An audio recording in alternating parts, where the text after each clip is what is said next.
Hi folks, I'm Alan Watt and this is Cutting Through the Matrix on the 24th of January 2021. And as always, I like to say that I hope most of you, because I don't know, we can't all feel great at this time, but most of you are getting through the crisis, the manufactured crisis that's across the whole planet right now, and coping with it some way or another. And I hope too, as I've said before, that folk are starting to realize you'll need each other in small groups to get through this long-term agenda. I mean long-term, because everything to do with sustainability hinges. The climate agreement that was knocked back a little bit there. Every other agreement was kind of put on hold for a few years there, is back on track. But the whole point of the climate agreement, and it came out from the different groups involved over many years, and the Club of Rome especially, was rather open about it, was to blame humanity. You're the problem for the climate changes, even though you've always had climate change on and off in different ways for probably millions of years. So that doesn't matter though. An agenda's an agenda, and there's too many people. That was what they settled on at the Club of Rome, causing the problems. And so obviously, therefore, and I've said this too at the climate agreement meetings, the COPs, they call them, Conference of Parties, that we're having every year, starting with the Paris Agreement. They said that basically there's too many people again. So that, again, they keep saying the same thing over and over and over. Sustainability, too many people. Well, how would you get them to stop doing it? Well, look, they said at the last 2019 meeting, the climate change meeting, they said that the people were not listening to them to do with sustainability. We're still consuming and all the rest of it, consumer society. And something more drastic would have to be done. Well, bingo. In 2020, you got their answer. You see their Pearl Harbor event, and away we go. So instantly the economy's crashed, which kind of stops consumerism, doesn't it? And plus people are get locked down, and these big spurts of lockdowns, which are intended to go on for years, by the way. And out of the end of it, will be a vastly different society with a good many people being on perpetual income from the government, basically. It's sometimes called universal basic income. The UN floated years ago, because the World Bank is generally behind any financial decisions like that to do with economies and so on, and the Bank for International Settlements. So they came out with that years ago, and they're doing it again too. Universal basic income. How do you get the people just to stay? Well, you bring them a crisis, you stop them from working, they can't work anywhere else. So you've got a good chunk of the population on universal basic income. A type of communism, remember, in a sense, because regardless if you're working or not and you're getting money from the state, then that's how the centralized system in the Soviet era actually worked. You know, the state supplied the wages and so on, or the income, and here you go again. There's nothing that ever happens that hasn't been done before in some form or another. It's just that most folk can't recognize what they're living through at the time. It's like communism. As long as you don't use the word communism, folk won't connect what you're living under now in some countries. Socialism, communism, it's all the same kind of thing. Stalin said that communism was just socialism in a hurry. And that's what you've got. And of course the ones behind all of that are the richest folk on the planet, because as a technocrats, it's far more efficient to have people in a one-party system doing what they're told, as they do in China. That's why they really favoured the Chinese system for the world. And that's not from me, that's from their own admissions and the Council on Foreign Relations, you know. The so-called establishment members. And you can see their point of view if you believe in totalitarianism, or a form of oligarchical control. It does make sense from their point of view, because having to cater to folks' rights is an awful nuisance. And you have to go round things and delay things, even stop certain things, certain plans that you have, because dash it all, that the folk have rights, and isn't that a nuisance? And so under emergency powers, which is a form of martial law, that's really what it is, Emergency Powers Act, all your rights are suspended if you've noticed. And that's why they brought in this again, along with the COVID, suspension of all rights, crashing the economy, which is a war act. That's what you do against enemy states. You try to destroy their economy. Well, literally by order of decree by your own governments, they stopped all the economy and put thousands and thousands, maybe even millions of small businesses across the planet, no doubt about that, maybe even billions across the planet, complete out of business altogether. Never been done before. World wars didn't stop the economies and declare that certain things were essential, non-essential like that. But it's been done under the guise of an invisible threat that most folk apparently, if you get it, you won't know you've had it, and you'll have antibodies against it in no time at all. And as all medical studies have always shown, including this one too, your naturally acquired antibodies are far stronger and longer lasting than anything they can ever inject into you. So, or caused by anything that they can inject into you compared to that. So yeah, natural immunity is definitely good. And it was very telling to me because, like everything else, as I mentioned since 2001, the hardest thing will be to hold on to your sanity as you go forward. Because big changes were made to be implemented and planned to be implemented. And you're living through them as they're implemented. All kinds of them, social changes, changes that make you kind of laugh in the beginning, and then make you rather scared because you see that you're being taught and told you better accept what you're seeing is not what you're seeing. It's what they tell you you're seeing.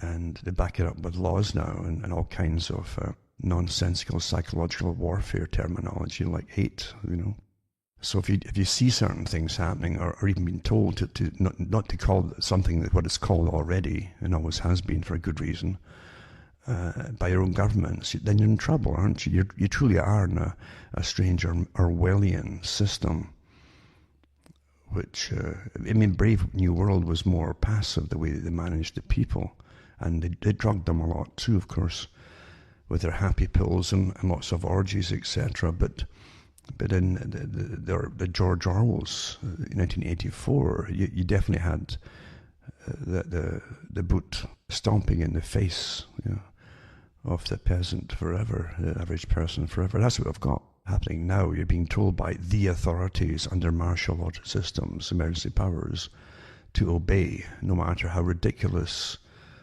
what you're being told to obey happens to be, and how detrimental it is to society, psychologically, economically, and every other way too. And you're being taught, to go along with this, even though the science, I think Dr. Vernon Coleman and others too, and I've said the same thing, science has got to be verifiable with testing and repeated tests and so on by other independent agencies. And that's how you come to empirical data, by constantly re-examining it and so on, and doing the same tests and finding out what your results happen to be, using the same formulas. And of course that's not happening, as you well know. And you're told by these sources of information, the so-called official sources, contradictory stories, and lots of maybes and possibilities. When you get that, that's not science, that's opinion. And so it's a big agenda. But even the Lancet, the British journal, the medical journal, not the BMJ, but the Lancet itself is another magazine they used to put out for the British health industry, talking about jumping on board with the reset, the Great Reset idea, and the chance to renew everything and get back on track with the climate agenda, etc. And all the things to do with fossil fuels, all the completely politicized. A magazine that's supposed to do with just basic health, totally politicized for a political agenda. Just astonishing to see that coming out too. So openly, I should say, because years and years ago I mentioned that everything's politicized. You don't realize it when you're living through it. I mentioned too that, like Jack C. Lowell, who was a great philosopher, in fact, who wrote the book Propaganda, about propaganda, you see, and how it's been used forever by experts. He touched on Bernays, of course, who really used his techniques and marketing skills for propaganda purposes, for governments and private corporations.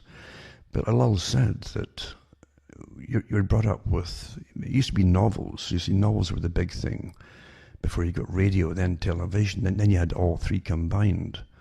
But whenever you see anything to do with police and detectives and so on, it says that's propaganda. You've been given a fake reality of what it's all about, what policing's all about, and detective work's all about, to make you believe that they're all out there for you, you know. And he said the same thing with medicine. He said television dramas, series, and things like that, which were awfully important in the 60s and 70s and 80s. All the identify with the characters in the hospital. They can't sleep at night because, you know, they want to get up in the middle of the night when an idea hits them to cure this or that patient. They're not in it for the money or anything. And, you know, and same with the pharmacology. And in those dramas too, they bring in pharmacology, the latest drug. Oh my goodness, and everybody's crying, and it just cured this family's little boy or girl. He said the same thing. This is how propaganda works. It's mainly through fiction, and it's so much padding of every story that you see through fiction, whether it's a movie or TV drama. It's so much padding of political correctness, the latest updates on what's now normal. You see, and what now you should think of this that maybe you thought something before. So your opinions have to drastically change to be acceptable within society and your peer group, who are all being altered at the same time by their masters, unknowingly, a lot of them, you know. And that's how it works. It's quite a simple thing, but it's so prevalent through everything, absolutely everything. And you can actually see, if you look back in old movies, you can see like wave changes. This is the next wave for this change, next wave for that change, coming into the actual movies themselves, very innocently at first, and generally initially, if it's due with sexual, anything at all to do with sex, or even genders and so on, it's introduced through comedies. That's how it's done, because it seems inoffensive somehow. You laugh at it as if you're laughing at something that can't be bad, you know. And initially, that's how you get. It's always done the same way, through starting with comedy. But when you look into the Department of Culture in every country, actually, many years ago, I said, well, why does every country under the United Nations have its own Department of Culture? If you are the people and you are the culture, why would you need a Department of Culture? Well, it's to guide the people into culture and to change it and direct to change. That's what it's for. And they give incredible arts grants out under the guise of art to all kinds of novelists, script writers, and movie writers, screenwriters, and so on. And they get paid extra bonuses and with lists of things to insert in their stories. And that's why you often say, well, what has this got to do with the story or that? And it's got nothing except propaganda and indoctrination purposes. But you're growing up through it. You've had it your whole lives, and most folk don't realise it. Unless you're wary for a reason, most folk, being natural, can't believe that's the extent. They think they're free, remember. Remember what Bertrand Russell said, that people will keep thinking they're free because their government tells them they are so. So simple, isn't it? And they used to always point to some enemy, some dark nation over yonder that was under beyond an iron curtain type thing, as those people have no rights and freedoms, and that's why they keep you back home thinking that you did, which is mainly bogus too. You had a little bit more extra leeway, but the same forces were still in action, monitoring and noting, you know, mainly in the West as well. But now you're seeing it full blown in the lockdowns and this astonishing fulfillment of what I knew back in, even the late 80s into the 90s, simply through bits and bytes, like everybody else was getting bits and bytes of information. But I wasn't into computers. But I did read an awful lot of newspapers, magazines, and books for sure. And you would get the gist of what was to come, without often explanations of why they must come. And before you even got, oh my God, you've got to get a computer. That was that was a message in all the mainstream media at the time. Isn't it naughty? There's all this pornography on the computer to entice folk into getting them. That was one of the big techniques that the marketers used. And now it's quite normal. Most folk are growing up with pornography, and all age groups use it apparently.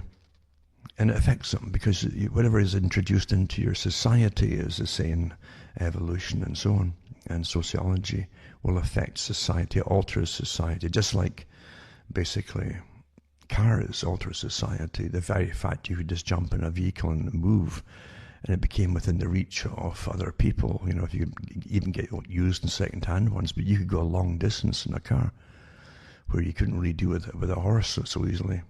And most folk couldn't afford a horse at one time because they're very expensive to keep and maintain, you know, with vet bills and things that happen with them. Never mind feeding them in the winter time especially. So, yeah, you had this bit of freedom where you could go traveling. So that affects society. Your outlook changes when you have that bit of freedom. And you got to remember too, it's not so long ago that people say, and I always use Britain because it's an example, and I grew up in it, but it's an example of how things change rather rapidly, but as the folk adapt to it, they don't notice it, so they don't see it being so rapid. They take it just naturally. They think of cell phones. They think they're born with cell phones already, you know, and they don't realize that people in Britain had different dialects, and it was interesting going through England and Scotland. And towns even 3 or 4 miles apart could have a different dialect from the one, because that's about the distance people could walk there and back in a day. That's how a journeyman too, a tradesman, that's where the journeyman came from, how far you could walk in a day, you know, to a work, to a job. But it's the same with average people too. How far could you go? And if people are working during the day, they don't have many hours in the evening, especially in, say, the early 20th century. A lot of people are still working 16 hours a day, you know. So you couldn't walk too far in your spare time, and you probably didn't want to be walking in your sleep. And you find, as I say, all these different dialects were because people were almost, in a sense, they get newspapers, but the fact is they were almost isolated in a sense because they didn't have big influxes of people coming in with different dialects. And it wasn't until radio came out, and definitely with television, that you had the big change.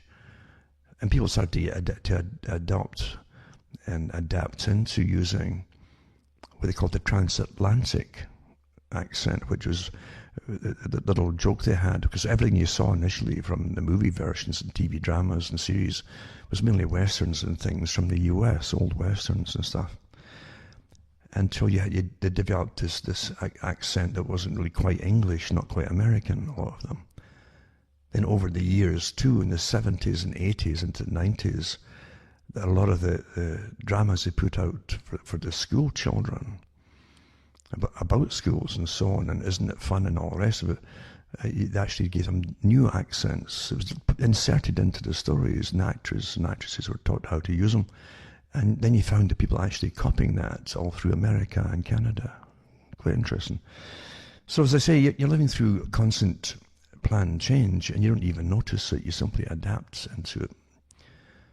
But so everything that's introduced into society, any physical thing too, definitely changes society. Look at just the phone.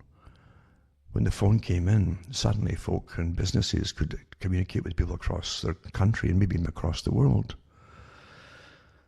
And suddenly you've got a whole vast different outlook on businesses altogether, and small businesses even in your own country, even in your own shire in Britain. Because now you've got more instant communication to do with deals and so on. So it definitely changes things. You adapt and change.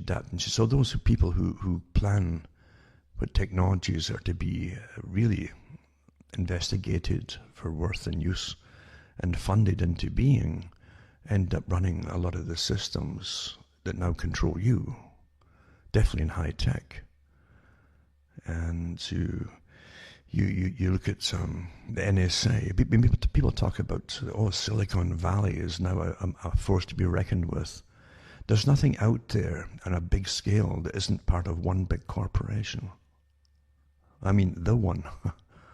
They're all divisions of it. You couldn't have a separate NSA, separate from Silicon Valley doing its own thing. It doesn't happen. Any more than Facebook as an independent organization. These are all funded into being with front people generally. Front people are very important. And as I've said before, it's been exposed in the past and admitted so, that many corporations, big ones to do with the military-industrial complex, were funded completely through different budgets by the CIA that then operates them and puts their own operators in to manage them. Lots of the big organized companies and corporations are the same. Same in Britain. Britain was doing it through MI6 and so on, MI5. Forever. And even before you had the term MI5, they did it too. So if you want to look at whatever term you want to use, include the modern term of deep state, that's always been here. And it never decided to let go its power over its control. What power ever just says, okay, yeah, we're going to give up power, you can have it. Doesn't happen. Doesn't it? If anything, they must always increase their power. That's what power does to people. And how does it do that? It's more control. Power is control. And under the control, everything underneath it, including populations, must be controlled. That's what the internet was initially for. Get folk into it, they're dependent on it. I gave the same talks in the 90s to get folk dependent on it. Lots of little freebies initially, and oh, look at that, look at this, and so on. And then get them used to putting all their information out electronically on a daily basis. That's completely pigeonholing them into profiles, you see. And then start roping them in. It's like a fishing net, you know, where you have it looks like a big square when they cast it off into the ocean. But there's actually ropes, like a drawing note rope that you pull it and it tightens all it into a top, just like a pouch, and tightens it. So everything inside it's trapped. Well, it's the same technique. And I said in the 90s too, that eventually they'll take all the freebies they give you away from you, knowing you'll still be hooked on it because you get used. People will continue doing things that are bad for them because it's habit and it's routine. The routine is very important in creating habits and for control of the people. So even when they know, well, you know, this is maybe not so good for me to indulge in this or that or the other, they'll still keep doing it. And then, of course, then they end up making it mandatory for people to use it if you want to even get your banking done or bills paid or anything like that, especially under COVID. And so they've got it all sewn up, and that's control. It's all total control. I can remember, too, when people first started to hear about Al Gore, before they got to know him more by the whole climate problem, as he called it, and too many humans, etc., and sustainability. The same stuff as Maurice Strong was pushing. They all belong to the same club. But Al Gore came out before that talking about, oh, the computer, this internet is going to change society, the whole planet, and everybody will have to be on it, and it'll work wonders, and so on. He even took credit at one point. That was a big joke, even in the media, that he claimed he invented it, which was a real joke. But he was quite right in the fact they'd already had their big, massive meetings of how they would introduce this thing into the public domain, and how it would change society completely, drastically. And for those who control culture and society, it was too great an opportunity, obviously, for them to just let go away. They jumped on it from the very beginning.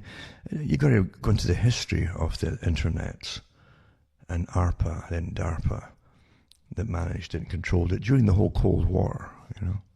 All sides in the Cold War used computer systems and hacked each other and did all these kind of things to each other, listened to each other, even collected to chat amongst the different programmers and other sides of the world to try and analyze what they were thinking and talking about and so on. So everything was done eventually on the public in the West, like today, was already done during the Cold War, and how it would influence and change people's opinions and behaviours, and so it certainly did. Just like the television literally stopped people from going for walks. Couples used to go for walks all the time in Britain, but before TV. And suddenly this TV comes in, and yeah, there was nobody going for picnics in the park, and so it all just completely stopped dead, almost instantly. And you got all these reruns of programs that came from the States, old programs that they got pretty well cheap, I guess, to watch television. And so yeah, it altered behaviour. Put that thing in the room and it altered behaviour. They did the same thing with the radio, the BBC, because it was really, the BBC was really a propaganda department for the British government. Still is, although as I say, they sold some shares. They have these Crown Corporation shares, they call it, that's not available to the public. But it did come out a few years ago that a whole chunk of them had been sold to the CIA.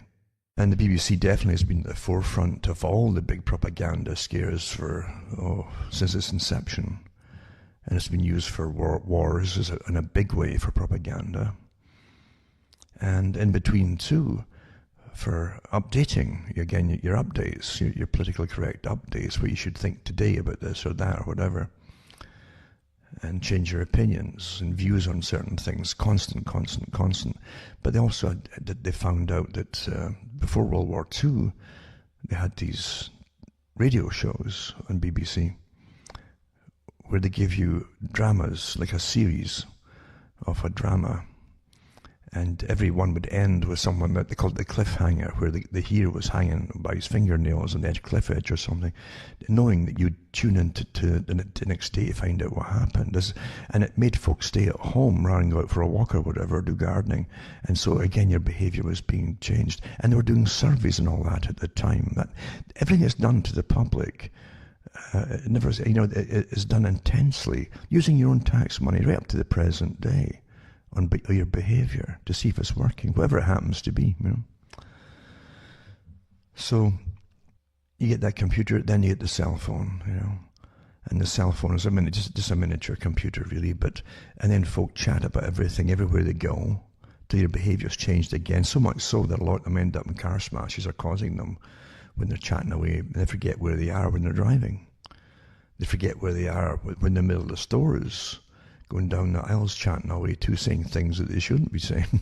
It's just astonishing to see how you adapt into it, especially things that are a bit outside of your basic ability to adapt to. You can adapt to bicycles quite easily, for instance. And then you can start to adapt quite a bit easier to still with cars. You were still in charge of things, and your senses were alert, you see. But when it gets into something to do with conversation, which generally only happens when you're static, you're not cycling or driving a car. When you're moving it, that's not quite so normal in nature, you see. Unless you've got a great pair of lungs and you can jog along and still have a conversation for 2 hours straight. But normally it doesn't work that way. So you find that folk lose it when they're in places talking about to someone else far away and forgetting that there's people around them that are just shoppers listening to these conversations. Astonishing what they come out with. And so, yeah, everything that's put into your environment changes you see. Just like that's why they gave you the face mask with COVID. It completely alters behaviour, and it fulfills many purposes. One of them, of course, is to stop conversation. It's very difficult to chat to anybody with a mask on your face, and they've got the same. Everything's muffled. Everything's uncomfortable. The people that want to pull it off all the time. You can see even on clips on the internet from the TV. I don't have TV, but you'll see that. And they keep pulling it away from their nose, trying to get a breath, because eventually the moisture from your breath clogs up the little pores in the mask. It makes it harder to get oxygen, which your body needs, believe it or not. It really does need it. And which brings me around to one topic I'll just touch on tonight too, is that it's two topics. Well, it's two articles. One of them's about, you probably read it, about that some experts are now advising that you wear two masks. And I daren't even go any to where asking where the second mask is supposed to go. But the other article is about speaking can spread COVID. Speaking, you see, can spread COVID. I've already had it when they started with singing. Well, you can't sing anymore. It can spread COVID because the particles might travel further, they said. And so they've come out with the same thing now, but talking. So now it's best not to talk. Wear a mask. Can't breathe properly. And you can't talk now, because you'll save lives by shutting up.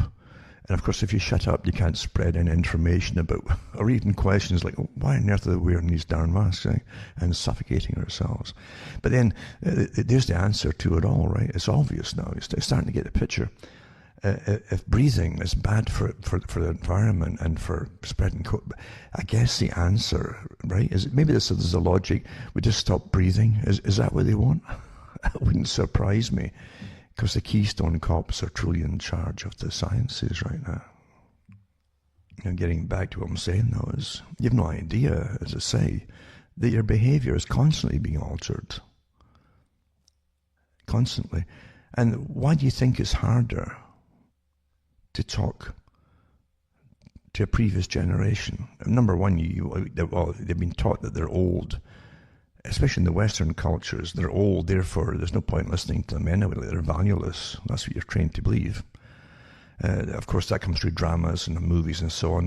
They're all senile, obviously. Anybody with an odd opinion is old is obviously senile, right? Whereas in other cultures, the cultures that will succeed, by the way, the cultures that have strong family, because you don't realize the West has been under incredible attack to destroy the family for a long time. The same targets, it's always the same targets. But in cultures like China or India and other countries around those nations, you'll find that they have strong family units. And they respect the elders. Often the elders they still live with them. A great thing when you think about it. In cultures where they're not killing each other because they're all closed in together, compared to the West can hardly get along with anybody, even one person in their home these days, But in those cultures, they still have a discipline of the culture. And the elderly have a big say in things. Sometimes they're the ultimate say in things. And so they're respected for their wisdom because they have lived longer. They've seen the cons that governments pull down through their lifetime, and they can pass it on to the next generation. So they're really regarded with a bit of awe and respect. But here in the West, it's completely different. You've been taught to almost despise them, or throw them away into these homes and try to forget that they're there. And it's a sad thing too. You realize what you're missing out on. The children don't miss it. You were children. Well, the whole point of it is you used to have the elderly dying inside your own homes at one time. So they all lived together and they were part of the family, and the whole family saw what was happening. And you truly grew up with you had more maturity about what life's about, and respect as well. About the fragility of life and the shortness of it. When you're a child, a day seems like a month. It seems so long. You pack it full of thoughts, and you're traveling at 100 miles an hour. That's how you are basically in your mind. But as you get older, and you realize life is pretty short. So when you had the families in your own midst there, you realized that part of you is leaving you forever, when they were dying. And right to the end, Undertaker came to the house and would often deal with the corpse in the house and get things ready. And then it was left there in the coffin. And then once the usual rituals are over and done with, it's taken out and buried. That's how it used to be. This is an age in history. If you were talking to a 20-year-old today, they would think, oh, that must have been 100 years. No, it wasn't 100 years ago. You realize how the state under socialism has taken over the responsibilities of the family, partly to weaken the family and ultimately destroy the family. You got to remember too, when even the welfare came in Britain as an example. I use Britain because it's a great example of socialism. And I call it capitalistic socialism because the capitalists run it, you see. It's more efficient for them. So you got to understand how all these things came to be, how they came to pass, who benefits, who gets destroyed, and what agendas are being accomplished, because it was no secret amongst the left wing. And now I'm not talking about the working class left wing, I'm talking about the folk who ran the left wing, and they were certainly not working class people. Again, the destruction of the family unit was part of their agenda always. You can read it yourself in the Communist Manifesto. I can read it too in the various writings put out by Julian Huxley, again a member of the aristocratic class in Britain, who was a co-founder of UNESCO and so on, and many others. I mentioned Bertrand Russell because he was one of the ones who was really pushed in front of so many of them as a star. The star-making machinery of elevating them into stardom. This was even done back then, that's how it was done. Same with Einstein, Bertrand Russell. And today it's the same thing. They pick certain scientists and make them stars using the star-making machinery, lots of money behind them, promoting them everywhere you look, and not just a person. Even Fauci they've used it on, So he's not just a person, now he's a genius, and they've got articles like the women are just swooning over him. Oh my goodness, like a rock star. This is the star-making machinery. It's all bogus. But it works awfully well to imprint in people's minds that these folk are somehow super special. And so when they say something, you should follow them and do what they're told by them. And that's how it's always been. You don't realize that so much of the past was complete fiction, really, that you swallowed as reality, including the whole entertainment industry. As I've mentioned it so many times before, they give you what's supposed to be popular today. They tell you what is going to be popular. And the people at the time would say, that could never become popular. Well, if you play something enough, especially to the right age group, at a certain age, a specific age, it'll stick in their heads forever, They can make anything popular, you see. That's quite amazing to watch it and see it happening. Until you get away from the idea of what music is altogether into just noise eventually. Then you get into just electronic distortion and noise. Until now you have almost melody or tuneless songs out there. There's nothing to remember in them. It doesn't stimulate pictures in your head. It doesn't stimulate the beauty of existence. Which is not always there, mind you. It's because we don't live in a constantly beautiful system. A lot of it's rather evil and nasty, mainly by outside powers again. And by that too, I'm also mean your governments. I always regard them as outside powers because they don't really seem to belong to the people they're ruling over in their agendas. And even the fact that you call it our government, what are you talking about, our government? When Quigley and others have admitted that the top members and the cabinet members of all governments in the West and in the so-called first world countries are chosen in advance by people you never meet or never hear about. It's definitely not what they call the selection committees. They're picked in advance by the establishment that Quigley talked about and always had been pretty well. So life is a show, you see. And I always think I mentioned it quite a few times before about Shakespeare that said that all the world's a stage and we are but the players. And you see, we are scammed in this modern slavery system that Charles Galton Darwin talked about in his book, The Next Million Years, on behalf of the establishment. He taught there's always been slavery. in one form or another. And he says, I don't see why they should ever not be. In other words, it would continue. It's wage slaves, whatever. You feed yourself, you earn money. Rather than have guards over you, you buy your clothing yourself. So you save them money, because they'd have to send people out to get the clothing to put on the slaves, and hire the slave masters to look after them and whip them in line. And so you pay for all. You pay for the police. You pay for your own clothing, your food, and your heat in the winter. If you can get the heat, that will shortly be reduced now that they're really cracking down on different forms of heating, just to exacerbate the whole COVID problem. Because this COVID, the whole war with COVID is to change society. Remember, that's what's about sustainability. A more post-consumerist society. They've been quite open about it. The Great Reset and Klaus Schwab at the World Economic Forum and all the other organizations parroting him. As I say, even the Lancet in Britain parroting the same stuff. And so you're going through incredible changes, plan changes, and you have been your whole life and didn't know it. You had little, almost would appear to be periods in your own life, perhaps. You think that you're kind of languishing, that not much is happening. And we had that in the West. Periods of that in the 70s, periods in the 80s and the 90s, when they gave you stupid programming on TV, really stupid infantile programming.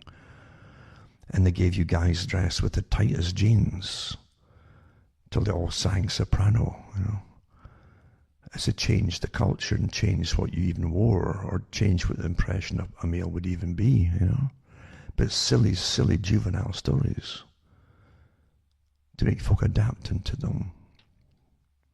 Nothing happens by chance, because the fashion industry is completely interwoven with the culture industry, and the culture industry is completely owned and directed by those who project the future and plan the future. Remember that most revolutions are bloodless, or relatively bloodless. They're cultural. And it takes a time, like Gramsci, the communist, laid out how to take over countries long ago. And you infiltrate initially into appearing like them. The ones your targets are, you're them. And you get in leadership positions in culture, all kinds of culture, and politics too. And then you start changing through the generation, maybe even a couple of generations, and the whole entire culture, little bit by little bit, until the folk don't realize they've morphed into a completely different culture. It's very successfully done, and you're living through it again. You have no idea how much change has been planned that way and manipulated into being by professionals. It still is, the behaviorists, etc. That's why so much money went into behaviorism and psychology, not to help people, but to change, manage them, and alter their behaviors to suit the masters. Quite openly, and some of them too. Remember, there was a good documentary a long time ago came out about psychiatry, and they touched on the post-World War II scenario, where some of the psychiatrists in the federation or the association they had in Britain, and elsewhere, they had one in the States as well, were demanding that they, being the only people who could, it's the same thing as you're getting today with truth. Psychiatrists would be the only sane people who could ascertain what truth was, you see. Isn't that, you think it's a coincidence? It's not coincidental. So they had their own spokesman in Britain that was going to be appointed over politicians. And they would decide who would become politicians in order to prevent another world war. You see, it's a great excuse. Bring on the wars and then blame the people for, just like the climate, blame the people for it happening, and then appoint your own people in to direct the populations, because the people caused the problem. Such liars, really? Because everything's manipulation, including wars. If you were against war, why would you lock up all the people before World War II started, as an example, and the ones even in World War I who were dissenters, who didn't want to go off and get slaughtered or to slaughter anybody else. They knew how the British Empire had been created as an example, and who got rich from it, and who ended up paying the price was always the public, and paying it in blood and uniforms and as taxpayers. So they obviously said, no, enough of this. Well, they all got rounded up and put in prison under War Measures Act, without trials, just like the anti-terrorism bill, exactly the same, until the wars were over, you see. No trials, that was it. So there you are, and all that we're doing is what you're told after the war is the greatest thing, you're against war. You know? Folk never figure that one out. Most things you don't figure out, in fact. They can't see this paradox you're always handed by those that rule over you. It's always paradoxes. It's always paradoxical, whatever the problem is. Just like the COVID too, for everything you read from the same professionals, you pretty well everything, you're getting two opposite opinions on it. Because it's mainly opinions as opposed to facts and hard facts, proven science. So yeah, the deep state's been here for an awful, awful long time, and they have no intention of handing it over or dissipating itself to bring the world a more free society that the public will be involved in. Sure. That's what they told the Soviets, you know. And the Soviet people and under communism had appointed leaders for every union, not for unions, but for every sector of work. They had their appointed leaders appointed by the Politburo, you know, the head of state. And they'd speak for you. And they'd put forward your complaints and what you need and all that stuff. The same thing's happening today. Yeah. They're called non-governmental organizations. They're all appointed by the big foundations that are part of the real deep state. You know. As I say, if they don't use the same terminology, most folk never connect the dots. But you have to look at signs and symptoms. It's like diseases. You diagnose the disease by the signs and the symptoms, the clinical expression of it all. And even that's gone out the window with COVID. It's all down to testing, just the PCR tests, you know. And this top virologist came out and said, this is ridiculous. You've thrown clinical diagnosis out the window. You've got to have the clinical side of it. Observation, history of the patient, recent history leading up to it, and so on and so on. Signs and symptoms. So there's no, but the fact is it's been rushing on the same way regardless of the massive backlash from the real professionals out there who have nothing to gain by saying what they're saying. When they're coming out with alternate facts about all this thing that's going on, it makes no difference. It's written in stone. I said this at the beginning, this is an agenda that's going to accomplish the whole sustainability mission of reducing you to poverty, which they call austerity. Of course, they'll have a class system in it, no doubt about it, a real class system. And of course, those running it all will be in the upper classes, or the middle classes, I should say. The ones who own it all are way above, you know, they're above the stratosphere, so to speak. Not really, but so to speak, as I say, because most of them you'll never even hear about who they are. You know. I really like Benjamin Disraeli's quote in his book Coningsby. It was a novel, but he put a lot of truth into it. That's where a lot of the truth was written at that time. You get away with it in the novel form. It was dangerous back then, even to speak about certain things, because governments have hit squads. They've always had, and they're rather active during the Victorian era, you know. And in that whole period, it was rather dodgy. You'd be careful what you said or even thought or expressed. You'd have accidents, and police were, it's like one massive monopoly, really, the whole system, which included the police as part of the monopoly.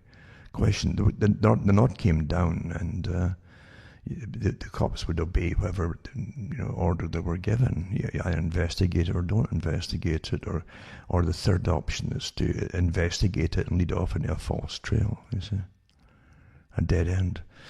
Or a question mark, and that's how it goes down forever.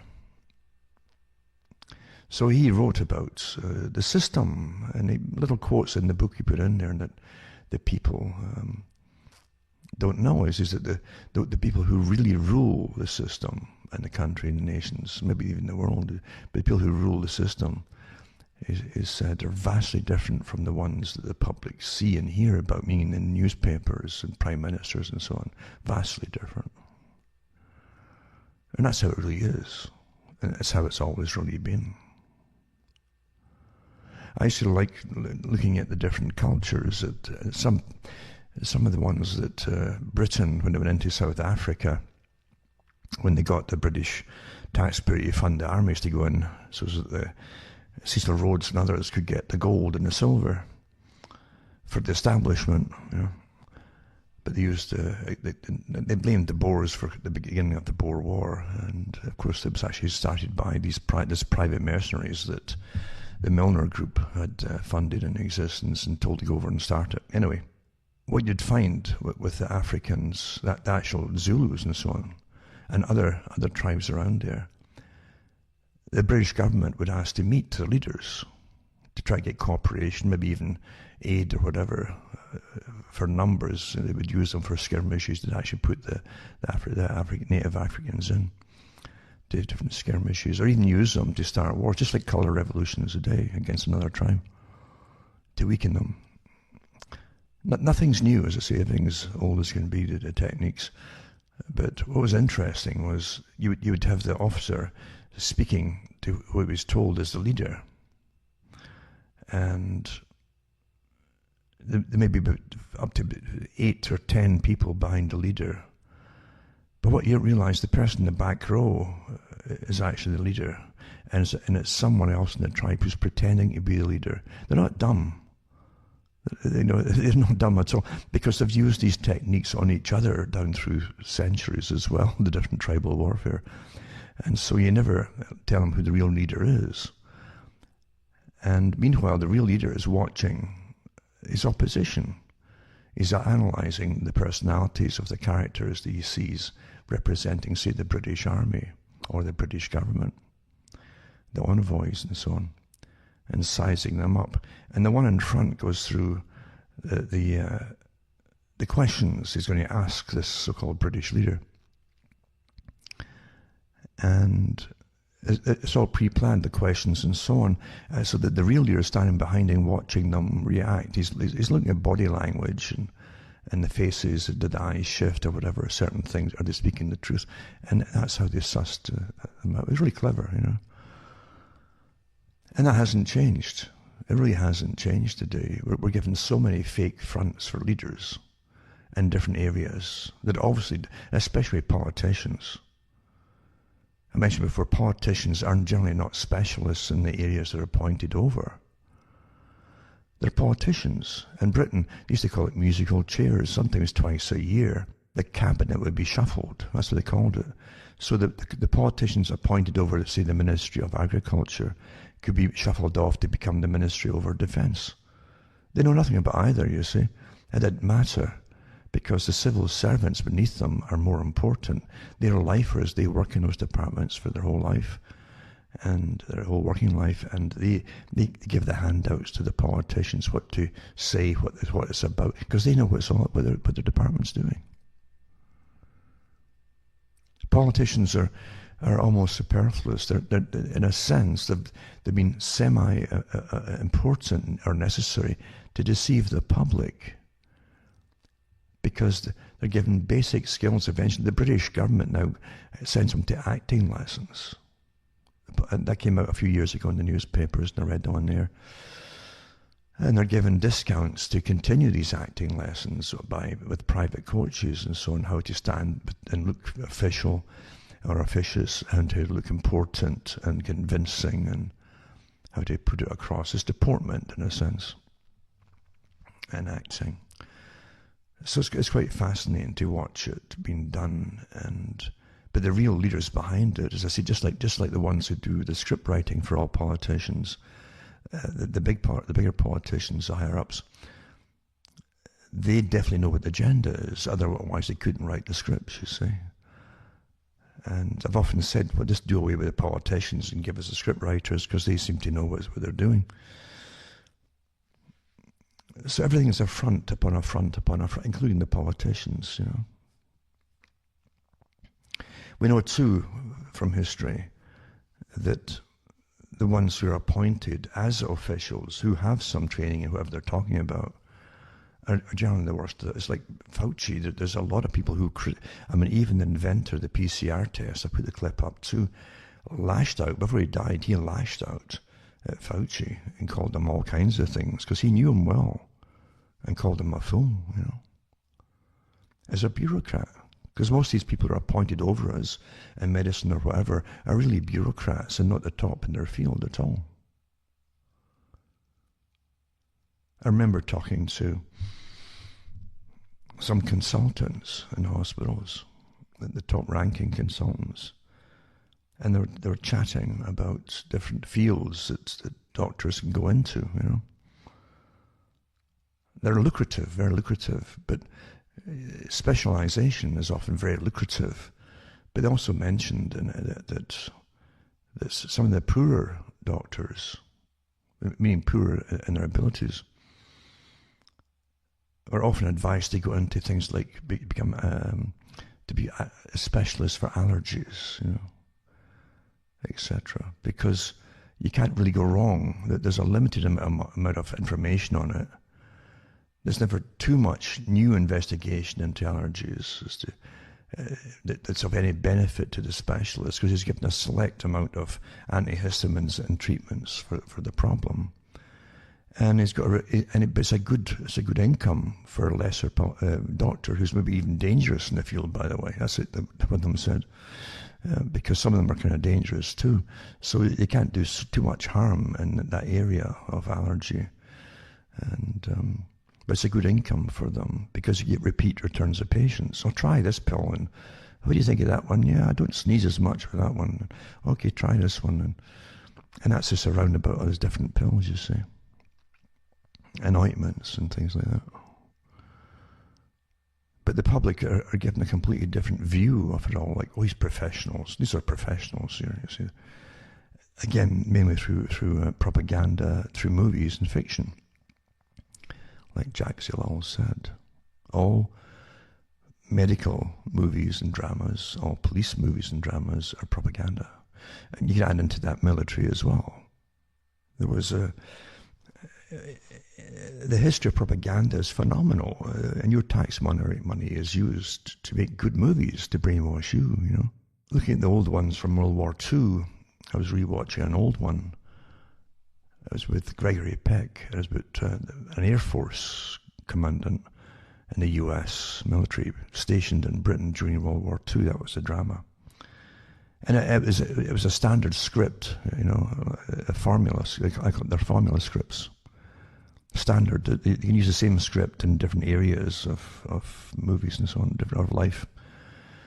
But the guy who's the commandant when Peck is sent in is to replace this previous commandant who's kind of cracking up with all the air raids over Germany and stuff, and he's looking after his guys getting shot down, and he's cracking up because he's losing members and young guys, and they look upon the older guy as a daddy figure, and so they resent when the commandant is moved off and Gregory Peck takes his place, and he has to re-win their respect and all the rest of it and become the new daddy. And a formula movie. These are formulas, you see.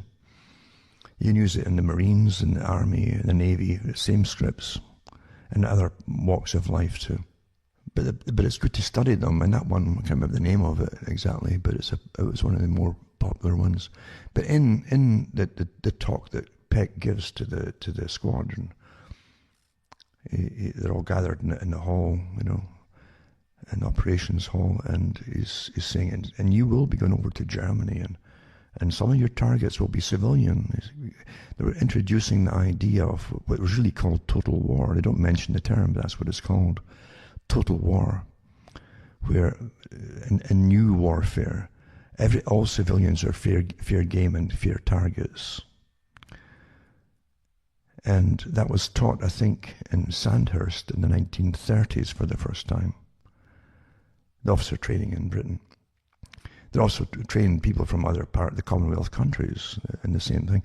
But they also had taught a German officer came over, and he studied this concept of total war there as well, and took it back to Germany. But Britain was a country that came up with the idea of using it, where every civilian would be fair game to bring down the numbers, because all the civilians would be involved in war production for munitions and armaments and everything else, you see. But I was surprised to actually hear it mentioned, not as total war, but as you'd be dropping bombs on working facilities, and so, because that's where you stationed all the different workers for some of the factories. So it was much better, rather than just have the factories constantly rebuilt, to go and blow and kill all the people who worked in them, in their homes. But that's how they introduced it, again, as always, in a movie version, a novel version of us against them, you see. Well, total war didn't end there, naturally, because total war has never stopped, regardless of a war being on or not. There's always a section within society at total war with you at all times. Never mind all the previous medical experimentation that's gone on within your own societies by the authorities, done in secret, always initially in secret, on unsuspecting people. And much of it revealed eventually with when the time limit is up on the Official Secrets Act for the stamp on that particular topic, whatever it happens to be. Some have never been released and can be constantly restamped for another 50 years, 50 years and 50 years, and on it goes. The same system is using a complete wartime scenario called COVID to achieve an end, which all wars do, is achieve a goal and end, and to fulfill societal changes. Remember that. All wars are to fulfill societal changes. As Quigley said too, you can do more in 5 years of war, because government takes charge of everything, right? Then 50 years of peace and using propaganda to get societal change. And this is what you've got happening with COVID. It's the whole sustainability agenda. Why else would you crash the whole economy by order, by law? You just shut down. Never been done in history before, shutting down a country or a planet's economies. And locking up the healthy to save the sick. Never been done. It's complete antithetical to common sense and rationale and previous medical experience.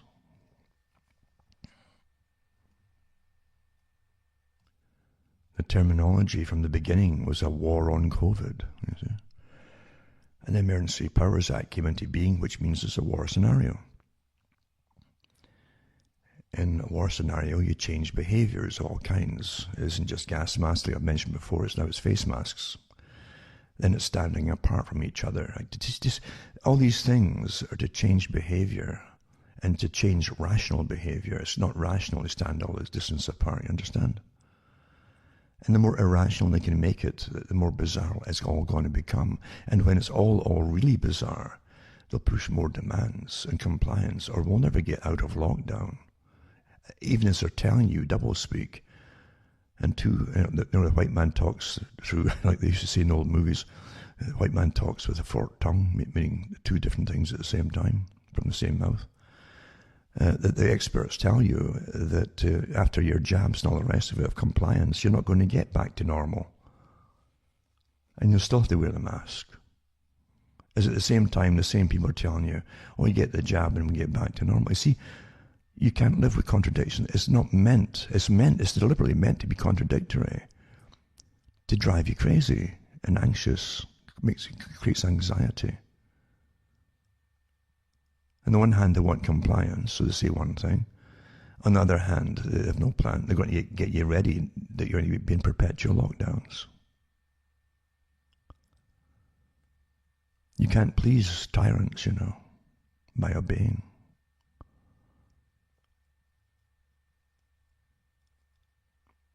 This is a war, and the war is upon not just your own countries, but every country pretty well.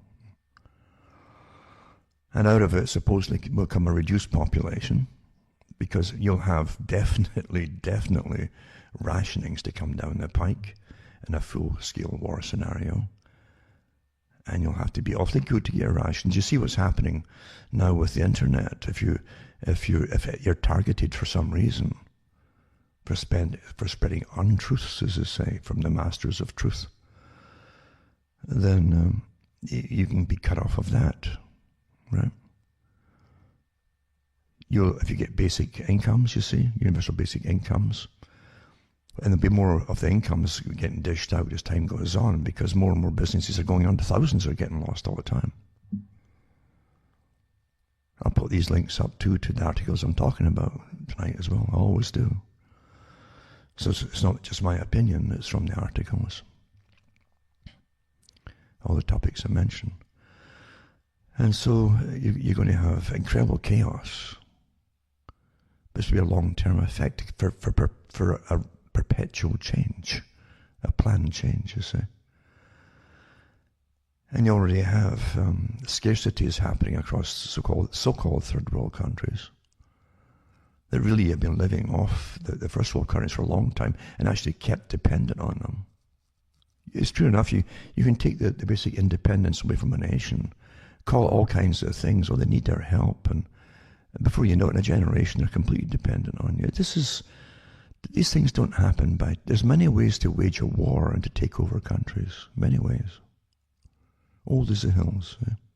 And so you'll definitely have famine coming along as fewer and fewer countries are producing agriculture, again, thanks to all the big agendas and sustainability. And they were cutting back on farmland use and then changing it to biofuel. Remember that, Con, as well? Before they found all the oils and gas pockets in your own countries. Oh, let's create biofuel, but one third less food to consume because it's been made for biofuel. And then they cut back on the herds of meat and so on, because there's less feed for them. It's in biofuel. Long-term planning strategies, and it'll go down in history as, we just didn't realize, didn't foresee this coming. Absolute rubbish. What's happening, and it's been happening for years, is a wartime strategy being implemented before COVID came along. Oh, it's a climate, eh? And the excuses I've used really disgust me for COVID. They care about They care about the elderly. I've lost count of the articles over the years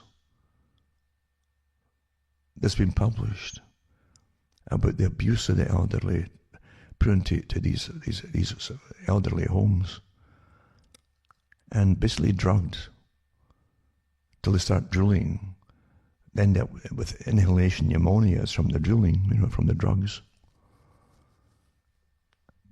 and for the cheapest cost at the same time. And they have sores from the seats they sit on day after day. They can't get up and walk around. They have bed sores. These sores aren't just little, these are holes in their bodies at times. They get infected as the tissue breaks down because of a lack of blood getting to the spot because of the weight on the same area for prolonged periods of time. So don't tell me about the care for the elderly. The same authorities, the same deep state that rules over everything. As his professors coming out over quite a few years now saying, people are living too long and we should really bring it down at the life expectancy to maybe just after retirement age or around retirement. And the money could be used then for their pensions to help younger people get jobs. Every excuse don't you get that there's a war on you? And these professors are given all the airtime on televisions across the world. Just by chance, you think? I've always said if they want to start killing all people at 65, which some of them have advocated, then why don't they do it by example and show us the way? It doesn't happen, does it? You see, there's a big distinction between them and you. And they make it very well. They're important. You see, you're being trained now, again, in this war scenario of what's essential, non-essential, who is essential and who is not essential. Lord Sumption came out. That was getting pushed recently. I read some of his articles too, when he was saying, well, everything that's happening now is not ruled by law, it's ruled by decree, and by opinion, and just, it's not law, that mass mandates and lockdowns and so on. But the same Lord Sumption came out, apparently on a TV show or something, definitely in an interview, and he was asked a question about someone. What does he think about the elderly, and the fact that the bioethicists, they don't have to use the term bioethicist because that's this new profession that works for the deep state to change who's valuable and who's not in society. And is a person at a certain age just as valuable as somebody who's younger? And he said, no, I don't think so. So he believes that it's definitely more valuable than other people, You're all being trained as population to start going along with expert opinions. Because eventually it'll be your turn. You're getting the point here. They condition their victims years in advance of them actually doing it on you. So when it's your, I guess maybe they're right, here I am, guilty me, says, I'm consuming food, oh goodness me, and I've lived a long life, and maybe I should do what they say. I feel bad, I'm not kidding you. You will, and I really mean this, you will see articles, maybe even now, of elderly starting to come out. Oh yeah, I guess I'm just in the way of things, progress. And this is going to come. They always train their victims before they do it to you. Isn't it? It's diabolical, that the whole system, it truly is diabolical. There's no other word for it. They have no trouble in getting professionals to implement this across the board. And there's also a link I'll try and put up tonight. I've seen the whole thing yet, but it's a woman who's come out giving you the steps towards genocide, like mass genocide. You got to read them to understand what's happened in the past, and the steps that they take to encourage the populations to go along with them. Everything is preparation by the elites, the ones, the real specialists who run the show. It's preparation. The elite employ the specialists that do it for them. They're the scientific class. That's what Julian Huxley talks about. He said, and Aldous Huxley said the same thing. Their family was part of the ruling scientific class that serves the dominant minority at the top. So they make happen by managing societies and cultures and behaviors on behalf of those that controlled everything and owned all. And they never start, as I've said before, for those who really think about revolution, you better listen to the elite's point of view, like Albert Pike, And don't forget, he was in charge of what was then the World Revolutionary Party. They inherited it all from guys like Thomas Paine, who said in his own memoirs that his family came from a long lineage of world revolutionaries. This isn't new. And you can take it from their writings. It isn't conspiracy theory when they write about it themselves. Especially when Thomas Paine was a revolutionary who came over from England and then went over to continue it in France. So you've got to understand that things are vastly different than the way they're presented in your children's history books. And by that I mean up to the time of university level, still children's. These are the authorized fairy tale histories. But we pay for everything. We pay for the armies to go in. We pay and we pay for railroads to get put into countries, so that freight trains can take the resources out of countries and things. And then they make you feel proud back home of whatever this empire that you're told you're part of. You're told to be proud of it. Well, why should you be proud of it? Because you're paying for it all. You're paying for the railroads. You're paying for the troops to be over there. The companies and corporations aren't paying anything towards the upkeep of all that. Public-private enterprise isn't new. It's pretty well always, all the big projects for the state to be in public. You pay for it all. And those who run the state take it all, all the resources. And they take the goodies and so on, and the profits. So I always say, as I said earlier in the talk tonight, I says, Shakespeare says, all the world's a stage and we are but the players. And I always say that all the world's a stage and we are but the payers, because that's our function. Now remember, again, cuttingthroughthematrix.com. You'll see my sites listed there. These are all my official sites. Take a note of them, and remember, you can help donate to me and help me tick along here, because we're going through the greatest changes you'll experience in your life are happening right now. You're living through the history of it all. And unfortunately, even as you go through it, and then maybe 10 years down the road, if they start lifting some of the restrictions, if they do, then if they've decided they've changed the culture enough permanently, and they might even keep it going for 20 years. But you've got to have people who remember what happened now, and the players that brought it into being, and the years and years of sustainability agendas, all the way from the Rio summit of Maurice Strong in 1992. Then the climate change was all part of it. It came onto it for sustainability again. To the present, you've got to remember all of this. Most folk won't. Most folk really don't remember much of anything that really happened on a big scale. They might be able to notice what happens personally to them, but they don't know the whys and wherefores or who's behind it.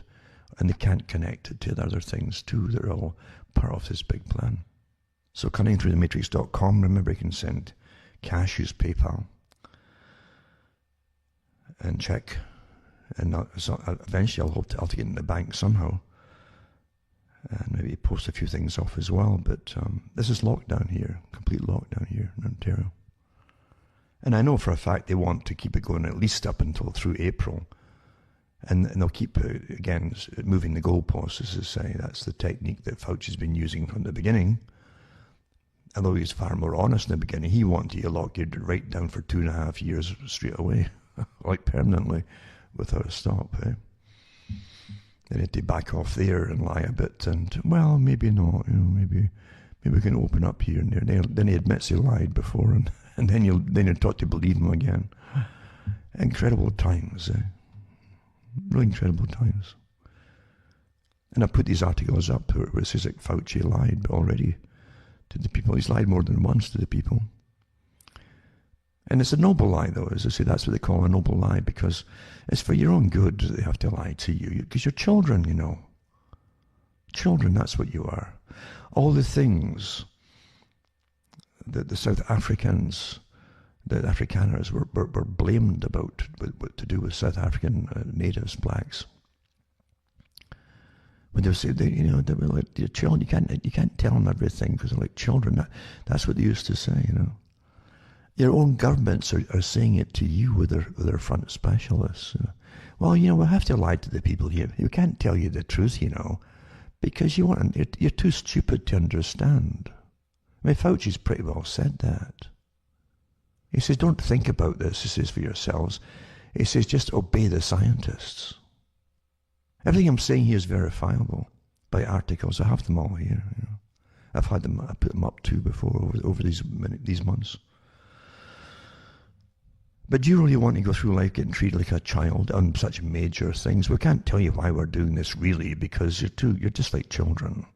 And we don't have the time to explain things to you. You're too stupid. You would understand. This is from Fauci that said in the beginning of the thing last year, this probably won't really affect Americans very much at all. And he says, don't wear masks, he says. Don't wear masks, he says. You don't need masks at all. And then when the order came down higher from above him, he turns face and, total lockdown, wear face masks, and it's going to be a massive deadly disease, he says. This is from the best they can give you, supposedly. So you have incredible arrogance coming from this, the ones who are presenting it all to us. I'm sure there are people way above them. But the arrogance is still phenomenal. It comes out by the tonnage every day on news clips and news media. And probably on television too. Incredible arrogance, where they treat you like children. The very things I've said, the apartheid countries were blasted for using that technique on native populations. It's all been done on you. You're too dumb to understand, you know. Just obey it. Fauci also said, see, the agenda has always been to use the same system as China. China is very efficient, according to Justin Trudeau. He admires it because you don't have to deal with rights and things like that. You know, there's no other parties conflicting and arguing with each other. Just one party system, and so the leadership tells them to do something, it all gets done without boring about human rights and individual rights and things like that. They don't have that problem. And so he admires it. But not just him. Obviously Fauci does too, you know. When Neil Ferguson admitted that they'd already discussed at the SAGE groups in Britain that advises the government on these emergencies and so on. He said they already discussed the fact that China had got things under control, and that system of the Chinese methodology wouldn't work in the West because you had individuality, a different history of individuality in the West, and people probably wouldn't put up with it. And they were so astonished when their campaign of, I call it a campaign of terror, that's what it is on the public through propaganda, when it worked so well, that they were bowled over at how fast democracy just gave way to authoritarianism. They were very pleased about it. That's been the newspapers, folks. Lots of them. So China is the model state. China was glorified by the CFR articles over many years, Council on Foreign Relations articles, for its efficiency. And of course, David Rockefeller was over the moon with China and praised it regardless of any fallout during the revolution. He praised it for being more orderly and efficient and so on. See, this efficiency, the elites love efficiency, but again, individuality and human rights gets in the way of it, doesn't it? Well, you watch it all disappear, all your human rights and basic, and the way you're treated by authorities of all kinds. Washed away instantly, isn't it? Where folk are afraid now to go out in the streets in case the police pick on them. Older folk are scared. Maybe you're not walking fast enough. Where are you going? I'm trying to get to this. And they're actually finding people who are not walking fast enough in Britain. Can you believe that? Can you believe that? But I can, because you see, you can't give that kind of power to police. You can't give them that power. Law has to be absolute law. Lord Sumption was right with that, as opposed to just rules, arbitrary rules, just piecemeal rules. You have to have law, and the cops have to be taught what their limits are. Without that, you see, you're seeing what's happening. In some countries, they're having home invasions by police because they're claiming there's tipsters, or somebody tipped them off. There's more than 2 or 3 people in that house. You know. Really. Because when you pull cops in for something like that, these cops can use lethal force on people. You know that. They don't come in. They're not negotiators for sociology here and sociological problems. They're not negotiators. No, they come in with a mandate and it's obedience. Do what you're told. The things they wear around that belt on their waist are not Bibles or how-to negotiate books or human rights and its history. You know, none of that's hanging around the waist. What do you think's hanging around the waist there? You know? And so you've seen the rise of a massive Stasi. And talking about Stasi, the rise, or really another division of secret police, which is what they had throughout the Stasi system in Eastern Germany. And the KGB had other branches apart from just themselves. They had other divisions that are similar, all through society. And we've been heading this way for a long time.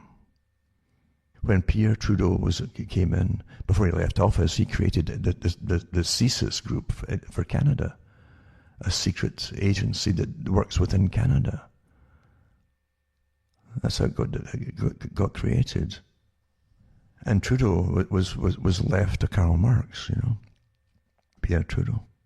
And you had the same thing with when Obama was in. He wanted to create an internal army. Remember all those articles in the newspapers? And here they're doing it again under Biden. Oh, no, we have to do it because all these crazy people that were storming, they call it storming the Capitol building. That was no coup, that was no revolution.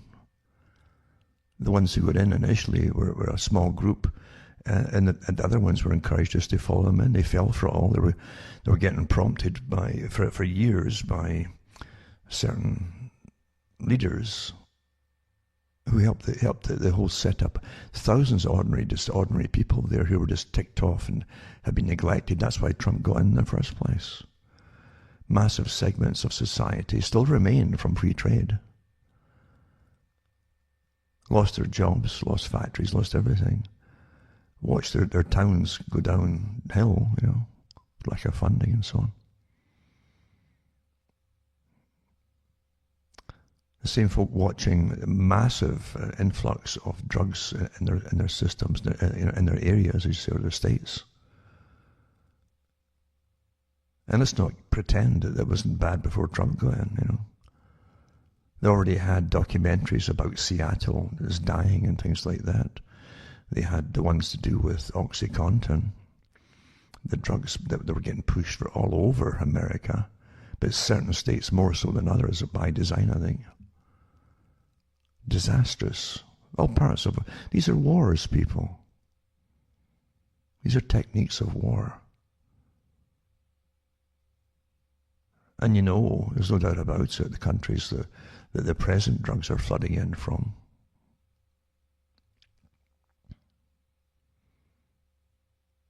War. It's a war upon the people. To bring them down, to alter them from some kind of society that's in control of itself to an extent, and including mental health, and then destroying them. That's war technique, you see. And you think I'm kidding about that? Look at this, the studies that were done on how to take down Russia when it was in Afghanistan. You start reading the books, by guys in the CIA who are now, retired or dead now, some of them, and how they decided how they would, if they could embroil the Russian military, give them a Vietnam experience. That's what they called it in Afghanistan. For years, it would bankrupt them even more. It would destroy their ability at home to get support of the people. The more troops were sent over who were getting killed, but even more so towards the end. They showed years ago on TV a documentary put out by Russia themselves in preparation for them collapsing. But they showed you these massive hospitals full of drug addicts. A lot of them had been the guys who got put on the drugs in Afghanistan. Other ones came back with the drugs. They were hooked as well and created the supply lines back into Russia proper. All planned out and talked about by the CIA before it all happened. How to do it. Drugs isn't new for taking down civilizations. Some of the top characters you have in the US right now are descendants, their family lineages of the Opium Wars, where they dumped the bales, thousands of the bales on China, until China had to let them in to supposedly do the trading. It was really plunder them. When you had British quarters, American quarters, French quarters, and so on. That's how that's how they edged their way in. If you don't let us in and to get your resources and so on and do forceful trading, gunboat diplomacy they called it, then we'll just drug all your population. So they literally unloaded thousands and thousands of tons of bales of opium that had been produced mainly in the Golden Crescent, I think they called it, which included Afghanistan. The good poppies were always traditionally grown there in one way or another. And then, of course, they develop and create it into cakes, etc., and the processing. And some of the politicians, when they looked into their documentaries, going through their histories, showing who was who, and whose grandparents and great-grandparents and so on were involved in The Opium Wars. So yeah, don't think your own countries in the first world are way ahead in using these techniques. And they're using the same techniques on their own populations now. I can't call them their own population. I think Bertrand Russell was quite right when he said that the elite, through their very careful breeding process, like selection and mating to get the right offspring, is very eugenically minded, you see. He said that they become a different species eventually, the elite. They'll know everything that's really happening. They'll dumb down the rest of the population, but the elite will actually get higher in IQs and understand what's going on. But the rest of the people would have to be dumbed down through diet, injections, and injunction. That's from his own book. You know? Well, I think that's happened, really. I think that's really happened. And you're living through it now, aren't you? So you can't really say that the folk who are representing you are the people who really are representing you at all. And I've always said intelligence agencies are one world agencies, that they're all combined long ago, maybe even from the beginning. And they really don't have your countries at heart, or the best interests of your countries, obviously. They don't have your best interests at heart at all, when they've given you colour revolutions inside your own nations. And getting back to the elderly here, year after year, I've talked about the death rate of retirees in Britain, where it's been normal for years now. New normals, we're always getting new normals, you see. Is to train you in this new bioethics, as they like to call it, how to treat manage the people, and who should live and who should die, and who's expendable and who's essential and who's not essential, etc., etc. You're going to hear more of this as to train you for your final end, actually, as I've said before. But they prattled on about the elderly every year and who are dying in their homes because they can't afford the fuel for heating themselves in the winter, until hundreds and hundreds, maybe thousands die every year in England, and it's normal. And this is from a civilized society, supposedly. It's utterly disgusting. And so this show of care, we really care about the elderly. We're going to change the whole world and lock down your economies and stop your economies and lock you all down your homes because it's to save the elderly. What an incredible lie from the same people who tell you, well, certain folk, we can't just pay for the fuel for everybody to live in their homes in the winter. This is from people who worked all their lives, can't afford the fuel. And Great Britain, I guess I'm glad they dropped the great part, but that's normal. So they can't come out and start using the elderly like they care, because they have never cared about the elderly. This is an agenda for a different reason. Then they'll tell you, if you try to say we shouldn't be locked down and a whole bit, etc. Oh, it's because you don't like the elderly. This is from the same foul-mouthed characters we call the politicians, who will parrot whatever they're told to parrot by their masters. Yeah. They don't care a darn about the elderly. And even when the shots are being given, like the ones in Norway, and they're admitting it in different countries already, so many died after getting the shot. Oh well, it's got nothing to do with getting the shot. They were going to die anyway. If they're going to die anyway, why would you give them something that has been shown to be rather lethal to them, perhaps? And this is a massive enterprise to change so much of our perceptions and the way we view everything, and our behaviours, everything, this total war scenario.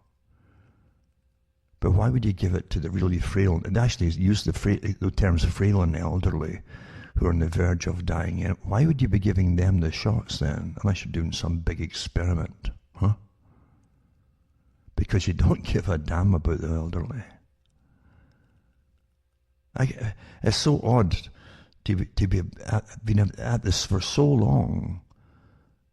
In the 90s, I went through the histories of I have to use the term the unborn. I don't think you're allowed to say anything different anymore. This is because we're under such free society, right? But I said the whole point of this, that abortion, and it wasn't for what they said it was. It was to change society's perceptions again on what humans are and what life is about. That's the whole point of it. I said eventually they'll start on the elderly. So they start at one end, and until it's fairly regular, normalized, and then you start on the next. Well, why bother keeping the elderly alive, you know? And then comes euthanasia, which we have in Canada now. I mentioned last week or the week before about the 90-odd-year woman who had no comorbidities, by the way. She was healthy and ambulant, the whole thing, who decided to accept euthanasia because she couldn't stand being isolated during another lockdown. And they gave it to her. They killed her. And they tell you they care about the elderly. Oh, you're starting to think for yourselves for a change. You know? They care about the elderly. When Obama ran, in his time, his first time running for office, I listened carefully to the little bits he came out with, because that's when they tell you little things of an agenda, you see, little parts. Trump was the same with his pharma business. He said he was going to back, because they were backing him, right? He said, and I'll cut all this testing time out, etc., for all safety things, and they'll rush necessary things to the public, medications and so. He also meant vaccinations, folks. Huh? It's a coincidence. Well, when Obama ran the first time, he said, he gave an example of his mother or grandmother. He says, is it really, the money it's cost to keep her going, is it really worthwhile spending that? And he made a big, and it published in the papers. It told me it was a big thing we're supposed to start thinking about. That's what really, when it was in the papers, you know, it was telling me. What's the mantra from the climate change agreements? And so, too many people. What's the mantra comes in with COVID? We've got to ration medical care and stuff. It's in the Toronto papers again, Canadian papers, Ontario, and a recirculation of what they gave us last year, because Canada was one of the first countries to get the bioethics report. Make sure you get this in stories. We'll have to start rationing care if it gets any worse, and you know, decide who should live and die. It's a sad thing to do, but we have to do it if it ever gets that bad. This is all getting you ready for your essential, non-essential, etc. Grading you all and getting you to accept it. And it's true, the world's a stage, because everything they show you is a show. It is a show. Produced, written, directed, and produced show. Every little thing they give to the public, it doesn't just come out spontaneously from anybody. You're living through an incredible show, the greatest show on earth, right? And it is. It truly is the greatest show on earth. They have no end of people coming out to talk about the different folk in Norway and other ones in old age homes that died after getting the shot. That's probably nothing to do with the shot. That's really scientific again, right? And what's the one truth you'll get in any detective story? It's propaganda, right? But what's the one truth you get? Is that it's called common sense detecting, where you find out, you know, all the characters involved around the character who's died or whatever in the plot. And you also have to find out too what happened before they died. Did they upset somebody or whatever?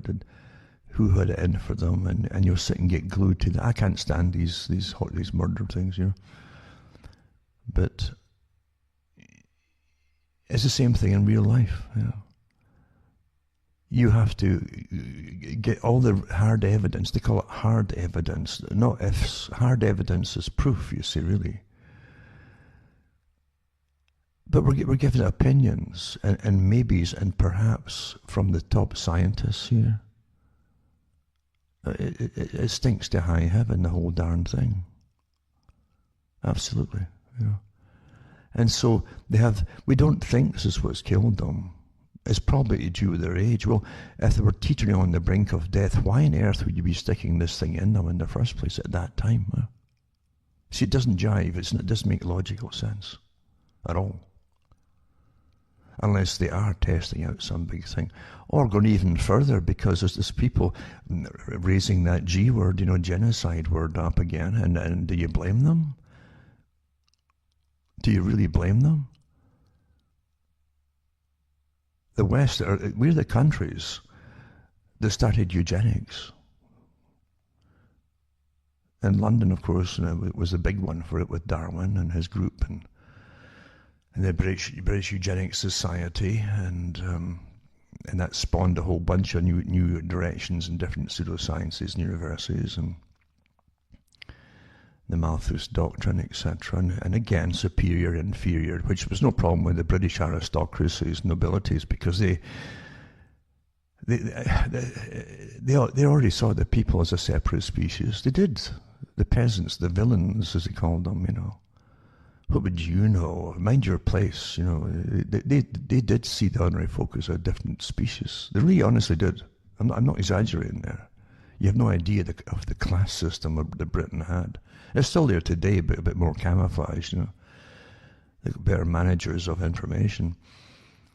But I've talked to people from India, well-educated people from India who talk about the upper classes and Brahmanism, etc. And they came to the same conclusion I had long ago, that the reason that Britain was in India for such a long time was they got on so well with the Brahmin class. Their aristocracy, nobility got on so well. They could identify with each other very, very well. And they saw the rest of the population as just almost subnormal peasants. The same as Britain did. That's a fact. And the elite in India lived off the backs of everybody else with taxes and fees, feudal duties, etc. That's where the word fee comes from. Feudal taxes, fees. And the British aristocracy, they would get appointed to different positions over areas in India, worked with the Brahmins, and they shared the loot that came off the people's backs, the taxes and so on. Big money. And people tend to look upon India as just some backward. No, it's not a backward place. They got a massive population, massive, ancient culture. And many cultures involved inside India, hundreds actually, from small tribes they're from the Dravidian groups and so on. But you got to realize that it's one of the largest middle classes and upper classes in the world because it's got such a large population. I don't know if I mentioned it before on the radio show. It was not a radio show. It was a documentary, really about some of the early color film. And cinema, for home cinema use, by the way, they had it in the late 1800s, early 1900s, and it was created in France at the time. And I like photography and so on, but it was fascinating how really good colors and so on it was too.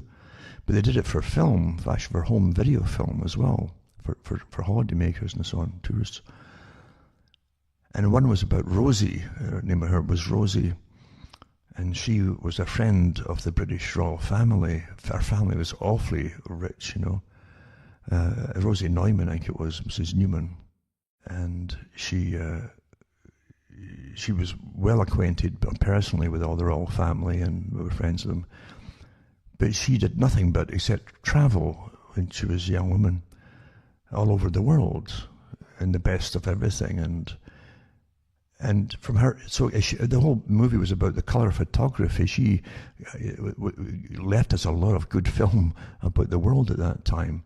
And she showed you incredible footage, video footage of some of the top Maharajas, aristocracy of India, where she visited and stayed in their palaces. These palaces were massive, like about 20 football fields together, and white kind of almost like a marble, kind of what it was. And they showed you these endless trains of soldiers, almost like medieval soldiers. The way they were dressed and classic outfits, etc., ceremonial outfits with weaponry and so on elephants and so on. And she's witness to all of this, one of the last people to actually film it all, maybe the first person to film it all in colour. But no, India was incredible. Why do you think they went into India? A nation where they have incredible wealth with riches, gold and all kinds of precious metal, but gems galore. And you see them wearing the gems at the Brahmin weddings. They can hardly move with the weight of them.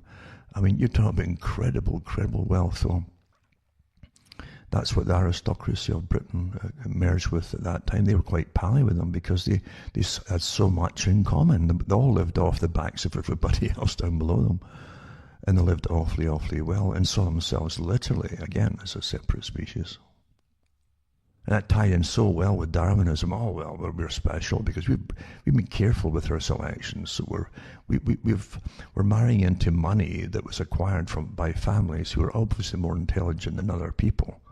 So our offspring will be passing on will have these traits passed on to them. That's basic eugenics in action, and you're living through it.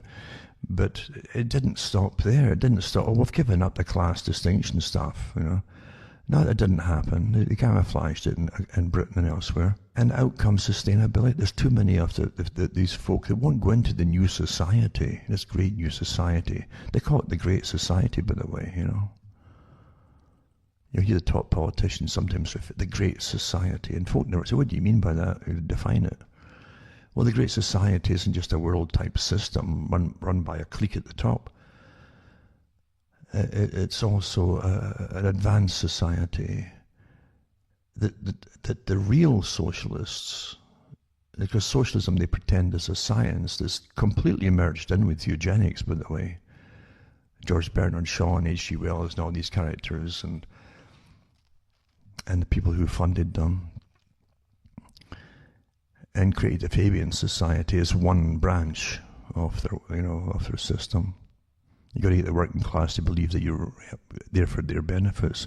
Eugenics, you find that that Bernard Shaw and others in charge of the Socialist Party said that the average worker in Britain that would support them really think that the rights were winning for them are going to help them be more comfortable in their family life. He says that nothing's further from the truth. He says, we plan on getting the women out of the family and abolishing the family. So all these poor characters that were saying, yeah, this Fabian Society, this Labour Party is great for us, I had no idea that the elitists at the top had no intention of making life better for you. They wanted to literally smash it up and divide and conquer again. And ultimately start reducing the population. H.G. Wells said it too, all these workers passing by the windows on their way to the factories, leaving dust on the streets, and these miserable creatures and so on. And we help them get better food, we help them. And what did they do? He said, they breed. These are your top socialists. The folk don't catch up. They don't even know what they follow half the time, And that footage that was put up about Rosie in England, they had it on YouTube. I don't know if they still got it up there or not. I may have a search. I think I might have put it up years ago too, because it's fascinating to watch it. She even she traveled the world, the life of luxury, by air and ship and all the rest of it, and princes would literally send their big chauffeur-driven Rolls Royces in different parts of the empire out to meet her and take her in and so on, including in India. They did that too. And she took it all for granted, this natural way for her. She just completely took it all for granted. And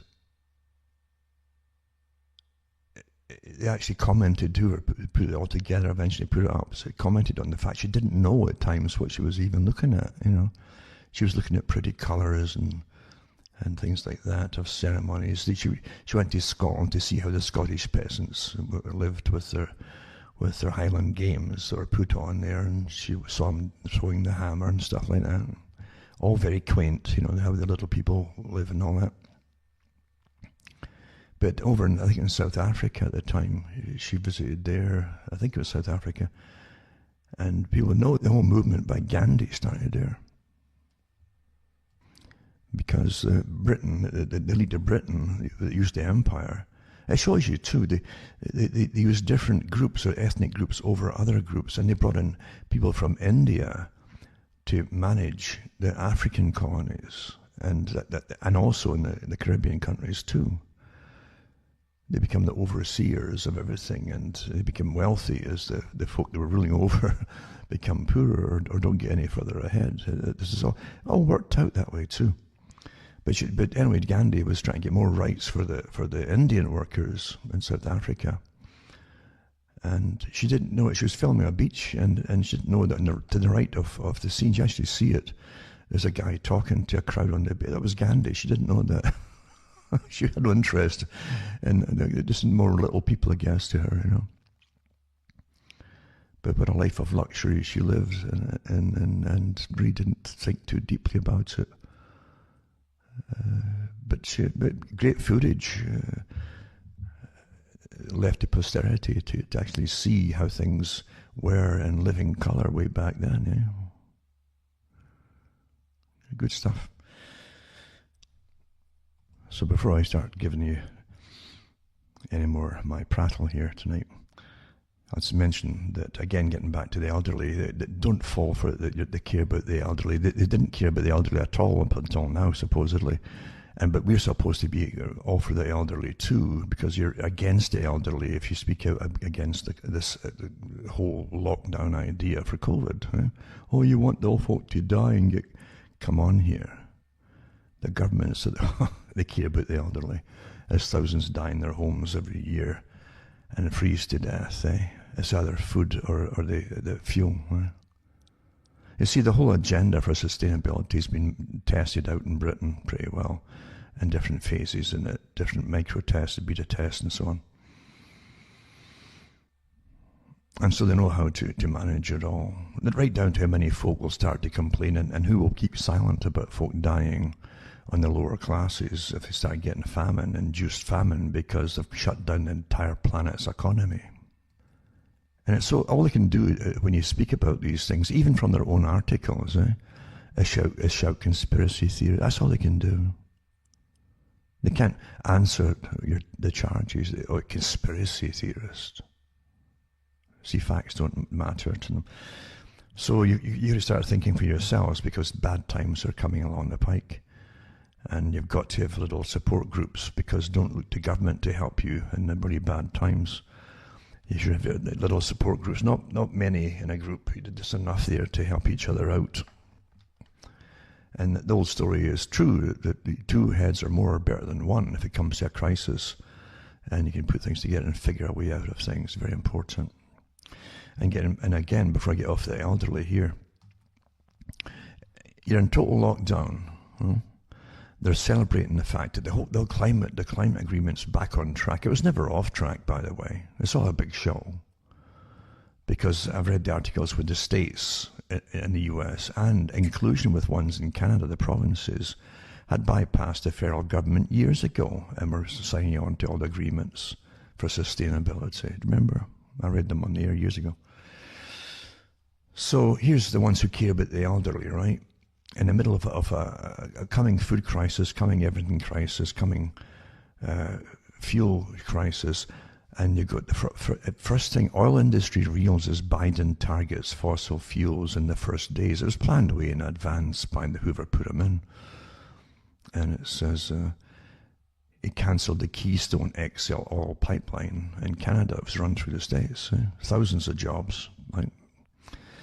Later that day, his Interior Department mandated that only top agency leaders could approve new drilling permits over the next 2 months. And next week, according to people familiar with the plan, Biden will go even further, suspending the sale of oil and gas leases on federal land where the U.S. gets 10% of its supplies. I wonder if they're going to bring stuff in from, places like the Ukraine and that. You ever see the plans for the oil pipelines all through those areas that they're all over there with right now? across the Middle East too. Right? They had them going through the countries they've knocked out, Iraq, etc. They had all the pipelines and maps yet before they invaded. They showed you them. These were the plans for these, and even the corporations that would own them. Same thing across Ukraine and elsewhere. So anyway, it says the actions sent oil producer stocks tumbling and raised blood pressures across the country. So if they start cutting back on your own ability to heat yourselves in your own country during a complete lockdown that's supposed to last for years, what do you think is going to exacerbate to make it worse? A full-scale war-type scenario you're going to see. Everything's going to be rationed. There'll be deaths. Oh, well, we can't help it, you know.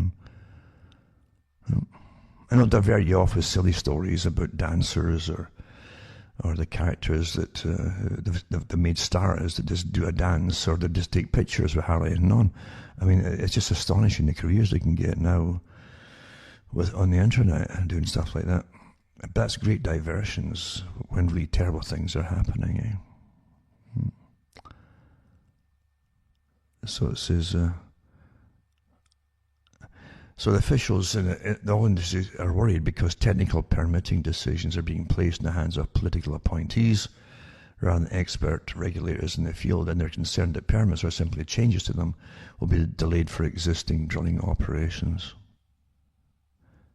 And it says many interpret it as a prelude to broader actions, including the administration's plan to next week to impose a moratorium on all oil, gas and coal leasing across some 700 million acres, 2.8 million hectares of federal land.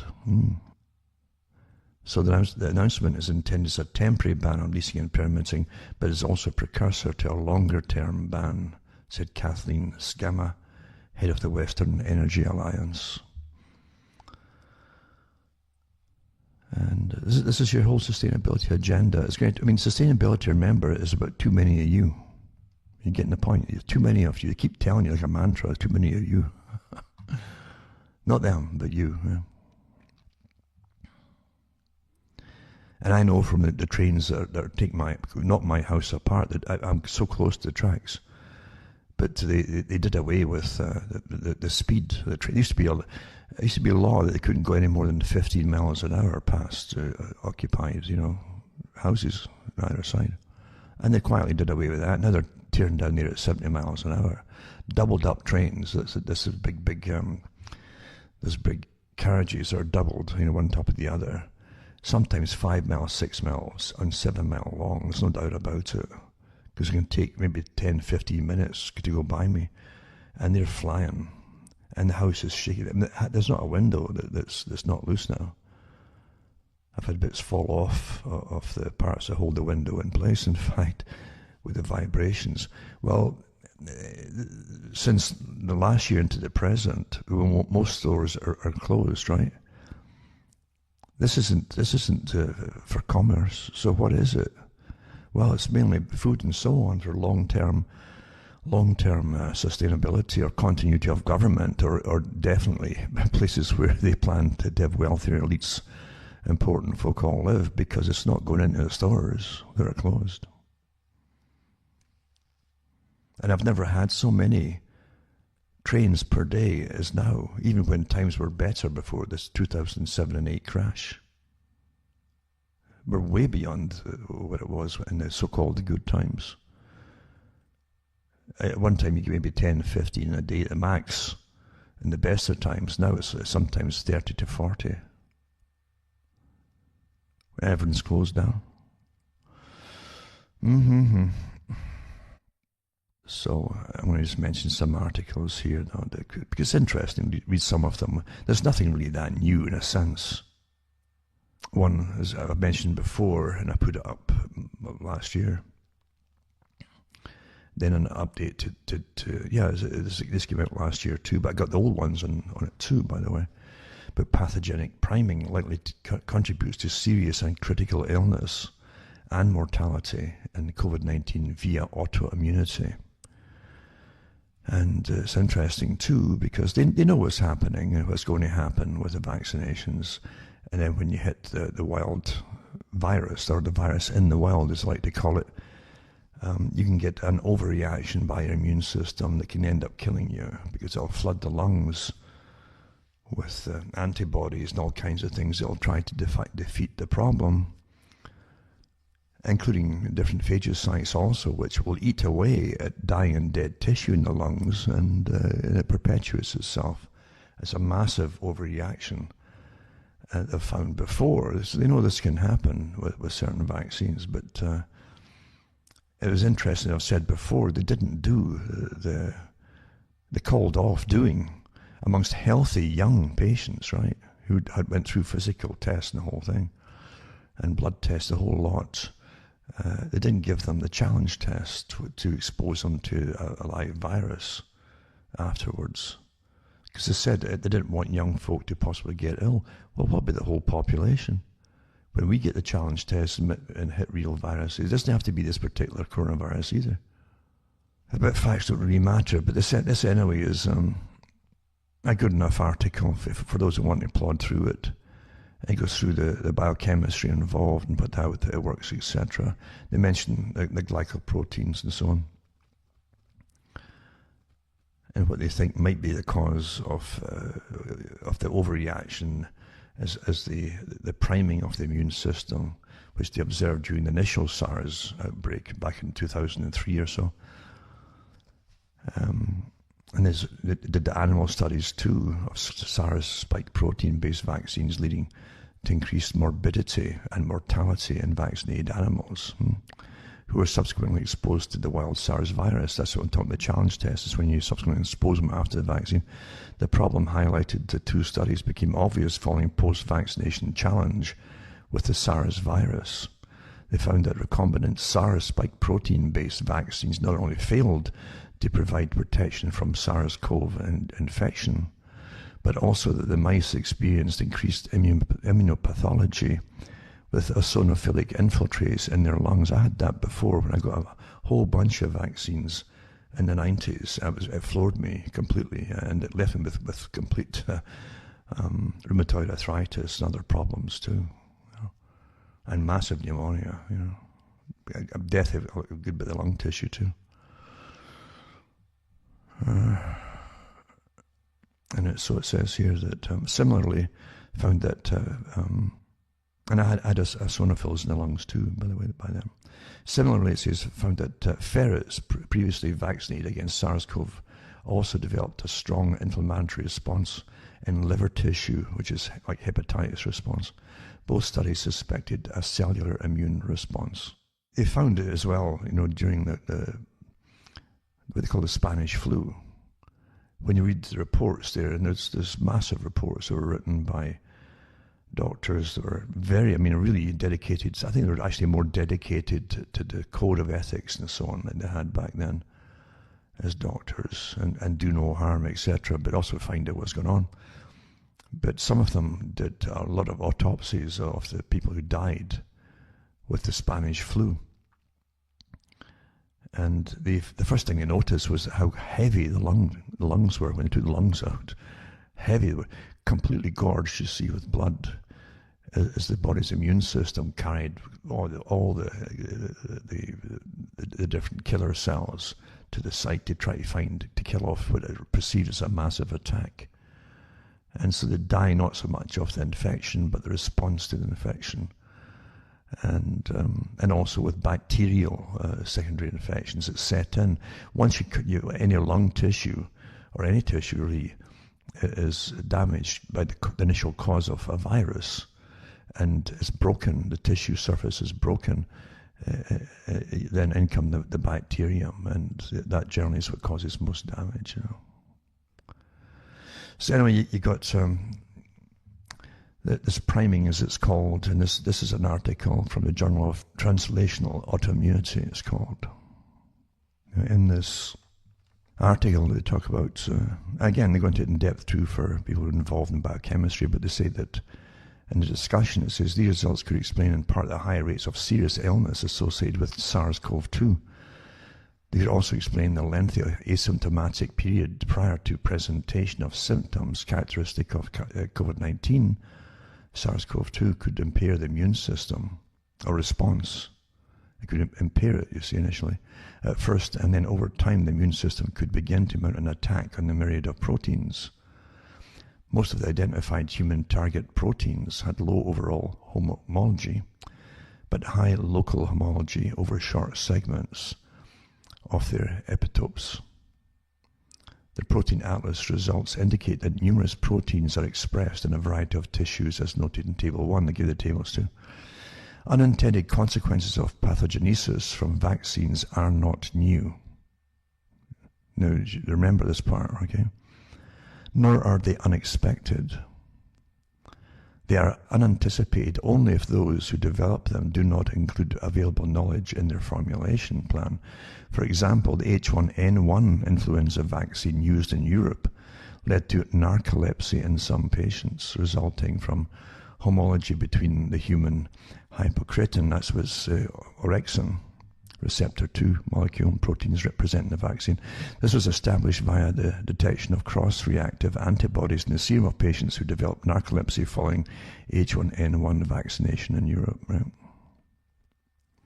Then they go on about pathogenic priming may be occurring involving autoimmunity against multiple proteins following COVID vaccinations, like coronavirus vaccination.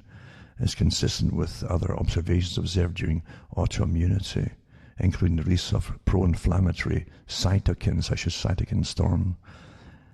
And similar to the SARS-CoV animal studies found that mice vaccinated against MERS-CoV coronavirus, Middle East Respiratory Syndrome, developed exaggerated pulmonary immunopathology when challenged with the MERS virus following vaccination. And reported that lung mononuclear infiltrates were observed in all groups after virus challenge, and that increased infiltrates that contained eosinophils and eosinophil promoting IL-5 and IL-13 cytokines were observed only in the vaccinated animals.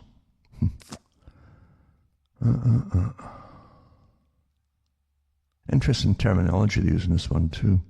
This is pathogenic priming may be more or less severe in vaccine or infection-induced immune responses to some proteins than for others due to original antigenic sin. It's interesting, original antigenic sin. The immunological reaction against self-antigens may be made less severe as fast-evolving viruses evolve away from the original vaccine type. And this is what happens in normal viruses, just mentioned there. You get multiple strains developing. Many of them, most of them actually, are less harmful to the people. But the idea is that once you catch the lesser strains of them, then you start to evolve, you get a quicker immune system response to it quite safely too. A natural herd immunity builds up, you see. So they're saying here that pathogenic priming may be more or less severe in vaccine or in vaccine-induced immune responses. So if you have this massive cytokine storm, it's more likely to be caused by the vaccine, right? As opposed to naturally acquired SARS-CoV virus, and then your body's natural reaction to it. It says thus the screening of immunogenic epitopes from pathogenic priming potential via homology may be augmented by studies of autoantibodies that cross-react with epitopes included in the vaccines. It's quite an interesting little study anyway, and I'll put this one up for anybody who wants to look at it. And again, pathogenic priming, journal of translational autoimmunity is an easier to read article here about it, so I might just put that one up for the people, and if they want the PDF, they can download it themselves, I guess. Now, the techniques too of treating us like simpletons, little peasant type, simpletons. It says the £500 COVID cash point. The politician, right, in Britain, right, they call them ministers. Minister eyes astonishing plan to give everyone who tests positive for virus a one-off payment to encourage more swab tests at a cost of £453 million per week.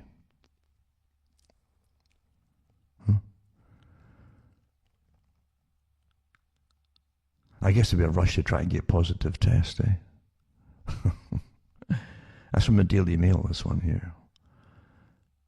And so everyone testing positive for COVID could be given the £500 under dramatic plans being considered by ministers, politicians. And it's aimed at encouraging more people to undergo swabs and self-isolate to stop the virus spreading. Here's the thing, there's so many articles come out here by top virologists talking about naturally acquired herd immunity, and that they've already shown in some studies that your own immunity is lasting longer and kicks in quicker against the coronavirus without any side effects, right, for most people. So the scams are incredible. Every scam artist has got their hands out for some, even the public relations companies, the PR companies and so on, and marketing companies.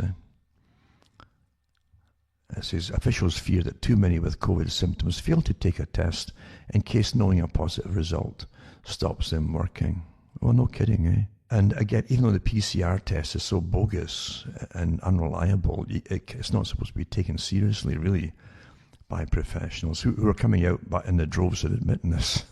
It truly is for false positives. And all these cases are not sicknesses, they're just people who test positive. And again, with a PCR test, doesn't tell you if you've actually got it, if you've had it, and if it's actually from that actual virus in the first place. So it can't be certain that either. And back to the same thing too, test and trace. The test and trace thing, these contact tracers, is paying Deloitte, it's a company, I guess, nearly £1 million every day. A top-ranking civil servant at the Department of Health and Social Care told members of Parliament that 900 of the firm's consultants were employed, okay, at a rate of £1,000. I guess that's each per day. Yeah. £1 million a day for test and tracing. Every shark's got their hands out, eh? So it says David Williams, a top-ranking civil servant at the Department of Health and Social Care, told MPs on Monday that 900 of the firm's consultants are currently employed at the rate of £1,000 a day. Disclosure of the astonishing level of expenditure comes after parliamentarians were told that the department, DHSC, expected to spend £15 billion on coronavirus the next 3 months on testing alone. Do you understand why they must get the high numbers for testing? I say, it doesn't mean you're ill or got sick or whatever, or you even got it. £15 billion, eh? Particularly the rollout of controversial rapid testing to tackle the pandemic. Every test that they're using is controversial, whether it's even effective or efficient or truthful. And I remember last year, that more than 1,000 consultants from Deloitte had been hired by the government, but Williams' admission to the Commons Public Accounts Committee is the first time the true cost has become clear.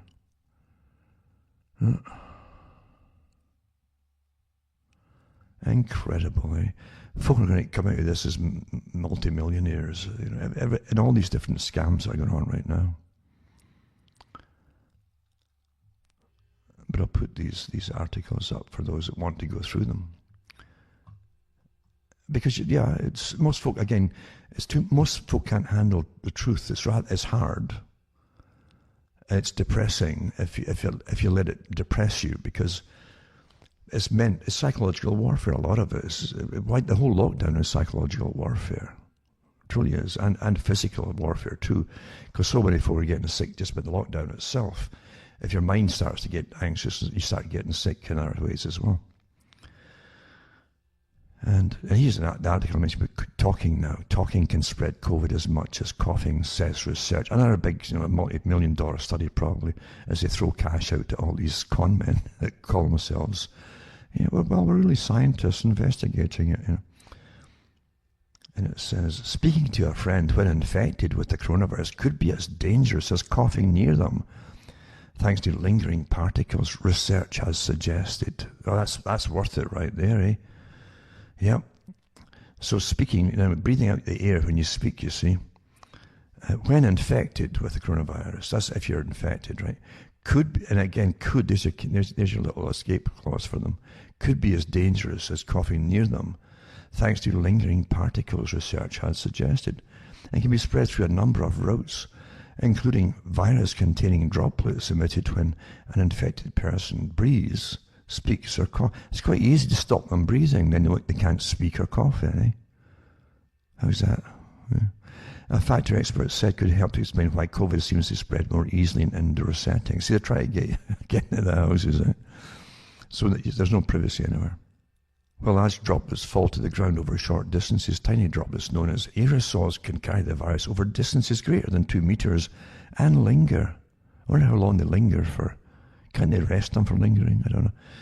They rest everything else, right?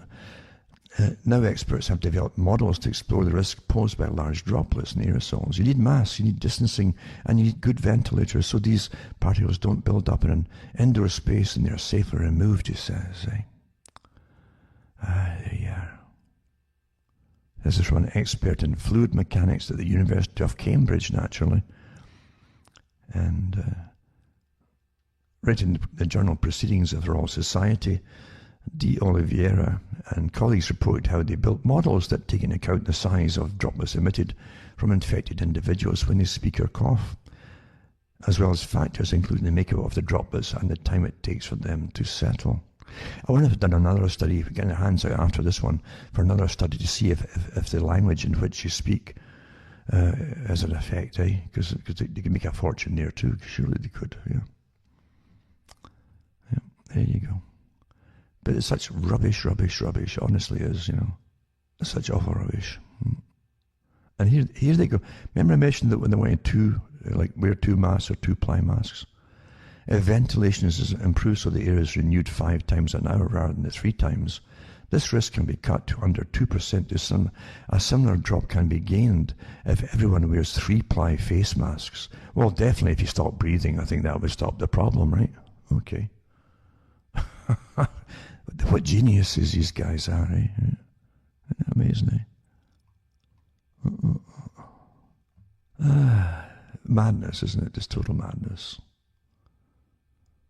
And there's some articles that are just so rubbish you don't want to read at all, honestly.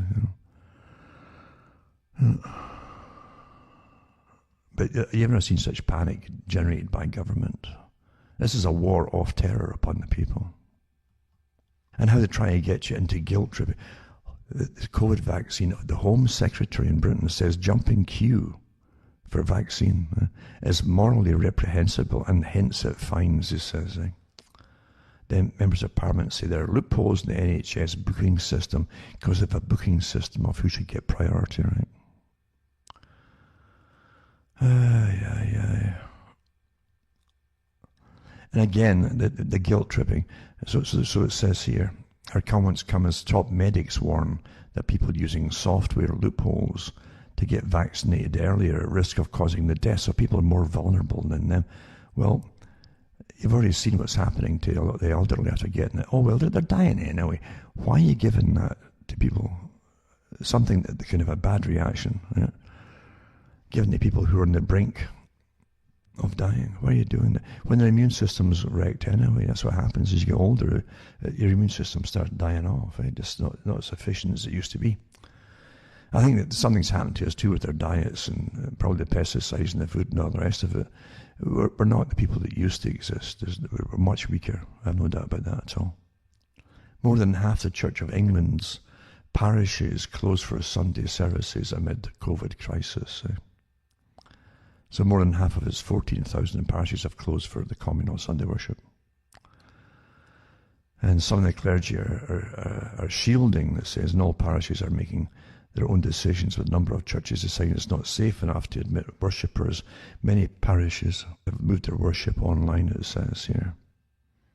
Awaken the spike of coronavirus cases. Cases are, the more testing you do, you'll never run out of cases, you understand. Even if COVID-19 was to just suddenly disappear tomorrow, you'll still be able to find cases with the tests. Cases. Half the population feel lonelier now than ever before in their life, says study. And the nation hasn't seen family for over 3 months either. which is just one factor contributing to the sad statistics that 55% of us are lonelier now than we've ever been in our lives. I guess they get paid money to do these articles too, these studies on loneliness. What do you expect when they shut down the economy, or they're staying in their homes, or else? Huh? What would happen when you shut them all in their homes and they can't get out, or they get harassed or fined? What would that cause? I wonder how much the study cost them. Yeah. I'd have done it for, a few pennies, I think, really. See, they're all doing all the studies on it. 45% of Brits feel anxious about elderly relatives and neighbours who can't use technology to stay in touch with loved ones. But it says that despite that the age group perhaps is most acquainted with technology is the one that feels the loneliest, millennials feel lonelier than any other generation. You understand that if herd immunity was allowed to, Lightfoot on as normal, herd immunity would sweep through the population so quickly, and you'd have your natural immunity to it a lot safer too. Never mind the fact that you still survive, and go on into the future, because you won't go on to much of a future with this perpetual lockdown and the wrecking of it, the mandated war type wrecking of the economy for sustainability. Oh, sorry, the Great Reset. Let's call it what they call it, the Great Reset. Another article too, vaccinated people must stick to lockdown rules as they may spread the coronavirus, says Jonathan Van Dam. It's not like Van Damme, it is Van Dam. But it says, getting your COVID-19 vaccination doesn't mean you can liberate yourself from lockdown or other restrictions. This is from Sky News. And it's a warning from England's Deputy Chief Medical Officer, Professor Jonathan Van Dam, who says the millions of people who have received their jab must still obey social distancing rules. Those who refuse risk prolonging the pandemic and its associated restrictions, he said, adding they could also be putting at risk those who are vulnerable, but further down the priority list. Professor Van Dam said that while a vaccination can prevent serious illness, understand this will be like, it doesn't say will, it says can. It's just like saying maybe. It's not yet known if it prevents transmission of the virus, so you could spread it. And they're worried now that folk who've had the vaccination are going to spread the virus. So anyway, he wrote in the Sunday Telegraph, even after you have both doses of the vaccine, you may still give COVID to someone else, and the chains of transmission will then continue. If you change your behaviour, you could still be spreading the virus, keeping the cases of number of cases high, and all you do is stop doing the testing. The number of cases will plummet. Then use clinical diagnosis like observation, history, temperature, signs and symptoms, all the stuff they should be doing anyway to get proper diagnosis. Number of people with severe allergic reactions exceeded normal levels after a California clinic vaccinated local residents with a batch of Moderna's COVID-19 vaccine, reported the Los Angeles Times Monday. And California health officials have asked the state's medical service to suspend vaccination from this particular batch of vaccines. That's a big blow to them, because they'll get round it. Of course, they'll say, well, we're going to order it from a different batch or something, because they're not going to stop, no matter what happens. Another article about the same one urges a halt to using a batch of Moderna doses after fewer than 10 people were treated for possible severe allergic reactions, They all received the vaccine at the same community site. And they need medical attention over a 24-hour period. Pan says no other similar clusters were found. Pan didn't specify the number of cases involved or where they occurred. Well, this is how they give you information. They just don't give you all. And on it goes, A record 250,000 small firms on the brink of closure. This is Industrial Body. This is from Sky News again, Business Reporter. It says business confidence is its weakest since the financial crisis of 2008. No kidding. Well, that's what happens when you can't have any businesses at all. I actually like working. So a record 250,000 small firms are set to close this year under combined pressure from our coronavirus pandemic and Brexit. That's in Britain. They're blaming Brexit for it, which is a bit nonsensical. This is the Federation of Small Businesses said its survey revealed a huge cost ahead for the employment without additional support from Treasury to help mitigate the challenges faced by members.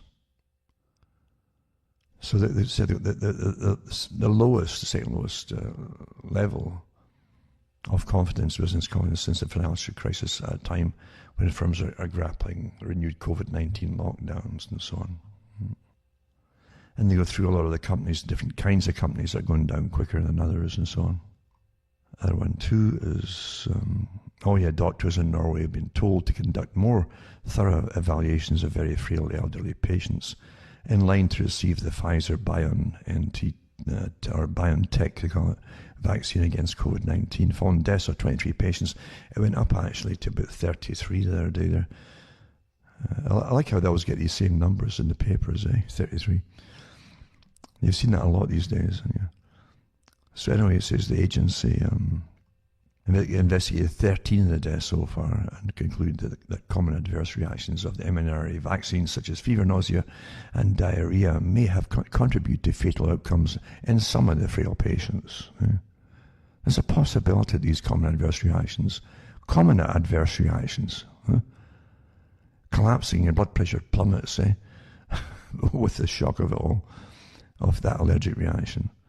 It's just common adverse reactions that are not dangerous in fitter, younger patients. Well, we're talking about the elderly here, So we bring in fitter, younger patients in. And not unusual with vaccines. It may aggravate underlying disease in the elderly, Madsen said. That's the one that's in charge of Norway's health. We're not alarmed or worried about this. And I'm sure you aren't, because it's not you who's dying. Because these are very rare occurrences, and they occurred in very frail patients with very serious disease, he emphasised. We're now asking for doctors to continue with the vaccination, but to carry extra evaluation of very sick people whose underlying condition might be aggravated by it. Oh, now they're thinking of that, I tell you. Now, Bloomberg has an article about this too, doing a bit of damage control, I guess. But like all new drugs, the vaccines that have been authorized to protect against COVID-19 come with some safety concerns and side effects. And they mentioned the two Western shots deployed, one from Pfizer Inc. and BioNTech SC, and another from Moderna Inc., have experienced fever, headaches, and pain at the site of injection. The side effects generally disappear quickly. More worrisome, a small number of vaccine recipients have had serious but treatable allergic reactions called anaphylaxis. Norway reported deaths amongst elderly people with serious underlying health conditions following administration of the Pfizer-BioNTech shot, but a review by the World Health Organization found no evidence of a connection to the vaccine. Do you see how much they really care about you with that blithe comeback, Oh, a review by the WHO found no evidence of a connection to the vaccine. No. It says, so it goes on to say, to rationalise the deaths, 33 were reported in mid-January among some 42,000 people given the Pfizer-BioNTech vaccine in Norway, where authorities have prioritised the immunisation of nursing homes and residents. So those who died were all in the 75-plus years bracket, and include terminally ill patients anticipated to have only weeks or months to live. Why would you be giving these folk who have no immune system anyway? Because they're on anti-carcinogenic drugs and radiation therapies, which destroys any immune system you got left. You know that. That's just fact,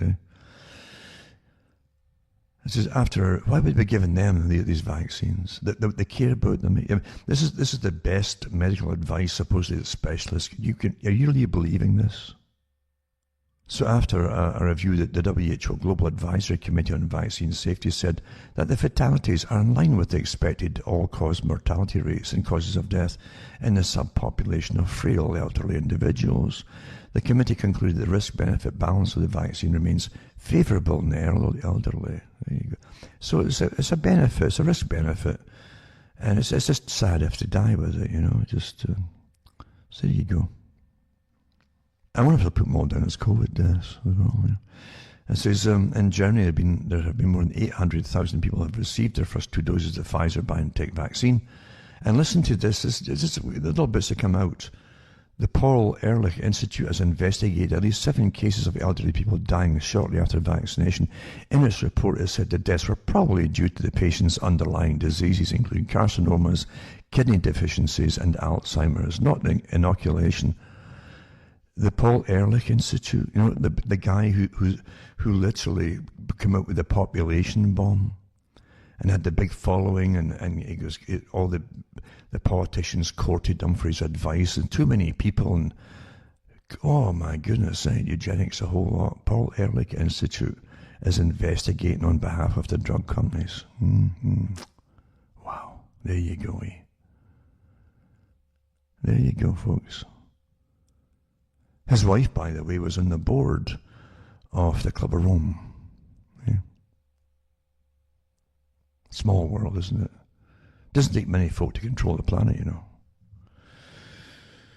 know. So there you go. So it's just the old folk dying. It's just old folk dying. That's the comeback on. The same ones that tell you, don't you care about old people? Why are you putting out information that might not want the vaccinations? Don't you care about the old folk? You might be causing their deaths by speaking out. And here they are when this happens. Well, they're on the verge of death anyway. You know, they're dying of this, that, and the other things. And from the same, again, double speak, from the same sources. And Fauci, again, says a vaccine may become mandatory. Imagine that, And some institutions don't really require employees to be vaccinated, adding that it's quite possible the vaccine will be required for overseas travel. Of course it will be. They do want a passport, but it won't be just for external travel. They want it for internal travel too. It's, you know, you can see how they, again, the noble lie, the poor little innocent sheep there. And oh well, it's just for so-and-so, just for that. And then move the goalpost. Oh, they've added that into it now too. That's how everything works and with the regulatory laws, which aren't really laws at all. And you're definitely going to see the long-term effects eventually down the road, because this is an experimental DNA-altering vaccine here.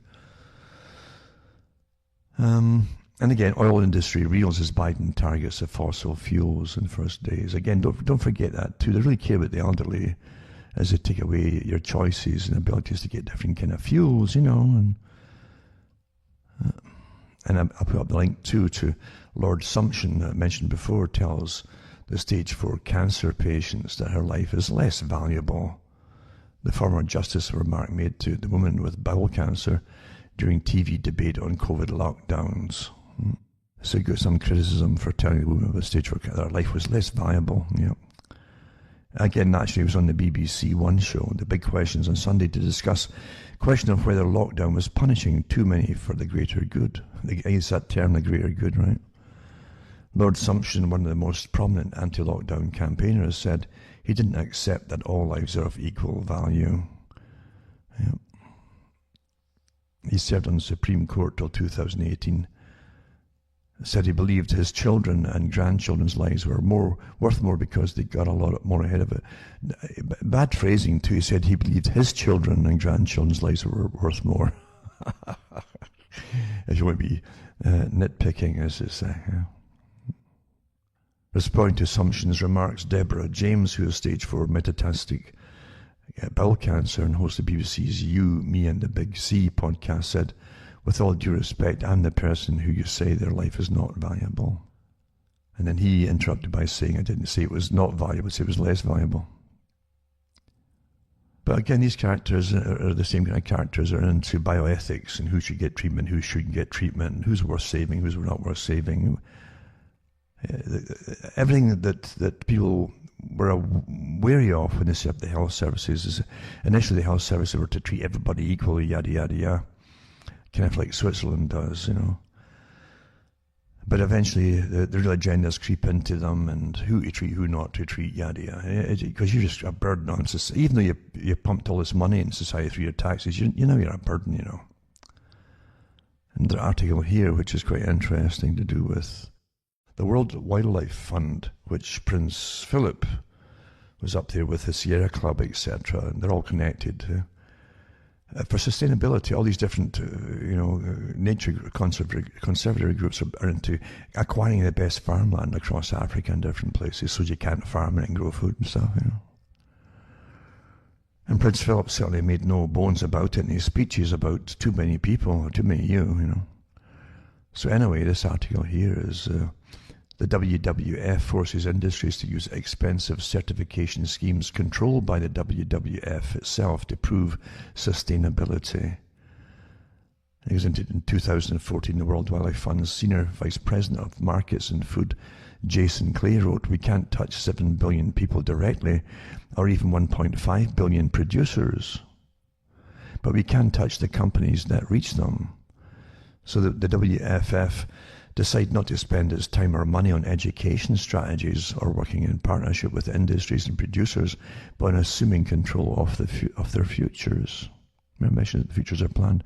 It did by implementing its market transformation strategy, targeting the companies producers sell to, realizing that they could wield great influence by controlling the supply chains of local government legislation.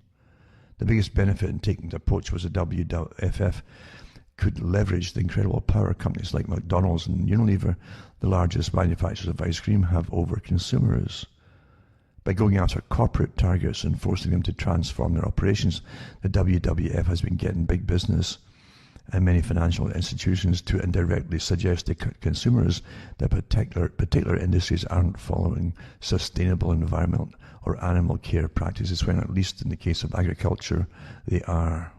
And it goes into to say coffee, palm oil, aquaculture, and the forest industry have all been manipulated by market transformation and stewardship schemes, resulting in each having to abide by additional sustainability standards and third-party certification at significant cost to individual producers.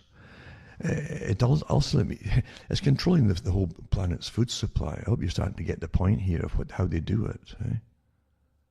It's been clear for a while that beef and cane are also in the sights of the WWF, with both appearing on the list of 15 commodities WWF states have the biggest impact on areas of global conservation. And as you already have seen from last week's articles, that Bill Gates is now the biggest owner and purchaser of farmland, or of land anyway, in the US, I think. And I'm sure you have it all over the world as well. So we've touched on food production going into eventually rationing, and probably starvation will come out across the world eventually, but continued lockdowns for years. And taking over the food supply, what's left of the food supply. They already did that a long time ago with the big cartel industries. And they have massive monopolies, there's no doubt about it, on the food supply side of it, and water. I give the talks on everything that you need to live on will be owned by them. Now you've got fuel as well, so you've got food and fuel. And so, they're going after everything you need to survive, literally survive physically. And it's all done by big think tanks, on behalf of these big foundations that are part of the big deep state.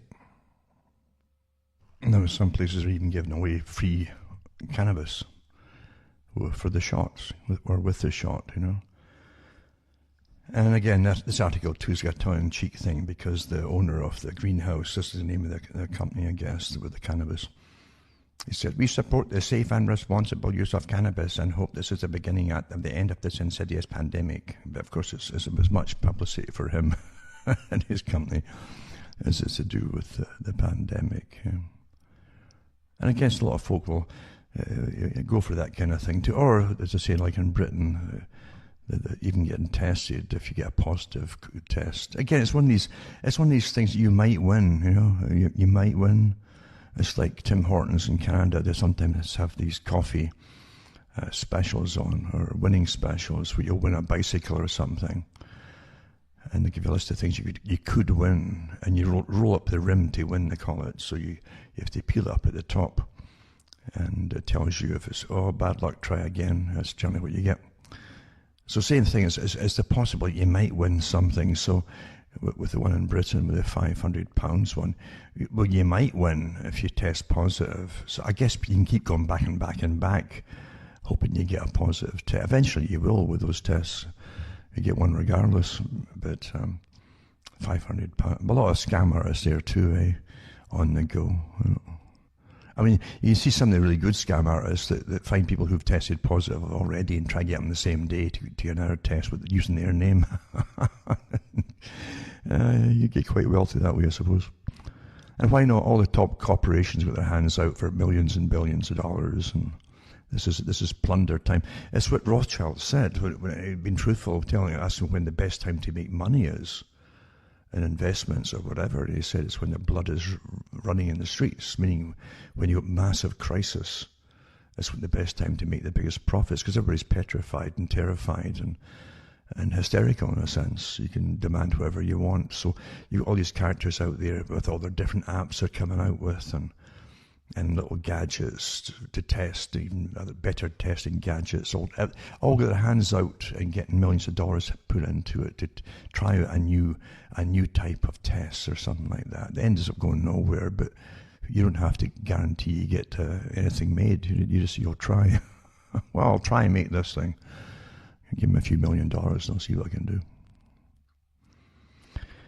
So yeah, they're giving pot out and so on, and we'll see how well that goes. Also, Ontario, Canada, the top doctor, I like how I say it to you, a top doctor. What makes them any more top than anybody else as a doctor? They're political appointees.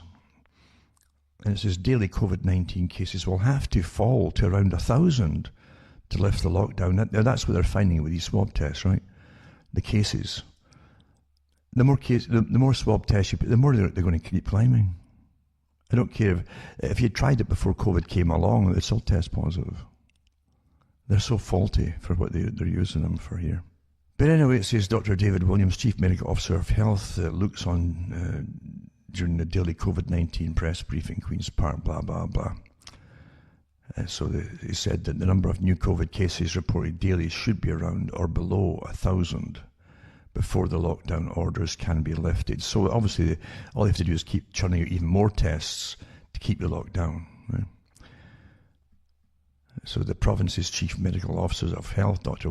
David Williams, said that officials would have to be able to guarantee hospital capacity could be protected before changing the public health measures in Ontario. Another thing too, for folk who don't, I read the article about how they're managing inside the hospitals, and you've already had folk fined and arrested in different countries, in Britain too, for going into hospitals and showing it pretty empty. But I was reading an article there too, that even in the ICU, in places where they're treating COVID cases, that have got actual illnesses, that it would seem that they're almost full, because they've got to keep them so many meters apart, the beds and everything, And now that they're trying to push it up to 3 meters apart, then that's fewer beds as they keep. So you get fewer patients in the same ward, you see, for COVID. So they can say that they're full. It's interesting how they finagle things. It's like FDR said, there are lies, damn lies, and then there are statistics. And they have courses, and you can hire folk who are specialists in creating statistics and warping them to suit whoever you want the findings to be. And that's a fact, folks. So anyway, it says, the province said that it becomes harder to support non-COVID-19 needs when the number of ICU patients with the novel coronavirus exceeds 150.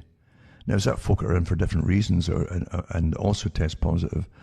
Or, you see, this is how they muddy the waters deliberately.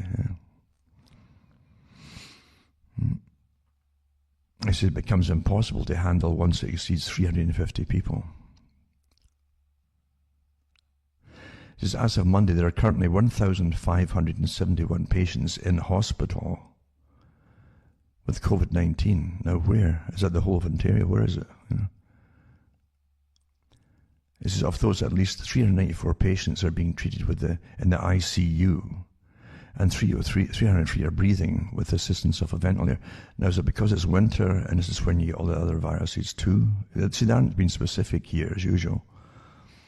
And how many hospitals are those patients scattered around in? And also, what's your annual intake at this time of year when you got flu, colds, and all kinds of bronchial pneumonias on the go, as you do every year, every winter? See, it's too easy to fudge everything by omission, you see. That's why they do it too. Don't give them the rest of the story. And again, so Doug Ford issued a lockdown province-wide at December 26th. They shuttered all non-essential businesses and prohibited in-person dining at bars and restaurants. And obviously, if your plan is to churn out about 10,000 tests a day, you're going to fulfill your quota of too many cases, as you call it. It doesn't tell you if you've got the thing, had the thing, or even if that's what's testing positive for. It could be the other virus or particles thereof, etc. To do with the climate agreement, the Conference of Parties, again, they're going to meet again. Going to meet in Glasgow, of all places. It says, and guess who's going to be? John Kerry. John Kerry. Signalled on his first day that the Glasgow Climate Change Conference will be the most important event of the year. Well, no kidding, because that's going to ram home the whole sustainability agenda in collusion with the WEF and with the COVID exercise. So the US president has signalled that all roads lead to Glasgow this year. And that's his climate envoy is John Kerry. The same old faces and same names, Familiar names and familiar places and familiar faces and names. It's a song, isn't it? Keep cropping up over and over. So it's a climate change summit to be held in Scotland, it says. And Kerry tweeted, and I love how they tweet now, Friends, today we get back to work. As I head back into government, I'll now be tweeting from Climate Envoy. Hope you'll follow me and join me on the road to Glasgow. Yep, there you go. So they've got an ambitious climate agenda, it says. So you're going to see sustainability as you cut back this and cut back that. And not just cut back all your fuel and oil and so on, but also cut back all carbon-based products, basically. That's what they claim. But you're carbon-based life form, by the way. That's what you are. Ontario grant offers small businesses hard hit by the lockdown up to $20,000, it says. It says there's no question eligible small businesses need urgent relief to help them navigate the challenge, yada, yada, yada. Barrie Chamber of Commerce President, that's Barrie, Ontario, Todd Tuckey, said most businesses should qualify for the grant. You look at your year of April 2020 versus the month of April 2019, and then compare the two, and if you show at least a 20% reduction, everybody will fudge that, folks, then you're eligible for the grant, to say. There you go. $20,000. I remember reading this article a long time ago before the COVID got a grip, supposedly. And it's to do with collars. They were talking about putting collars on workers to keep them distancing apart. Again, even the company, I know where it is too. And I says, will they actually do this or not? Because, yeah, a dog collar on you, electronic, like the prisoners wear, right? French factory workers could be forced to wear social distancing devices that emit a loud noise, like a dog collar, if they stand too close to each other.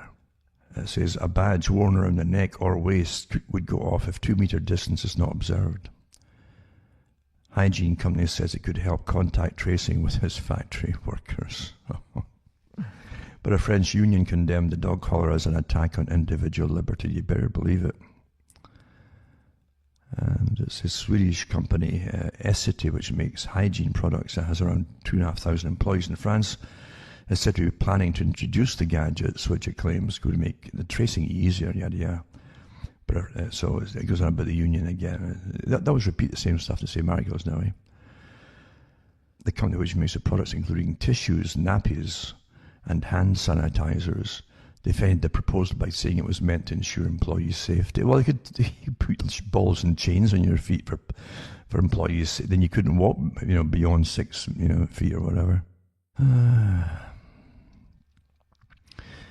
They said it won't be used to pinpoint people's location. Who's kidding who, eh? And it would be inactive in the toilets and the canteen. Yeah, sure. You'd hope folk learn as you go through life, they can't trust any of these characters that are above you there. None of them. None. That's how they see you. And again, some companies got its hand out for big bucks. You say, oh, yeah. Again, as I say, Ontario is way ahead. Well, Canada's way ahead of every other country for euthanasia. And for getting the idea across, written by bioethics counsellors and so on. There's maybe time for you to die and think about it. And it says, Ontario patients to be ranked for life-saving care should ICUs become full documents show. And it's almost a carbon copy of what they turned out last year, you see, as you get the message across, you see. So patients with the greatest chance of survival beyond 12 months should be prioritised for critical care in the event that overwhelmed Ontario hospitals need to begin rationing life-saving treatments, the provincial government said in a document. The province's triage protocol guidance states that patients should be assessed and placed in a colour-coded framework based on their risk of short-term mortality. So you're all getting colour-coded before you get in the hospital now, by the way. They know everything about you, if you have any medical history at all. And it says,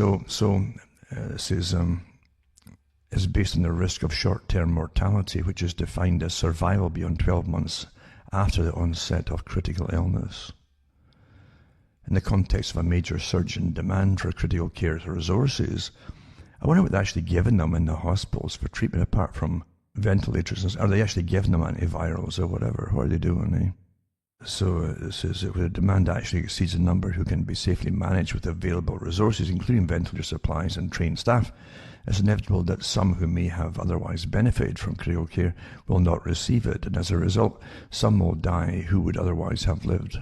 Well, the folk who can't get in for cancer treatments and stuff like that, and every other kind of treatment, normal treatments, are going to get worse, and they know that too. So from the authorities that care, right? They care about the elderly, but they just don't bother right now about the cancer patients and other folk who can't get treatments. And early treatments is very important in cancers when they're first discovered, before they can really spread out there. So there you go, folks. There's nothing to guess about, but I'll guarantee none of the wealthy elite or the politicians that are all on the payroll and little special privileges, none of them are going to suffer and be on a colour-coded chart, believe you me. It says all patients being considered for critical care treatment must be assessed by 2 physicians, and if a consensus about the patient's mortality risk is not reached, the more optimistic prognosis will be selected. If demand for critical care continues to exceed available resources at level 3, there may be little clinical evidence to guide triage decisions on the basis of predicted short-term mortality. As a result, triage decisions must appeal to procedural fairness. There you go, eh? ICU physicians should also reassess patients admitted to ICU at regular intervals and consider withdrawal of life support through a shared decision-making process with SDM, which is substitute decision makers, or who they'll be, if a patient does not appear to be improving despite receiving critical care. The document continues. This is getting you used to the idea of euthanasia, folks, because euthanasia can be given immediately through a medication or simply withdrawing treatment, okay? And only then can they make sure that these resources are available for other people, you see. And it says, we're at the dangerous point, epidemiologist Dr. Adelstein Brown, co-chair of the province's COVID-19 science table, said. Now, they have these science tables where they all sit and debate with bioethics. this supposed new morality. We've got a diploma in morality. You don't have that, you see. And so we decide what's morals. And you're expendable if you're just color-coded on this particular color chart here. And you're not really essential, you see. A politician could be really essential, and they'd have to pump a lot of money into them if they're a good yes man or woman, That's how it works. I tell you. Is to get you ready for much, similar things down the road, which is basically your own need for treatment at some time, regardless of COVID. This is going to be permanent, you see, this devaluating, getting you to accept the devalued life that you have. Getting you to accept it is very important. Well, okay, And once again, until you're developing last resort guidelines in which patients to prioritise if hospitals are overwhelmed by critical COVID-19 cases. And there's another article about the same thing. Now remember when 9/11 happened, immediately the media, again with government tax money, big money, this threw the money around for anti-terrorism, domestic terrorism, right? Came out with all these sudden big TV dramas, one in the States with the president and the different guys going after different terrorists and shooting them on the knees and stuff, and the different actors involved. It's got more and more graphic. Canada came out with something called The Border, I think it was The Border. Big money, rotten scripts, naturally. And they actually had a flight of, I don't know, was it F-16s that were flying down to one of the bridges that connects us with the States. All fiction, strafing the bridge, by the way, all incredible fiction to dramatize and this completely fictionalized terrorism, you see. As I've told you, everything you get for entertainment today is pure propaganda. I don't care what it's about. It's indoctrinating you in something or another, guaranteed. Well, here's, I fell off my chair when I said this one. Kenneth Branagh is to play Boris Johnson in new TV drama charting the Prime Minister's handling of the pandemic. So now we get a fictitious account of Boris Johnson.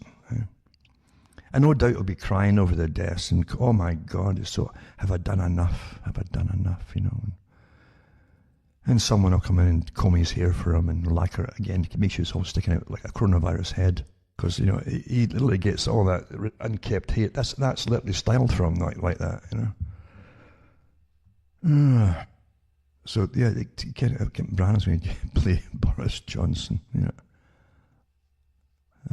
don't want to read any more of this, I'll be sick, I think it's called This Scepter Dial. Who dreamt this rubbish up? This Scepter Dial, eh? A Sky original drama will tell the story of some of the most devastating events to ever hit the country. And of a Prime Minister leading through unprecedented times.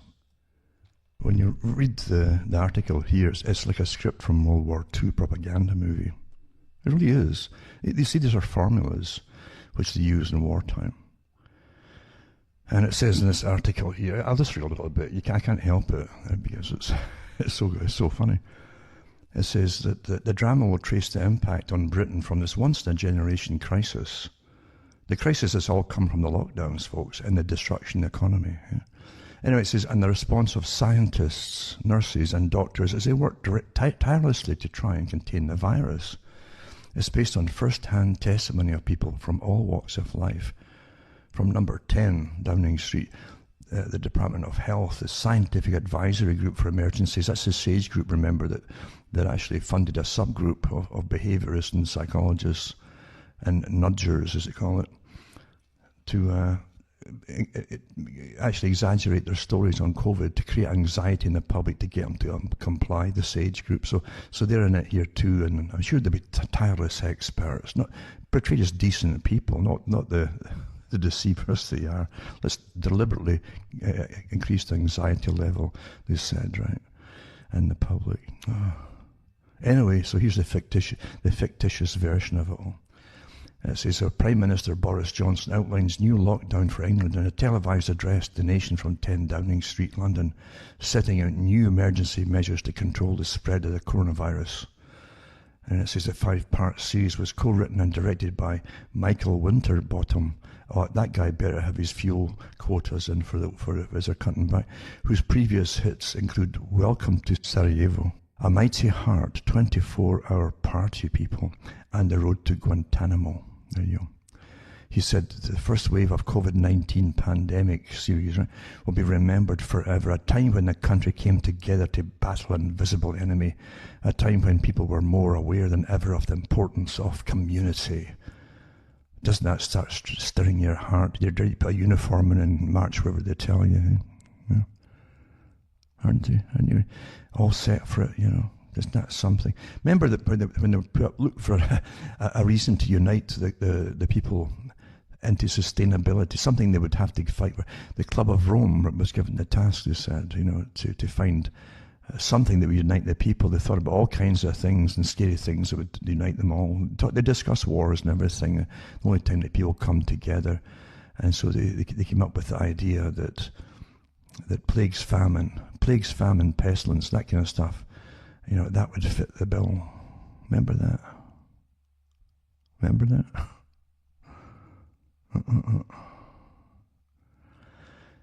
May remember forever a time when the country came together to battle an invisible enemy, a time when people were more aware than ever of the importance of the community. Thank God for fiction and propaganda. Now, all this stuff that's been happening too, there's so much performance going on. It's really performance, isn't it? To do with everything on television is a show. I don't care the news show. Everything's a show, folks. That's what it is. Hope you realise that. It's never been so blatant as it is today. The same media and the ones that used to run newspapers, the same name as it's all internet now. They had to get subsidies from the government for years because no one was reading their nonsense. It was such rubbish. But they're back in full force with the war on terror, you know, and getting heavily subsidised again to put out all the fear in a common narrative. You see, the whole idea of wartime is to get all the opinions decided by experts that the people must parrot. Anything, I don't care how divergent from the parroting is hammered by the authorities. That's what you're seeing now, of course. There's no freedom of speech or freedom of thought or even speculation. Even if you said this is speculation, doesn't matter. It's forbidden. You're living under an authoritarian system now. And you don't have to go far to look at for all the signs and symptoms of it. So you got to understand there's so much going on. And the same thing with as I say, your whole life you've been living in an illusion because you're trained to believe, to be naive and to believe it's all real and nice, etc. through the propaganda that fed you again with all the fictitious stories or fiction movies that have given you on politicians and how there's some decent ones there that you know in that other world which doesn't exist, the one that they tell you to believe in. So folk can't believe it today when the same authorities are all parroting the same stuff that doesn't make sense to you by your own observations. You know. That's how easy it is to control the people. They all get on board with the same mantra. That's important.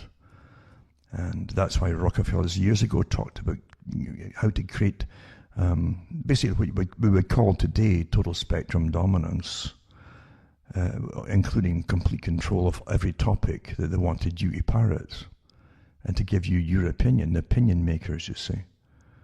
And then so they took over they created a whole bunch of newspapers, and the rest of them would follow them. They knew it. They knew exactly through surveys that they'd done how many they would need to control the whole of the U.S. Newspapers and magazines, etc. And these ended up being the main ones that all the lesser ones would simply copy, you see. Quite easy, isn't it, really? The standardization of thought and opinion. A monopoly over thought and opinion. And they're absolutely ruthless when it comes to, as I say, not allowing anyone else to come in with a different opinion. But you've really been living through it your whole life long. And when you think of even the history of the US, when I was young, I thought, why is America off to Vietnam? They say, oh, it's treaties to sign with the South. The old story that Britain used to get into World War II is treaties and World War I. Well, we've signed these treaties with these countries. Some of them only in Britain were only signed a week before the war started because they wanted the wars, you see. But you find it now you find it with Vietnam, and it was rather evident to some countries that the real communism, if you want to call it communism, resided in the USA at the time, in the higher echelons of government and the State Department, you know. And you control the State Department, you control the whole system in America and abroad. So why on earth were they off to this little country, Vietnam, to stop communism when it was taken over back home the whole time? When Marxism was getting taught in universities quite openly, same in Britain, you know, and training a generation to be Marxists, which they were, a lot of them. Why would you be doing that and going off to fight at the same time, using all your resources over in Vienna? And nothing makes sense until you always realise that there's other reasons behind it. And part of the reason, the two, was to devalue Americans' ideas, impressions of themselves and their self-worth, which also has to do with power, obviously, as a people and a nation, militarily. And that was they get bogged down in a war which they couldn't win.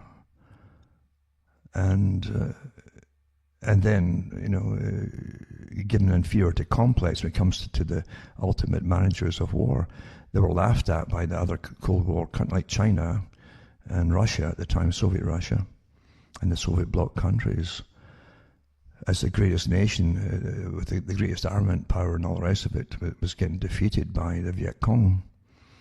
But in reality, too, they weren't allowed to win it anyway, in many different ways. And they shouldn't have been there in the first place.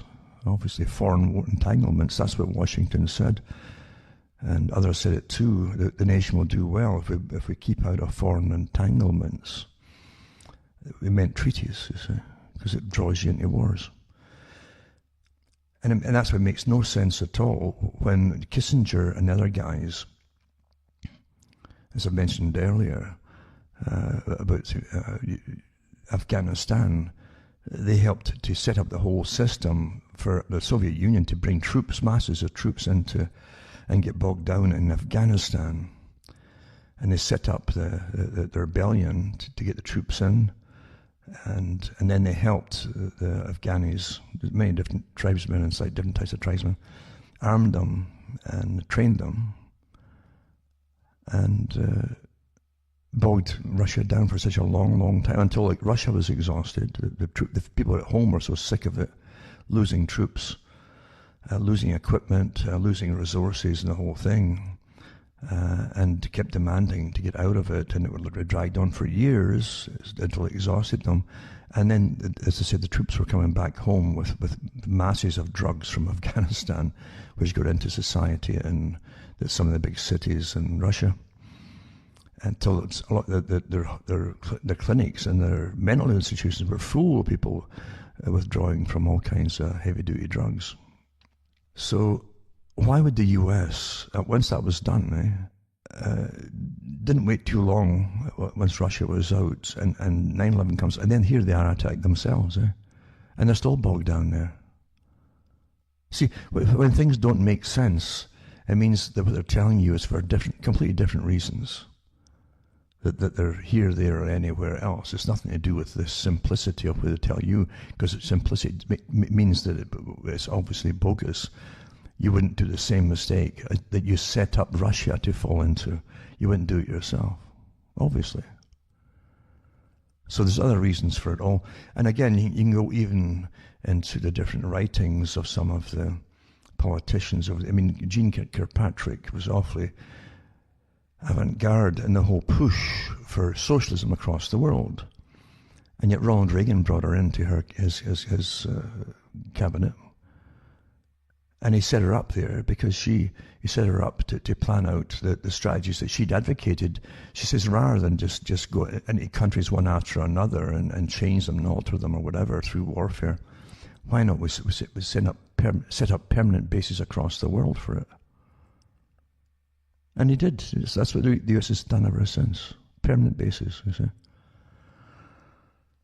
So whatever happens for the countries that have invaded, we're all planned long in advance. I'm sure there's a whole waiting list of countries still to go. We know there are actually who are still in the PNAC groups, a bunch of ones that general mentioned on Democracy Now. He says, well, we didn't understand why we're going here, there, and everywhere after 9/11. There's a whole bunch of, and the guy says there's more countries on the list too. So, yeah, everything just falls into line. It's all pre-planned, obviously. They admit it is, and they follow plans that they've written years ago. Absolutely years ago. So whenever you see anything happening on any kind of lines, look at the COVID exercise. You had countless exercises before it, like tabletop ones, where the real participants, so-called specialists involved, Johns Hopkins and the Bill Gates, Melinda Gates Foundation, groups all working together, and plans, and World Health Organization authorities and stuff. And even in 2010, the Rockefellers too were involved with those last two groups for the tabletop exercises in lockstep. You have all that happening for something that they obviously knew was going to happen, you know. Obviously. And when they couldn't get it all rammed through climate change control and post-consumerist laws to get rammed through to save us all from consuming, then bingo, here you get this taking over a COVID exercise. And now they're going to combine the two again for sustainability. Sustainability means they've got numbers which they say would be the ideal population to sustain the planet and to exist on the planet. And believe you me, if that's the case, you're looking at mass genocide to make that happen. How else are they who could they possibly do it? They're rather impatient. They don't want to see if the next generation are not going to breed at all or volunteer for sterility. And I'm not making this up. They've had lots of questionnaires put out over the years about this. Would you volunteer too? Blah, blah, blah, you know. So they do it the hard way, which is they'll say is tough love, you know, tough love type of technique, and you're going to get it whether you like it or not, and that's it. And away they go. You're living through it, folks. You're all living through it. And most folk don't recognize it. Cuttingthroughmatrix.com. Remember, send a few bucks my way, because at the end of the talk, most folks forget. I'm not there yet, mind you, at the end, but just to remind you, cuttingthroughmatrix.com, and you'll see how to send a few bucks my way and help me just keep going. Because believe you me, you have no idea. You have no idea. I've mentioned unconventional warfare. I've mentioned the Department of Defense, their own manuals about it, how they've trained folk and how they instruct them to go into countries. They can be there for 10, 15 years. Bloggers and everything. That's what they do.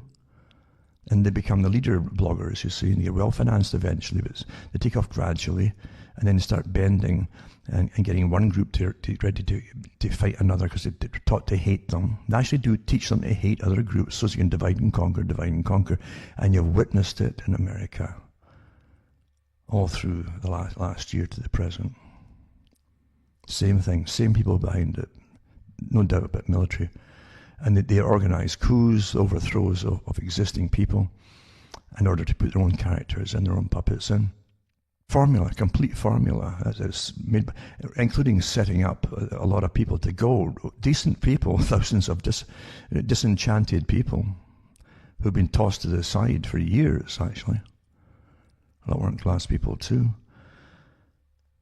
To air their grievances and use them to demonize the whole lot of them by putting a few trained radicals in the front for this big photo op that for the ones that actually went into the building on January the 6th.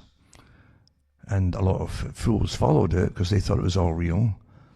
But believe you me, if you do some kind of rebellion, you would obviously be well trained in advance to do it, huh? Or a revolution. You just don't have spontaneous, we're not happy type things.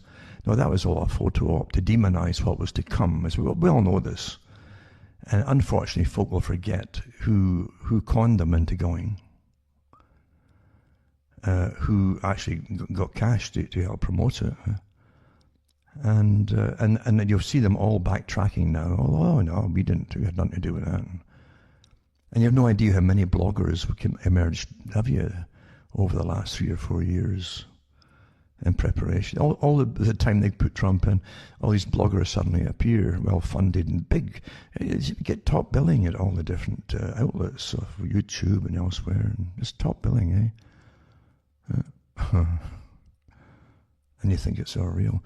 Then they add the Q thing in with it. Oh, can you believe that? And folk fell for that. To me, it was a joke from the beginning, that, But folk were actually believing in it. It reminded me at the time of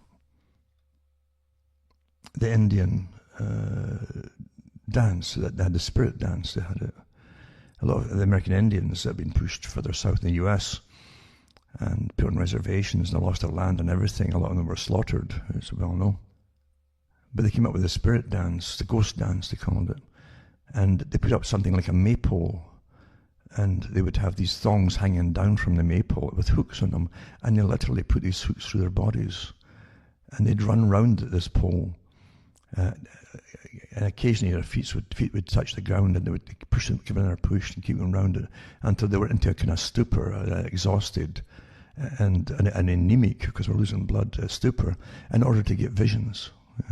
Now, this is the desperation of a culture that's seen its whole reason for being annihilated. It's happened in other cultures in the past across the world, and Africa, and from Africans to Africans too. This is a thing that happens, and so these guys, these kind of shaman type guys, would try to. The idea was that they would not just show their bravery by doing this, but if you get into that stuporose in between state between the spirit world, the ghost world, and your own, you could communicate to the ghosts of previous generations of your own people to come back and fight for you to drive the white man out, you see. The invaders, and eventually I think the military stepped in to stop it because it was so bad, and wherever they had it, the natives would get really they would start doing crazy things and causing trouble, and they get arrested, etc. for it. It was a last resort. It's also, you actually saw that, I think, interesting enough, and when was it the last one in the series of Lord of the Rings, or the last bit of the main movie, or from the book, where they go into the big cavern of lost souls, and they recruit them all on their side. That's all from what happened, actually. That story came from, actually, the legends of American Indians, the natives. I hate to call them Indians because they're not Indian. And they say, oh, Columbus made a mistake. He thought he was going to India by a different route. Who's kidding who? Eh?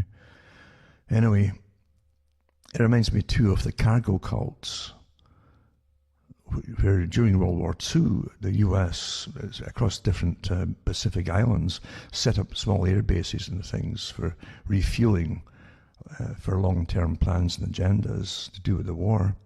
And the natives literally had never really met the white folk before, and they came out the sky in these big metal birds, you see.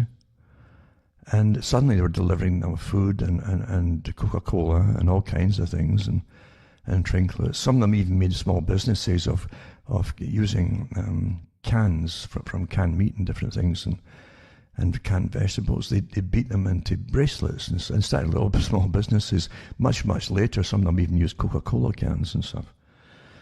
Quite fascinating to see the old documentaries, if they're still out there.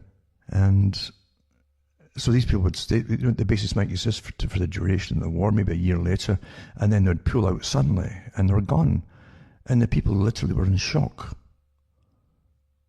Because to them, these gods appeared out the sky in a big metal bird. And so what they ended up doing, desperation, because they got hooked on what they thought was a good life so quickly, with not having to scrape so much just for basic existence.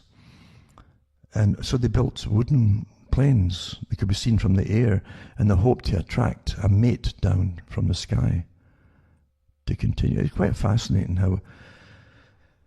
how humans react to different things, and if there's no education, then that's your whole reality is almost like the Egyptian reality that was in between worlds of imagination, myth, superstition, etc. It all combined together. So the real world, it would have been interpreted through eyes of the mystic, in a sense. And so you can't blame the Cargill cult people from doing what they did. But that's almost what it's like with what you see with the build-up to Donald Trump, and how people were led up the garden path for years. He tweeted a lot, but he didn't do much for those people, really. And we also had a great display of the intense hatred of the media, either playing their part, because I really think that this was a con from the beginning. It's my personal opinion, that you watched a big psychodrama. Everything's a big psychodrama, and everybody plays their part, because the whole idea is to eventually very quickly actually go into a post-democratic society, aided with the help of a pandemic, right? Which has to eliminate democratic principles under a crisis situation. That's no coincidence. That all culminates until folk are so fed up with politics that, oh well, so we might as well have a one-party system then, of experts. Well, that's what they want. Did everybody just play their part here, including the media? Because the venom spewed by the media, regardless of what people thought really of Trump, the venom has never been seen before against anyone like that before, really. And now the same media is portraying all the attendees, all the disaffected people who showed up and who didn't storm the Capitol as terrorists, which is likely the plan of the whole thing. And the only real people, gullible people, were the folk who attended it and didn't storm the building, because there were a lot of genuine grievances out there too. It wasn't just voting; it was to do with work and jobs and the cost of living, etc., etc. And being demonized all the time. Set up, interesting enough, there's a documentary I might see and put it up about, I think it's the 10 Steps to Genocide, written by a woman who goes into the histories of genocide and how the people are always set up. The first thing they do is demonize an enemy. I've never seen such demonization of one group. They're targeted as I'm seeing today. You better remember all that, It's all scripted, obviously.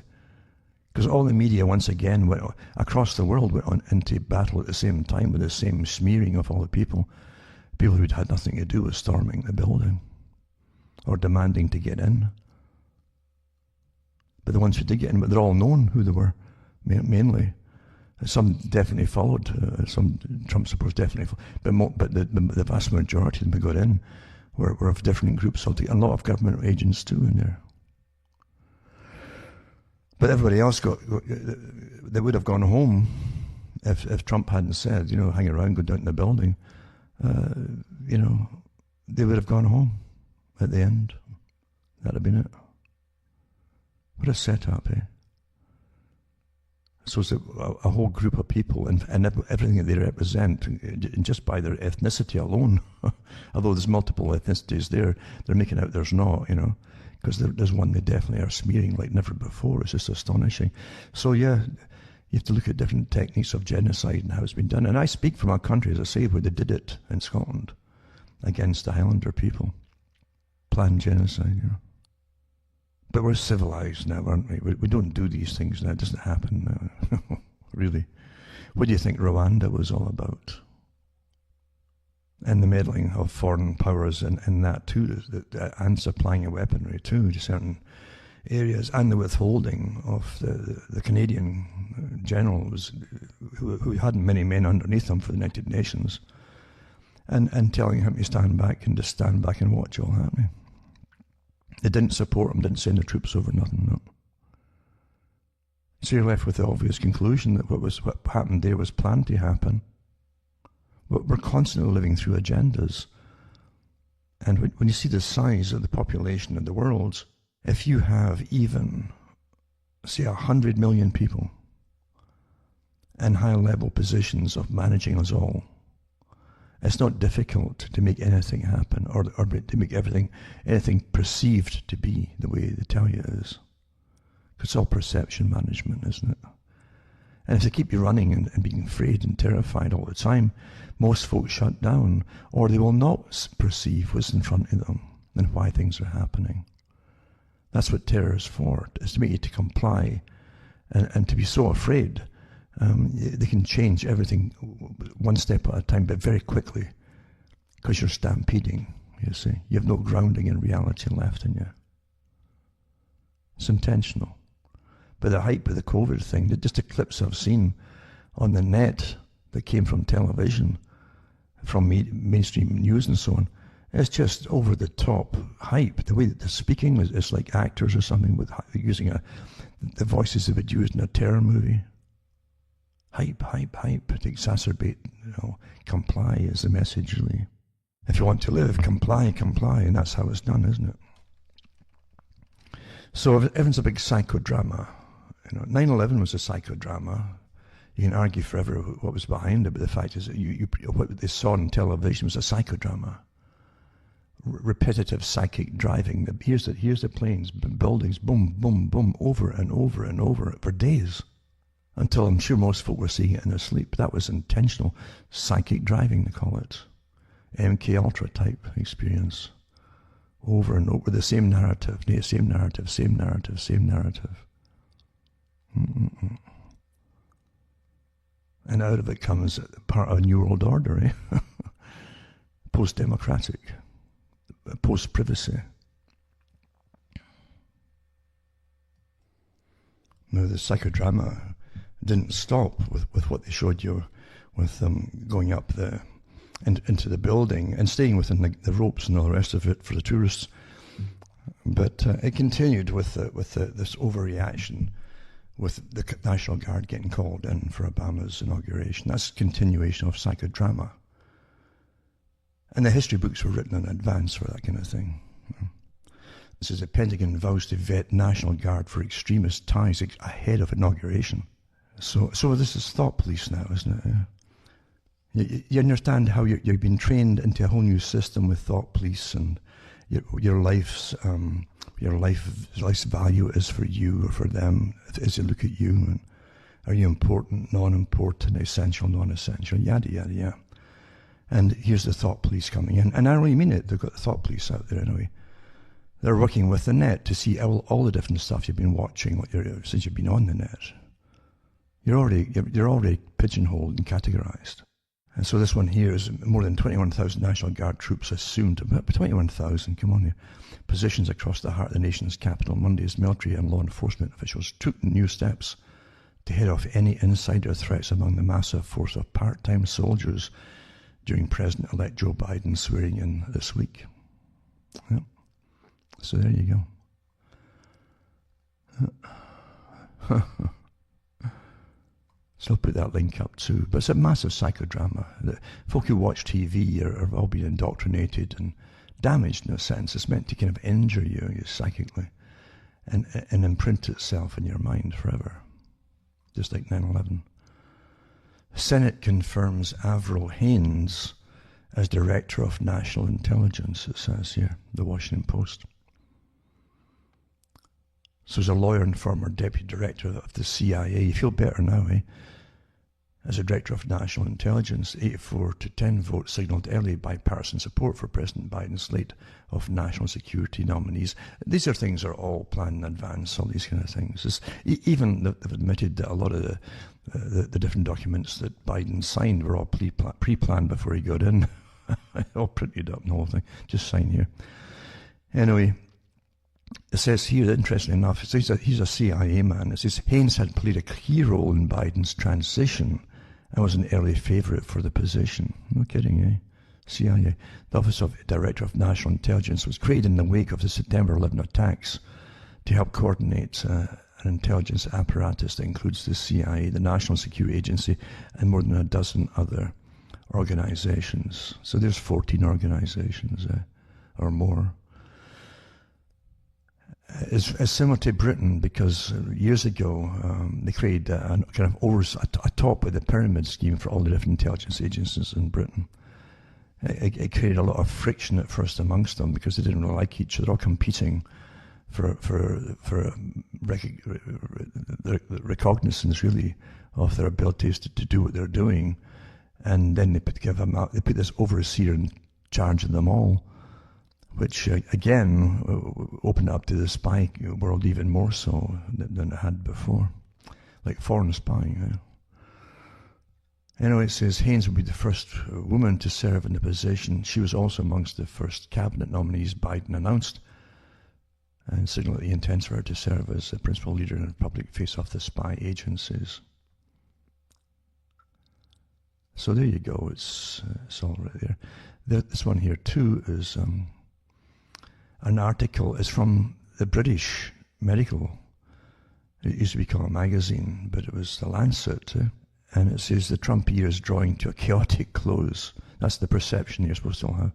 The events of January 6th, blah, blah, when a mob provoked by President Donald Trump minutes before stormed the U.S. Capitol building and forced Congress to flee to take shelter. Now, this is what's this medical journal doing, talking politics like this? This is the Lancet, for goodness sake. I mean, it really is something quite telling, this. Even the way they've worded this, so it's almost like he's the predetermined story that all have to parrot, right? When a mob provoked by the president, minutes before it says stormed the U.S. Capitol, a mob, and forced Congress to flee and take shelter, shocked the world. And it says the refusal to accept the results of a legitimate election and the use of social media to baselessly attack election officials and issue sow distrust in democracy. Of democracy. Here's the people who want a one-party system. Are all emblematic of what will be Trump's turbulent legacy. So that's one thing they achieved definitely through it all, is this new update on a private security, like intelligence system within America. Another one, a civilian one is to go through all society and again embed itself in and keep its eyes and ears open and find out who's who. This is the Stasi. This is what's really come down. This the Stasi system, no doubt about it, folks. And the KGB type. The KGB had its own form of the Stasi. I mean, the KGB itself was mainly for foreign intelligence. But it also had departments that dealt with internal problems.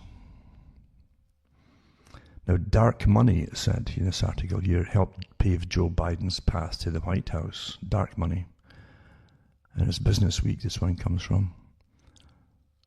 So he benefited from a record-breaking amount of donations from anonymous donors to outside groups backing him, meaning the public will never have a full accounting of who helped him win the White House. It says his winning campaign was backed by $145 million in so-called dark money donations, a type of fundraising the Democrats have decried for years. They always decry when someone else is doing it.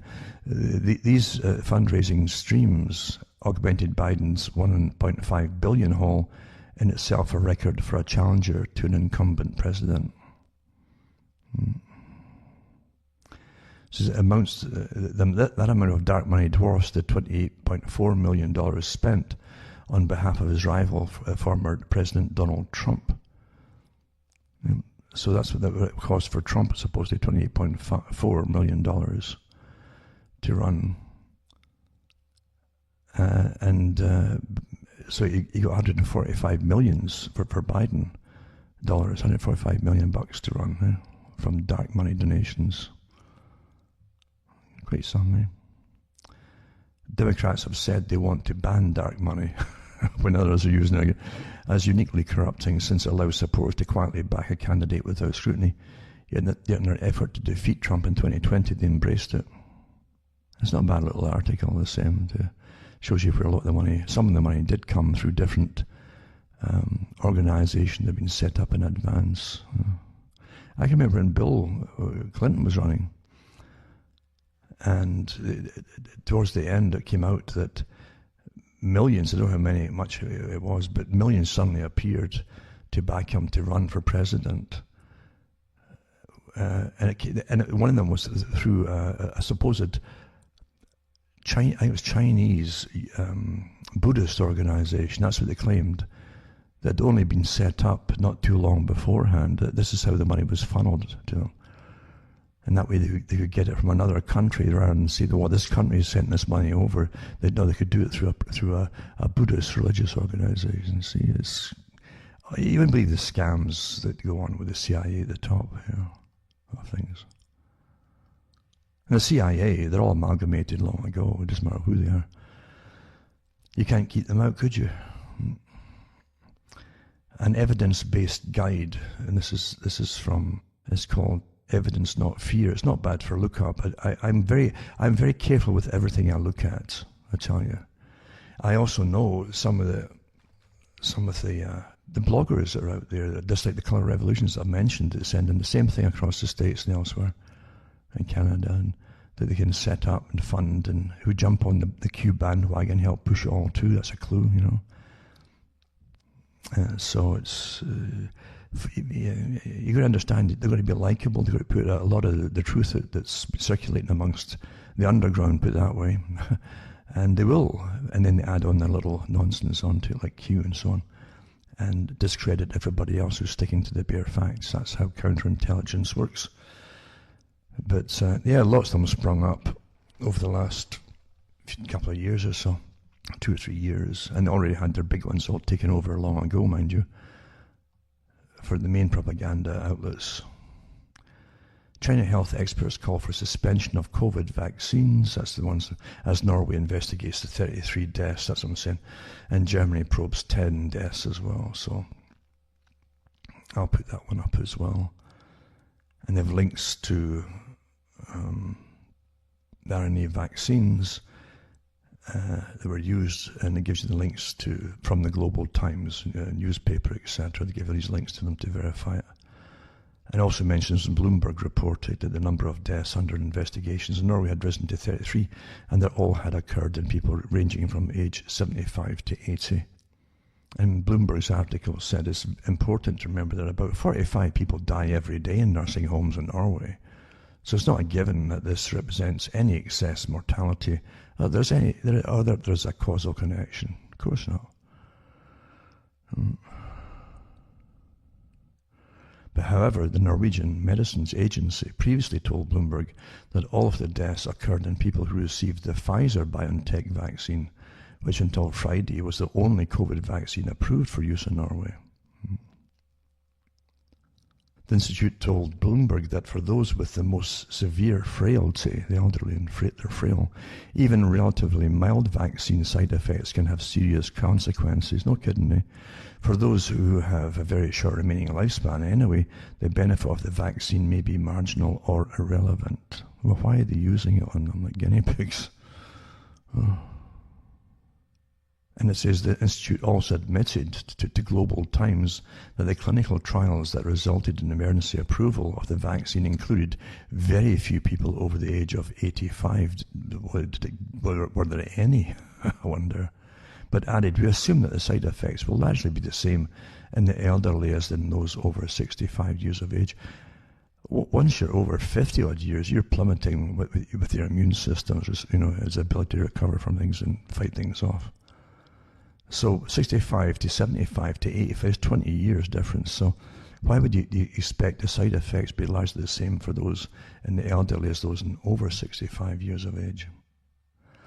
And according to Global Times, a Beijing-based immunologist who requested anonymity said the mRNA vaccines had not proven safe for large-scale use or for preventing infectious diseases. Noting that people over 80 have weaker immune systems, he said they should not receive the vaccine, but instead should take medicines to improve their immune system. Wouldn't it be more practical? Let's boost your immune system. Let's increase it.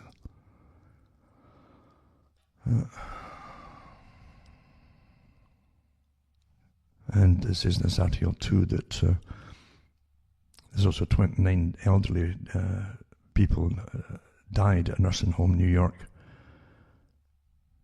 According to a January 9th news report, so a link here to the article too from the news report in Syracuse. It says a single nursing home in upstate New York vaccinated 193 residents beginning December 22nd and subsequently reported 24 deaths within the span of a couple of weeks.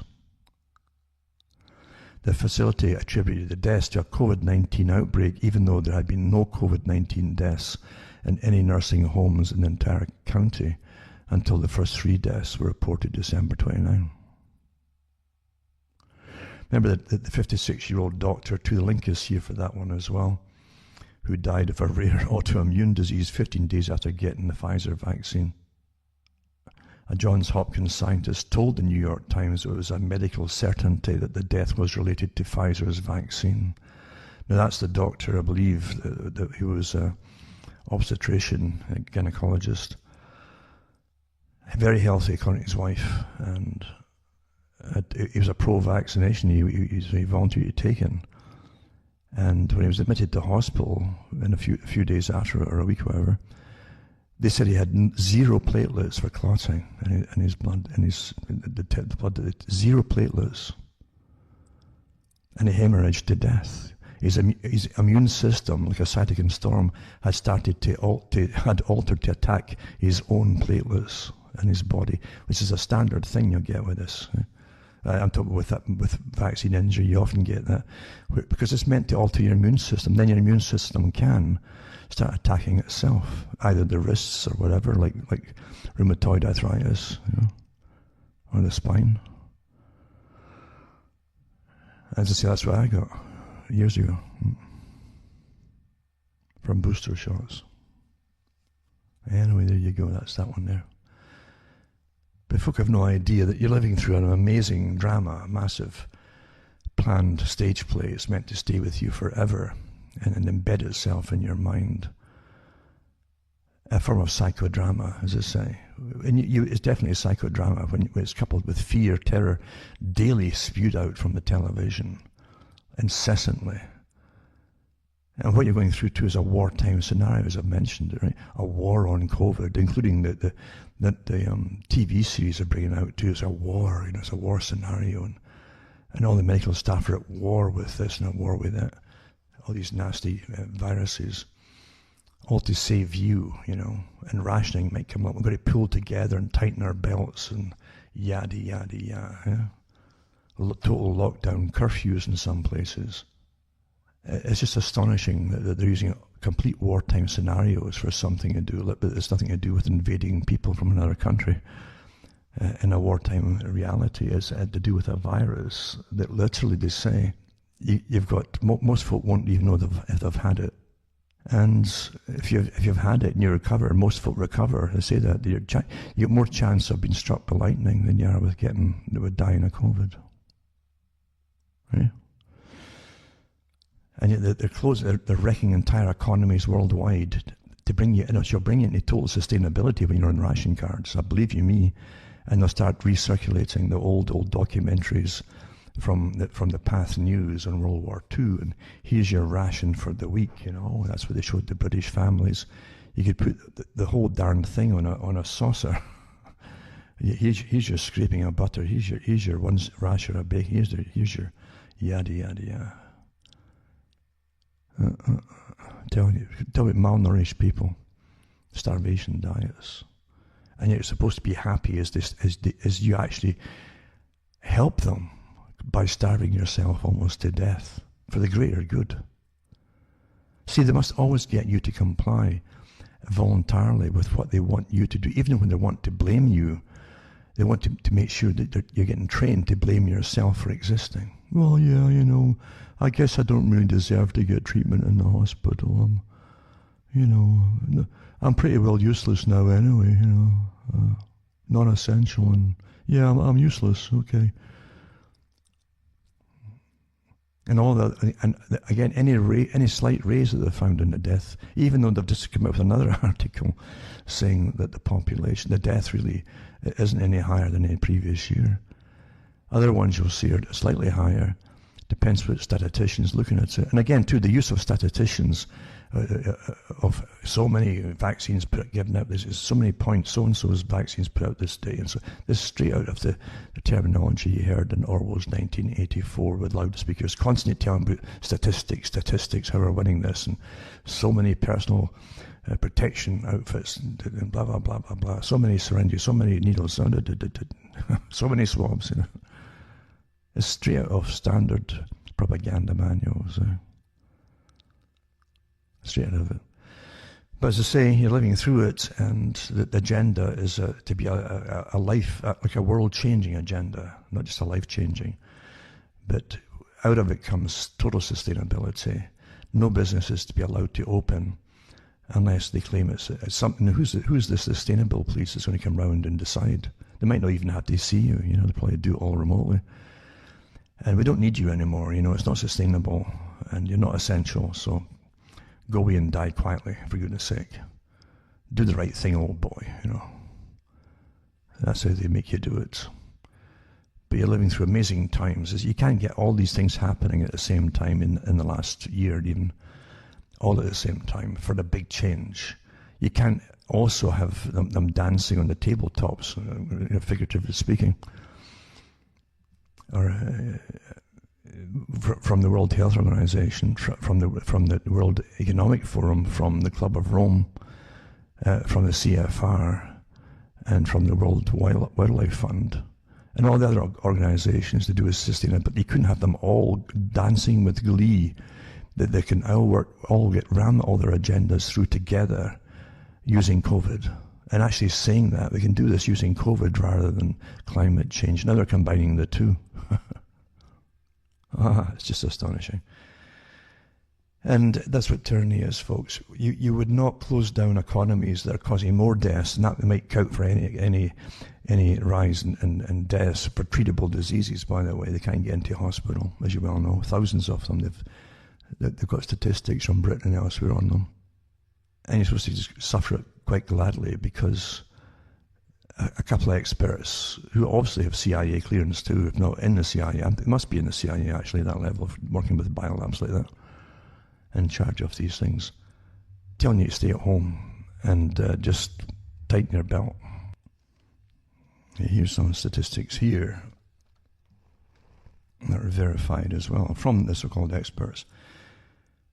In at least 80% of the cases, at least 80%, the virus produces either no symptoms or a mild cold-like illness. The infection fatality rate for COVID-19 is 0.15% to 0.2%, which is close to the seasonal flu, which is around 0.1 to 0.2%. Children have a greater chance of being struck by lightning than dying of COVID-19. Adults are more likely to die in a car accident. Most of the population have no risk of dying from COVID-19. Studies show that 99.94% survive COVID-19 and will be resistant for a long time. So they've developed antibodies, you see. The people at risk from COVID-19 are clearly defined. And they're talking about the very elderly and comorbidities and so on, and should be protected with targeted measures. Children are not susceptible to it, nor do they transmit the virus.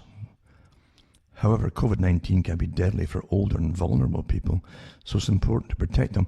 It'll help eliminate hospital overcrowding. Nevertheless, the average age of someone who dies from COVID-19 is 82.4 years. That's the average age, right? Who dies of it. With comorbidities and so on. Comorbidities and their pre-existing condition. This is actually higher.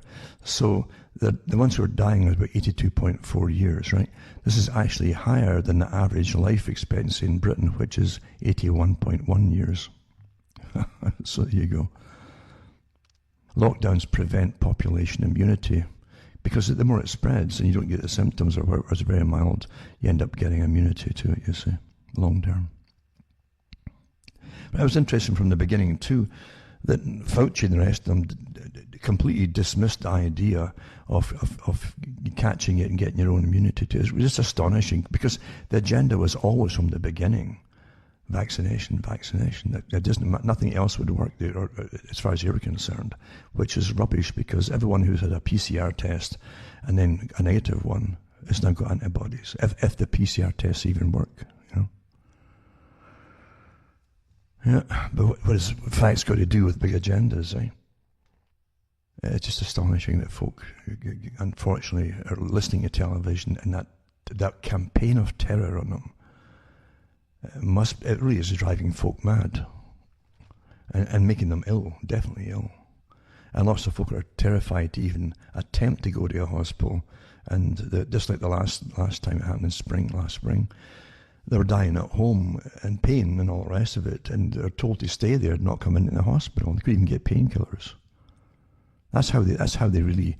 That's your caring authorities for you. Yeah, I'm afraid you have to die at home in pain, because if you come to hospital, you might bring COVID with you or catch you in the hospital. And say, here you are in agony. Isn't that terrible? Our caring society. The same politicians that gave all your factories and ability to maintain a nation through work and employment, gave it all away through free trade agreements and made you pay for it all. They really care about you, don't they? They really do care, yeah. Mm-hmm. Everything's managed by script writers for perception management. Everything you see and read or hear. What a disgusting display. I just hope people will record so much of this that down the road, just like the character Winston in 1984, leaving a message to the people of the future to tell them what happened in the past in his age. I hope you're keeping records for this to show people down the road what was done to them, to bring them into a post-consumerist society, and to minimalistically, actually it's not sustainable. They want depopulation, don't they? The withdrawal of food, energy, all these kind of things, the withdrawal, bring you back into a 19th century state of living, poor hygiene, cold, etc. And you watch the same old childhood diseases suddenly emerge, which are really to do with bad hygiene and bad malnutrition, etc., poor nutrition. This has all been disclosed by them before on their wish lists. So anyway, hang in there and don't fall for everybody who's remaking themselves right now on the net or whatever, as they pretend had nothing to do with setting up that setup at Capitol building. It was a setup for sure. And remember that the whole world's against a stage, right? And you're watching the biggest show on earth for a bigger agenda, a huge, all-encompassing world agenda to be rammed through. And folk have to regain their individuality and learn what that tongue is for once again, to be used for any changes to occur for the good, no doubt about it. Help each other out, no doubt about that too. But you got to do it, folks. Have small clusters to help each other out in bad times. As the lockdowns get worse and worse, and certain folk will they're going to ban you from driving on the road. They've already said that they don't want to do away with the combustion engine, because that was always the agenda for the 21st century. No private vehicles to be owned, And it's they're going to start just on one part and keep changing the goalposts to include more and more and more. But they're starting with the gasoline engine and to get them off the road. And then, of course, eventually you're left with electric cars, which honestly, in Canada, northern Canada, here in the cold, they won't hold their charge for that long. How many people out there can afford to change their batteries every 4 years? Multi-thousands of dollars. It's not intended you on forever, you see, that way. Agenda for the 21st century wanted essential vehicles only. You'll be locked down your own community. Be part of your community. Here's the boundaries to your community, you see. That's how it's all been set up in advance. You're being forced into it now with different guises. And it must be believable, you see. And you've been ordered now to believe it or else. All of it. I mean, all of it. Absolutely all of it. So it's quite fascinating to live through it and watch the bizarre of almost the strange hallucinogenic presentation of it all. That's really what it is, isn't it? With the psychic driving. And being told not to think for yourself and not to come to conclusions that you would come to by observing this and that, but believe what they tell you, and then they're threatening you. If you get wrong perceptions, they're going to threaten you. You can't have those perceptions. That's forbidden. The thought police, indeed. Yeah. And the whole social credit score system is there, folks. You know. And you always find at the end of anything, you always only have each other help each other out. That's it. If you think that government's going to keep dishing cash out to you without asking for anything back, well, good luck. Good luck. I don't know what fairy stories you were brought up on, but eventually the piper calls the tune, as they say, and you dance to the tune. And each thing you accept from government is a condition. You don't realize there's conditions to everything. And they'll be wanting the cash back one way or another, or demanding you do certain things. Or else. It's like blackmail in a sense. If you want this, not blackmail, but coercion is what the real term for it. If you want this, then here's the conditions to it. And here's all the hoops you have to jump through. And here's the things you must agree to. You see? What an amazing time. You got to admit it's an amazing time, isn't it? To witness it all. As I said in 2001, the hardest thing will be to hold on to your sanity, because I saw all the changes we're going to ram through. And here it all is. And remember, too, I'm going to put up some links to short documentaries where people in their fields of expertise, mainly doctors and so on, discuss what's happening today with the pandemic. And also another one, too, is called 10 Steps to Genocide. It's really interesting to see how what's happening today has happened in the past, because there are definite sequences of formula introduced step by step to bring in you always demonize an enemy and go through different steps, ostracize them from all the rights that they have within a society, expel them from having free speech and things like that, demonize them, and then of course you end up with what's generally thought about as being the unthinkable. This unthinkable thing has happened even in ancient times to the present, because it's definitely a formula, and we're witnessing it today. We've been witnessing it for a long, long time. Even in the 90s, it was rather evident building up to it from the actual authorities, because genocides on any particular people happen from at the top down. So it's interesting. I'll put it up, 10 Steps to Genocide. And you can look up the histories of genocide for yourselves. Anyway, remember, folks, send a few bucks my way, cuttingthroughthematrix.com. You'll see how to do it there, how to send it to me. And I can't get the books out just yet because we're total lockdown, right? Not non-essential. Yeah. But eventually we'll get them through some way or another. So just have patience and hang in there. We're all hanging in there, aren't we? So from myself, Alan Watt from Ontario, Canada, it's good night, and may your God or your gods go. Hi folks, I'm Alan Watt, and this is Cutting Through the Matrix on the 7th of February 2021. Hope you're all hanging in, as always, and not just hanging around. I guess we're all hanging around, really. We're all locked down still, as we go through the amazing retraining program that's got so much hanging on it. The whole future hangs on the current developments to do with COVID, etc. And planned long ago, of course, before you heard the term COVID-19. Judging from all the different tests that they had with Johns Hopkins University and Bill and Melinda Gates Foundations and others too, all involved across the world with the same tests. If this should ever happen, what would we do? And we're certainly finding out, aren't we? And the first thing, of course, is wartime scenarios, emergency powers, because under emergency powers, there's a war, that is War Measures Act, actually. And the first law by government when it comes to emergency is never tell the truth to the public. That's standard in all kinds of warfare. What's really surprising, I suppose, is that they're following War Powers Acts with the curfews, of course, in some places. Because COVID, as you know, is more virulent in the dark. You don't see it coming, so it hits you faster. So you can't be out in the dark. And also to do with crowd gatherings, no more than 2 or 5 or whatever the number happens to be, right out of the book for war powers, basically. And again, crushing all dissent, any defeatist attitudes, basically, is, in other words, censorship of speech.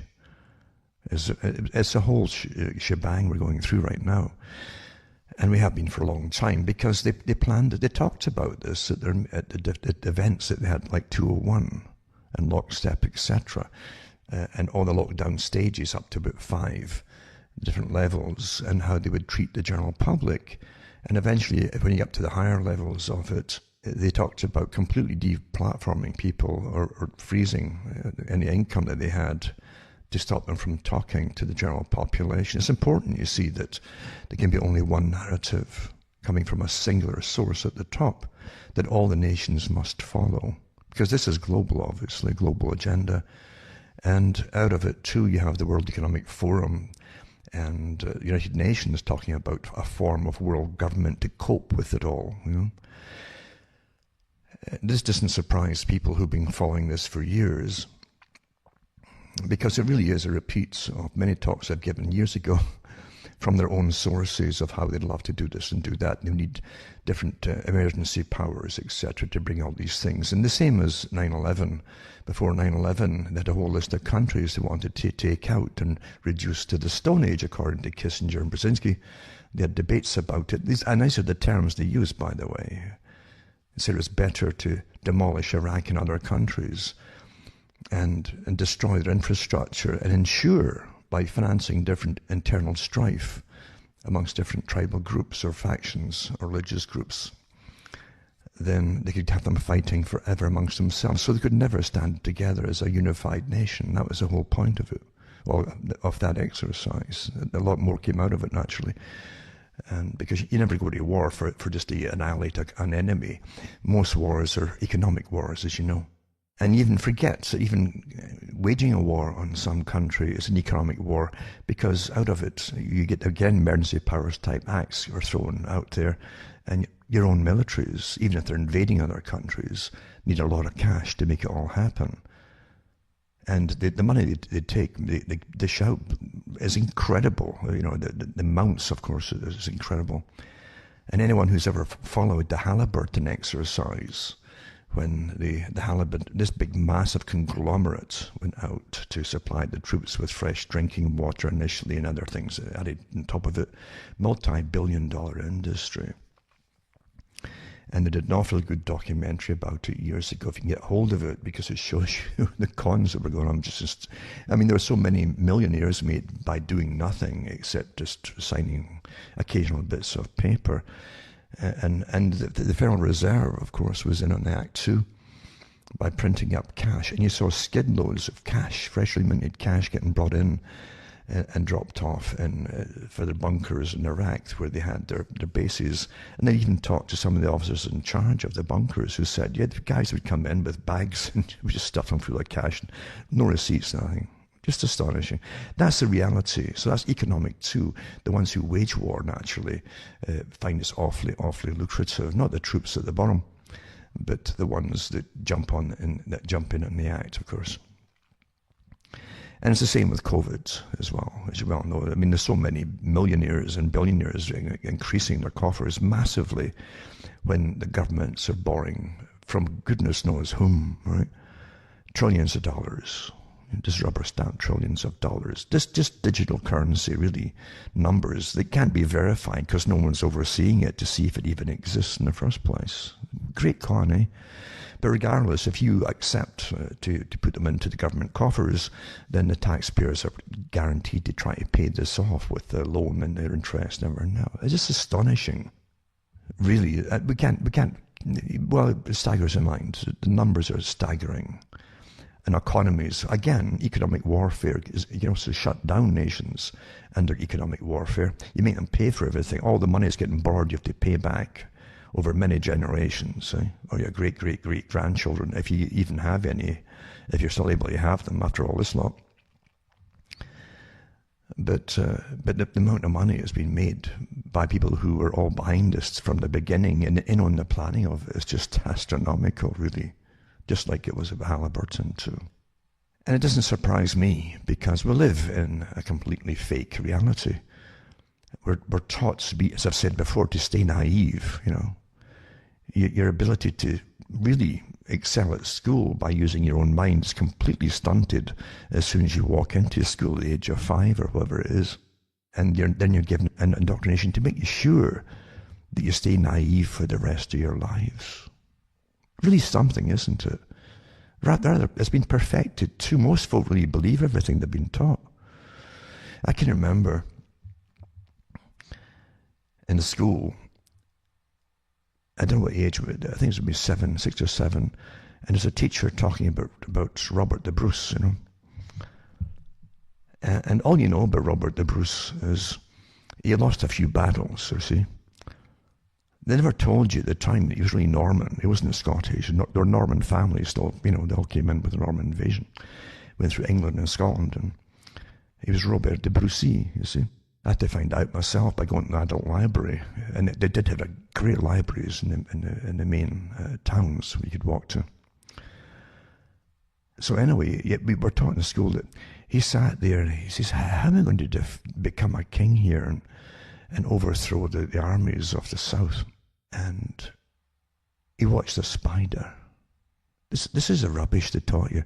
He watched, and who was sitting watching him watching the spider? And he sat and watched a spider that's trying to get up at the side of the cliff or the cave, and had to cross over. I don't know what it was crossing over for to another point, but it was trying to swing across, and it kept falling and missing and all. Had to keep swinging, and eventually it actually managed to swing across this little chasm and get stuck on the other side of it. You know, this is the tripe they taught you. This is what you went to school for. Utter rubbish like that, you know. And it was years before they even touched on any Scottish history, apart from that kind of the ancient history stuff. Years, because it was still very delicate to talk about what happened. There was still a lot of talk in the Highland areas in Scotland of the clearances that they hadn't long finished. In fact, they were still exporting people out of Scotland in the 1940s and 50s and 60s and 70s. But the real clearances had left an incredible impression on Highland people, whoever was left, because it was a genocide, as well as a deportation of masses of people, but a genocide as well. And it was deliberate, you know. Don't think that in your own time you're seeing kind of Hollywood movie style deceptions and cunning and Machiavellian techniques being used. The techniques are ancient with humans. Humans always want, our leaders always want to appear to be, they look at history in advance. They say, how do I want to be perceived after I kill lots of people? And so they think up ways to doing it. Kind of like remaking Rockefeller after he had the militias shoot on the tents of the union leaders at the time and their families. He remade them. It was remade by public relations experts. And it suddenly became a philanthropist and a do-gooder, you see. You just misperceived his intentions when he was having a machine gun, you know. But that's what history's always been. And in Scotland, you had to find, again, going into reference libraries. And they asked you, you know, why do you want to see these particular books? Like it was like, so to always lie to them and sound rather innocent, you know. They could find them at the time. And they actually had statements in the 1700s after the last rebellion that Prince Charles had. And then after Culloden, they had lots of statements about people, what happened with the slaughtering right through the Highlands. You know? You didn't have to be associated with any of the people who participated in it. Maybe it was a smaller fraction of people who actually took part in it all. But just being a Highlander was enough to get you slaughtered and your family. And they made, you know, the troops, unfortunately, in all the eras, take glee. A lot of them take glee in that. Some of them spoke out against it later on. But others took glee in it because you're getting a free hand to slaughter folk. And there's a sadistic enjoyment that some people get on that, you know, when you can see the terror in their eyes. You see it too in the Middle East when you saw the troops smashing doors down on children. You know, everything going loose, so to speak, you know, in their clothing as they wet themselves, etc. Not knowing if they're going to live or die. Same thing in Vietnam. And so there's definitely something that takes a lot of them over. And all nations are the same, you know. this human condition, and well studied too by the psychologists, can exacerbate it. Sometimes they exacerbate it to make sure there is a big cull. Never trust psychologists and behaviorists. They're always used for nefarious purposes, even today with COVID too. Big time. But you find too with the clearances in Scotland, as an example, that they had lots of statements from survivors who watched their families being deported, and these old boats, old ships that were rounded up by the London government, that were due for demo. They're all already sinking, half of them, and falling apart. And there's supposed to be a voyage supposedly over the Atlantic. And they watched their relatives sinking within sight of the coastline. It had just taken off. So it's the plausible denial, but well, we've supplied this. We had no idea they were going to sink. You understand? That's how things really happen in history. That's how it really is. It's all lies. Humans are the most deceptive characters, especially in leadership positions. And those around them, the coterie around them of experts that advise them. And then the experts that tell us what to think on behalf of governments or royalty. Nothing has changed much, really, except they've got better persuasive techniques today because they study it. We've been so studied over the last few centuries. You can pretty well tell what works with, and with real time now too, they can tell what's working on the public with the chit chat in real time on the net. And all their cell phone collection data, except all the algorithms can tell in real time who's for this or against that, or whatever it happens to be. And so you have much better persuasive techniques, and they actually call it persuasive techniques now. They don't call it brainwashing. No, that's too uncouth, And once we catch on to what things really mean, the terms they really mean, they change the names, the actual language of it. That's what professionals always do, The first thing you do in any profession is to create a language for the insiders, for the in-group, you see. Be it medicine or whatever, you always change the language. Or psychology and psychiatry are really good for it because they had nothing much to start with, you see. Except sex and Freud, that was it. And so they built upon the rest of it from there.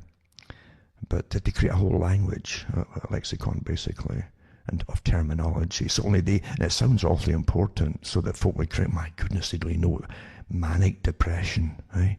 Manic depressive psychosis.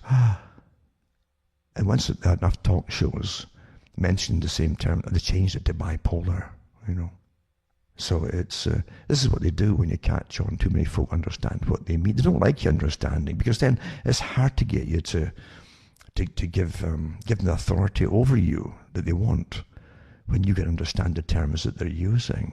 And it's the same in medicine. Very exactly the same in medicine as well.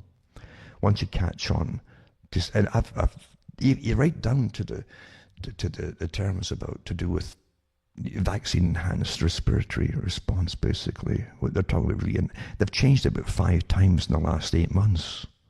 When the people started to catch on, the terminology that leads to what was called the cytokine storm, that really dramatic terminology.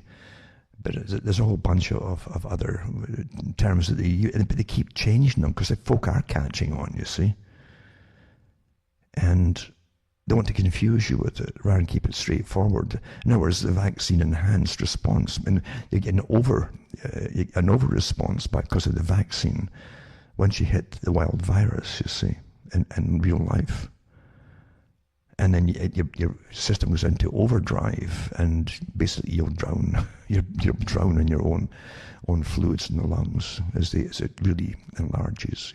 Gets soaked up with extra blood and so on. And so they keep changing it. But it's the same thing with all terminology, you see, with science, you see. But we never lived in a time, see, most people haven't lived in a time of warfare. Or if they have lived in warfare, there's always been a war on the go across the planet. Lots of wars, actually. And you've lived in a war that's gone on since, about 1990, 1991. starting with Desert Storm. It never stopped. Then they policed it for a few years, and then they went in to attack Iraq and then Afghanistan and a whole bunch of other nations. And that was on the list of the PNAC group from the 1990s. And George Bush Jr. and Rumsfeld and Cheney and the rest of them that were in the PNAC group were then in charge in the government. So they got their wish, a Pearl Harbor event, and off it went. They kicked it off. And that was also the Patriot Act and the anti-terrorism bills and so on, all ran through the same time, where folk were stripped, not just in the US, but across the world, stripped of their rights and freedoms under the guise of anti-terrorism, fighting terrorism. That was part one. And of course, COVID is part two to complete it all. Quite interesting, because it's the same terminology as being used. And of course, the psychologists that work for governments, batteries of them, you know, and behaviorists all work together, analysing the data, etc., how to get folk to comply with all the orders that are dished out there, and have to even frighten the people, even right down to telling the journalists, the handouts they gave the journalists from the group that ran Britain, the SAGE group, subcontracted a department to another group of psychologists and behaviorists to find ways to make the folk comply. And because this group came out and gave a handout to all the different journalists, telling them in Britain and elsewhere, of course, because this is global, to exaggerate the stories, to intensify the anxiety amongst the public to get compliance. So they're terrorizing you by exaggerating stories. I've still got the articles here, and I put them up months and months ago, last year. And so they have lots of other people as well. But you're really under wartime acts where literally you're not allowed to say anything that's contrary to the mammoth, the monolith, I should say, the monolithic system at the very top, you know. Because that's what it is. It's a pyramid, and at the cap of the pyramid dictates to all the sides below it. There's 4 sides, remember, except for the underside 2. You could take 5 in there, but you got 4 sides, and so all those bricks going down from the capstone have to all parrot what the capstone says. And then at the bottom you have you'll see it in the dollar bill and other paintings as well, especially from the 18th century and the 19th century. 18th, a lot of them came out, and they had pyramids everywhere. But they also had what you see in the dollar bill, the weeds at the bottom. That's the general population. That's the wilderness, the people where the ordinary folk are. That's the weeds growing, you see at the bottom there. And so the ones who are above the rest of the public on the first level, all the way up, they have an idea what they have to do.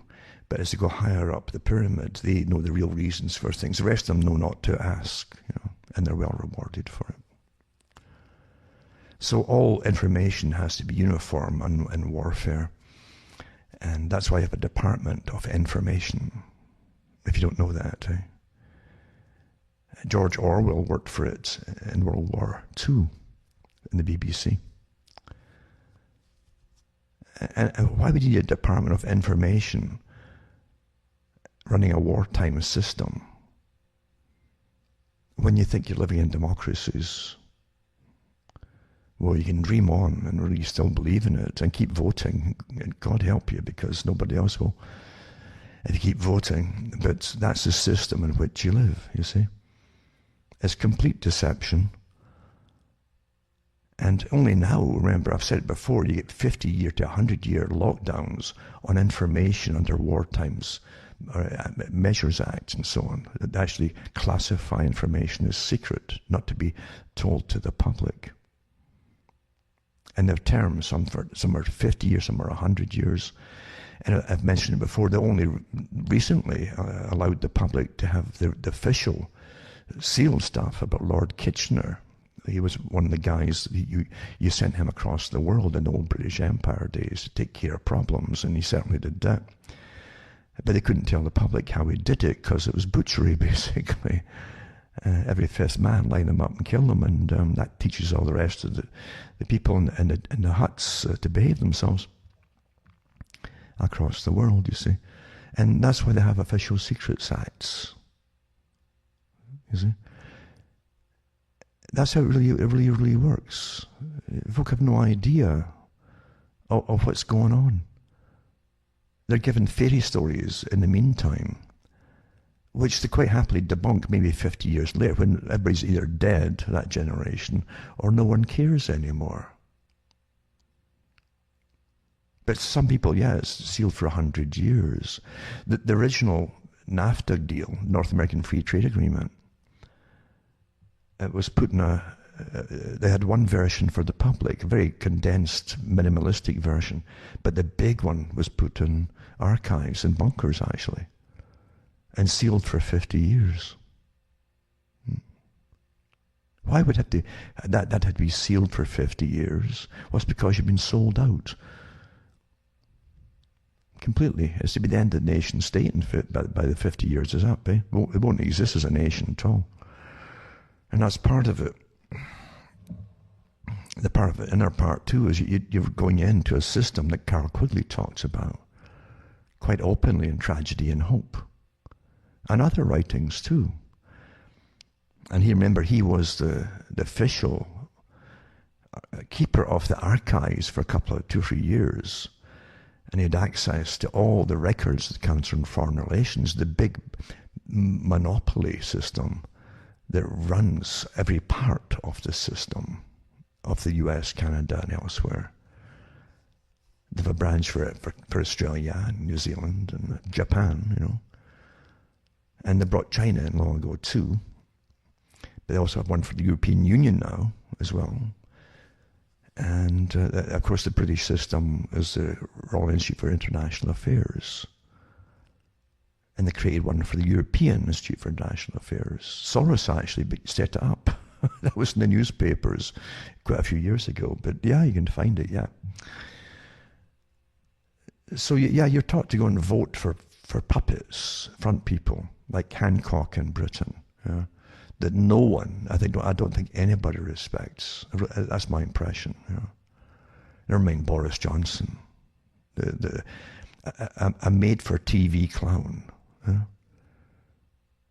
As I've said, but do you really think his hair looks like that? It takes big money to make it look like that. Personally done in the whole thing. Everything's a show, eh? Everything you see is a show, a drama, and it's presented in that way too. Some are very professional presentations, but most of them are kind of ad hoc, good enough for the public, because they've got to look like they're spontaneous, which generally nothing much is these days. But Britain definitely was the prototype for most countries in the Commonwealth nations to follow, like Canada and Australia, New Zealand, and India to an extent as well. India really took off and copied the British system pretty well, including Freemasonry, which of course Peter Wright talked about too in Spycatcher, and how everybody in MI5 was a Freemason, etc. That was his own book, eh? It wasn't a conspiracy theory, But that's how you played the game, and Freemasonry really was based on faith, true faith, and the order you get from a superior. You see, you didn't have to understand it; you had to obey it without reservations. Just no matter what you thought about the order, just to obey it. So you had to believe that they had a darn good reason for giving it to you. That's how the whole system was working, But in India, it really took off. They adapted well into it with the British system. It wasn't just cricket they copied, and it's like they have a tight-lipped group of people, and different layers of them in the Indian government and the military too, of course. In that system, you're seeing today this instant obedience to higher authorities by all the lesser authorities. And it's a dangerous state of affairs when you have that on the go. It's bad enough when you have real war on the go. But they're completely intolerant in real war too, through the Department of Information. You must only parrot the Department of Information. And that's what we have now. With all information is checked and hyper-checked by goodness knows how many layers now on the net alone. And they'll try and trip people up so quickly or defame them.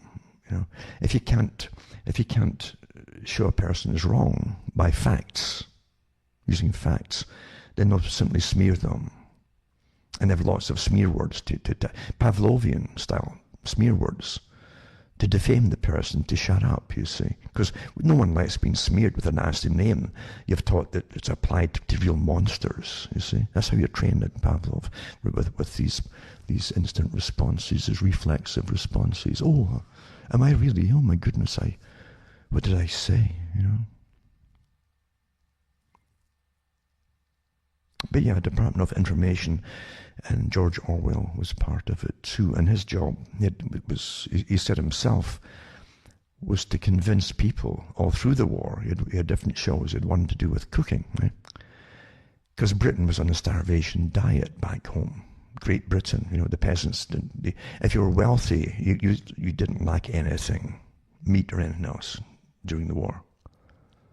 They've had books out since about it by a lot of the toffs themselves talking about it.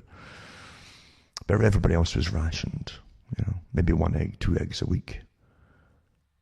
Per family sometimes, that kind of thing. And so they were rationed heavily,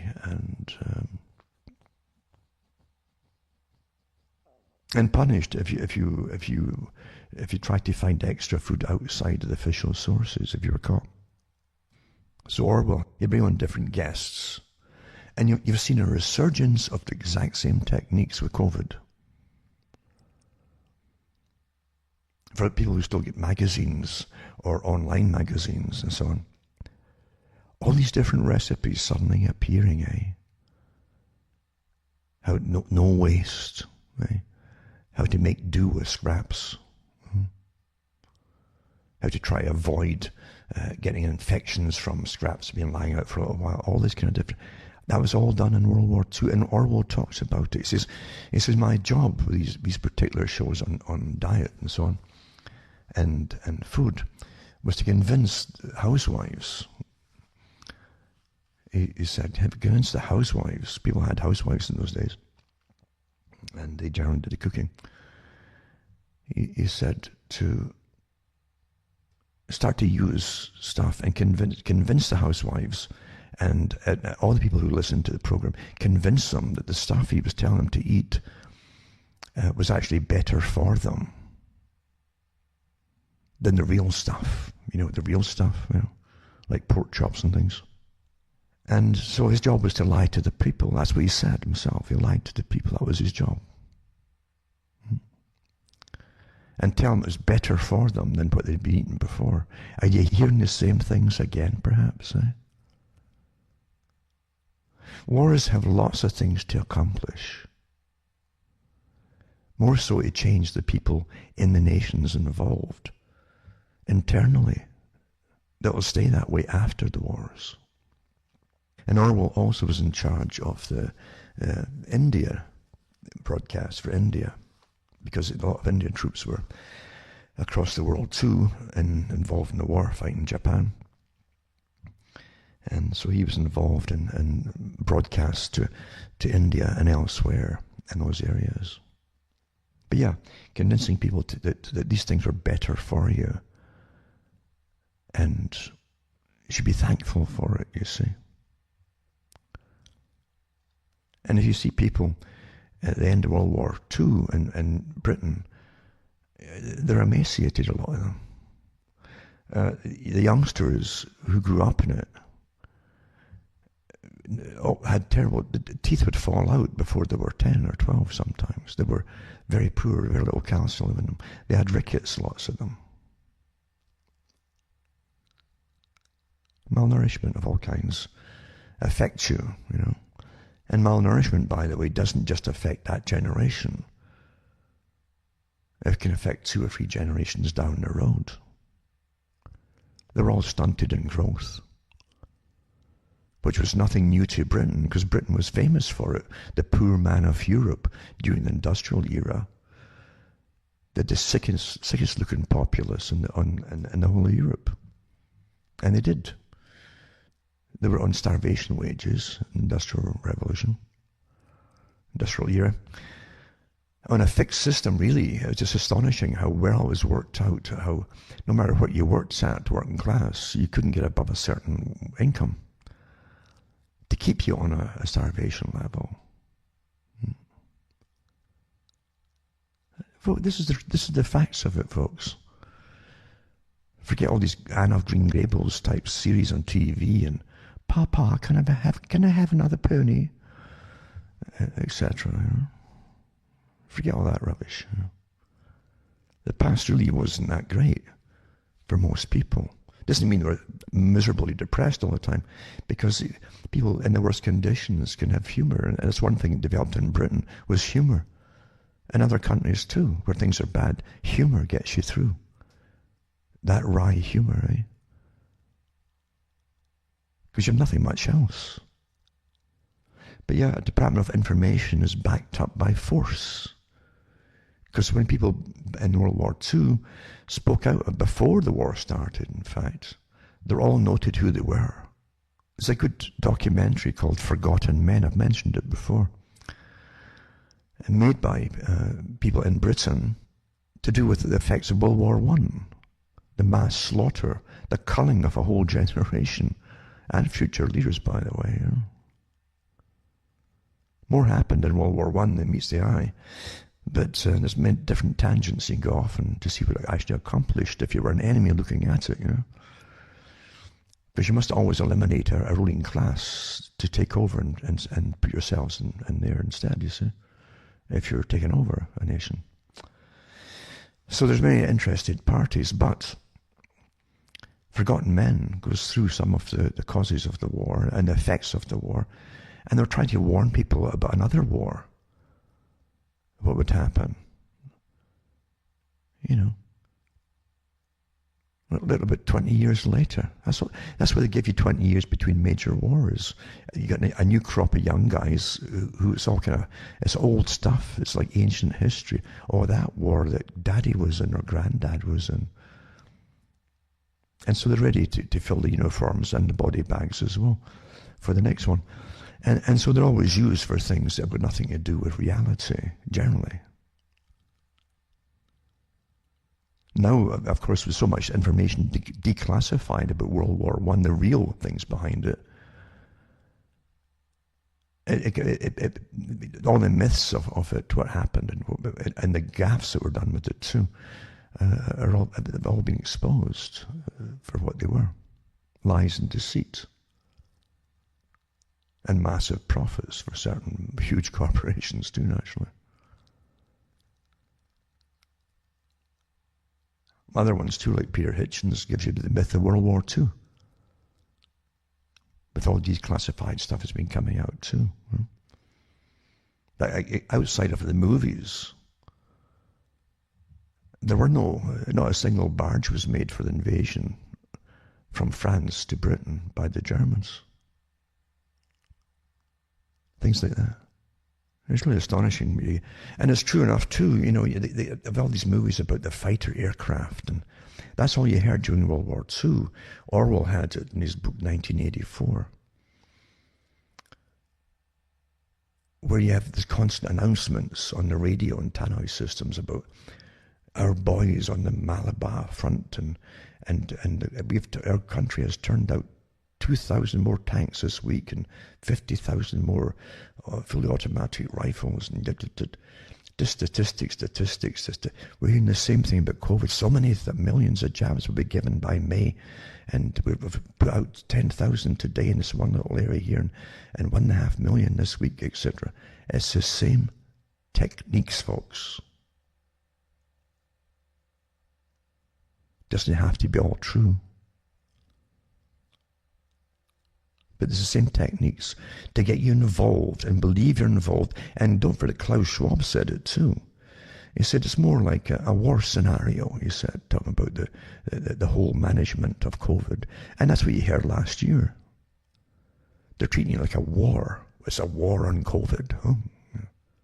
You see, you had to get a war-type scenario, just like 9/11 was a Pearl Harbor event, to get the people to knuckle down and buckle down and do what you're told, and sacrifice. Well, there you go. You got the same thing with the PCR tests and the swab tests and so on. We've administered so many thousands of swab tests in this day in this area that we found X amount of positives and so on. And statistics, all war scenario, eh? To make it seem all the more real, you see. You remember, too, during World War I and II, there were nations on the planet where nothing was happening.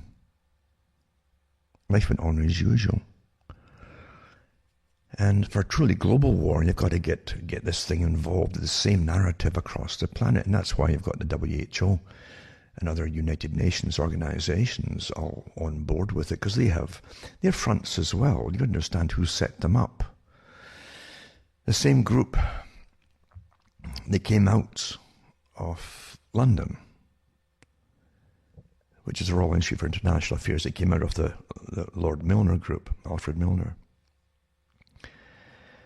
that really ran what was the British Empire, an area called the British Empire in their days. They ran it. They ran the wars across Africa and different places too. They appointed their own members to be lieutenant governors over those nations, which they had the power. A governor had the power on behalf of royalty, the same powers to exercise in nations. And eventually they created the Royal Institute for International Affairs, private organization with a royal charter to exist. And that's everybody who's anybody is member of that establishment in London, in Britain. They have the Circuit Round Tables societies as well. They run that as well. From the Cecil Rhodes Foundation that merged with them early on. And you also have the Council on Foreign Relations that was well known, still is well known in the States, that was set up by Pratt, the Pratt family. And Rockefeller, of course, who put himself in as president for a while, eventually. But you had Harold Pratt, and they had the Harold Pratt building, I believe. And anybody who's anybody in the States of any department of government or media is a member of it, still to this day. And then you got another specialized group that came out of it too, selected from it, and that's the Trilateral Commission and their private group. But way back when they had the Lord Alfred Milner group, around the time of World War I, at the end of all that, they set up the World Bank, the International Monetary Fund. The same group set these up. The Bank for International Settlements, they're all private, you understand. Including the Royal Institute for International Affairs, private, a private club. And they set up the United Nations. First of all, it was a League of Nations. They set that up, then the United Nations. So everything that's common usage today, and we all know the words and meanings of them and names of them, were all set up by the same group of people to run the world.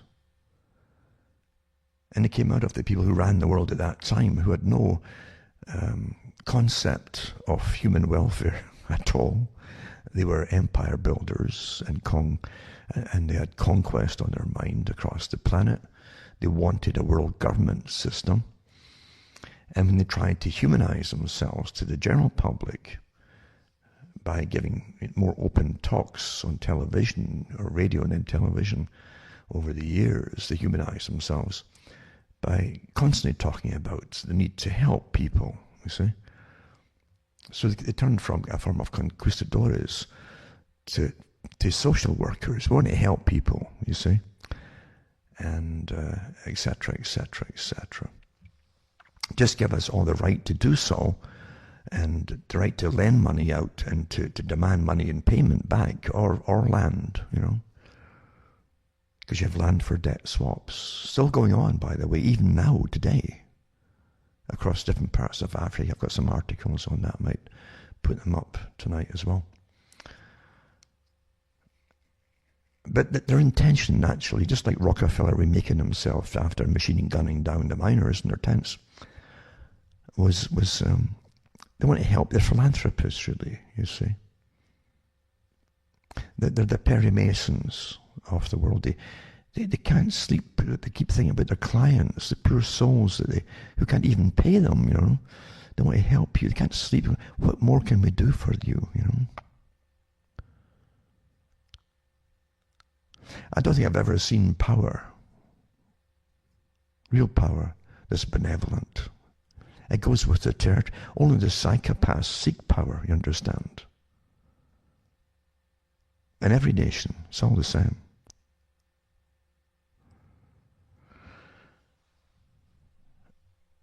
Any kind of legitimacy they create through law or time and law, generally that's what happens. It's for their own benefit, for their own disguise, Until it is normal. And you think, well, it's normal. And at one time people thought that royalty was normal. What else was there? There was nothing else. Most folk had no concept of anything else. It's all you knew. Most folk had no education either to know that they tried different things in other parts of the world down through time. All you knew is there's always been kings and queens, so it's normal, you see.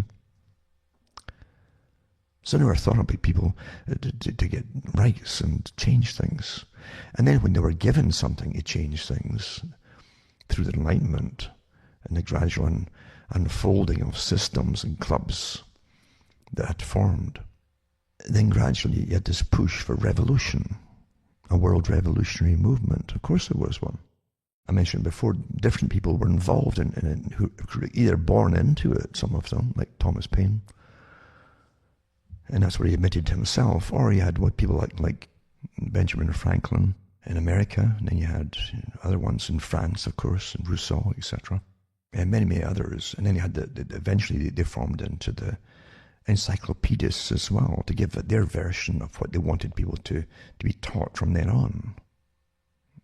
And actually that's grown ever since then, until we're all taught the same things. Doesn't mean that they're true, or for the reasons that were given either. But you have revolutionary movements are definitely have been around, and then you have splinter groups off of them, but there's always a core one there down through the centuries, with high-sounding principles, but never believed in by those at the top, like liberty, equality, and fraternity. Not the fraternities, and you can be in the brotherhood or sisterhood, etc. And like even with Robert Burns in Scotland, he really fell for it all naturally, because he was a tenant farmer. He rented his land. He rented the house he was in, and tried to make a go of it. We're told through history again that it was bad land. It wasn't the greatest land at all to support a family on, and then he had his poetry, etc., which really wasn't bringing in much of an income in his own lifetime. But he also became a Mason, and that's where we brought him up to some kind of prominence amongst those in literature. And he really fell for it. He fell for revolution. He was given a job as a taxman, in the ports in Edinburgh. The ports in Edinburgh, and they had ones in Glasgow too, I think, or the ports in Edinburgh, I should say, anyway. And he confiscated some ships. I don't know whether French or who, I think it must be French at the time. And he bought with his own money, his own wages, the cannons, and then paid for them. That's a lot of cash even then, you think about it. I guess they're well paid, these bureaucrats, even then. And he paid for them to get shipped over to France to help with the revolution. And that's what lost him his job at the time. But regardless, he like many people, fell for it as high-sounding philosophies, equality and liberty, this strange thing called liberty. The greatest trick elites always knew about liberty was to give them the appearance of it, make them believe it, and they'll never figure out for a long time that they don't actually have it. Oh, of course you've got rights and liberty, but there's little containment bits here to get a peaceable society working, you see, and so you can't have everything you want, and you can't behave the way that you want all the time, and all these little things, And under wartime scenarios, which is fantastic, you can strip them off it so fast if you want to anyway. And they'll comply generally. Like Neil Ferguson said, the geek supposedly, I don't know how he's a geek, I mean he's never right, but the guy who feeds all the data into computers, and so the god of the computer can tell them what they want to hear, eh? Like big figures about COVID, big, huge figures, and the whole country still listen to an idiot like that collapses the economy and everything else. Eh? And he himself, Ferguson said that they were astonished. They said, we watched the Chinese efficiently tell the people how to obey and do what they were told. He says, but we can never implement this. We sat at the test. He's talking about like Event 201 and so on, right? But he said we had decided in advance these things would never work on the British public because their rights and freedoms and so on, individuality. He says, but we were pleasantly astonished how quickly they caved in and did what they were told. I'm paraphrasing that last bit, that's basically what he said. So he admired the Chinese model, like they all did. All totalitarians love that kind of system. Do what you're told. Isn't that what Fauci said in that TV interview? Eh? It was up on the YouTube or somewhere. It's the same thing. He says the Americans will probably get problems with it being told what to do. He says, but maybe it's the time. He says, just do what you're told. Maybe it's time. So really, having rights and freedoms is illusion, isn't it? Because folk just give it up with first sign of terror. You're all going to die unless... That's how it's done. Over and over again down through history, the same things are dished out there. Over and over. Doesn't take too much. And many have said it before down through time, that people give up all their freedoms immediately if you say that to them. Oh, if you don't do this, you're all going to die. Most will cave in right away, you know. Goodness me, eh? Wow. But again, wartime scenarios have a lot to accomplish, like Quigley said. I've said it so many times, you do get more done in 5 years of war, meaning martial law systems, emergency powers, eh? Changing behavior of the population, than 50 years of peace using propaganda. And don't forget, all sides involved in the war are altered culturally by what they'll adapt to and accept during the war. The populations were kept, as I say, to be very simple and very immature, really, so that people never look beyond the immediate what's happening. They're not stand back and say, what's the goals of this? What's it supposed to achieve? Who's come out as the spokespeople to push it all? What do they have to gain from it all, etc.? And then you find out that agendas have been sitting on the shelves for years are getting rammed through under COVID. Well, that's no coincidence, folks. At all. Remember, the Great Reset is for this whole century. This is the century, the 21st century, the century of change, the century of transition. This is the Great Reset that they talked about in academia all through the 20th century. They kept saying that the great change, the century of change will be the 21st century. And it is, isn't it? It kicked off with 9/11, anti-terrorism, loss of freedoms, total surveillance, no privacy, no right to privacy, and many other things came out of it, and in a permanent surveillance society. And this is part 2 of it. Yeah? This is the century of change, the Great Reset, all the rest of it.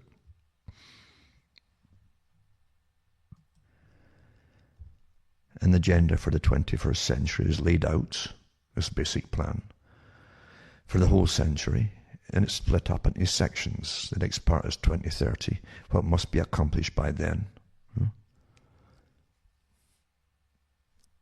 Then the next part will be 2045 or whatever. It depends how, I think you go by 10 years periods or 15-year periods. This is how it's all set out. I used to give talks about the 10-year plans and 50-year plans and 20-year plans at the UN and how they got it from the Soviet system. That's how everything was planned out. That's planned the whole century. Well, this part has to be done in so many years, and this other part has to be done in so many years, and cultural change in this area has to be done in so many years, and that's how it is. Nothing has changed. It's one system here. One system, folks. And you're living through it, but you're not aware of the whys and wherefores and what it's supposed to accomplish. Most folks still believe in hope. I think that new term has come out, that hopium, the hopium of the people. Positive thinking, to an extent. I actually give talks on the fact that all this positive thinking was done for a reason. It was to disarm most folk and train them not to look at the nasty things which they should be prepared for their own survival. Common sense, isn't it? Just basic things, eh? Like any wild animal should be aware of its environment and what's going on. That's a good start. But no, don't tell me about these things. Don't tell me what the UN wants to do. Don't tell me, because it's a downer. And I've been told to stay away from negative people.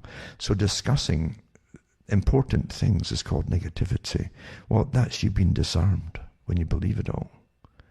Because it'll be a bigger shock when the real things.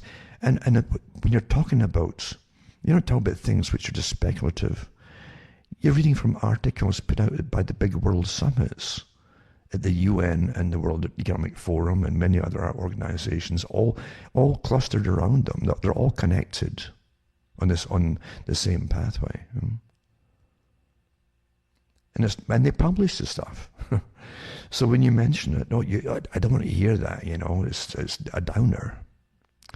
Leave me with my TV and my dramas and my happy soaps, comedy soaps, that type of thing. Where I meet all my pals, the comedians, in the pub on the television, you see. And therefore they can have a reality they don't have in reality. They can have a fictional, virtual reality. They're all friends in the pub and all characters, because in real life you're so isolated from everything else that's really happening in this modern society by design, that they're on their own.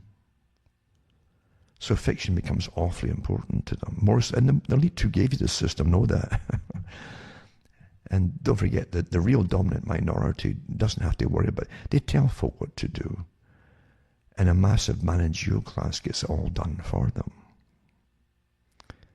And in the managerial class, you have a big scientific system set up of behaviorists and psychiatrists and neurologists all working together for the greater good of dumbing down the masses.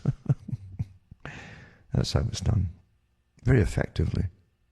Until literally, as I've said before, people can tell you all about the so-called people, the stars, who's who, who's divorced, who's getting married, who's getting whatever, yada yada. All the fiction, and because most of that's fiction too, that they soak up, and that's their reality as they go through a short lifespan, full of stuff like that, And often, music getting worse and worse all the time, until there's nothing. Remember the whole idea of communism too, that all these different programs out, including the destruction of beauty for the West. That included paintings. Until you ended up with Picasso, with we didn't know where his eye. Why is his eye on his chin, and stuff like that. And telling you this is a work of genius, for goodness sake. Yeah, wow. Again, gaslighting whole populations. That's odd. I always thought that looked awful. Oh no, it's a genius. Genius put that out there. And then music went down and down and down until there was no melody anymore. Had to be destroyed, you see. All things of beauty, they said, had to be destroyed. Very effective, isn't it? I'll tell you, this kind of nihilistic electronic music now, just it's like a kind of half-conscious wailing, like someone who's in a sleep somewhere, but there's no melody to it. Nothing to remember, you see. Which is interesting, in a sense. You understand what music, as an example of what it inspires in people, can do it uniformly. Certain pieces of music. And even pop and rock and so on, with the hook, you have a hook kind of chorus, you jump in one, and folk would jump in, and they might not know the rest of the song, they go, and then they jump in and they sing 2 lines or something, quite happily, all together. This is a form of bringing people together. So there is a kind of unity, you see, and even that kind of song, no matter what the content of it is supposed to be about. So again, once you want to destroy even that, then you've conquered what used to be regarded as culture. There's not much left, you see. Culture are there's various shared things, shared values, shared likes, dislikes in culture until everything's just destroyed. I mean, the culture is destroyed. When the culture is destroyed, you're gone. You're destroyed. Warfare, eh? And the dangerous thing about warfare is that in a global system where for well over 100, maybe 200 years, they've taught about superior types and inferior types of humans and so on, eugenics, then when you have a globalized system like that, they don't have to hide their malice and their malicious intent towards the general population. They simply implement it and do it.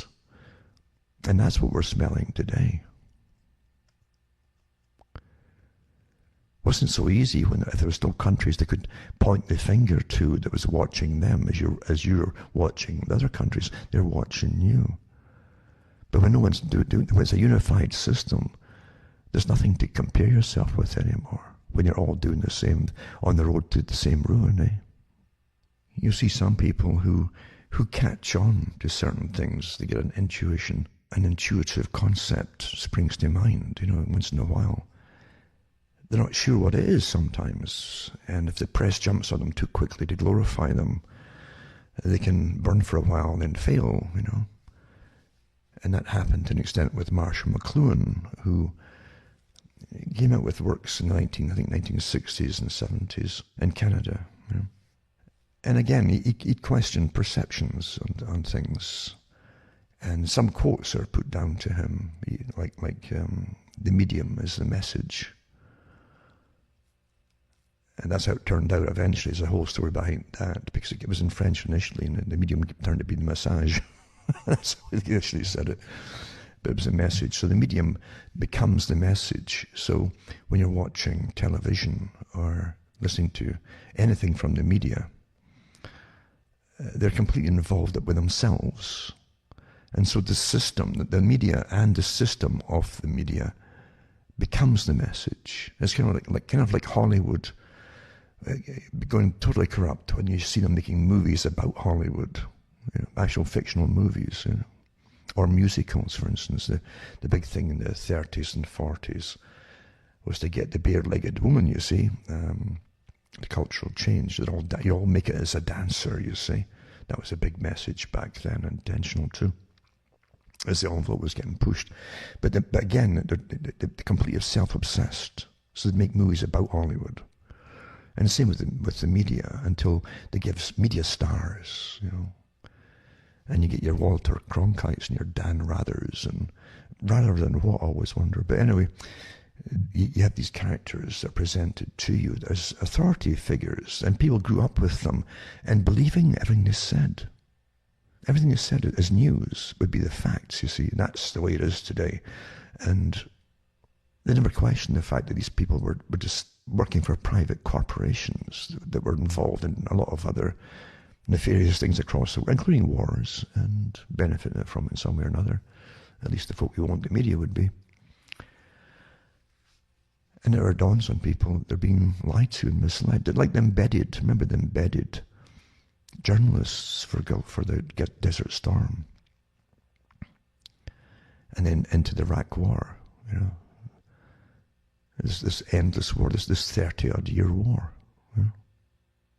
So yeah, you have been involved in a war, as I say, because over there you don't really see the effects of it so much. But you're being involved and you're paying for it all. And not only that, you're getting masses of migrants coming out of it all too, naturally seeking somewhere and getting directed to come into Europe and elsewhere, by the way, with powerful organizations who also use it like a chessboard or dominoes, knock down one and where do they go to the next place?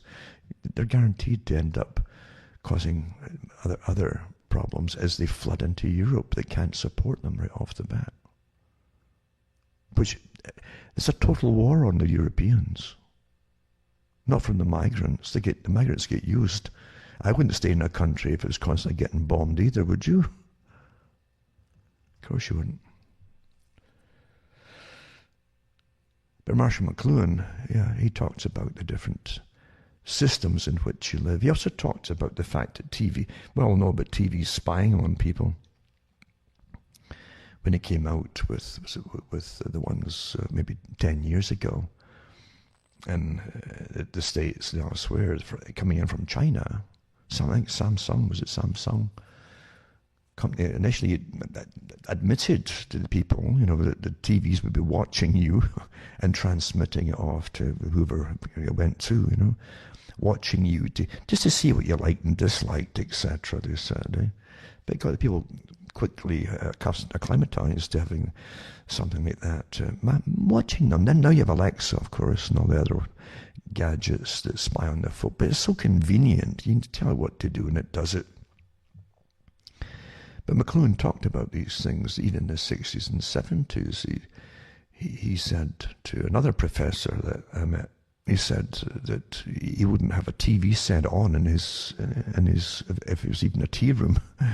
He'd unplug them because he said that there were spy cameras inside them then, inside the tubes, looking out, But anyway, Marshall McLuhan, he had the little jingles he'd come out with to do with things. But he did mention about the music to an extent as well. He clued in on maybe a superficial level, I think, to some of the intent. I don't think he knew all the people behind the cultural industry, what they really intended to do. But he did realize something was going on. And he had a way of kind of condensing realities down into single lines sometimes. And he talked about pop music, and then rock music, early rock perhaps, is tribal chant, he called it. Very appropriate, really, like tribal chant. Because all across the world, youngsters all had their variety, according to their own culture and traditions, of something similar, but different languages, a little bit different here and there. But in a sense, it was true. It's like tribal chant. If you went into old societies in Africa, you would hear them singing very old songs. And these were true tribal chants. But you had the same thing, say, in Scotland at one time, in Ireland, with the bards, who could sing the history of the tribe, or the clan. And that was tribal chant to an extent as well, because folk would catch up on bits and pieces of it, and they could kind of sing along with it. So you bring it into modern times, and you develop it all for a modern society. Because the whole idea is to create a uniform society across the world that's obedient. You can't have differences if you want to control everybody, you see. You've got to make them all the sameness of it all. Based initially on materialism, to bind them all together to the addiction of materialistic goods, which are produced by monopolies, Because monopolies then have control over you for the goods that you want.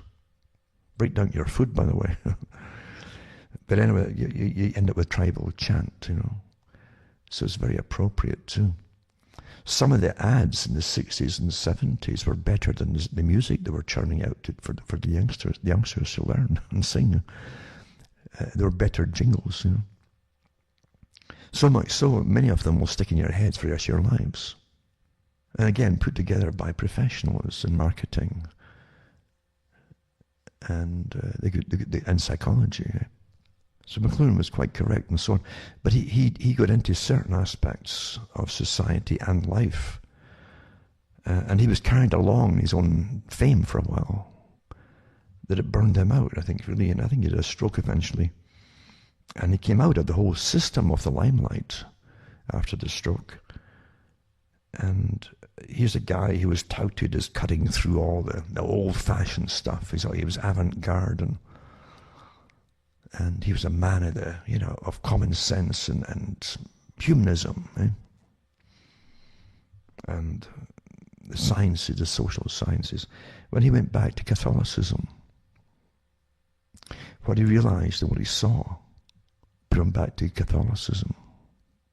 I've always said there's a consequence of knowing things. There's no doubt about it. A consequence. And I've said it too, even, and our folk have mentioned it. if I say folk will parrot it right away. But I've mentioned before about knowledge itself. And wisdom, remember wisdom. It's all old sayings about wisdom. There's a price to pay for it. Of course there is, because the saying ignorance is bliss is true to a great extent. Because it might not make you aware of what's coming down the pike. But they would say to you perhaps, well, if it's coming down the pike, it won't matter if I know it or not. I'll be affected by it when it happens. You see, and you can see, yeah, I guess that's true. But they're happy in the meantime. If they don't know it, they're quite happy, you see. However, if you know about it, you might be able to avoid it. You might be happier then.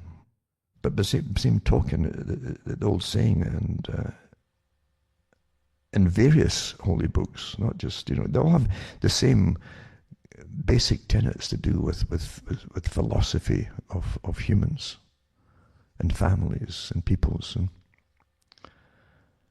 But the one in the Old Testament, it said that with great wisdom comes great sorrow. You can't, it's again the opposites, right? Because great wisdom, you're like, you can't have a utopia. Because human nature is so varied. Human opinion is so diverse on different topics. And you can't force everybody into the same mold. You cannot do it. People will rebel, you see. Some folk will love socialism. They do love socialism. It's all they know, some people. And they're quite happy to go through their lives being told what to do and advised by social workers and professionals who run and manage their lives for them. Others rebel against it.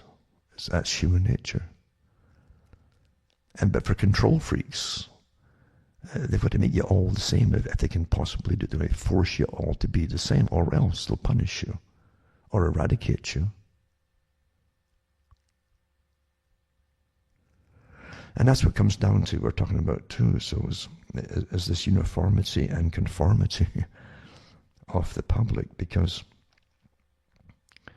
it never goes well in what we know of it in the past. It is big experiments, and they were called experiments, like the American experiment, that was the US experiment for the Revolutionary War, and can mankind control himself and manage his own affairs, or does he have to be forced to comply and go along with certain things? So free will, can you be trusted to use your free will wisely? With little government overlooking the whole system, right? That's what the claim it was about. Again, it's a nice myth as well, because there's a lot more to it than that. And Jefferson, in other words, they made comments about it, about free will and so on, and freedom itself. The idea that they could have minimalistic government running the affairs of people, and they would stick to the basic systems of import and import duties and running the country. And that was initially what they were going to do. Import duties, trading duty, taxes would finance the running of government. And government shouldn't get too big. They even talked about didn't want standing armies. And Jefferson talked about that, although Jefferson was also partly behind getting around that whole thing by creating the Marines, which is just an army attached to the Navy, really. And so, but that was their experiment. The second one was conformity of collectivism. That was the Soviet experiment, the Bolshevik one, or that came out of the Bolshevik one, the Soviet system, ruled by councils. So there'd be councils for all different departments of society, including trade councils and Not unions, but councils, all appointed by the Politburo. And councils for everything that would run your lives from birth to death. And you wouldn't have to make decisions, but you'd have to definitely obey them, you see, to exist within these systems. And you'd be a collective, and you have to go with what was called a collective opinion, even though the appointees, the leaders over the Soviets, would obviously go the way that the Politburo directed them to go.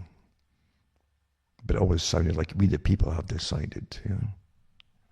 So that was the second experiment. And of course what happened was, for a while in the West, they gave the appearance of free will, especially in the States. That's why people were flooding into the States, and Canada to an extent as well. I mean, Canada at one time needed a lot of people for business and for the huge natural resources and timber, etc., and mining and all that. They had to get lots of people coming into the country. So they gave them more of an American-type system initially.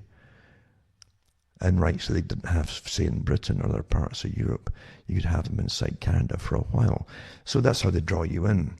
And eventually, of course, as they bring in, they merge the two systems together, collectivism and individualism. They bring it together, like they said in the Rees Commission, you know, Norman Dodds and the Rees Commission, where they said they would blend the Soviet system with the West. And that's what you've got today. You know. But obviously, you're getting further and further into collectivism by the use of warfare techniques. So you have a war on COVID, and so you're in a total national emergency, international emergency, and you go into conformity, right down to the Soviet system of police states, where they're actually advising children now to turn to snipe on their parents, to clipe on their parents. Got some articles about that already. And these kind of they're not officials, you've got security guard companies being employed by governments like Canada, working in airports now, and literally taking people off planes and taking them into these quarantine places where they're not allowed to even meet their relatives. It's like prison camps, that's what they're saying. Right? I haven't read too much about it, but what we do know is they're not allowed to even get in contact with their relatives on the outside. This is not freedom. This is not a free society when you get that's happening. And collectivism, totalitarianism always ends up the same way. And massive disasters as far as the population are concerned. When you start forbidding folk to contact people, where you can take people off planes and put them up somewhere in different hotels and so on, and they can't move out, they're surrounded by police outside, but the security guards inside, private security guards, you know, like private Stasi, you know, and they can't even contact their relatives to say this is what happened and this is where I am or whatever. You're looking at echoes coming down from time, from the Soviet system and the Gulag system. I hope you're understanding what I'm saying here. Run the same way. Because that's what happened in the Soviets. Bloc countries. Folk disappeared at night, grabbed off out their rooms, homes. And Solzhenitsyn talked about it. And it was also used to terrorize the streets, the people. The word spread fast. Did you see what happened last night to the so-and-so family? You know? They would often turn out the people, the tenants of these buildings, to witness it. That further terrorized them. And said, well, I guess they must have done something wrong. That's what they always say. Eh? Must have done something wrong, surely. Yeah.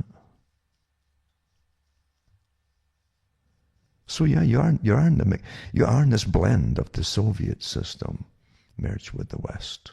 Absolutely, you are. Like they said they would at the government inquiry in the U.S., the Rees Commission, and Norman Dodds was the guy who talked about it. I think his YouTubes might still be up there somewhere. where he talked about it, where he talked to the heads of the big foundations, these charitable foundations. Like, we didn't have the Bill Gates back then, but he had other ones, which are still there, of course, Rockefeller and Ford and Carnegie, etc., all a myriad of them, that run thousands of non-governmental organizations. How can you have democracy when you got thousands and thousands of well-paid, well-funded and directed NGOs, non-government organizations, literally working to undermine this and change this and change, all planned outside of government, outside of the public's knowledge? You've never been in a democracy. You haven't. You've never had a democracy. And all the big changes that happen that you adapt to throughout your entire life were all planned for you. You fall in and copy and just go along with it by private agencies and organizations on behalf of multi-billionaires, the rich men in the world, eh? Remember, folks, going to cuttingthroughthematrix.com and you find out how to send me a few bucks. I'm still under lockdown here, but I've got some books to get off as shortly as I can. But send me a few bucks to take along, because it costs money to keep my sites all going. And I use antique equipment here, believe you me, but I do what I can. I knew this day would come long ago, many years ago. But yeah, if you help me just stick along here, because we're going through this together. No one's backing me. No organization backs me. I wasn't put out there as a front to begin with, because most of them actually really are. How do you control nations? You make sure that you put out the leaders for them to follow. I've gone through some of the techniques used by unconventional warfare from Department of Defense manuals and so on. And what you've seen used for way over 30 years with color revolutions and with your own governments, and actually longer than that with using conventional means, they always go into nations. Your nations sends operatives into other nations, sets them up financially. At one time, they used to set up newspapers for them, like Lawrence. If you're Lawrence of Arabia, that's what he, and many others came out of university, were given their intelligence indoctrination systems by the military, and financed and taught languages to university for the countries they were designed to go into. And they would set up newspapers and start changing public opinion in countries which they eventually would overthrow. They were the soft power of the day. And Lawrence talked about that in his own books. So it's as old as it can be. With the internet, of course, we put in thousands of operatives across the Middle East, disguised as little bloggers, but well financed and well educated and well supplied with information to make sure folk grab it. Oh, they're pretty good in what they put out, And they'll give you a different flavor character for whatever personality you have. There's one out there for you. But that's what they were doing in the States for years and years and years and years ago. Even before the internet came along, they gave it to the leaders. And the CIA supplied them. Well, the CIA never stopped supplying them, folks. Why would an all-seeing eye, I've always said this, set up operations, even using shortwave years ago? I gave these talks when I was on shortwave, about the shortwave. And I said, this is the history of what was Patriot Radio called at that time. And some good articles. One was from the Toronto Star. It was a good half page, I think, going through the history of it at one point. And it was set up to combat communism and communistic radio coming out of the Eastern Bloc countries. And at that time they would use mainly, not all, but mainly Christian pastors to lambast and hammer back communism, and then put it all a different alternative information or facts, if you like, to the communists. Well, why? CIA never gives up avenues of communication. And really, when I came out, I'd watched it long enough to know what was going on, the score and the whole thing. And I had to, as they say, you walk between the raindrops. You know who's who. You don't, you can only use what's already there. Huh? But you're very careful. Because you know everything's set up. Of course it is. But with bloggers, it's more so, because it's like the 77th Brigade in Britain. It's not just in Britain. They have operatives across the planet, in Egypt, everywhere. Yeah. And they train these bloggers and finance them and set them up and make sure they've got a personality that folk will go for. I like so-and-so, you know. And they've got to, like rat poison, they've got to have 95% corn. But it's the 5% of counterintelligence information or disinfo they put across that you run with, you see, and that sinks you. I've watched folk get deplatformed for years, following people who end up, the people who they follow have their own platforms and just keep going. But the avalanches of them go over the edge, parroting the same stuff. And they don't have their own platforms to come back with. I can't think for people, you know. You really can't, you know. And I've watched them remake themselves, the ones who lead you, over and over, as they gaslight you. And I was never doing that, you know. Then they remake themselves again as a new champion for the new cause, whatever it happens to be. And folk never catch on. And that's a sad thing too. And I said this would happen with the internet a long time ago. You'd be so swamped with voices. And that's where you are, overload of data. And just like Rockefellers, when they literally did massive surveys across the US back in the 1930s to find out how many newspapers and magazines they'd have to control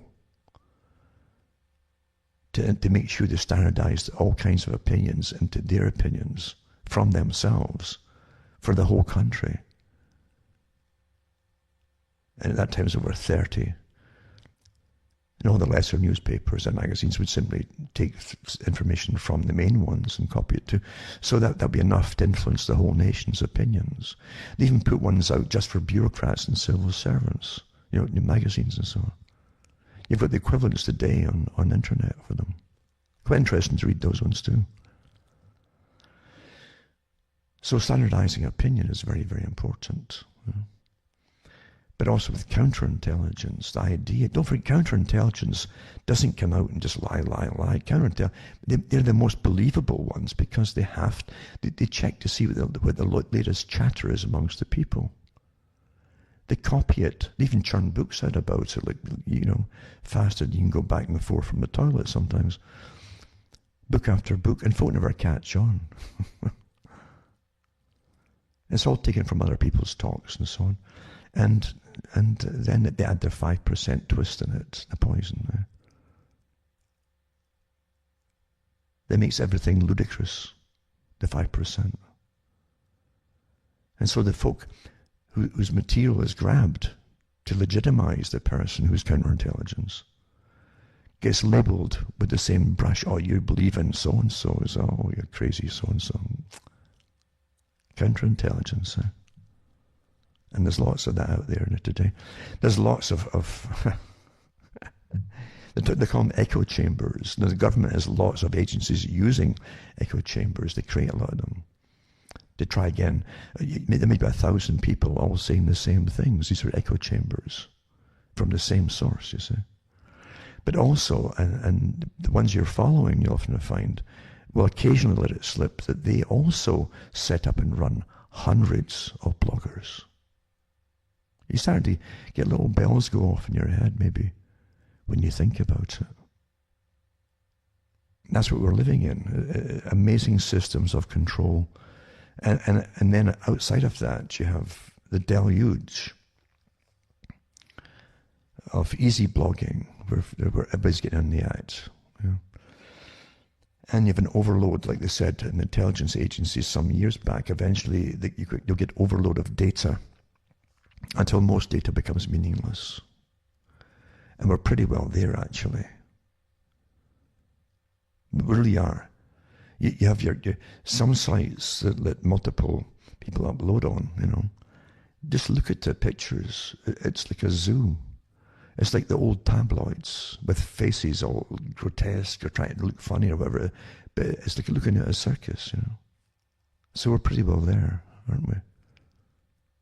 And so what you have to stick to, if you're legitimate, are the basic facts.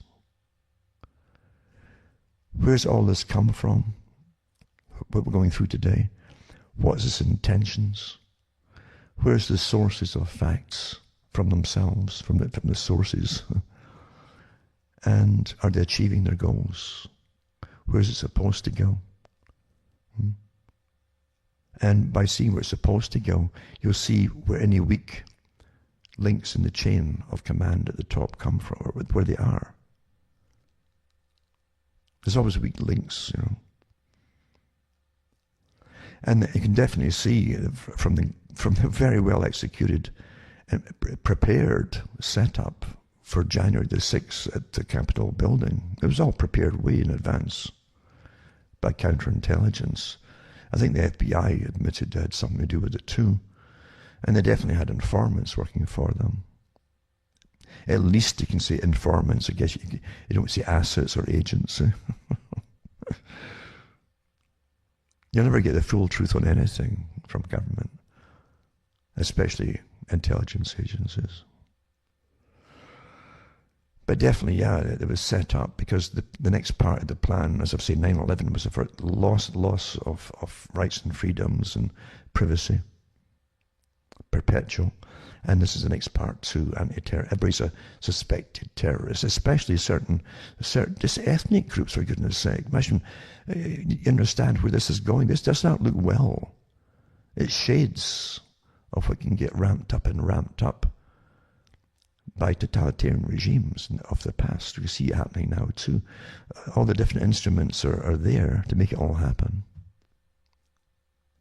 And perhaps the main target group is the one that could do something about it to stop it or slow it or whatever it happens to be, or divert it off.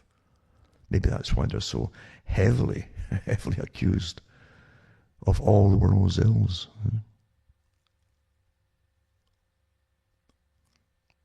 There's way more going on than they'll ever tell you.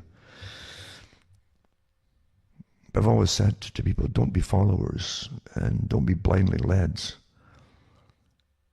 by people that you've seen so many examples in the past in your own countries of your own intelligence agents setting up stings for people, for goodness sake.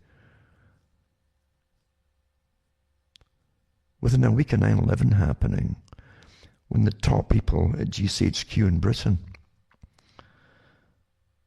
advised against the agenda then, they already knew what they were going to do. It was to set up sting operations to try to draw out potential, like pre-crime, right? Potential terrorists in Britain. And he said, this is not good. He says, we can't have this. This is going to encourage folk to become youngsters to try, because you're going to put out fake people for them to follow. And that would radicalize the youth in order to catch the youth. You understand? Well, that's been going on in every country since. The fact that top intelligence officers in Britain knew that and were disregarded means that there's a bigger agenda at play. And of course, it was always meant to be widened into domestic terrorism.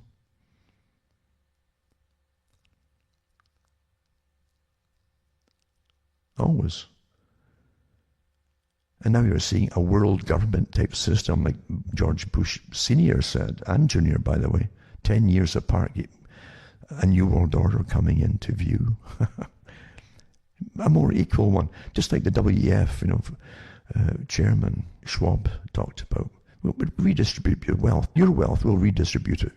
That's what he meant to say, your wealth. He won't do it with his own. Another private club, WEF. So, yeah, you're living through amazing times. And you'll never, if you want evidence of these nefarious techniques used upon society from the past to the present, you're living through it. You've got the greatest proof that most folk have had even in the past. They didn't have the ability to get quick communication and to see various exposés of evil manifesting itself. Using time-worn techniques, right down to blaming the people. Oh, there's terrorists amongst you. You're a terrorist if you don't take this shot. We're hearing that already. I said this would happen a year ago.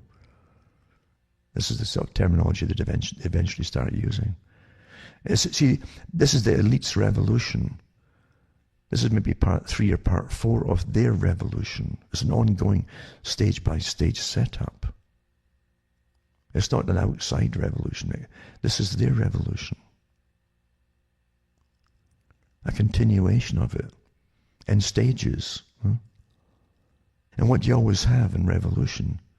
What's their biggest enemy, like the Soviets? What did they immediately turn the people against? Look out for subversives, counter-terrorists. You see, they're counter-revolutionaries. They're terrorists. They're enemies of the state, enemies of the people. That's what the courts in the Soviet Union called themselves. They were the courts of the people. And when they tried to vote, they were enemies of the people, you see. And that's what you're getting. The same terminology that's been used over and over again. Enemies of the people, the ones who don't want this particular shot, this new, brand new experimental vaccine, mRNA vaccine, experimental. You are part of stage 3 trials when you take it. And if you were a bit cautious, I don't really want that. I'll wait and see what happens. You're an enemy of the people, an enemy of the state. You're dangerous to the people. That's where you're watching the psychological units in operation, the behavioral insights teams, etc., all working overtime now to demonize people who are using caution. That's what they do in wartime scenarios. You've got to remember, too, that all of these things that are happening today were planned years ago, and not just individual plans. It's a continuum of agendas, all a cluster of agendas, all tied together, basically. To do with eugenics, the idea of scientism would rule the world on behalf, as still an employee, so on behalf of the dominant minority, the minority who owned everything financially. Remember what Rockefeller said a few times, actually, one of his main disclosures in front of the press, the US press and the world press. He says, we could never have made it without your compliance in keeping our topics quiet from the public. I'm ad-libbing there, but that's what he said. It's after one big meeting. I can't remember if it was a Bilderberg or which one it was. But he thanked them for years. They kept silent and not told the public what was really going on. Don't ever expect the authorized media to be there for the people. It's never going to happen. It never has happened in the past.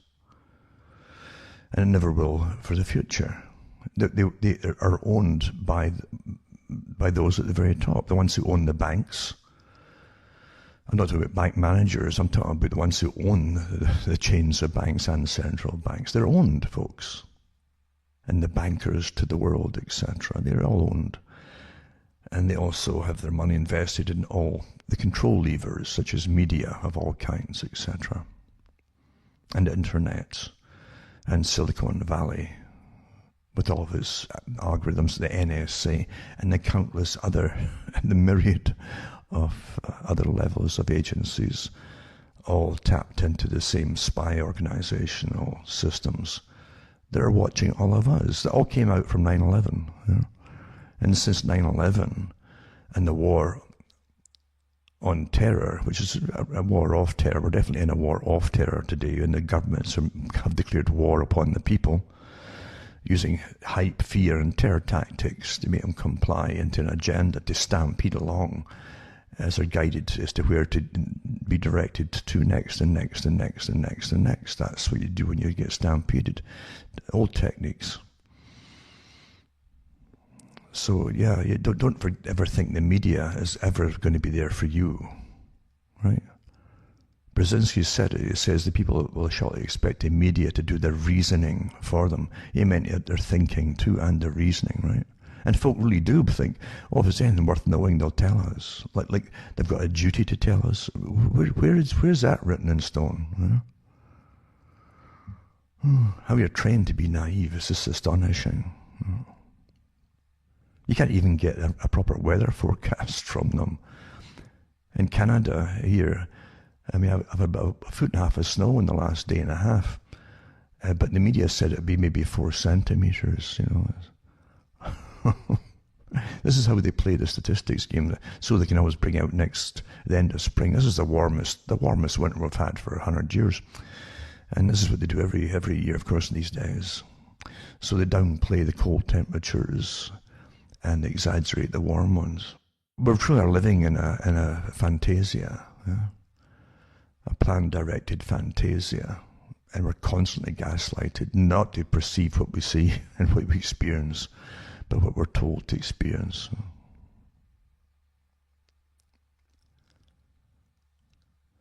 I mentioned it before, the countless studies that are done on the public, sometimes with hidden cameras by psychology departments, universities and so on, are given permission to do this by the authorities, the authorities. If you try to do the kind of spot you by Pete and Tom or something, they'll lock you up. But it's okay when they're going to glean information on how to control us, because they decide how our behavior really works in different situations. But I mentioned before how they've constantly examined people after, say, bank robberies or major incidents that have happened in streets and so on. And you'll often find that they have conflicting stories individually when they're first separated, right?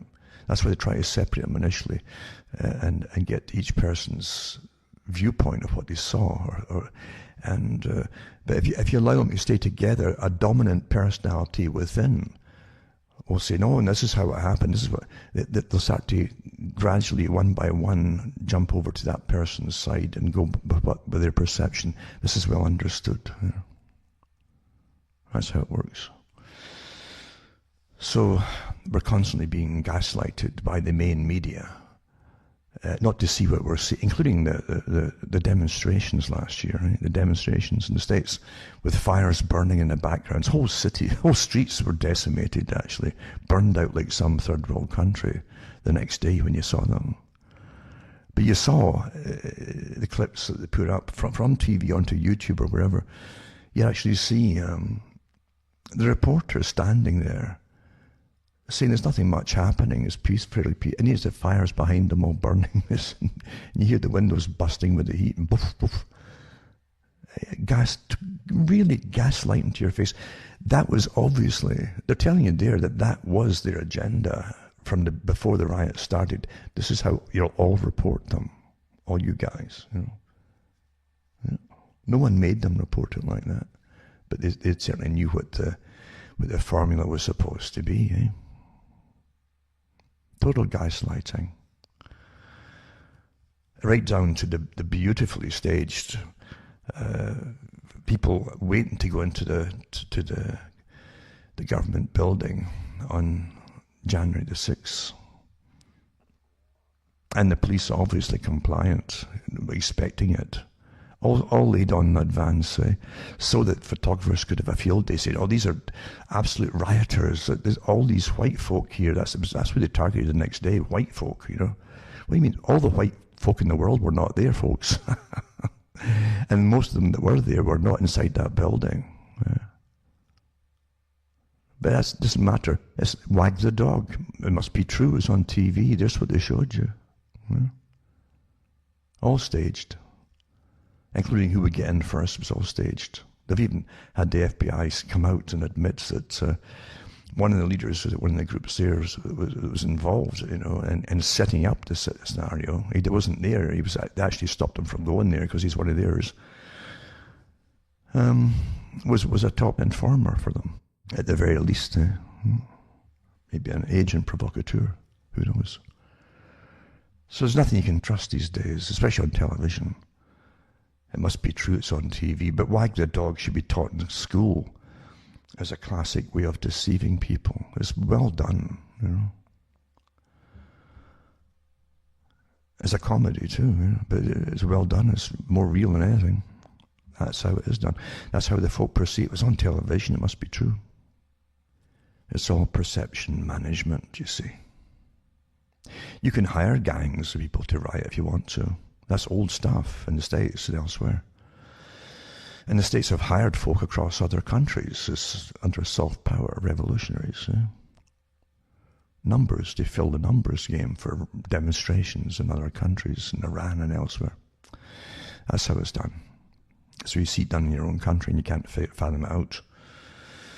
But the big boys don't go after them, and they don't get arrested. If they do, they're turned loose, and then the charges are dropped. That tells you all you need to know.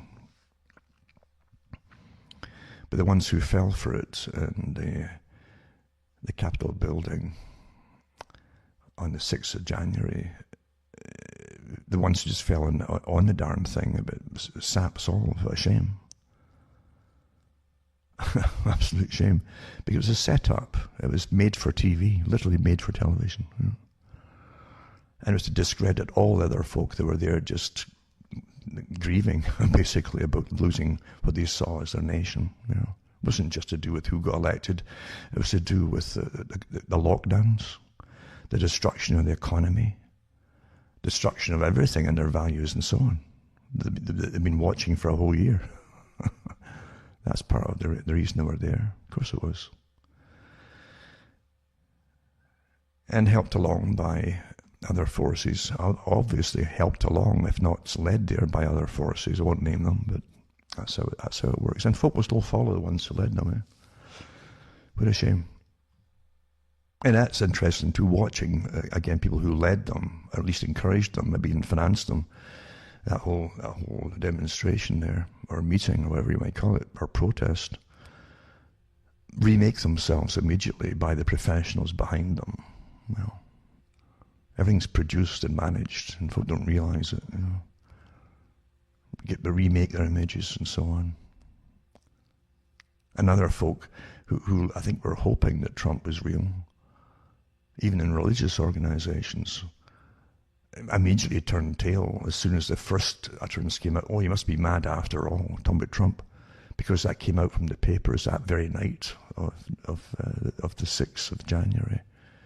And they started to think, oh my God, they're going to go after, they're going to purge all the folk that were right-wing. So they immediately turned tail and turned their whole, that jacket's inside out. Well, that's not really us, we're different, And that was something to watch that. The fear in people, But a world when you're living in fear all the time, and lots of folk are. And that's what authorities want, too, living in fear. Now, there's no lack of evidence, as I said before. There's no lack of evidence from the elite's point of view to do with too many of you. With all the documentaries that came out and books galore that came out from the sources, like the Better Families Bureaus for America, the Rockefeller groups and so on, do with eugenics, better breeding, and of course the racial hygiene that Germany had, where they did go around the hospitals with hygienic people who eradicated the unfit, as they called them. They're non-essential types, the people who had hereditary deformities or whatever it was, or mental illnesses of one kind or another. Lots of people get congenital defects from birth, really. Lots of children would be perfect or look fine too. But if the cord went round the neck in the womb, they could be deprived of vital oxygen at the crucial point at birth and so on. And just for a minute or two, that's all it takes to cause damage. So all these kind of, they were wiped out by, again, the practical folk, because science took over in Germany, you see. And scientists rule. No, they can't argue with science. And Hitler did congratulate the West for their research into eugenics. That's where he copied it all from Cold Springs Harbor Group in the States, where they brought in cattle breeders from the Cattle Breeders Association of America to see if they could use the same techniques on breeding better people. And they did the same thing. They started sterilizing the unfit. You see, the people who were poor and ended up on welfare obviously were mentally ill, because that's why they're poor. They're unfit. That came from Britain, by the way, the poorhouses. When you read the articles that were written at the time, from books and magazines at the time, 19th century Britain, going into the 20th century, the class system was so rancid. They really talk quite openly about the fact, well, the poor folk are obviously mentally unwell. That's why they're poor. So they should really be eradicated, or at the very least sterilized. It's very probably, hereditary. That's what they said. That hasn't changed, folks. And as science went into the ascendancy, it's more solidified today than ever before. We've had the eugenicists come out over the last few years. Professors in this university, in that university, one in Australia, comes out every so often. And people should just live to 60 odd and die and leave space and not consume so much, so the next generation can get work and take over. And you're getting convinced to die. These are persuaders. These are professional persuaders, people. They're even turning professional persuaders loose on you to try to convince you to take the vaccination. Now, you wouldn't need professional persuaders if you can just come out with the straight facts, all sides of it, of facts. See how far you get. If you had the guts and the okay to go ahead and actually tell people all facts and all side effects, all possible bad effects, leading to death perhaps even, But no, perfectly safe. Of folk who died, nothing to do with vaccinations. All from the manufacturer's point of view, I remember doing articles on Monsanto years ago. Had all the patents, you see, on modifying the vegetables, the genes in the vegetables, and adding things and taking things away and all that. And people were complaining, too, about the side effects of not just that, but also the pesticides that went along, like the Roundup Ready, went along with using Monsanto's products. And the side effects that folk were claiming were coming from the pesticides as well. And they were getting sued and getting off with it too. You're getting actually charged, by Monsanto and getting put in, having to pay fines, hefty fines and so on. And independent laboratories that wanted to investigate the pesticides and the actual seeds and that for themselves were forbidden by Monsanto to do it, because they had the patent rights that no one could publish anything about their products except themselves. That was law. So no one, even for the health of the public, was allowed to investigate and test this stuff in laboratories for years. It's no different than from vaccine companies. They give the handouts. They tell all the governments what to say. Nothing to do with the vaccine, without even checking to see if immediately the person dies after the vaccination. They can tell you within 20 minutes that it has nothing to do with the vaccine. No. Really. And that's good enough for us. This is your freedom. This is the system that you'll go like idiots and go and vote for again. So let's get back to 9/11. That was to usher in the terrorism, anti-terrorism, you see, and no privacy. And in America, especially, they had written, at least they'd written into law what their natural rights were, which was self-evident. They put it into writing, at least, have been stripped away. Yeah? And this is part two of it, where you're all terrorists. Even if I thought about something, you might be a terrorist. Did you have the right kind of thinking? That actually, this is what they're coming down to with the ministries of truth, out of George Orwell, ministry of truth. And then they'll send you to the ministry of love, where they torture you to see what you've been saying. Yeah? And don't forget too, 1984, in the book and in the movie version, there's different movies made on it, but the one with Richard Burton was really well done, where Winston goes to see Burton, who's one of the officers of that class, of the ones who rule, the inner party. And eventually finds, after he's caught and sent off to be tortured, and Burton comes to torture him, he says, oh no, he says, because Winston believed that there was a rebellion army, basically, an army of rebels who would overthrow this nasty totalitarian system. And Burton says, and Winston said, well, you gave me the book, the manual for revolution. And Burton said, well, I wrote it. He says, well, not all of it. I wrote some of it. So even the ones that you follow to rebel against are given to you. And their philosophy is given to you to draw you out and use you and catch you all. Ding, ding, ding, ding, ding. That's how it works. People have to really want freedom, really want it. Most folk don't, I think. Most folk really have become accustomed to this form of socialism, this cotton wool from birth to death, in a world where even boys are kind of emasculated. They're not allowed to be boys anymore. I see China, by the way, is putting money towards in programs to make boys into men. I should say that, to make them into real men. While the West is trying to really effeminize them in a sense, at least neuter them. Has been for a long time. Where boys, I can remember when they stopped boys from climbing trees and things, and the things you could do. Yeah, maybe fall once in a while, but you get over it. It didn't bother you. And that's what young boys used to do. You'd be very active, and you want to build things, do things, go fast, and your bikes, or whatever it will happen to be. And you'd have your little crashes and spills, but you get over it, and that's just what you do. Yeah. But now, with the internet too, and the games they play, they sit in their bum they sit in their rear end all the time, playing their games, which are addictive, meant to be addictive. So they're never testing their own bodies or the strength of their abilities to run or do anything or climb. It's all done virtually in some game somewhere.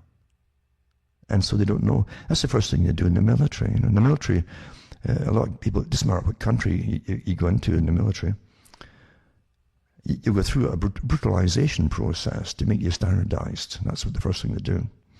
At least they used to. And you're screamed at a lot, and you comply. You must eventually jump immediately and do what you're told to stop you from thinking for yourself. That's the idea. Just obey, obey, obey. But eventually, too, you find recruits turn into more confident young guys as they learn to climb and do things they never thought they could do themselves. So they're getting confidence in things which they didn't know they could do, you see. And some of them used to come out of the forces and they would be helped getting startup businesses on the go. And they did have the confidence to do things, again, because they'd learned really that's what it is, confidence, when they're in the military. All countries do the same thing.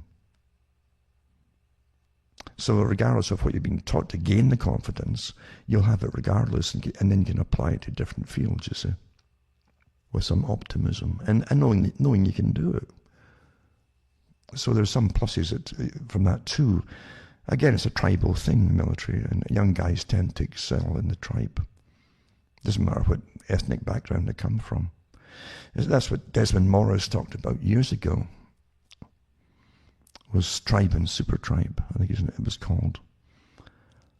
And he put a book out on it about America's attempts, again, experimentation, the great experiment, to see if they could combine all the different ethnic groups into a super army, a super tribe, he called it, and to be able to put their ethnic differences behind them, hopefully, and eventually forget, If America was to continue to be the leader or the policeman of the world, as I like to call it, which really meant they were plundering the planet for a few big corporations. Hasn't changed. I should also mention, too, that the people going to the military, especially in the States, are despised by the left wing in Hollywood. But not just them. The left wing that are also the millionaires and billionaires, despised by them. I mentioned before how articles were out when Bill and Hillary Clinton were in, and they talked about how they despised the military, but they would use them, but despise them, And these are the words they used, by the way, in the media at the time. And you always see in Hollywood, what they call the rednecks in the military, and how they debase them in their movies and in their comedies. They debase them all the time. Incredible. Absolutely incredible. It's almost like the movie Deliverance as well. Everybody they meet outside the big city is a hick crazy person. Very telling and inbred, and and even the comedies, like it was Mars Attack, was it? A comedy that I couldn't chuckle at all, because there were some other things, but there's a lot of messages hidden into it. Very much so. It's mockery of a system and the people in it too. But there's a scene in Mars Attack where they have to get the troops out to fight these alien invaders, you see. And so it's done like, I suppose it's supposedly a comedy. But then they show you a trailer camp of house trailers. And there's this family, mum and dad, and the son, and they're stripping weapons. And so this is your redneck. This is Hollywood's idea of the redneck, Like gun crazy, living in the trailer trash, as they like to call it, right? Nothing wrong with trailers, believe you me. This is what they call them, right? And they're stripping guns and stuff. But again, their son goes off, and they see him off to the war. And then the son, when it comes to actually going out and fighting the aliens, he runs forward, his magazine falls out the rifle, and he gets zapped and he disappears like he's an idiot, you see. Double debasement. They hate what they're doing. But who fills most of the uniforms, They get sent off to fight these wars that are for profit for big corporations, the same corporations that despise the military. And I always say it's mainly from the south of the US. And it's a shame. It's a shame they'll keep doing it, keep doing it over and over. Always suffering, always left with big bills to pay for these wars. Get nothing out of it personally, have to survive it. And big corporations use them and abuse them and throw them away like toilet paper.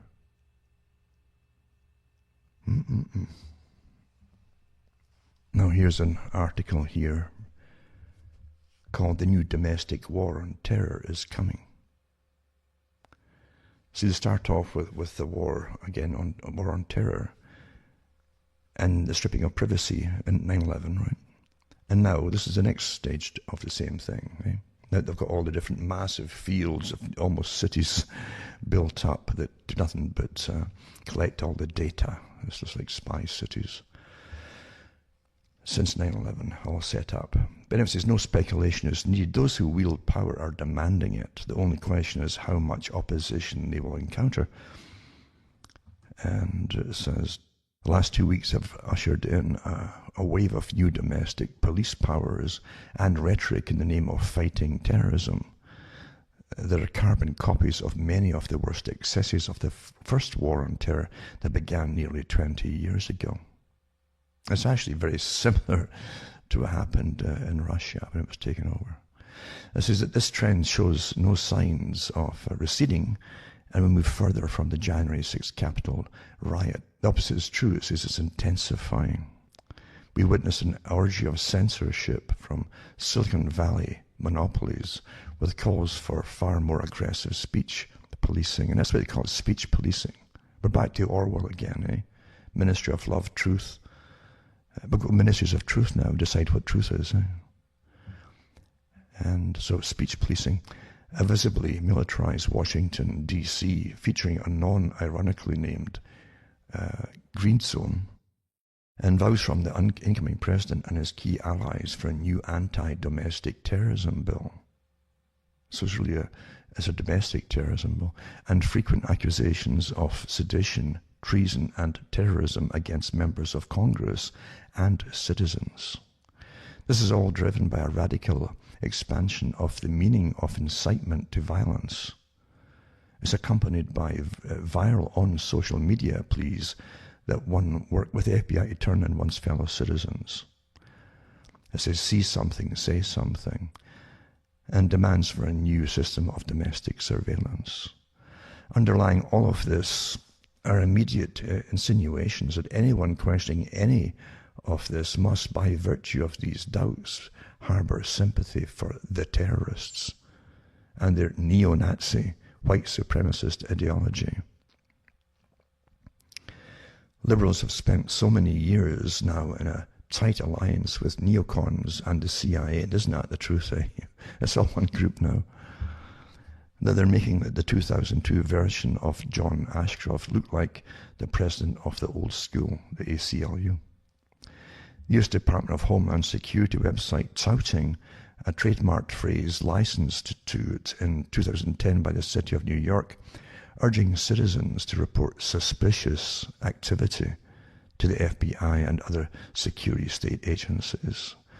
The more honest proponents of this new domestic war on terror are explicitly admitting that they want to model it on the first one. A New York Times reporter noted Monday that a former intelligence official on PBS NewsHour, as a public broadcasting service NewsHour, that the US should think about a 9/11 Commission for Domestic Extremism and consider applying some of the lessons from the fight against Al-Qaeda here at home. More amazingly, General Stanley McChrystal, for years head of the Joint Special Operations Command in Iraq and the commander of the war in Afghanistan, explicitly compared that war to this new one. Speaking to Yahoo News, he says, I did see a similar dynamic in the evolution of Al-Qaeda in Iraq, where a whole generation of angry Arab youth with very poor prospects followed a powerful leader who promised to take them back in time to a better place. And he led them to embrace an ideology that justified their violence. This is now happening in America. I think we're much further along in this radicalization process and facing a much deeper problem as a country than most Americans realize. What they don't mention here too is interesting. I mean, it's a whole history of Al-Qaeda, what it is. Al-Qaeda was set up by the West with this war in Afghanistan against the Russians, when the Russians were running Afghanistan. Yeah. That's what it was. They don't mention that here. It's a pity. And Al-Qaeda really was a term they used for almost like a meeting place in like a cyber thing, like in the radio thing. Al-Qaeda, and they would tune in and talk to each other at the time. That was the meaning of it back then. Then it became more solidified as the West hired mercenaries to use against other nations in the Middle East and so on, and Asia. So is there anyone who, despite all this, still harbors lingering doubts that the Capitol riot is and will be the neoliberal 9/11, and that a new war on terror is being implemented on its name? They'd only watch the 2 short video clips below, which will clear their doubts for good. It's like being catapulted by an unholy time machine back to Paul Wolfowitz's 2002 message lab. It says in the first video, flagged by Tom Elliott, is from Monday morning's Morning Joe program on MSNBC. The show that arguably did more to help Donald Trump become GOP nominee than any other. It features Jeremy Bash, one of the seemingly countless employees of TV news networks who previously worked in Obama's CIA and Pentagon, demanding that in response to the Capitol riots, we reset our entire intelligence approach, including looking at greater surveillance of them, adding the FBI is going to have to run confidential sources. See if you can detect any difference between what the CIA operatives and neocons were saying in 2002 when demanding the Patriot Act and greater FBI and NSA surveillance, and what the CIA official turned NBC News analyst is saying here. The second video features amazing declaration from former Facebook security official Alex Stamos, talking to the very concerned CNN host Brian Stelter about the need for social media companies to use the same tactics against US citizens that they use to remove ISIS from the internet. So I'm saying there's the same tactics by the same teams in cyber warfare operatives. In collaboration with law enforcement, and that those tactics should be directly aimed at what he calls extremist conservative influencers. Conservative influencers. So let's use the military. Cyber warfare, which they're already using about the COVID. This is press freedoms are being abused by these actors, the former Facebook executive proclaimed.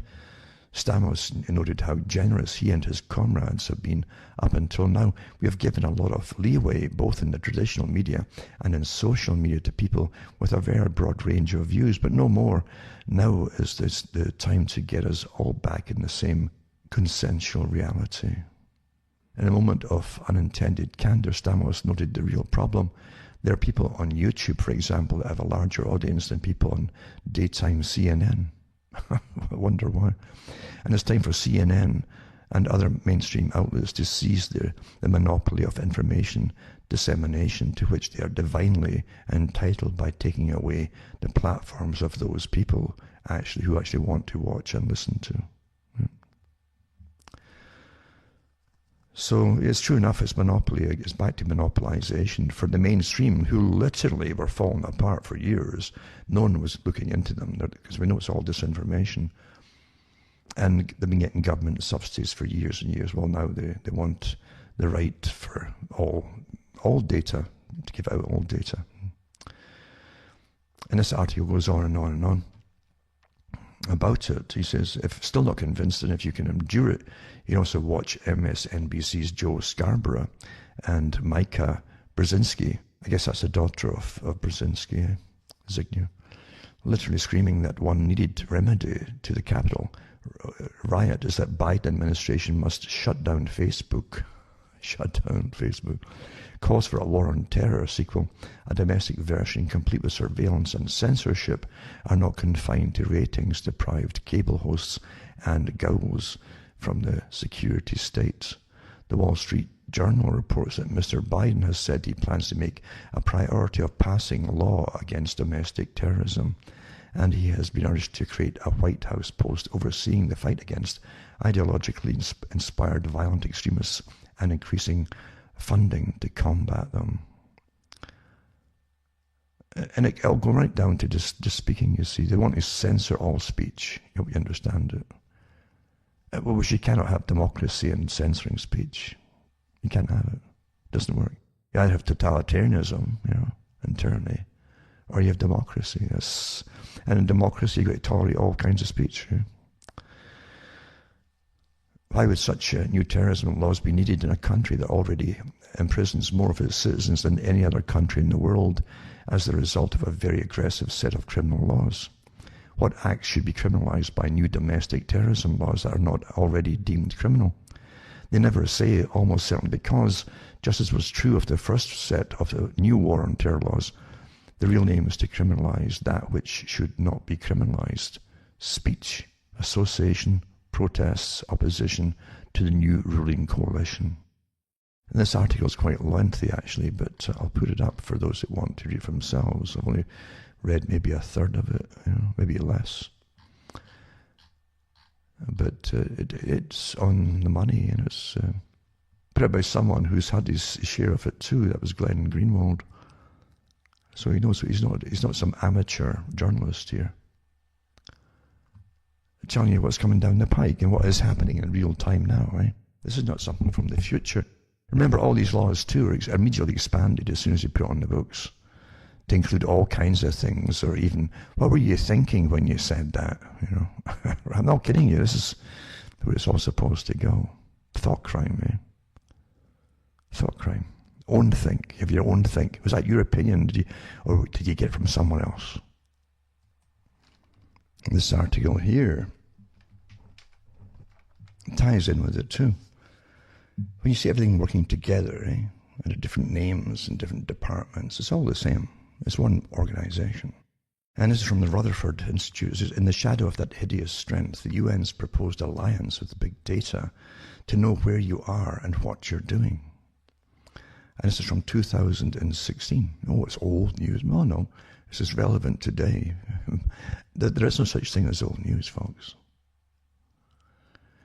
This is the age of crony capitalism married to scientific research, with the sword of the state blazing the way. Enter that hideous strength and C.S. Lewis's scathing yet prophetic portrayal of a science unhinged from objective truth and sold out in the pursuit of power. What are we hearing today? COVID? Science is the ultimate God and truth. You can't argue with science. Despair of objective truth had been increasingly insinuated into the scientists' indifference to it, and a concentration upon mere power had been the result. Dreams of the far future destiny of man were dragging up from the shadow and unquiet grave of the old dream of man as God. That hideous strength, page 203. Lewis's not-so-science fiction work haunted me that last April when I served as a non-governmental organization representative to the UN's Commission on Population and Development. The theme for 2016 was enhancing the demographic evidence base. In other words, the Commission was concerned about data, accurate data you can sink everything, your teeth into, and track population movements, contraceptive usage, and a country's overall amount of harmful alcohol consumption. The UN wants to know everything about everybody. They seek a level of omniscience unprecedented in the world's history, all as a crucial part of their grandiose, audacious, sustainable development goals for 2030. But convincing someone to sell their freedom requires some big promises. How about Sustainable Development Goal number 1? End poverty in all its forms, everywhere, for a starter. The UN's Commission on Population Development is one of 10 commissions in the Economic and Social Council. That's ECOSOC. It all smacks of George Orwell's 1984. I think the Eurosoc and so on. So this is it here. It's ECOSOC here, right? Ranging anywhere from the Forum on Forests, that's UNFF, that's the United Nations Forum on Forests, and Status of Women, which is UNCSW. Through starched, dry, and benignly entitled commissions, the UN elite seeks to control the economic and social development of the world. The fundamental philosophy undergirding ECOSOC is collectivism, relying heavily upon top-down central planning by self-interested bureaucrats, each with a pet issue to peddle. But the stubborn thorn of all central planning has always been limited knowledge. The UN is now making a concerted effort to overcome that hurdle by making use of big data, as if to only make matters worse. The economic elites and the cosmopolitan bureaucrats finally may have enough information to make subpar sovereignty ceding harmful decisions, and thereby forever proving Hayek right. And I think Hayek, in The Road to Serfdom, said, central planning owes its present strength largely to the fact that while planning is in the main still an ambition, it unites almost all the single-minded idealists, all the men and women who have devoted their lives to a single task. The hopes they place in planning, however, are the result not of a comprehensive view of society, but rather of a very limited view, and often the result of a great exaggeration of the importance of the ends they place foremost. It would make the very men who are most anxious to plan society the most dangerous if they are allowed to do so, and the most intolerant of the planning of others. And that's from The Road to Serfdom, page 55. According to a 2015 report, Ban Ki-moon, Secretary General of the UN, boasted that the MDGs, Millennium Development Goals, which ended up being in Agenda 21, by the way, got blended in with them, helped to lift more than 1 billion people out of extreme poverty. The claim failed to reference probably the most important factors in the reduction of global poverty, the growth and privatization of both China and India over the last several decades. Nothing to do with the UN, you see. As an economist commented, 3/4 of the gains made in reducing extreme poverty are attributable to economic growth in China and India, not to any particular effort by the United Nations. So along with goals of ending poverty and ending hunger, the Sustainable Development Goals, SDGs, seek to ensure universal access to sexual and reproductive health and reproductive rights, which many countries interpret as abortion on demand. A sustained effort, especially by developed countries, to control and limit world population. Not to forget combating climate change, increasing the use of renewable energy, and the picturesque goal 16, which is to promote peaceful and inclusive societies for sustainable development, provide access to justice for all, and build effective, accountable and inclusive institutions at all levels. It sounds so nice, or does it? An integral component for the UN's SDG aspirations are their ability to measure progress. All this requires data, massive amounts of it. This includes traditional sources such as census surveys, civil registration, but also big data. A UN report, and the links are all here, by the way, in this article, from the UN, listed current projects to exploit big data and gather information, including mobile positioning data for tourism tracking, mobile phone data for commuting patterns, tweet analysis, and smart meters for analyzing the structure and size of households, among countless others. ECOSOC released in 2015, and the link is for this one is here too, report of the Global Working Group on Big Data for Official Statistics. The potential of big data sources resides in the timely and sometimes real-time availability of large amounts of data, which are usually generated at minimal cost.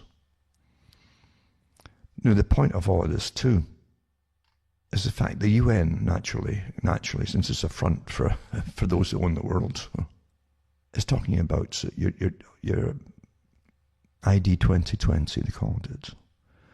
A big program for ID 2020, for IDing everybody across the whole planet. ID 2020, an ID that'll be on all the phones to start with, you see. At least on the phones, and maybe on paper too for those who don't have the phones yet. But everybody will have to have their ID 2020. Your tracked and traced ID, basically. So, yeah, the UN is a big part of it, naturally. Yeah. Because after all, it was set up to be a front for those who own the world, to bring in the system of the world that they want the world to be, as opposed to what it was and is in the moment. We're far closer to their goals now, actually. Most folk don't realize what you're living through when you're living through it. This article falls in line with the last couple, and it's from John Whitehead, and he talks about, again, what's happening with terrorism and domestic terrorism and so on. And it's called Enemies of the Deep State, the Government's War on Domestic Terrorism is a Trap. We're moving fast down the slippery slope to an authoritarian society in which the only opinions, ideals, and speech expressed are the ones permitted by the government and its corporate cohorts. In the wake of the January 6 riots at the Capitol, domestic terrorism has become the new poster child for expanding the government's powers at the expense of civil liberties. Of course, domestic terrorist is just the latest bullseye phrase to be used interchangeably with anti-government, extremist and terrorist to describe anyone who might fall somewhere on a very broad spectrum of viewpoints that could be considered dangerous. Watch and see, we're all about to become enemies of the state.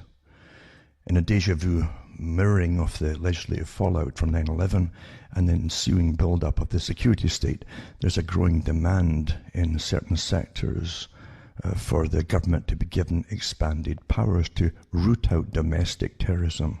The Constitution be damned. If this is a test of Joe Biden's worthiness to head up the American police state, he seems ready. As part of his inaugural address, President Biden pledged to confront and defeat a rise of political extremism, white supremacy, domestic terrorism. Biden has also asked the Director of National Intelligence to work with the FBI and the Department of Homeland Security in carrying out a comprehensive threat assessment of domestic terrorism, and then to keep the parallels going. There's a proposed Domestic Terrorism Prevention Act of 2021, introduced after the January 6 riots, which aims to equip the governments with the tools to identify, monitor, and thwart those who could become radicalized to violence. Don't blink or you miss the sleight of hand, it says. This is the tricky part of the deep state's con game that keeps you focused on the shell game in front of you while your wallet's being picked clean by ruffians in your midst. It follows the same pattern as every other convenient crisis used by government as an excuse to expand its powers at the citizenry's expense and at the expense of our freedom.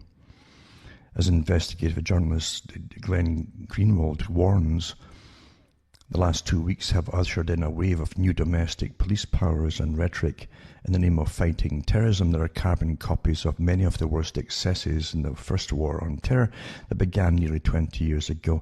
This new war on terror, one that's domestic in name from the start and carries the explicit purpose of fighting extremists and domestic terrorists among American citizens on U.S. soil, presents the whole slew of historically familiar dangers when government exploiting media-generated fear and dangers arm themselves with the powers to control information, debate, opinion, activism, and protests.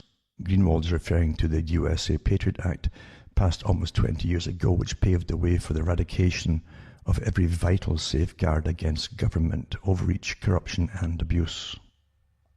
Free speech, the right to protest, the right to challenge government wrongdoing, due process, a presumption of innocence, the right of self-defense, accountability and transparency in government, privacy, press, sovereignty, assembly, bodily integrity, representative government, all of these and more have become casualties in the government's war on the American people, a war that's grown more pronounced since September 11th, 2001. Some members of Congress get it.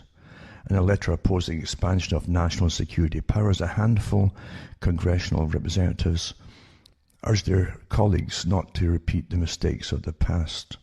And they said, while many may find comfort in increased national security powers in the wake of this attack, we must emphasize that we have been here before and we have seen where that road leads. Our history is littered with examples of initiatives sold as being necessary to fight extremism that quickly devolve into tools used for the mass violation of the human and civil rights of the American people. To expand the government's national security powers once again at the expense of the human and civil rights of the American people would only serve to further undermine our democracy, not protect it. This is cue the emergency state, the government's Machiavellian version of crisis management that justifies all manner of government tyranny in the so-called name of national security. This is the power grab hiding in plain sight, obscured by the political machinations of the self-righteous elite. This is how government continues to exploit crisis and use them as opportunities for power grabs under the guise of national security. Indeed, this is exactly how the government added red flag gun laws, pre-crime surveillance, fusion centres, threat assessments, mental health assessments, and voluntary confinement to its arsenal of weaponized powers. The objective is not to make America safe again. That has never been the government's aim. And Greenwald explains, why would such new terrorism laws be needed in a country that already imprisons more of its citizens than any other country in the world? as a result of a very aggressive set of criminal laws. What acts should be criminalized by new domestic terrorism laws that are not already deemed criminal? They never say almost certainly because, just as was true from the first of the new war on terror laws, the real aim is to criminalize that which should not be criminalized: speech, association, protests, opposition to the new ruling coalition. So you see, the issue is not whether Donald Trump or Roger Stone or MyPillow CEO Mike Lindell deserve to be banned from Twitter, even if they're believed to be spouting misinformation, hateful ideas, or fomenting discontent. Rather, we should be asking whether any corporation or government agency or an entity representing a fusion of the two should have the power to muzzle, silence, censor, regulate, control, and altogether eradicate so-called dangerous or extremist ideas. This unilateral power to muzzle free speech represents a far greater danger than any so-called right or left-wing extremist might pose. The ramifications are so far-reaching as to render almost every American an extremist in word, deed, thought, or by association. Yet where many go wrong is in assuming that you have to be doing something illegal or challenging the government's authority in order to be flagged as a suspicious character, labelled as an enemy of the state, and locked up like a dangerous criminal. Eventually, all you will really need to do is use certain trigger words. Surf the internet, communicate using a cell phone, drive a car, stay at home, purchase materials at a hardware store, take flying or boating lessons, appear suspicious, question government authority, or generally live in the United States. The groundwork has already been laid. The trap is set. All that's needed is the right bait. With the help of automated eyes and ears, a growing arsenal of high-tech software, hardware, and technique, government and propaganda urging Americans to turn into spies or snitches, as well as social media and behavioral sensing software. They actually have that out, behavioral sensing software. The links for that, by the way, are here for the articles. Government agents have been busy spinning a tricky spiderweb of threat assessments, behavioral sensing warnings, flagged words, and suspicious activity reports aimed at snaring potential enemies of the state. It's the American police state's take on the dystopian terrors foreshadowed by George Orwell, Aldous Huxley, and Philip K. Dick, all rolled up into one oppressive pre-crime and pre-thought crime package. What's more, the technocrats who run the surveillance state don't even have to break a sweat while monitoring what you say, what you read, what you write, where you go, how much you spend, whom you support, and with whom you communicate. Computers, by way of artificial intelligence, now do the tedious work of trolling social media, the internet, text messages, and phone calls for potential anti-government remarks, all of which is carefully recorded, documented, and stored to be used against you someday at a time and place of the government's choosing.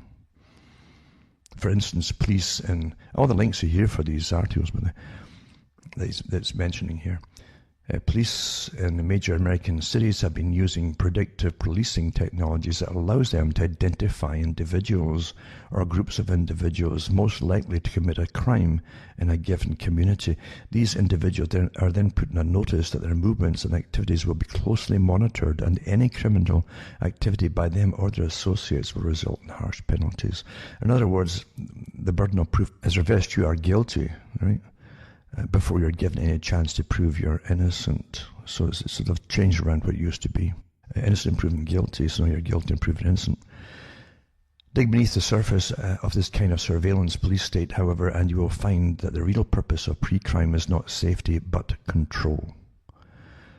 Red flag gun laws merely push us that much closer towards a suspect society where everyone is potentially guilty of some crime or another and must be preemptively rendered harmless. This is the same government that has a growing list shared with fusion centres and law enforcement agencies of ideologies, behaviours, affiliations, and other characteristics that could flag someone as suspicious and result in their being labelled potential enemies of the state. For instance, if you believe in and exercise your rights under the Constitution, namely a right to speak freely, worship freely associated with like-minded individuals, and share your political views, criticize a government, own a weapon, demand a warrant before being questioned or searched, or any other activity viewed as potentially anti-government. It's true enough, the Constitution is looked upon as being anti-government today, isn't it? Racist, bigoted, anarchic, or sovereign, you could be at the top of the government's terrorism watch list. And I got links to these articles too, by the way, including the government's list and so on, from the New York Times. It says, moreover, as the New York Times editorial warns, you may be an anti-government extremist, such as domestic terrorist, in the eyes of the police if you are afraid that the government is plotting to confiscate your firearms. If you believe that the economy is about to collapse, there's another one too, you see, which, of course, you're wondering how it's still ticking along there, eh? Since it really is pretty well shut down altogether. And the government will soon declare martial law, which they probably will have. That's what the Emergency Powers Act is using right now. Or if you display an unusual number of political and or ideological bumper stickers on your car. According to one FBI latest report, you might also be classified as domestic terrorism threat if you espouse conspiracy theories, especially if you attempt to explain events or circumstances as the result of a group of actors working in secret to benefit themselves at the expense of others, and are usually at odds with official or prevailing explanations of events. Additionally, and the links are all here, by the way, in this article, to other articles from authorities. Additionally, according to Michael C. McGarrity, the FBI's Assistant Director of the Counterterrorism Division, the Bureau now classifies domestic terrorism threats into 4 main categories: racially motivated, violent extremism, anti-government, anti-authority extremism, animal rights, environmental extremism, and abortion extremism. It's amazing, really, when you look at what governments do, and they can declare war and have you up off. That's not a conspiracy, of course. That's not extremists sending you off to war. And then they close your whole nation down, stop all the economy and tell you to stay in your... That's not extremist either, is it? But they're going after you for complaining about it. This is something on Monty Python. This is, in other words, if you dare to subscribe to any views that are contrary to the government's, you may well be suspected of being a domestic terrorist and treated accordingly. Again, where many Americans go wrong is in naively assuming that you have to be doing something illegal or harmful in order to be flagged. And that's the truth. Most folk don't realize it. And targeted for some form of intervention or detention. In fact, U.S. police agencies have been working to identify and manage potential extremist threats, violent or otherwise, before they can become actual threats for some time now. In much the same way that the US Patriot Act was used as a front to advance the surveillance state, allowing governments to establish a far-reaching domestic spying program and turned every American citizen into a criminal suspect, the government's anti-extremism program renders otherwise lawful non-violent activities as potentially extremist. In fact, all you need to do these days to end up on a government watch list or be subjected to heightened scrutiny is by using certain trigger words, and they mention the trigger words, by the way, which is true. They actually have ones which will flag you, and some of them are rather, you never think of it, in fact. It says surf the internet, communicate using a cell phone, or limp or stutter, or drive a car. The links are here to these, by the way, from official sites and so on, from government. Stay at a hotel, attend a political rally, express yourself on social media, appear mentally ill, serve in the military, disagree with law enforcement official, call in sick to work, purchase materials at a hardware store, take flying or boating lessons, appear suspicious, appear confused or nervous, fidget or whistle, or smell bad. Be seen in public waving a toy gun or anything remotely resembling a gun, such as a water nozzle or remote control or a walking cane, or stare at a police officer questioning government authority, or appear to be pro-gun or pro-freedom. Be warned, once you get on such a government watch list, whether it's a terrorist watch list, a mental health watch list, a distant watch list, or a red flag gun watch, there's no clear way to get off whether or not you should actually be on there. You will be tracked wherever you go. You'll be flagged as a potential threat and dealt accordingly. This is pre-crime on an ideological scale, and it's been a long time coming. It's all been here years ago. I remember when they did the movie Minority Report, a nice science. I think it was Philip K. Dick too did that one, for one of his novels. But it did, yeah, it was to show you that they're working on pre-crime and stopping. They treat you as guilty before the crime actually happened, and they'd arrest you before it happened, because they just knew it was going to happen, or a good idea that it was going to happen on a certain percentage basis of so much percentage possibility or probability. And they're actually working on. I remember when it came out in the movie and folk talked about it, and it came out in the media, and they would discuss it too, and then they go into to realize the FBI is actually working on programs like this right now, etc., etc. And all countries, of course, are doing the same thing at the same time, right? In this day and age.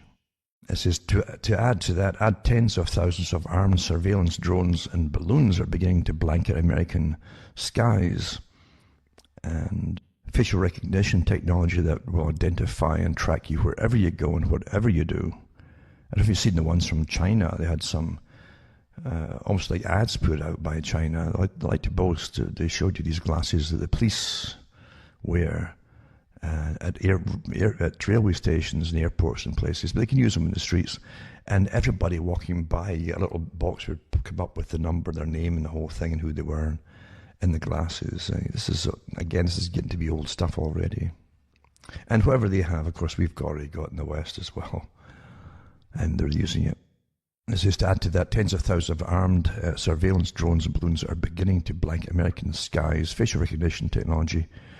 And then to complete the picture, toss in the real-time crime centers being deployed in cities across the country, which will be attempted to predict crimes and identify so-called criminals before they happen based on widespread surveillance, complex mathematical algorithms, and prognostication programs. Hopefully you're starting to understand how easy we've made it for the government to identify, label, target, diffuse, and detain anyone it views as a potential threat for a variety of reasons that run the gamut from mental illness to having a military background to challenging its authority to just being on the government's list of persona non grata. There's always a price to pay for standing up to the powers that be. And he mentions his book, Battlefield America, War on the American People, and so on. But yeah, it sums up pretty well what's happening. It's been happening for years. Nothing happens by chance by itself at the time. All these different things that are suddenly put into effect have been on the drafting boards for years and years. I always say just take them off shelves and blow the dust off them and implement them when it's time. And that's really how the system works. And remember, too, again, go back into it, because folk forget very quickly, and I do myself at times, to send a few bucks my way at cuttingthroughthematrix.com. And you can certainly use PayPal or send cash even, or personal checks. And any other ways you can find to do it, let me know.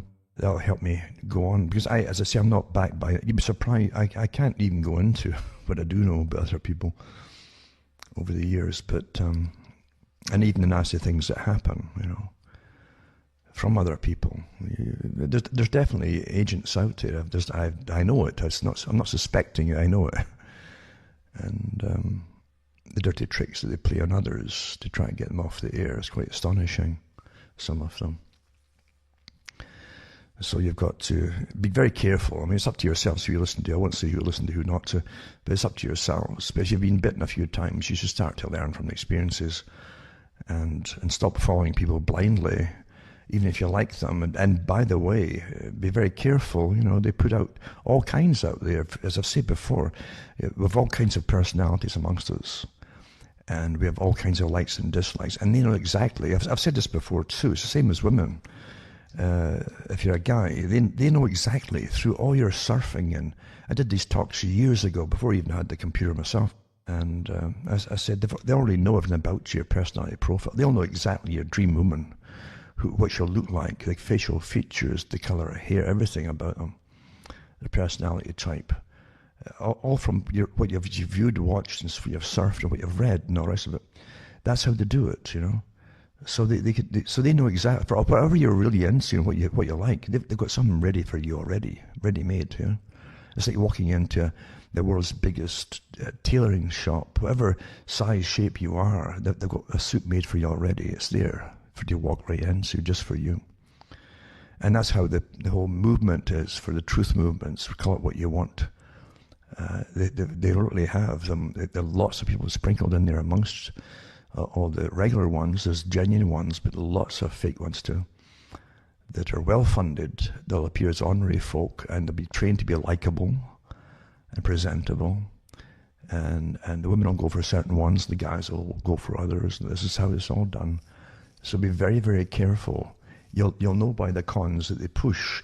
If they're promoting the same kind of things that got a lot of folk in trouble already, you should be very wary, at the very least. And it's happened a couple of times. Then it's fool me once, shame on you. Fool me twice, shame on me.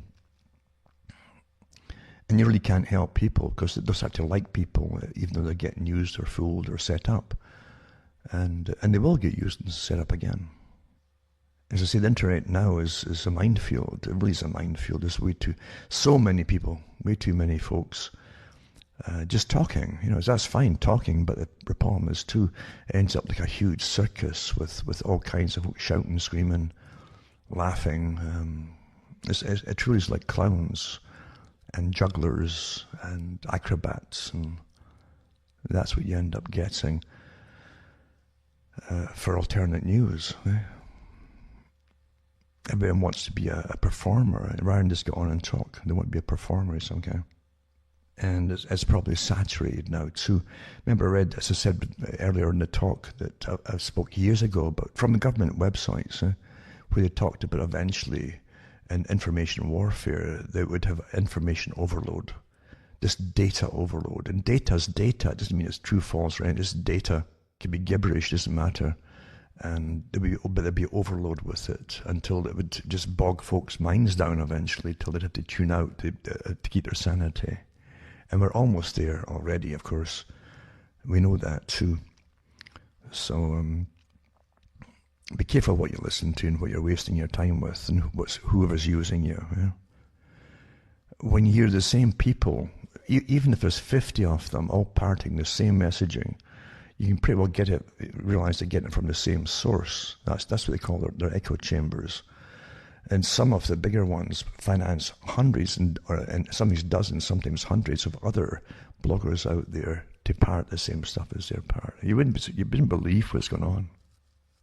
You understand what they're doing now with the articles I've just read about going the next step for total control.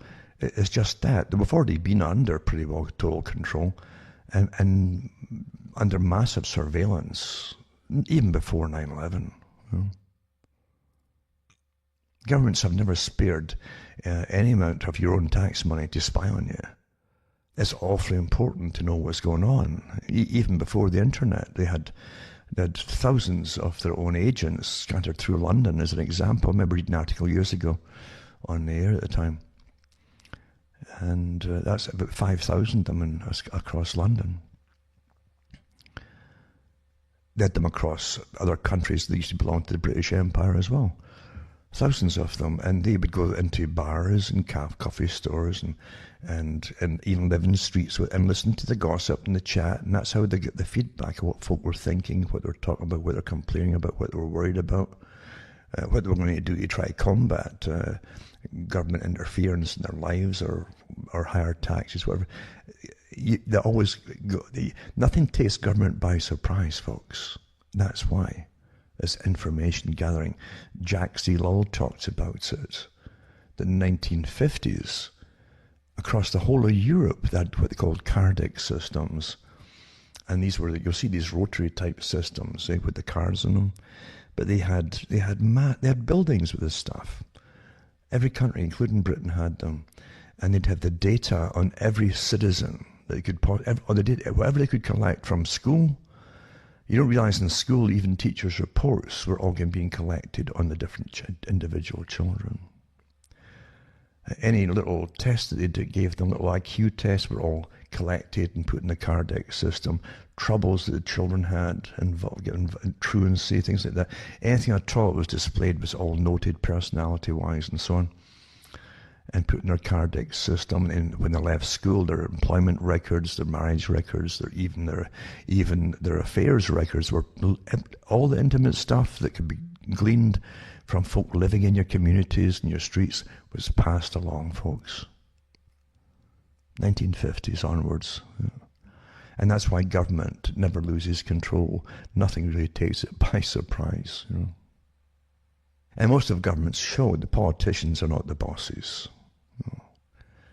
They're there to take the tomatoes that are thrown at them until you're fed up and you get another group that you vote in, and then you start with them again, going round in circles. That's what politicians are there for. They know they're serving a higher power, higher than the general population, put it that way.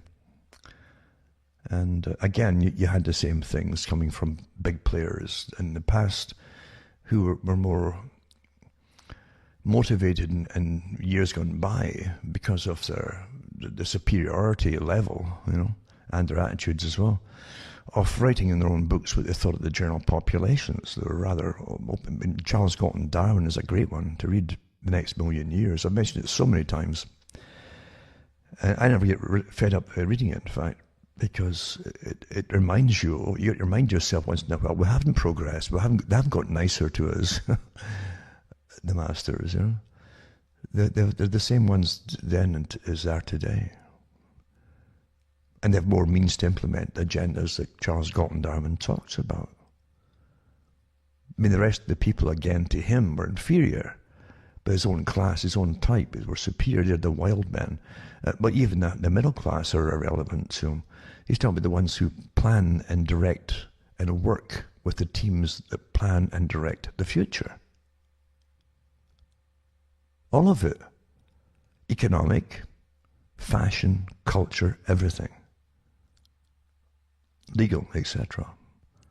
That's how they do it. And they're wild. They're not inhibited by cultural norms, which they've forced upon you, in fact. And that's what they say. We steer the ship. We steer the planet Earth. Therefore, we cannot be inhibited. We are wild men. Wild to make great leaps, you see, of decision-making. Unconventional decision-making.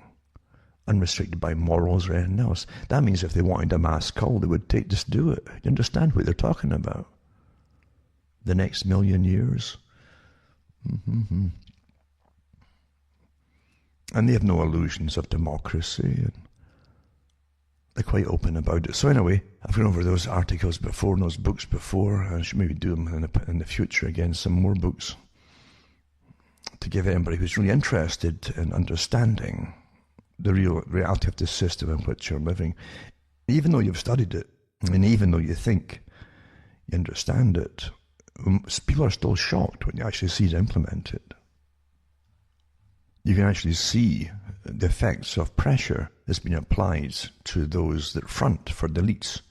I mean, the political parties that manage it all and so on behalf of those who are above them, and the pressure they're under. And you'll see that the absolute venom coming out of these politicians now. Venom. When they cannot be obeyed immediately in this system of authoritarian control. They just can't get the immediate compliance by those who should be obedient to them. And you'll see them getting really furious about it. And this is a very dangerous time when you see people showing fury in positions of power over the people, because these are the same characters in history who've ordered more drastic things to be done to the publics of some countries in the past. And you're seeing the start of it here now. It's a demonize, I mentioned before, but genocide, how they demonize a segment of society. It's the first step. You make them subhuman in the eyes of everybody else. You keep repeating it, repetition. And then you cut the demonized group off from having the ability to convey their thoughts to anybody else through any other kind of media. It's now the internet, naturally. But in the past, I've used it with print or anything else. And so you isolate them, and then you get rid of them. That's what's happened. That's what happened in the Soviet system, as we know. That was the real opening salvo of a scientific system, supposedly scientific, to be used with a new form of controlling the public and directing the affairs of humans in a nation. And what a horror show that was. But you see the same faces then, resolute, working together, determined to get their way. And you're looking at murder. That's what you're looking at, potential murder, from the eyes of those people. There's no doubt about it. Look at the old photographs of Trotsky when he was in charge of the Red Army at one point. So you look at the massacres and slaughters they did. Oh. These guys weren't out to debate anything with anybody. They wanted immediate obedience and compliance, and even for those who often complied, they slaughtered them just to show that, just to make a lesson out of them, for others to be terrified. It's a reign of terror. Dangerous, dangerous when you see these things coming from government officials. I always say, when it walks like a duck and quacks like a duck, it's generally a duck. Forget the title. We're democratic or you're a republic. Forget the titles, folks, and look at what you're seeing. It's the same thing down through history. I'm using the US as an example. Every country was on board with the same agenda when 9/11 happened. How come that all the Western countries were on board with the same agenda, stripping all their people of rights and privacy rights and so on? That took pre-planning, understand? Just like the whole COVID exercise took massive pre-planning over years to get ready for all. And the right folk put in place at the right time before it all happens. That's so telling as well. Otherwise, you have differences of opinion and those in authority across the world in the same equivalent positions. But you don't. They're all uniform. And getting back to sending a few bucks, remember, take notes of my official websites at cuttingthroughmatrix.com in case anyone goes down, and hopefully you can still get them in one of my other official sites.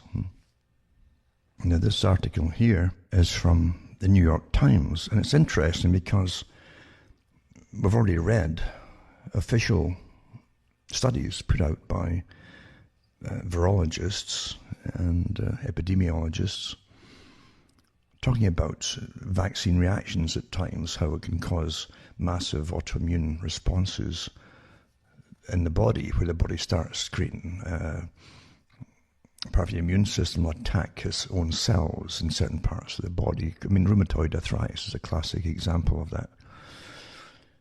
And it's interesting, too, that since the vaccination started, you've already had people coming down with certain symptoms that to do with autoimmune, the body actually attacking. With that one doctor, the obstetrician in the States, who, after getting the vaccine, about 2 weeks later, even before 2 weeks was up, he was admitted to hospital, got very, very sick, and his wife said that his platelet count when he was admitted was at 0 for blood clotting, and he eventually hemorrhaged to death and had a massive stroke that finished him off. But before that, he was perfectly healthy. So your own immune system can definitely, and by the way, anything negative about the vaccine is going to get hammered. Because remember, this is a war.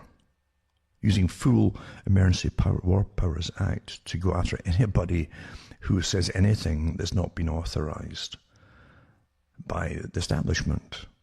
And you can't mention really that vaccines cause any problem. According to all the authorities, they're perfectly safe, even though they admit you in a phase 3 trial when you get it, because they didn't do a phase 3 trial on animals, etc. But so they just know in advance with crystal balls that it's perfectly safe, you see. And anything that counters that, like folk dying, got nothing to do with the vaccine. It's all coincidence. That's what they're telling us in article after article. So there's an article here. It got me thinking too, because now that you're seeing the effects of certain physical maladies occur after vaccination, never mind anaphylactic shock and the immediate effects, for some people anyway. You're getting the other ones with massive temperature rises and so on, that go on for weeks and can end up really badly. That they're trying to say now that this is because of the COVID, these symptoms. This is from the New York Times. The coronavirus can warp the body's defenses in many ways, disarming the body's early warning systems. For example, causing immune cells to misfire. To misfire, eh? But a spate of new studies suggests another insidious consequence. The infection can trigger production of antibodies that mistakenly attack the patient's own tissues instead of the virus. So this is a new study with a new idea, I guess. But the folk weren't seemingly coming down with that before, say last year. But again, coming down with it now. So it could be a cover for what's happening after you get you-know-what. Obviously. That's what I would say it would be. It's obviously a cover for it. Why are they bringing this report out now? It says that the report was published online this week and suggests that so-called autoantibodies can persist for months after the infection is resolved, perhaps causing irreparable harm. If other studies confirm the finding, it may explain some of the lingering symptoms in people who have recovered from COVID-19. Now, here's what they're saying. I don't know if you ever saw the movie, a comedy called Joe versus the Volcano. Quite a good comedy, actually. Kind of fantasy comedy. Where a guy in a humdrum, boring job is so depressed and all the rest of it, has a doctor visit him one day. Or he was told to visit this doctor. He visits the doctor, and the doctor says to him, "Oh, you've got brain fog, you know." "What's that?" He says, "Oh, it's a terrible syndrome. It's a fatal thing, you know, brain fog." A new disease, brand new.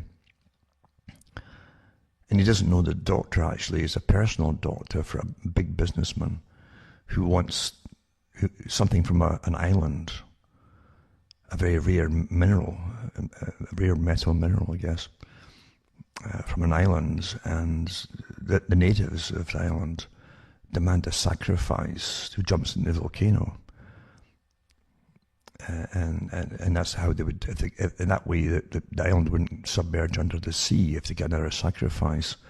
And in return, this businessman could get the metal. So the businessman had set up this bored guy, this very bored young fella, to be a victim, a willing victim. Well, you're going to die anyway, you know. You got brain fog. And he got his own doctor to tell me he had the brain fog. Well, here's this, I've never heard of it before, because it was a comedy, for goodness sake. And here they are using that very term. You might get brain fog and joint pain. I wonder if you have a desire to jump into volcanoes. You know? So, but this is what I'm saying. A lot of this stuff that's going to come out from, the stuff that's going on now, will be causing these very symptoms. And your immune system is liable to attack your parts of your body. That's what happened to me back in the 90s. I got a whole bunch of booster shots, and boom, then went massive arthritis, massive spinal problems, massive everything. And the lungs were full, you know, absolutely totally congested. And the eosinophil levels were way up. You know. And then you get on the cortisone to try to bring the effects down, you know, stop the immune system working. Lots of antibiotics that burned a hole in the stomach, like permanent. That was the circular route that went on, but many had gone on before me, and since me too. But that's what did it too. And your immune system starts attacking your own joints. Another one, too, is to do with distinct autoimmune antibody signatures between hospitalized acute COVID-19 patients, SARS-CoV-2 convalescent individuals, and unexposed pre-pandemic controls. And they compare the levels of different immunoglobulin and so on, and antibodies between 4 different groups, and they give you the results in the bottom, too. For those who are really serious in finding out, and who don't mind spending part of their lives, whatever's left of your life these days, since you're all locked down at home, so most of you are anyway. Then you get lots of articles too, you know, like 19-year-old hospitalized in ICU days after receiving second Pfizer vaccine. Still not being confirmed with certainty that the inflammation was developed as a side effect. Of course, you have to say that, of course. And you also had myocarditis cases. Lots of 19-related myocarditis cases have been reported. It definitely seems a lot of problems with the heart, no doubt about it. Another guy, too, was a doctor recently, a young guy, 39, I think, and he ended up with myocarditis too, apparently, supposedly, after a shot. There's lots of this happening, but it's nothing to do with the vaccination. 39-year-old nurse dies within 48 hours of receiving mandated COVID-19 shot. I'll put these links up for anybody who wants to read them. And since you're literally getting hammered for saying, you don't find, under War Powers Act, your government is at war with you. And any opinion is counter to their mandates. So thinking you got truth or fact doesn't matter at all to the government agencies now. And remember too, in their pandemic exercises, as they went through the different levels and stages of the exercises, they said that eventually they'll go after folk who just won't stop speaking out about it. And they really mean it, folks. This is a script you're living through, like a wartime script, all planned in their exercises, and bingo, you're living through it now. And just like some dystopic movie, you're actually in it. And you're watching them go after people now for not just having opinions, they're going after professionals. And shortly they'll be getting locked up quickly, not just people coming in from airports, getting grabbed and taken off by private security companies like G-Force, that the government's employing. But you'll get extraordinary rendition, just like they did with terrorists, of course. They'll classify as a terrorist, enemy of the state. Dangerous times indeed. And don't think you'll ever, once rights have gone, you never get them back, folks. That happened from 9/11 onwards. All the rights that you've lost and lost and lost. You never get them back. It doesn't happen. It's like income tax. In Britain, it was a temporary war tax. I think in the US they called it the victory tax. Once you start, you never go back to normal. It's the same with any rights you fought for. They take it away instantly, but they never get back to you again. Yet, you have to fight to get them in the first place. Another one, too, is to do with outbreaks. And this is the Sun newspaper in Britain. 9 care home residents dead and 69 infected in mass COVID outbreaks 6 days after getting the vaccine. Well, they're finding this after the vaccine. They remember, it's supposed to create the spikes, or the protein spikes in your own cells. So lots of folk are testing positive after they get the shots. I'll put this one up too. And 7 Spanish care home after getting the Pfizer COVID jab. As all residents test positive for the virus, the second dose is still to come. Congressman tests positive for COVID-19 after receiving second dose of vaccine in the States. Interesting too, because I've got articles here where it says, people have been immune from COVID after getting the first shot. It's all public relations exercises by PR companies, remember. So Congressman Stephen Lynch, Democrat from Massachusetts, tested positive COVID-19 Friday after receiving the second dose of the Pfizer vaccine earlier this month. Lynch is one of several members of Congress who have tested positive for the virus in recent weeks. He says, I'm fortunate to currently be asymptomatic and I have immediately begun to self-quarantine. So he's self-quarantining after getting the shots. Shots can be dangerous to older folk, eh? And yet the chances of getting ill with the COVID are very rare. Debunked, says, this is, here's what they do, but they're debunking any other opinion. It says, no, a Wexford doctor's death was not related to the COVID-19 vaccine. And a number of posts on Facebook have said that Dr. Keshav Sharma died 11th January after receiving the COVID-19 vaccine, insinuating that the two events were linked. Well, of course it couldn't be linked. Although it's understood that Dr. Sharma had received his first dose of the vaccine, his death was unrelated to this. There have so far been no reports of deaths where COVID-19 vaccine is believed to have been a contributory factor, either in Ireland or anywhere across the European Union. This is in Ireland. One social media post shared more than 300 times claimed that the doctor was found dead after COVID vaccine and linked his death January 11th with the vaccination a number of days before. This is misleading and an inaccurate outline of the situation. The Health Products Regulatory Authority, right? These are the ones who regulate and actually buy in vaccines. This is for medicine in Ireland. Confirmed there have been no reports of deaths. You can trust them, for which there were concerns about the COVID-19 vaccine. The HPRA has not received a report of a fatality for which there is a concern that COVID-19 vaccine had a contributory role, the HPRA told the Journal. So the HPRA published its first safety update in respect to COVID-19 vaccines, which provided an overview of reports of suspected side effects received in the period up to 18th of January. And so they have no problems with safety at all, even though it's experimental, right? Even though that once you get the vaccine, you've got that actually have you put down your name, number, age, the whole lot, probably your insurance number too, but they definitely have you down with the badge number and the date you got the shot, and they want updates on you because you're part of the third stage of the experiment now, right? It's an experimental vaccine. So they can't say with any absolute certainty that they're perfectly safe if they haven't done the third. You are part of the third stage now. It's quite amazing times to live through, isn't it? It really is. It's so dystopic, this whole thing. Yeah? And then the article, Dr. Kershav Sharma, another article that says found dead after the COVID vaccine. But this article here only says he was 39 years old, doesn't mention anything about the vaccine, getting the vaccination at all in this other article. Strange I didn't even miss that, or is it?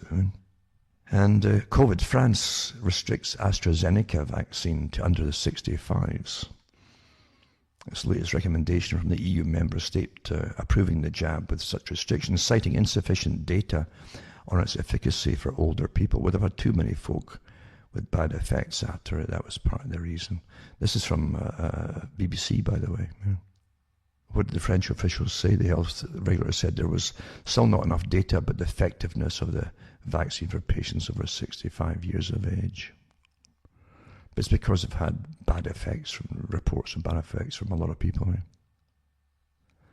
European Affairs Minister Clement Beaune told the French radio Monday that the British were taking a lot of risks with this vaccination campaign by spacing delays between the two injections. Some of them, remember, were saying just to use one, get more of it, get one out, that's better than nothing. And then they were saying they should mix different makes together. Remember that a week or two ago? Then you had Fauci coming out contradicting both of them. I love how these scientists are all on board with their different opinions. This is what have other countries decided about AstraZeneca. It says last week Germany's vaccine commission said it could not recommend the use of the jab in people aged over 65. They refused to say why, even though other articles from other newspapers have mentioned why. But there you go. And again, BBC, COVID vaccines extremely safe, finds the UK regulator. There you go. They're extremely safe with mild expected side effects, says the country's drugs regulator. Some 22,820 suspected reactions were reported. I guess it's suspected. Almost all were mild, such as a sore arm or flu-like illness.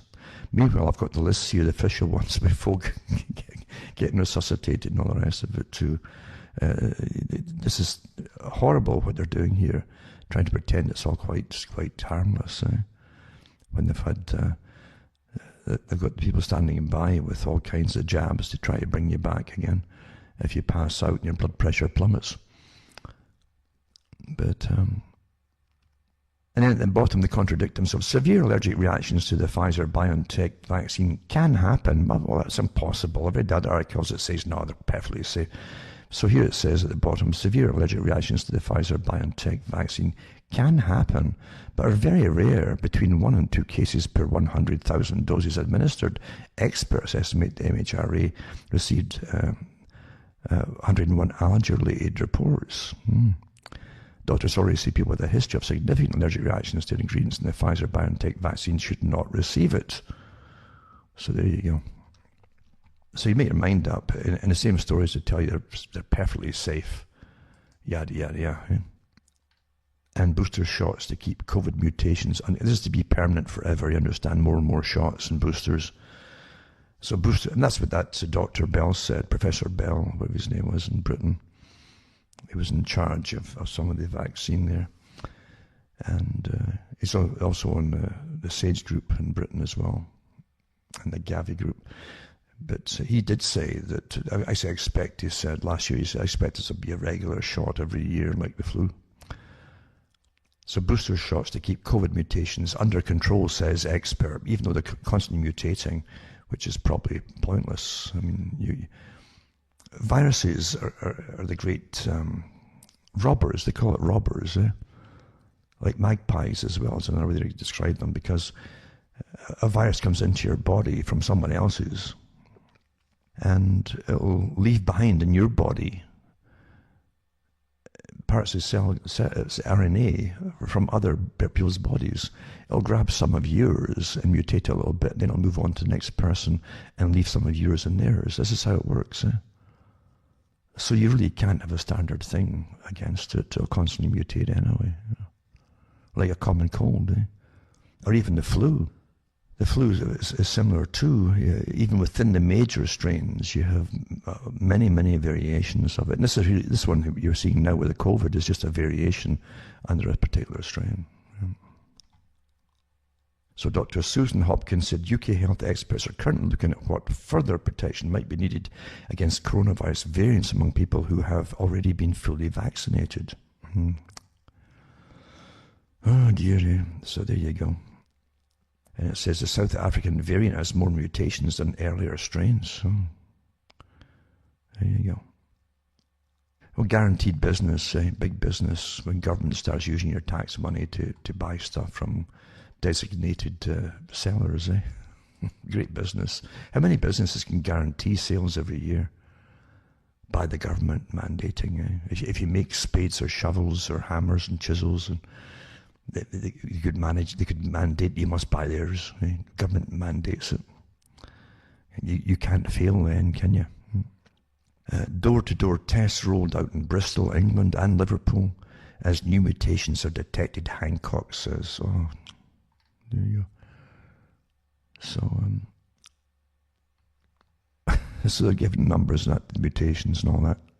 So they found 32 cases of the original strain bearing the E4A4K mutation. It comes as door-to-door tests started in 8 postcodes today after 11 cases of the South variant were found in people with no travel links to the country. I guess it's spontaneous. So anyway, when they tried that last year, too, door-to-door, and folk told them all to get lost. But they wanted to draw blood, by the way. It wasn't just nasal swab. They wanted to draw blood and all the rest of it.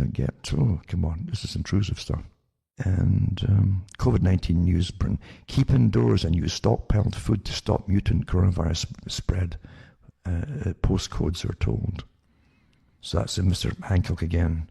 He warned the residents of numerous UK postcodes that they shouldn't even be going to the shop to get food. I guess you starve to death then, And you starve to death and they'll test you and find out you had COVID, because that's what they put you down as. Single dose of Oxford vaccine prevents hospitalisation with COVID for 12 weeks, trial finds. So you're experimenting. That's where they come out with the studies now. And again, Fauci in his articles are talking about just go ahead and get them the second vaccine, don't wait. So there you go. Vaccine passports and health passes is showing your papers the new normal. Well, of course, that's exactly where it's supposed to go. Totalitarian regimes always restrict travel. And this isn't going to be just for travelling abroad. That's how they'll put it across initially. But eventually it'll be your own local area, your communitarian little area. Because I gave these talks years ago from United Nations meetings that they had, talking about the future and your community. And you'll be a communitarian, part of the collectivist society. And you won't need to travel much, he said, with public transport for short trips, because, it's bad for the environment, all that transport. And be no private vehicles anyway, they set an agenda for the 21st century, Agenda 21. essential vehicles only. So they're going to have to, like in all systems in the Soviet system, papers for traveling outside your own area, even into the next area. Well, it's all done with apps on your phone. And they boasted about that when last year from China that tried it all out. They were the test bed for all. And it's all to come here now, eh? And so, as I've said before, they can't. The WHO said before, a few years ago, they couldn't force people to take vaccines. But they could force you to comply with the demands to take it. See? Well, but you could go and get food if you took the vaccine first, you see. Etc. You see? It'd be so easy, much easier if you just took the vaccine. You wouldn't have to have folk deliver it to your home and stuff, the food, no. Yada, yada. You might be able to go and meet people, maybe. You can't promise you will be if you take it, because they can't tell you. It's not going to stop you being a carrier or catching the virus, they said, with the vaccine. And then in the shadow of that hideous, I mentioned it before, the hideous trend, it's a good one, UN proposed alliance with big data to know where you are and what you're doing. A good article, and because that's where we are with it all too. Big data. And ID 2020, as they called it, which is now being implemented. They've had it on the back burner for years now, but it's definitely there today. Yeah. Now, Los Angeles. I mean, stuff is, as I've mentioned Monty Python quite a few times, because we're living in the absurd. Los Angeles County bans restaurants from turning on televisions. After a 2-month shutdown due to surging COVID-19 cases, not illnesses but cases, patio dining returned to Los Angeles County Friday, but with a new restriction forcing restaurants to turn off or remove all televisions from customer seating areas, a clear effort to prevent gatherings of sports fans. The country's revised health officer order also reinstates previous restrictions on outdoor dining, requiring servers to wear masks and face shields, limiting restaurants to 50% of patio capacity, limiting tables to more than 6 people, and requiring tables to be at least 8 feet apart. You should roll up one pant leg as well, eh? And maybe on a Friday, but not on a Thursday. Yeah. Or maybe on a Thursday in the afternoon, but not in the morning. You see, that's how much sense all this is. It's just nonsense. So, they don't want gathering and watching sports, for goodness sake, you know. No, tragic. I say it'd be tragic if the Super Bowl becomes a super spreader of coronavirus. Wow. Oh. And again, John Whitehead's commentary, I've mentioned already, the deep state stealthy, subversive, silent coup to ensure nothing changes. Because that's what you're living through. There's a continuation, folks, of the same system. Doesn't matter who pretends to be in power as the head of it, because they're not the head of it. An implanted vaccine package, ID. Germany's parliament has ratified Gavi's digital agenda, ID 2020. It says this is a centralized general electronic data collection of every citizen to which every government agency, police, and possibly also the private sector would have access. Covers all that's known about an individual citizen, now up to 200 points of information, and possibly more as time goes on, from your bank accounts to your shopping habits, health records, vaccination records, of course, your political inclinations, and probably even your dating habits and other entries into your private sphere. Agenda ID 2020, designed by, naturally, Bill Gates, another part of the Spectre group, James Bond. As part of the vaccination package is backed by the Rockefeller Foundation. It's the same character. They truly are living. The true characters in James Bond exist. We're seeing the characters just right out of the James Bond books. And the same organizations they belong to. We're seeing the Rockefeller, Bill Gates, Accenture, the WEF, Gavi, Schwab, and all the rest of it. All part of that vaccine alliance, they call it. It's a Gates creation, 2001, with the headquarters in Geneva, Switzerland. The public part of being WHO, plus a number of developing countries. There you go. And the new domestic war on terror is coming. I mentioned that by Greenwald. Oh, the Scottish Church. It's poor Scotland. I mean, I've always said Scotland, the patron saint of Scotland is St. Andrew. And we used to say he's the patron saint of lost causes, because that's all the Scots ever fought for, was lost causes. And even after they lost their country, they fought for another country. One of their battles for them, because they've got nothing out of themselves at all. Except only a few paychecks, and that was it. But patron saint of lost causes, indeed. When you see the tragedy of government in Scotland and the betrayals in Scotland, within their own ranks of people, by the way, that was always their problem, was betrayals, and people bought and paid for time, century after century, So anyway, it says 27 church leaders sue the Scottish government for criminalising in-person worship. And they're going to destroy religion, of course, to give no other gods before them for the ones that are managing the system now, right?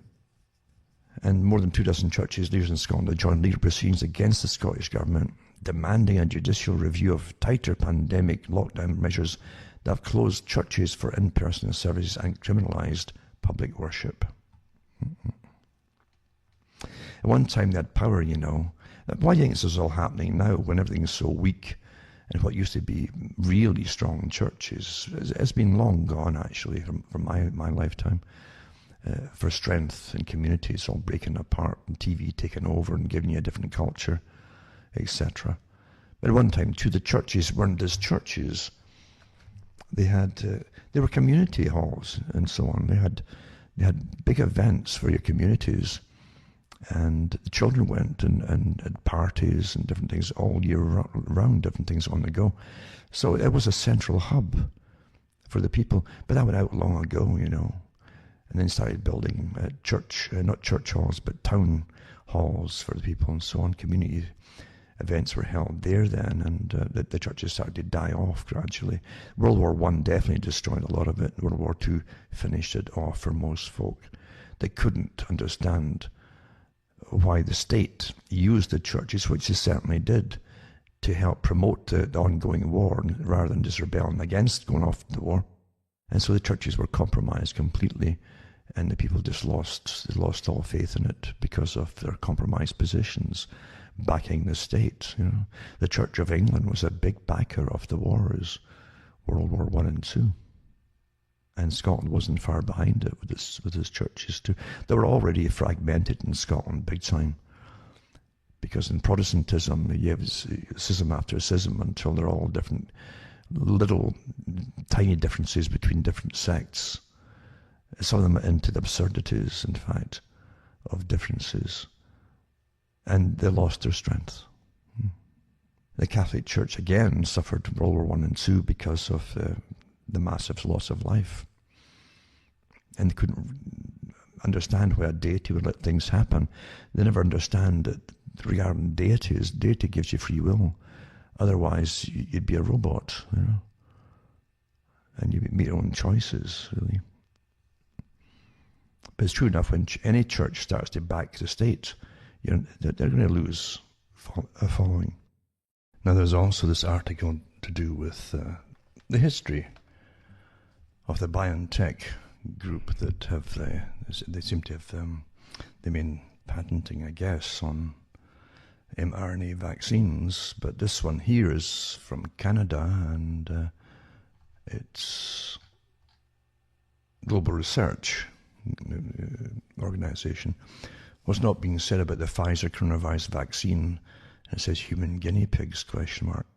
And it was published in December, but this is Bill Gates is actually financing and promoting new untested vaccines supposed to keep us at least somewhat safe from a ghastly death from the novel coronavirus, and supposedly allow us to resume somewhat normal lives. Well, that no one said we can go back to normal. In fact, Fauci was adamant last year about that. They would never go back to normal.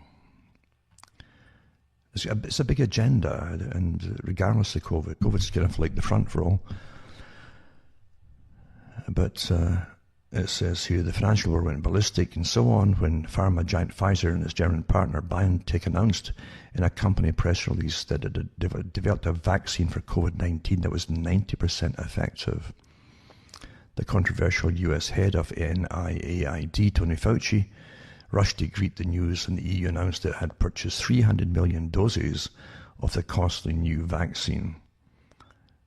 And it says all the rest is past history. It says, but then it seems that Albert Bourla, the CEO of Pfizer, doesn't share the confidence of his own claims.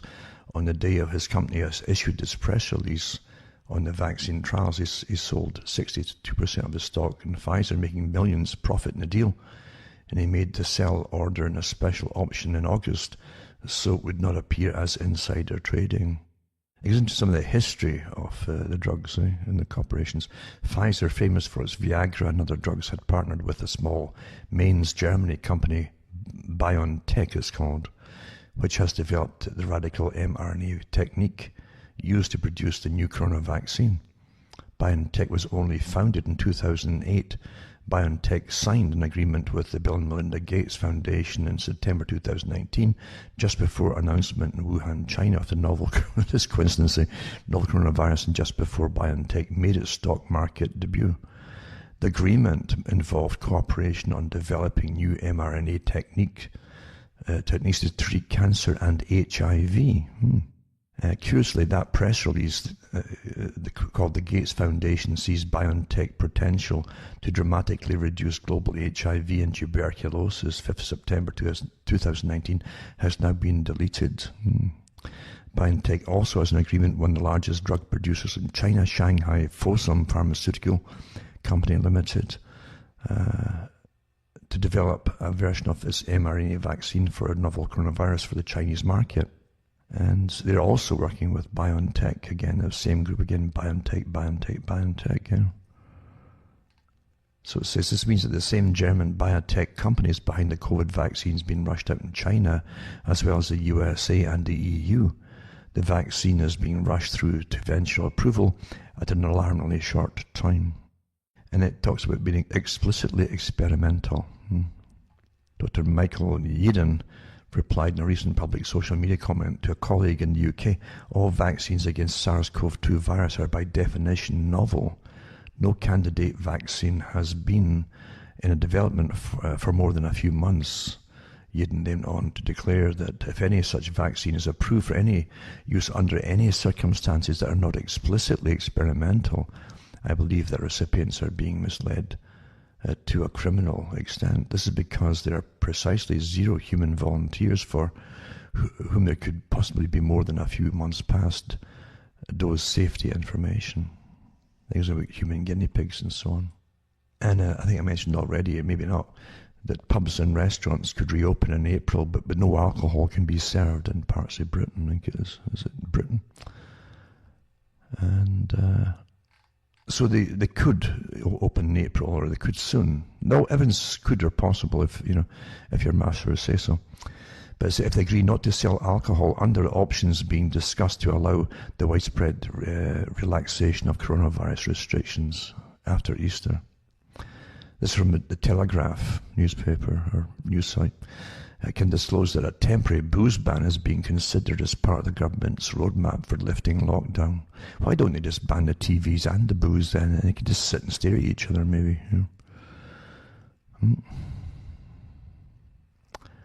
As is understood, the move is being discussed to allay concerns from Professor Chris Whitty, the Chief Medical Officer, and others about the effect of drinking on social distancing. Under the three-stage plan for lifting restrictions, some outdoor socializing is expected to be allowed in March, and schools are set to return. It's hoped that hospitality can then reopen in April, and that all of the most vulnerable will be vaccinated by May. They're already backing off from the elderly because of, well, just, you know why. But says with almost 11 million people now vaccinated and deaths, hospitalizations, and infections is all falling, the government is under increasing pressure to explain how and when the restrictions will start to be lifted. But isn't it amazing? I mean, I think it was in Australia, there was a song, it was with a pub with no beer, That was the name of the song, a pub with no beer. So there's no beer, no TVs now, eh? By the way, you think that you're not under Emergency Powers Act, which is War Powers Act. It's the same thing. They call it Emergency Powers Act. And I was looking into RTE News, that's in Ireland, and current affairs, and just looked up Wiki, to see what the history on the company was. They're like the BBC, you might say, or their own version of for Irish news, basically. And so everything, if there's anything at all, will get put through the radio and television over there. So it's a national news service provided by Irish Public Broadcaster Ireland. Its services include local, national, European, international news, and so on. And they've got it in Irish language as well, and so on. But they've got, not just in Ireland, they've got stations across different parts of the world now, I think. But just reading through it, the boring stuff that I read through, but it gets some of the history. It started in 1926. It was Ireland's first radio station, and its first advertised news bulletin. It was put out 24th May 1926, and I think it was about the Second World War, referred to in Ireland as the emergency. That's what they called the Second World War, the emergency, and media censorship of radio broadcasts under the provisions of the Emergency Powers Act. That's what we've got in right now, right? This is what's war emergency. Emergency Powers Act, 1939, affected news bulletins. Before any news bulletin was broadcast, the script of the bulletin was read over the phone to head of the Government Information Bureau, Frank Gallagher. Censorship under the Act was lifted on the 11th of May 1945, so that the phone, where they were going to broadcast, to literally the head of the Government Information Bureau. You understand? You all think you've been free. Really? When were you free? When were you free? Quite amazing. Now they'll go after you for anything contrary at all but COVID, or your own observations, or some experts' observations, and it's all taboo. It can't be allowed unless it's rubber stamped by the Ministry of Information, the Ministry of Truth, as George Orwell would say, you see. It's all here, isn't it? We're living through it all. And the farce is now reality. But it's dangerous, just like the dystopian comedies you would get too, a kind of Monty Python type idea like Brazil. You're liable to suffer extreme consequences for opening your mouth because you're not authorized to say anything or think anything. See, thinking can be dangerous these days, under tyrannies. You better start believing. We've seen this, you've read about it before, if you've read at all. Most folk maybe haven't these days, but some of the older ones still have read about the old systems in the Soviet Union. That's where Hitler got his ideas from, because he worked with them initially, with the Soviet system initially, for years. Don't forget Hitler's side off was a socialist, National Socialist, and found out how they managed to deal with dissidents in the Soviet system. And had the Young Communist League, and he created the Young Hitler League eventually. See, he copied the systems. But you're living through it now, Censorship departments, maybe a knock on the door. What are you thinking? Why are you telling people what you're thinking? Your thinking hasn't been authorized by the state. You got bad think and wrong think and own think. As I'm saying this kind of thing's happening, And it's going to get a lot worse, folks. Because this agenda for the whole 21st century, to be completed all through the century, step by step, stage by stage, has to be done. The masters have decided it, and the masters always get what they want. Because as far as you're concerned, they own the world, they own the system. I've heard small bankers, like international ones, who go for big branches to go across the world for their branches internationally. And I remember one telling me, he says, the ordinary folk would be nothing with us bankers, nothing. We make their businesses work,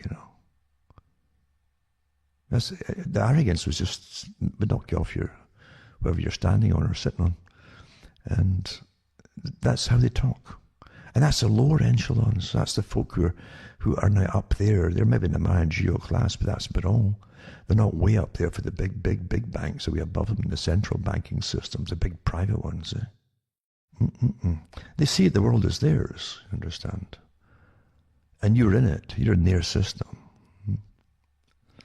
It's like that movie about the CIA startup. The Good Shepherd, I think it was. Quite a good movie, actually. Bit slow in some parts, but you get the gist of it all, of how the systems work and the dark arts, as I say, of the MI5, MI6 being taught to this beginning group of the CIA that came out of the OSS. And there's some good little statements in it when the new head of the CIA goes to make some deals with the mafia. The CIA has always been in bed with every possible criminal organization. They use them, even for drugs and things like that. But they go there and they talk to the head of a mafia family, and they're chatting away. And the mafia guy initially says, "Well, we've got this now. We've got our own families. We've got big families, and we've got our own culture." And talk about the mafia and Italian background. And he says, "What do you guys have?" Meaning the white American guy. And the American guy says, "Well, we are the country." I'm kind of paraphrasing. "We are the country." He says, "We run everything." He says, "We own everything." He says, "You're just the tourists." But they're showing the arrogance of those who get up the ladder and who are into systems who are quietly controlling behind the scenes so much of your existence, and you don't know it. But they themselves are only doing it if you're a worker for them. Like the head of the CIA, you're a worker for them. You're not the boss. The dominant minority are way above that. That's how this system really works. But the arrogance is incredible, truly. Also, Cardinal Mueller decries the Great Reset, and he talks about big capitalism merging with China, which is, of course, it's emerging because the West created modern China. But anyway, he says it's absolute control of thought, speech, and action. Well, yes, he's right. China didn't start itself up, folks. We gave them all the factories through free trade agreements and made China the most favored nation trading status to give them all the breaks and taxations and things. And we funded the factories to move over there and set up. I tell you. And COVID vaccine passports to allow Brits who've had the jab to go on summer holidays planned by government, it says.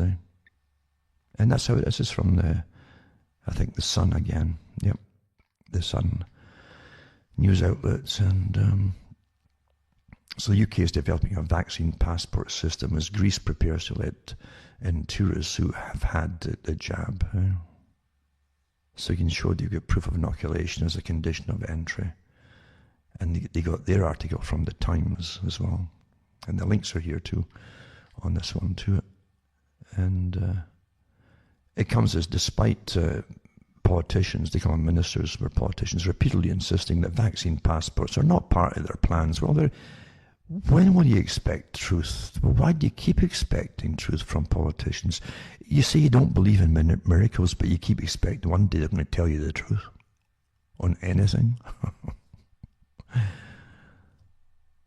So tourism makes about a fifth of the country's economy, which has been battered by the deadly pandemic.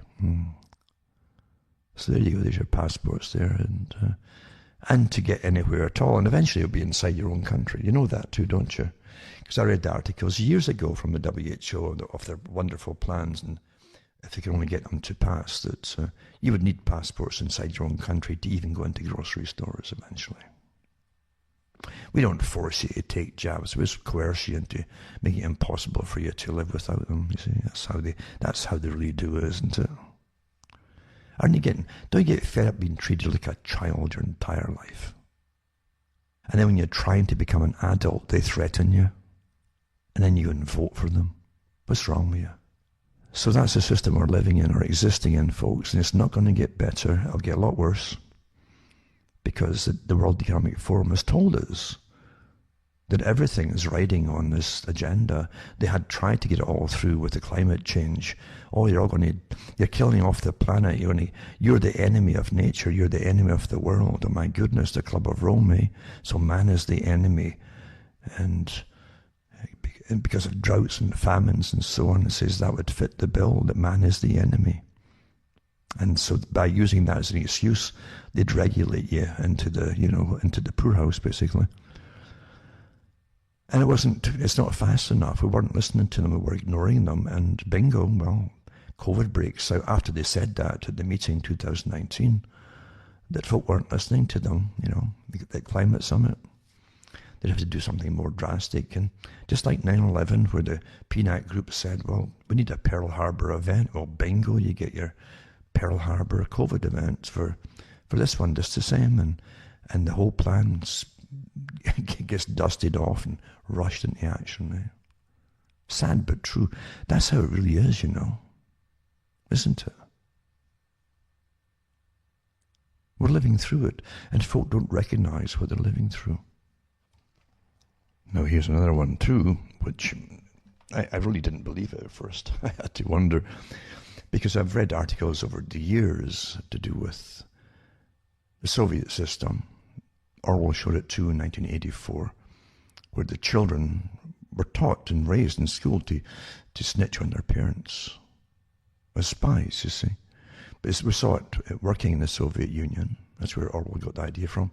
And also the Nazi Party encouraged children, the Hitler Youth, to snitch on their parents if they heard them saying anything unpatriotic or whatever, or criticizing the system.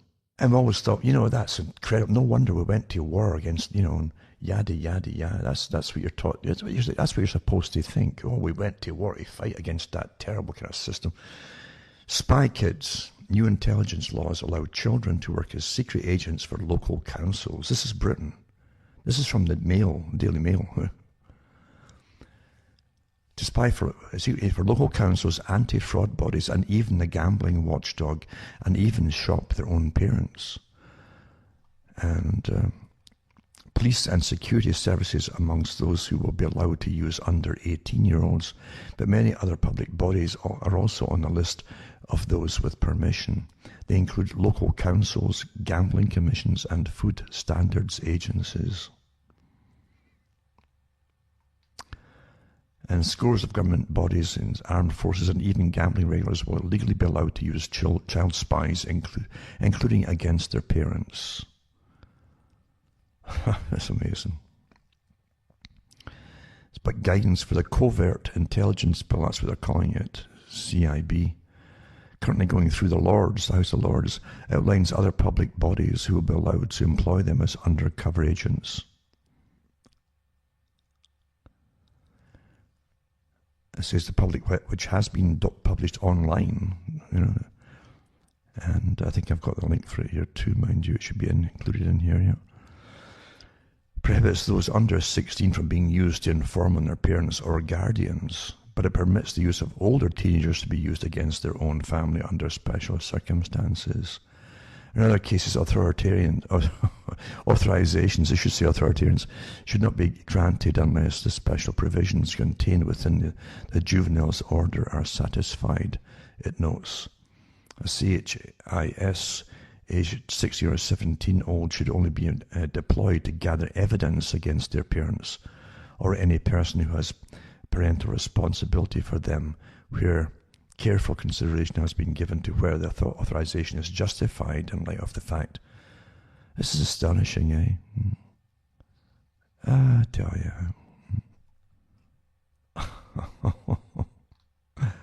And so immediately they changed this is how the psychology is used, eh? So Anne Longfield, the children's commissioner, so you get commissioner for children, called for the use of child spies to be banned, she says. They've been using child spies for years in Britain, by the way, for other reasons, even getting them to go into stores and ask for smokes and things. Then they charge the shopkeepers, and they've done documentaries on it over the years. And some make their living. Some of these children make a living on that. That's how they get their cash going in. Anyway, she says, I remain to be convinced, she says, that there's ever an appropriate situation in which a child should be used as a CHIS. She told The Telegraph, this practice is not in the best interests of the child. See how she spins it as she's trying to condemn it. What about society? The interests of society? Huh? As well as police, MI5, MI6, London headquarters pictures, and the National Crime Agency, the list of agencies including the Gambling Commission, County and District Councils, the Environment Agency, and the Food Standards Agency, right? They can all use it as well. It's passing through Parliament right now. We're going through it now. There's folk are complaining about it. And also they've got... there's another one too, is a legislation which aims to protect undercover operatives from prosecution if they're forced to break the law on operations. So anyway, that's the system we're living through, isn't it? And under any other times, in any other time in history, would say for what it is tyranny. And these are dystopian governments, obviously, dystopian times. And authoritarian systems, which are not democratic by any means at all, being rushed through all these different kind of laws and ridiculous agendas, which at any other time in any other country would have been massively condemned. And yet their own countries are using them internally. So they'll set up stings to set up their own parents, or neighbouring parents, for instance, neighbouring folks. What do you think of so-and-so? Oh, well, I think so-and-so will not get reported. That's it. This is complete tyranny, folks.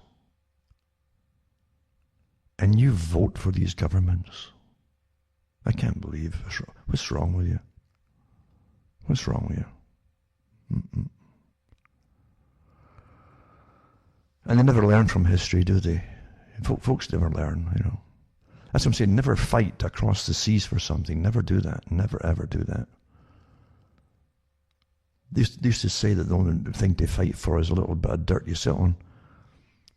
That's about the only part you have some control over, at least to grow your own vegetables and support yourself. But don't go over and fight in other nations for vague whatever, or the evil empire, or the evil Satan, or whatever they want to call the latest target. Because you're being used for a system that that will turn around and do what they're doing to you now. What's wrong with you? Wake up and wisen up, because you don't get many chances, retakes on this. You get the one chance at everything, really, generally. And you have to make decisions as you go along. But can't you see what you're living through and how bad it's going? This is just the start of this. Look at Mr. Schwab and his great agenda here for the Great Reset, making things better and new and all the rest of it, bring back better. This is the complete sustainability agenda, post-consumerism, folks. They've had it with you buying things, and keeping yourselves happy by buying things, even though they made sure that all you could buy was junk that wasn't made to last at all. That's why you had to keep buying stuff. But it's always your fault, not theirs. Oh no. Psychopaths will always make excuses to project onto you what they're doing themselves. It must always be your fault for what they want to do. Because whatever they want to do is going to be pretty nasty for you. There's no doubt at all about that.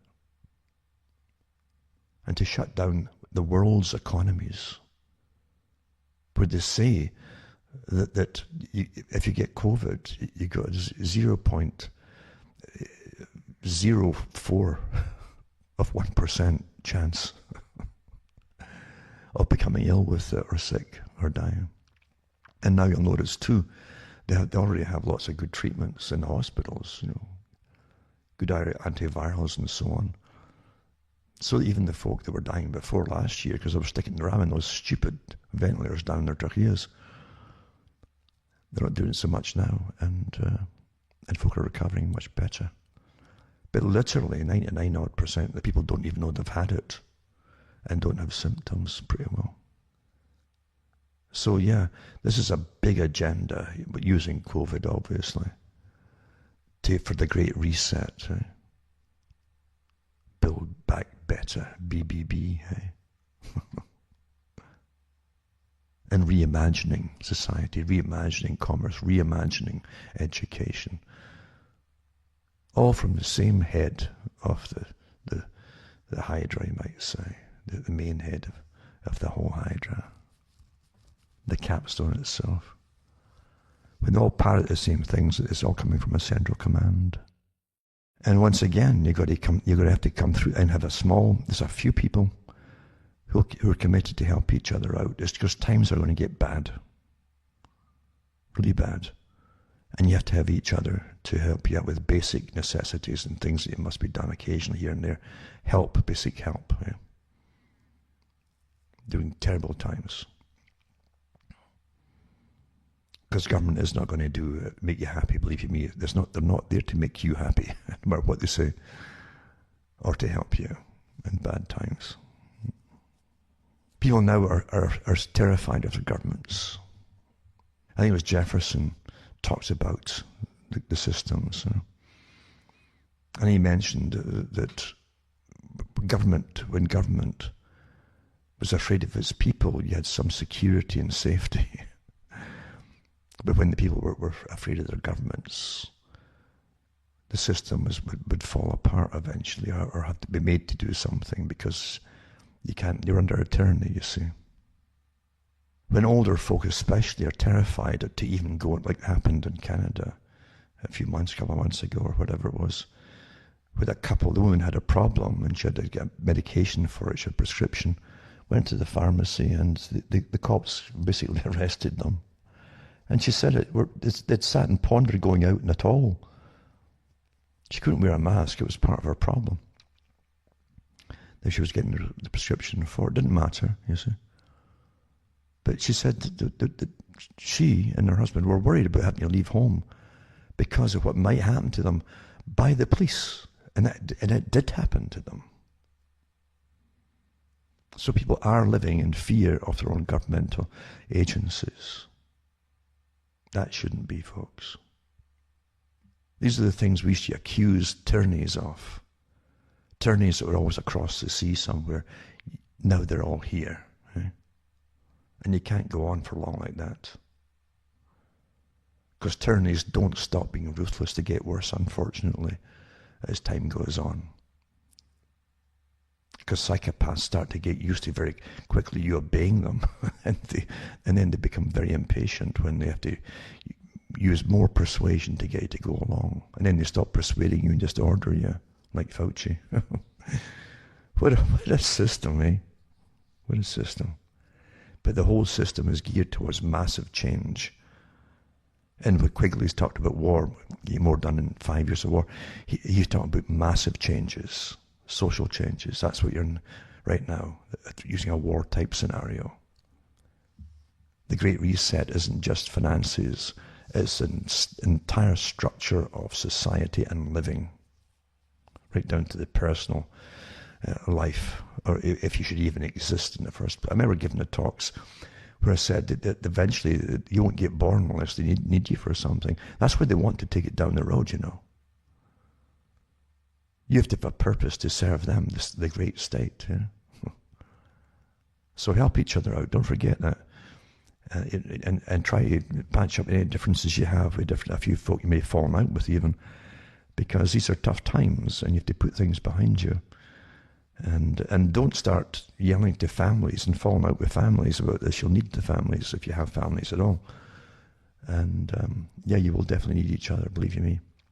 So remember, send a few bucks my way, cuttingthroughthematrix.com, list all my official sites, and send a few bucks, PayPal, cash, or personal check will do fine as well.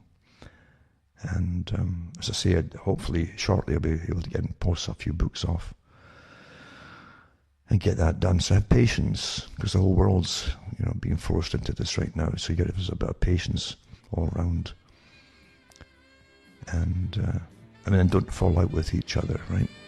So from myself, Alan Watt from Ontario, Canada, it's good night. So may your God or your gods go with you.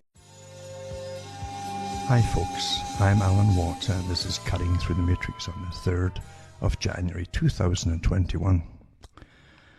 And time certainly is flying, isn't it? More so than you'd imagine, because when you're under the influence of a war of terror upon you, constantly, daily, then time seems to fly, because every day seems much the same as the last. It's a wartime scenario. And that's what it's intended to be, as the governments, in collusion, all like one system, basically, which they really are, went into action to terrorize the public over a virus which kills less than 0.00 whatever, or 1% of the population who are generally dying anyway. It's just really something else. But again, you know that there are many reasons for this whole agenda, and so much has to come out of this agenda, using COVID as a front, really, to bring in a new world order. And it's a world order, according to the World Economic Forum. The biggest corporate CEOs on the planet all attend it every year. And it isn't just an annual meeting. They have a massive bureaucracy. They pick future world leaders in every country in all different areas of social management, basically. They pick them young and train them. And that's your so-called democracy. It's all trained by a super world state, you might say, a privatized group who run or own the economy, as far as, or at least they front for the economy, put it that way too. Top bankers belong to WEF, and it's as free and independent, really, as the IMF is, and the World Bank, and all the rest of these organizations that were set up long ago by the private organization that ruled the British Empire at the time, the Milner Group, Lord Alfred Milner. And they set up all these front organizations to bring in world governance based on a form of British enterprise system, which really is a private enterprise system based in London, with a front parliamentary organization, which they all have to adopt in all the countries that belong to the Commonwealth. But in reality, the run, as Disraeli said long before that, Benjamin Disraeli, that you would never believe the real people who run the world behind the scenes. And that's so true, isn't it? And yet the same thing happening, and coming out of the mouth, I should say, from Bernays, Edward Bernays, when he talks about the hidden influencers and the real power control, where it lay and so on, and who ran it. They're generally unknown to the general population. They move in circles that you'll never get into, in fact. And they almost move in separate traveling circles as well, with private jets and lots of other more advanced techniques perhaps too. But you're living in a reality that was designed for you to believe in, obviously.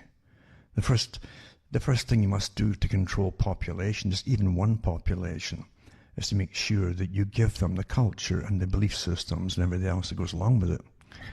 And you must manage them very carefully. So it's worthwhile, as they know, to use the tax money from the public that they fleece to pay for it all. And with that kind of cash, of course, you can employ lots and lots of think tanks specialized in all the areas of culture and management, behavior management, and so on.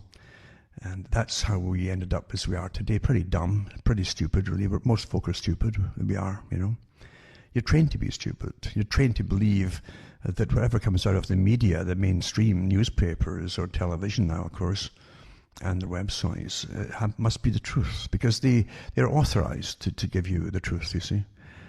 Now, that statement itself would cause laughter 40, 50 years ago, because the people knew what mainstream media was, and they knew the moguls that owned and controlled them and the clubs they belonged to. People were pretty savvy back then.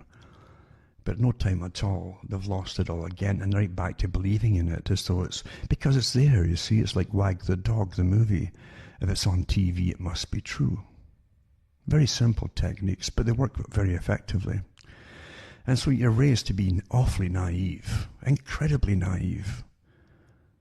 Because only by being naive and having really limited, I don't care how many years of education you get, really limited education, real facts and reality, and you're definitely starved of them, and you're given nonsense for reality and even for the past.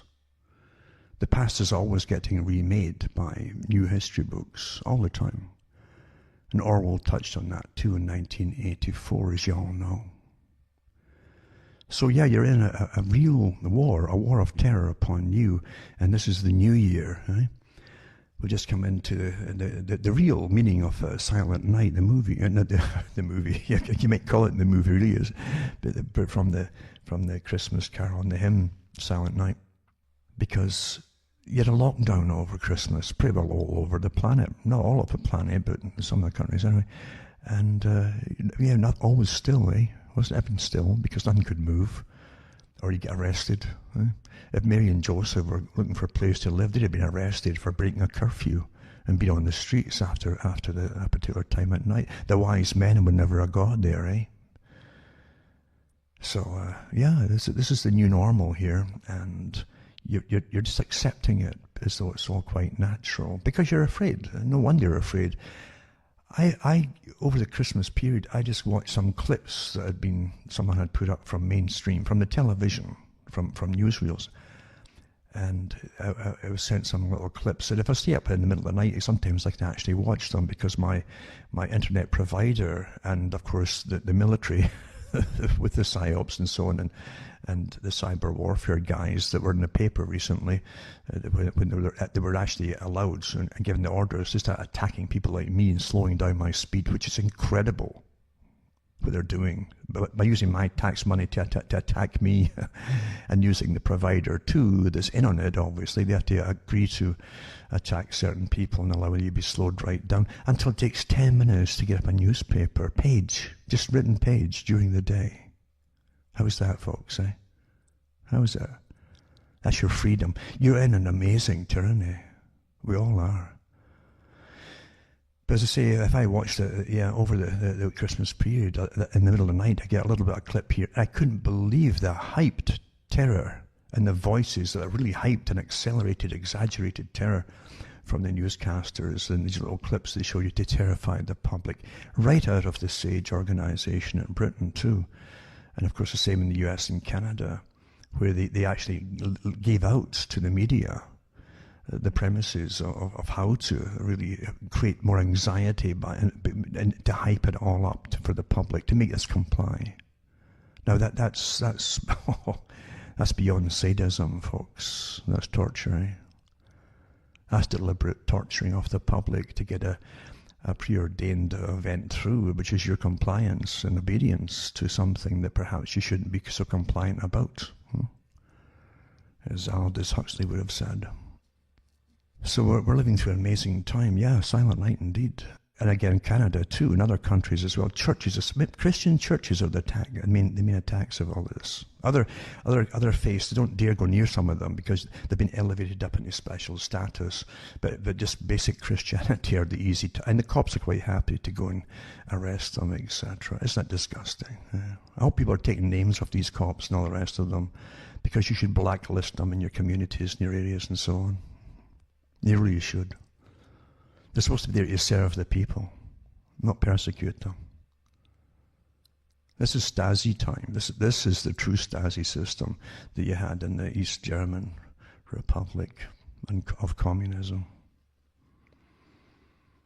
Lots of stories about that, of course. But anyway, so here we are in the beginning of a new year of this basic terror. And as I say, Christmas Day, I was thinking about it. I did pull out the guitar out of that coffin that lay in since about 2010 or 12 or when it was. And I didn't know if I could even play it at the time, but I got up in Christmas. I thought, well, I'll play a few new pieces that were rambling through my head that morning. And that's what came out. And I managed to get my fingers a little bit of flex, I think. Maybe forgive the playing, because it's been years. And the fingers don't like to comply, especially with arthritis. So I did my best, because that's all you can do right now, isn't it? Is try to do your best and get through this, because you're in a war, and the war is upon you.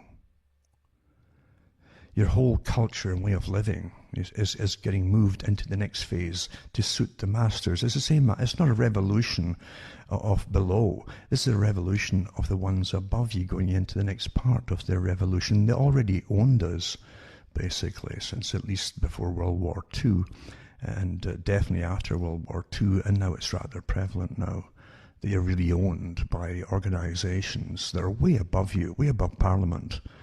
And Parliament is only too happy to comply with their orders from above, as you well know. Very obvious, isn't it? And politicians have never had respect, politicians. You shouldn't have respect, because it's the worst kind of character who goes in to be a politician, and that's just the truth of it. You know? They said that in the 19th century in Britain. Many people did mention that. And again, Disraeli himself said that. He went into it too.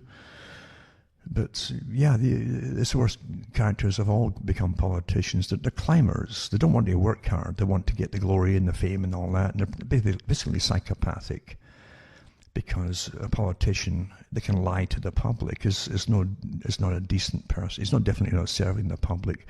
Anyone that can lie to the people as glibly as these characters do. And years ago they used to, I don't know if they still do, they used to go through the people who had run for politics in Britain and some countries like Canada, and a follow-up to them as well. And these characters had incredible resumes of bankruptcies galore, many different kinds of charges against them that you wouldn't want to be involved in, and mainly financial and scams, because they're scam artists, really, which is what a lot of psychopaths tend to be. And unfortunately, it's a club, it's a parliamentary club and a governmental club. They'll obey their masters and do whatever they're told, and they have so much dirt on them anyway, they're quite happy to comply as long as the dirt isn't spilled and they can collect their big fat paychecks, you know. It's better than working for a living, isn't it? And that's where we are with all this too. People are talking about saving this and saving democracy. We never had democracy. And don't kid yourself from the left wing either, that you've got Antifa and Black Lives Matter, again funded by the same sources, and with supposed communists at the top of them. Don't kid yourself that they're fighting for democracy either. They're not. No, they're just told to go out at the right time and do what and paid to do it. Well, the ones at the top anyway are quite happy to do it, because the masters at the top are quite happy to get rid of them too if it suits them, just as they create them just as easily. It's just as easy they can eradicate them too. That's what happens in this world. You're used and abused, and that's it. Just like soldiers in warfare. The only time people get in respect, general people, men especially, for the last 100 years, has been when they put a uniform on for war to supposedly save the country that often isn't really in need of being saved, at least going overseas. But that's where they get respect, and suddenly they're important. And as soon as it's over, they're discarded again, and it's like trash. You know? And that's the truth of it. That is the truth of it. You all know that. And so do those who manage it all too. We don't have democracy.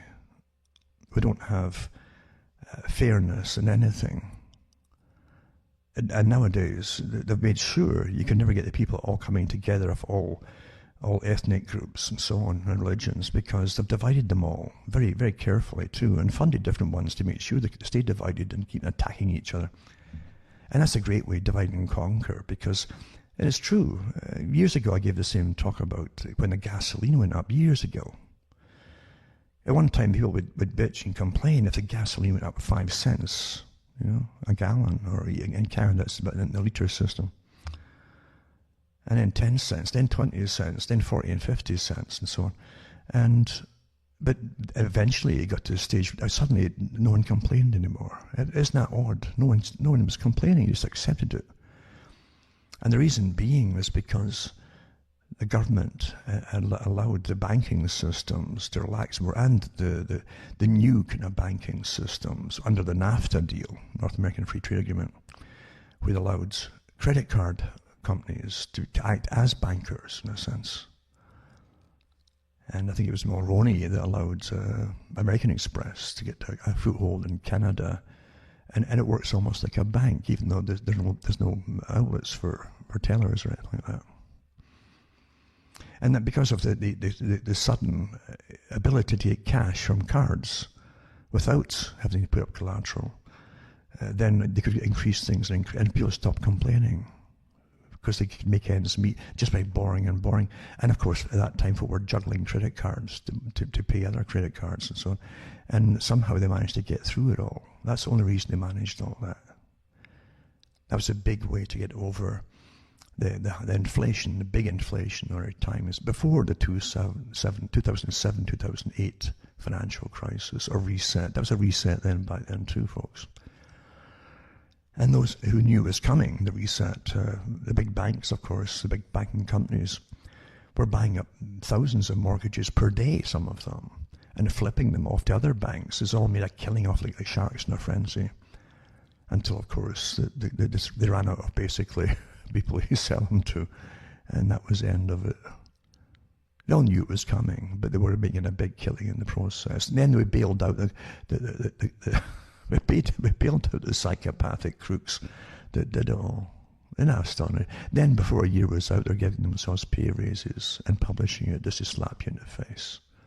And folks still vote for governments that permit this and allow it, and then give your tax money to them to bail them out. Voting, voting.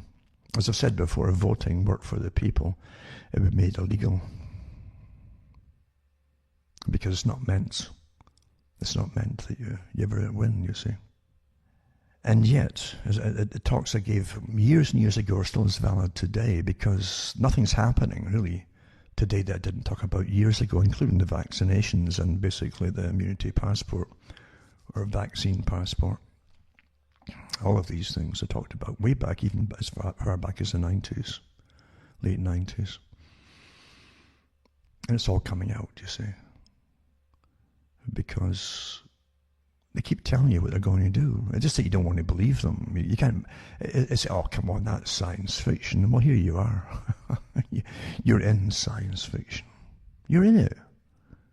You truly are in it. You're in science fiction, and you don't know it. This is an astonishing thing. A lot of people who've been following what's really happening in the world for years. They're not numerous, believe you me. But there's a lot of people across the whole globe. That makes it a lot, you see, even if it's a minority, who've been watching this their entire lives. And they know something we all have found out. You can tell people what you know, and they'll kind of laugh at you. Oh, no, that could never happen. But you've all seen when things do happen that you warn them about. They never come up and say, you were right. They never do that, do they? They just adapt into it as though it was quite natural to adapt into it. It's like they don't want to talk about it as they're adapting. But they'll never say that they were wrong and you were right. And then you tell them the next thing, the same thing will happen again and again and again. Most folk want to go into, they choose to go into denial. And that is a choice. And more fearful people will definitely go into denial quicker than other people, you see. Because they're afraid of things. They're afraid. And to come to the understanding that there are people in this world that really don't have your best interests at heart, that you think are there in those positions to sort of look after you. Well, where did you get that idea from? Who trained you to believe that? The governments and so on, they're all there to protect you and help you. Is that really? No, are you a child in socialism or something, where it's all done for you? Don't worry, but we'll do the thinking for you. And that's where it comes down. They're thinking. Your thinking is done for you. You abdicate your ability to choose for yourself what you want to do and think and behave, how you want to behave, or what you want to believe. I'll leave it to the experts to tell me what. Didn't Fauci say that? They told the people to stop trying to analyze the science for themselves and just do what they're told. This is your new system, huh? And I've said it so many times, even years ago.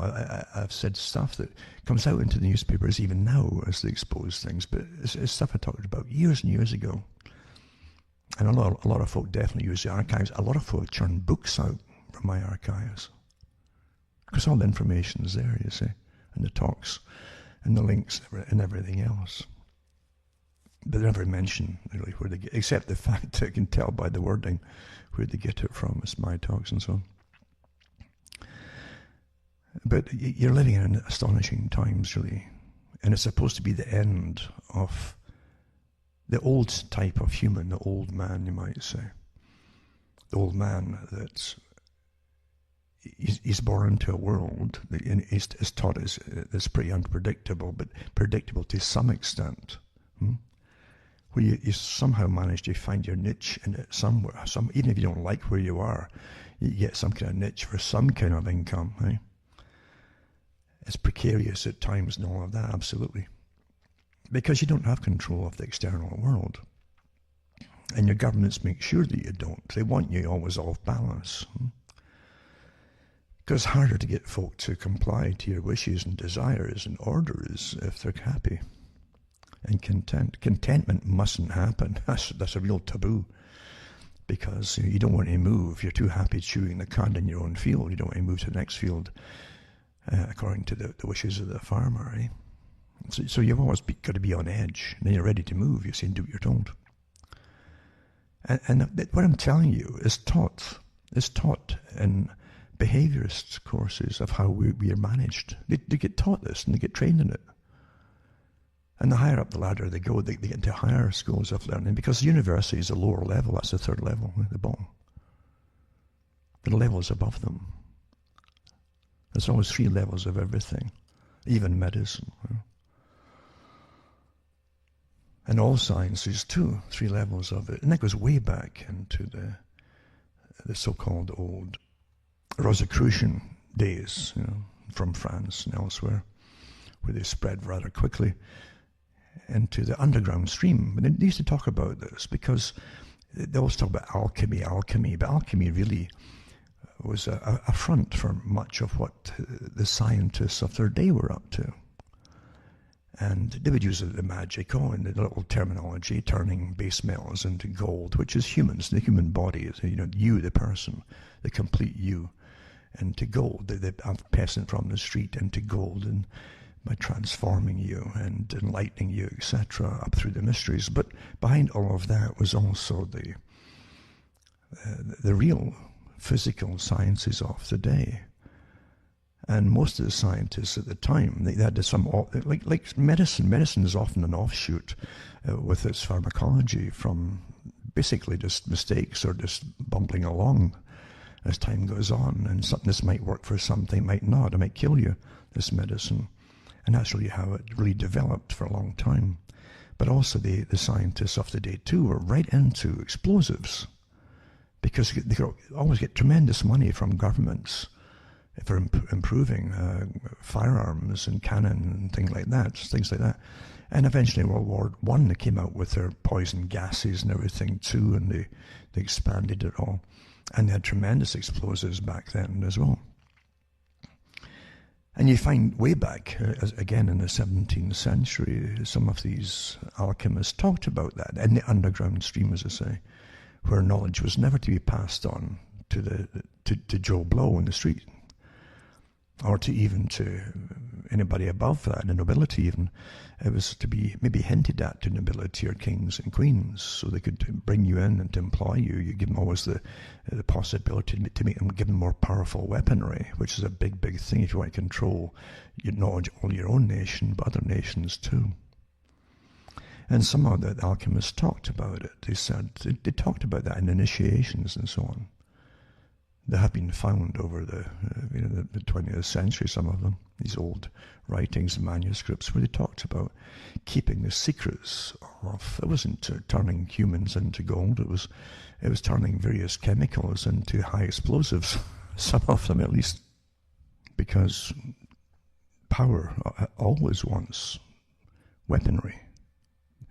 And even today, of course, they talk about the country that has the most superior weaponry generally will win wars if they're fighting people with inferior weaponry. And we, unfortunately, live through a time of tremendous accelerated change in science. And so the weaponry really from the 20th century into the 20th century, right through the present time, is changing so quickly and so fast and so expensive as well, that we're always in perpetual debt, just even without the wars, never mind them attacked on top. And we don't have wars now, we have peacekeeping missions, you see, and that's why we go and bomb places to keep the peace. Everything is in flux, including all reality during a war. Now, when you go back into the Phoenician days, and it was quite fantastic to read the weaponry they had then as they fought on sea with their ships, and they would ram each other, they'd ramming ships and so on. And they had the decks, the prows and so on, heavily fortified to cut into the timbers of other ships you could ram. They all pretty well had them, all the warships then, but they also had bows and arrows and fire on the arrows too. But you also had Phoenician type fire where they could lob these fiery balls made of pitch and different chemicals added to it. They could hit other ships, and if you try to put out the fire with water, it would spread and make it worse. So again, they won a lot of battles for an awful long time using that technique with that kind of secret weapon of theirs and the chemical compounds that they used. And the same thing happened with the Normans. I mean, we forget the past, how much tax money, because everything comes from the peasants in all ages, one way or another. Even labor even labor itself is an energy, which is a tax. You see, you tax yourself, don't you? That's what you mean when you're expending energy and you're sweating. You're taxing yourself. And if they can't get it off you with coin, they make sure you sweat a lot. But you look at the Norman invasion into Britain. They took months and months, almost a few years actually, building up prefabricated forts, which they could assemble once they got across the Channel into England. You have no idea the planning and logistics that went into all of that, and the work and the carpentry and all the rest of it. And they literally towed these things over and set them up very quickly, piece by piece, like jigsaw puzzles, all prefabricated. They weren't primitive, but we always have an idea they're kind of primitive. But no. They're the same brains, folks. Maybe even better brains than we have. I think we've been heavily damaged by specific means from early childhood, perhaps. But anyway, yeah, they had tremendous abilities, and they're far, I think, physically superior to, definitely, what they could go through, and the seasons and climates they could go through too. Much better than we do today. But that's what they did with the Norman invasion. And then, of course, you'll see these old castles, the really old ones, and they have the towers. They're often square towers, you see, because they didn't have cannon at that time. And so they could withstand the big hurled stones getting flung by the big catapults they used. But they didn't have cannon with a high velocity. They could ram through the walls. And so eventually you'll see the changes later on with the round towers. They could withstand impacts from cannonballs and so on. Always, so conquerors are always developing better weaponry and applying it, paying for it and applying for it. So the old, again, those guys whose mission in life was to get awfully rich and hold power over kings and queens, and that's how they phrased it in their own writings, by the way,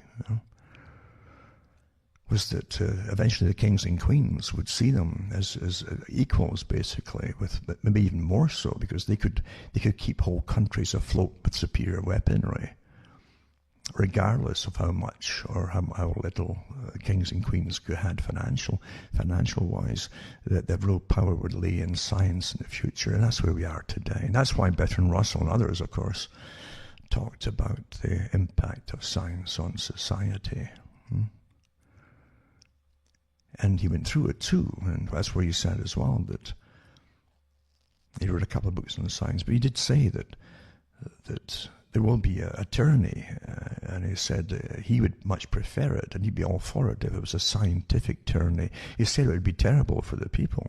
It would be ruthless, absolutely ruthless, what he said, ruthless. But he'd much prefer if it was a scientific one. Well, this is what this is. You're looking through under the guise of science, fighting an unseen enemy that has got very little chance of damaging you, apparently. The actual thing itself, but the remedy for it might damage you much quicker and worse, and so on. And we all know what that's about, but you're not allowed to talk about it because we live in such a free society today. We're living through all the book burnings. Look how many sites got scrubbed off the internet, and apparently lots and lots off Twitter. Anybody who says it is scrubbed, that's the equivalent of book burning, you see. I hope you understand this is real. This is what's really happening. You're under tyranny. The tyranny that Russell talked about. The tyranny that Fauci says you should just obey and don't think about it, just accept what they tell you and do what you're told. Yeah, quite amazing, eh? You're here, it's here. And that's the terror part for the public. They can't believe it's really, as it's happening. They don't know what to do. They're in terror and fear. And they keep tuning in every day to get a daily dose of updated terror. And they do get it. And they're petrified with it. With the massive, hyped up announcements by newscasters that obviously are deliberately creating the anxiety, even with the tone of their voice and the speed and rapidity of their speech. It's so odd. I give a talk, they've got to get you stampeding, which is unsure of anything anymore until you just do what you're told and blindly follow the points of fingers. Go here, go there, do this, do that. Just run and do it. Don't think. That's stampeding them. Because I said years ago, that's what you do once you get the herd going. They don't want to move from the field they're in if it's a nice sunny day. And the grass is good. And the flies aren't too bothersome. It's pleasant. So it's hard to get them just moving along. They're resistant. But if you can get them terrified and you get them moving and exacerbate the terror, the cattle, you see the wide eyes is you just run like crazy. And the guys at the head of the cattle can direct them where to go and so on quite easily then. Blind terror, eh? And that's what we do with the public too, and that's taught in behaviorist courses, how you all manipulate people through human behavior using natural techniques, or the techniques upon natural behaviors. You amplify and exacerbate the behaviors by using terror. And your taxpayers all pay for all to be terrorized. As you move into the next phase from the old man to the new man, the docile, chemicalized, pincushion. Really, you belong now to the state. And the state isn't what you think it is. It's some kind of science fiction type state where governments just mandate orders to you and you obey them. But they do it on behalf of sciences and the corporations way above you. The corporations at the World Economic Forum are quite blatant that they run the world.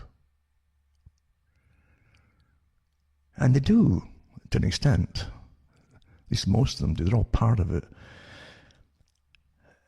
Carroll Quigley, Professor Quigley, talked about this phase.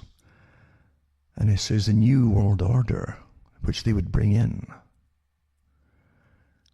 would be a form of a new feudal system. He says the CEOs of big international corporations, the big power brokers, would be the new feudal overlords. And you've been watching it your whole life, actually, with all the globalized meetings that they had, the G7, G8s, and all the rest of it, and the big international meetings to do with globalization and free trade agreements that were all the rage through the 2000 on, even leading up to 2000, then afterwards they'd have them in Canada and the States and different places, these big global meetings. They had opposition from students at the time. They brought the student leaders all on board with the organization, gave them paychecks. That's why they don't complain about them now, for those who wonder why it's not happening now. Yeah, they did. They brought them in to the meetings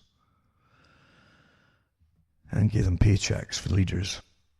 So everything's managed quite well now. You live through things. Most folk don't understand what they're living through, or they don't want to remember if it's unpleasant. And it is true, certain things in your memory, you'll block out if they're unpleasant.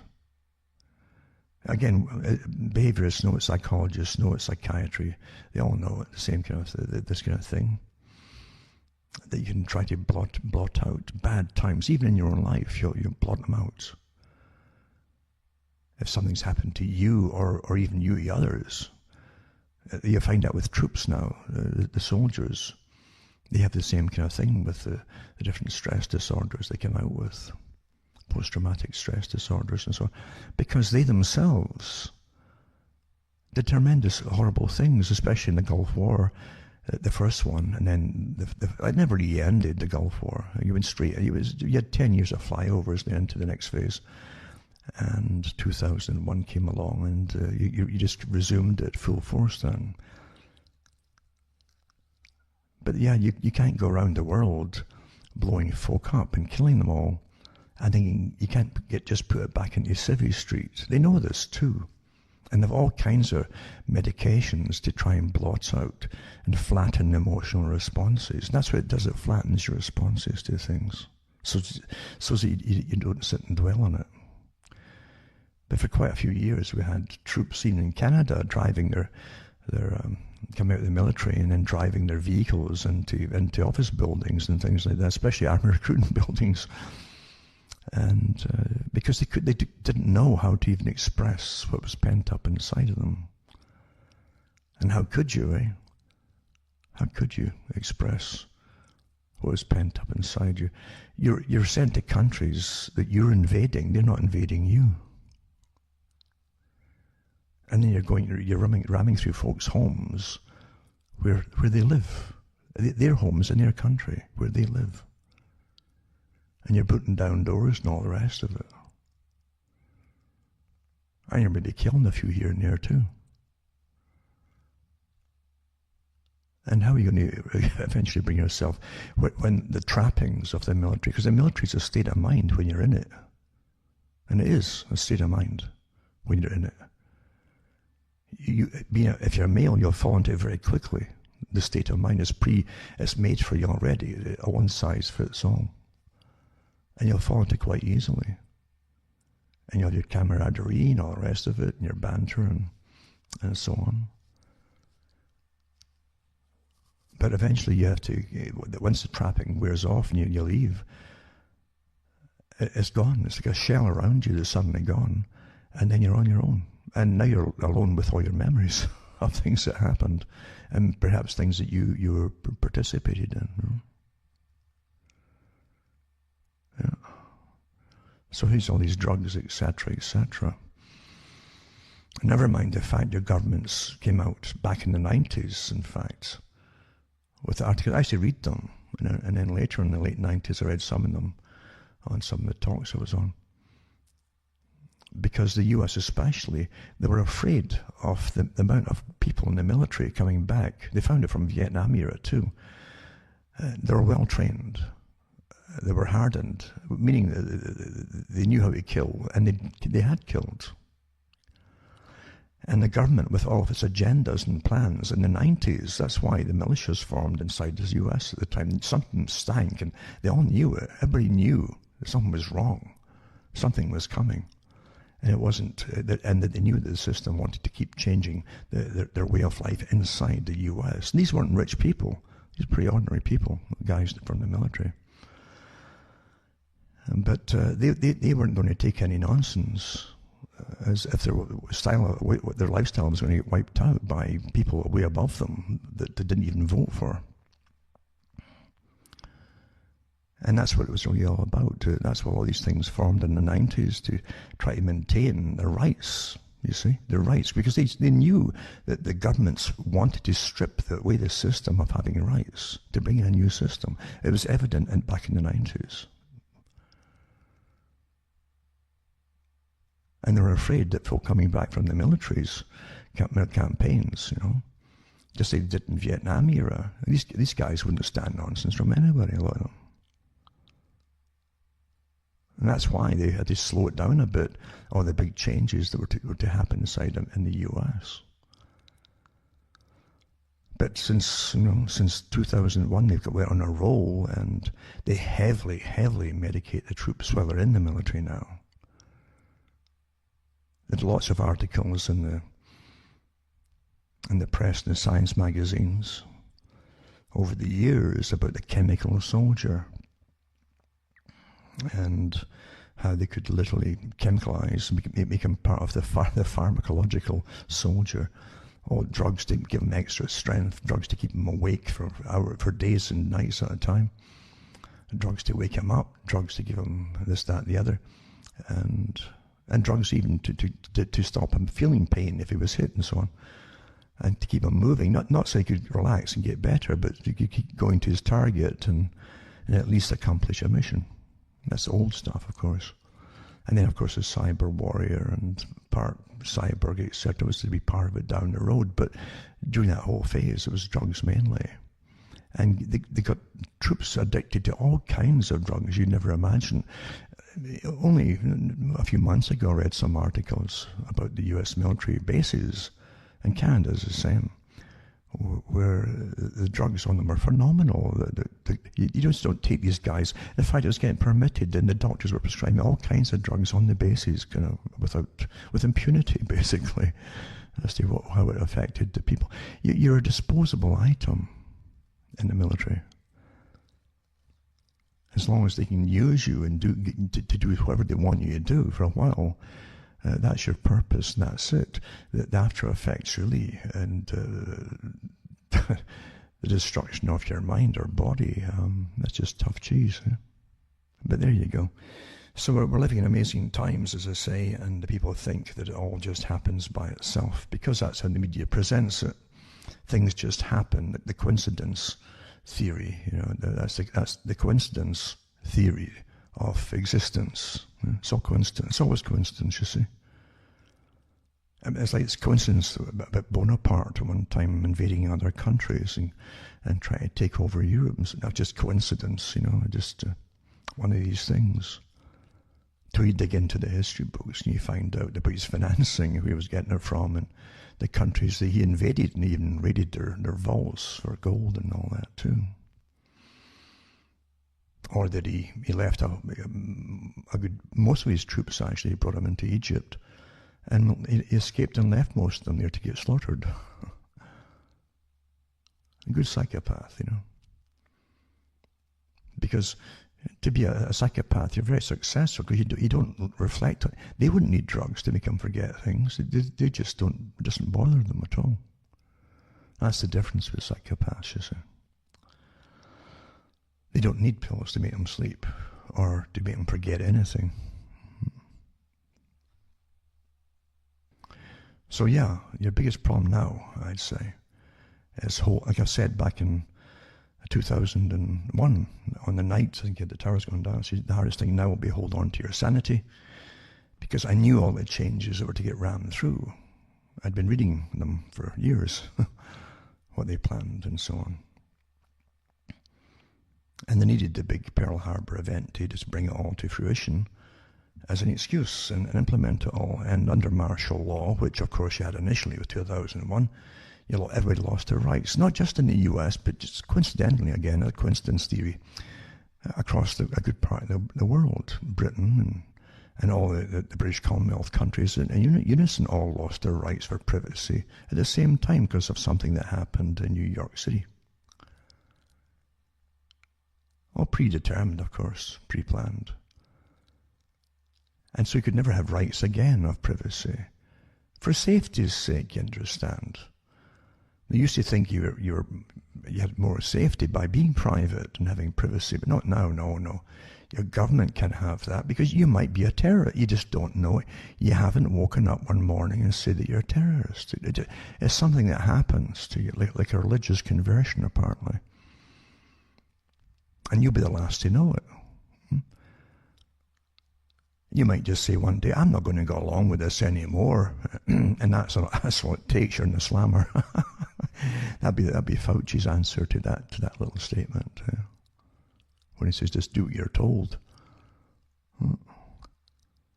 He did through an interview. He actually said that. An actual live interview. He was asked about. It was mentioned to him that folk weren't so willing to comply with everything. And he said, well, Americans, he says, they're so used to having their freedoms and rights and so on.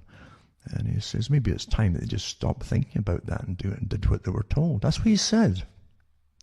Folk hear these things, and you're used to see all these old movies of Adolf Hitler and things like that. That's what they always show you.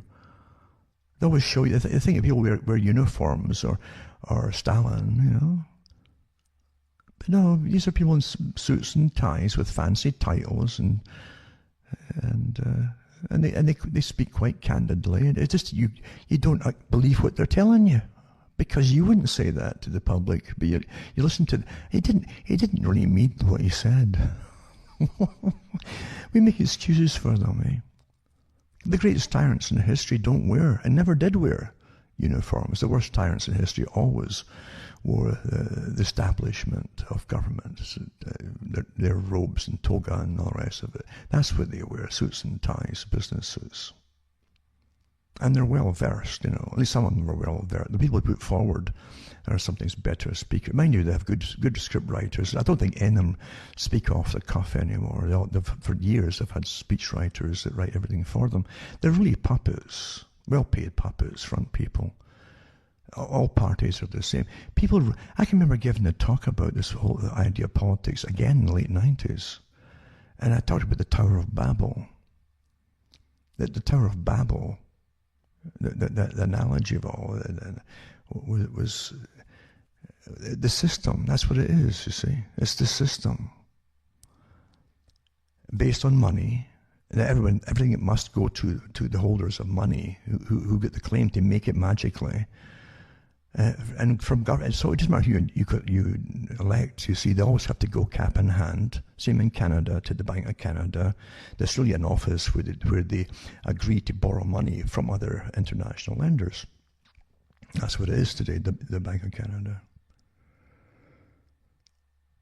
And they decide upon interest rates and things like that to pay back debts that the government borrows from international lenders. So the international lenders have far more power than leaders of government. The governments must go and ask to borrow money because they're always overspending from the money they're taking in. You're still paying off interest from previous years.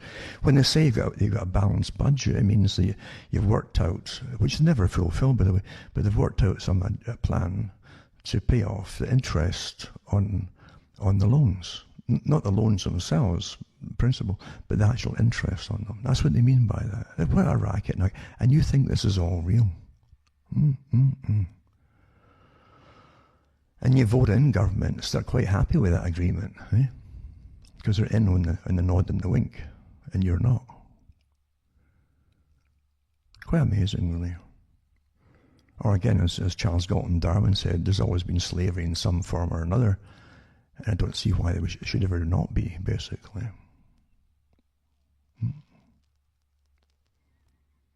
And folk vote for this system.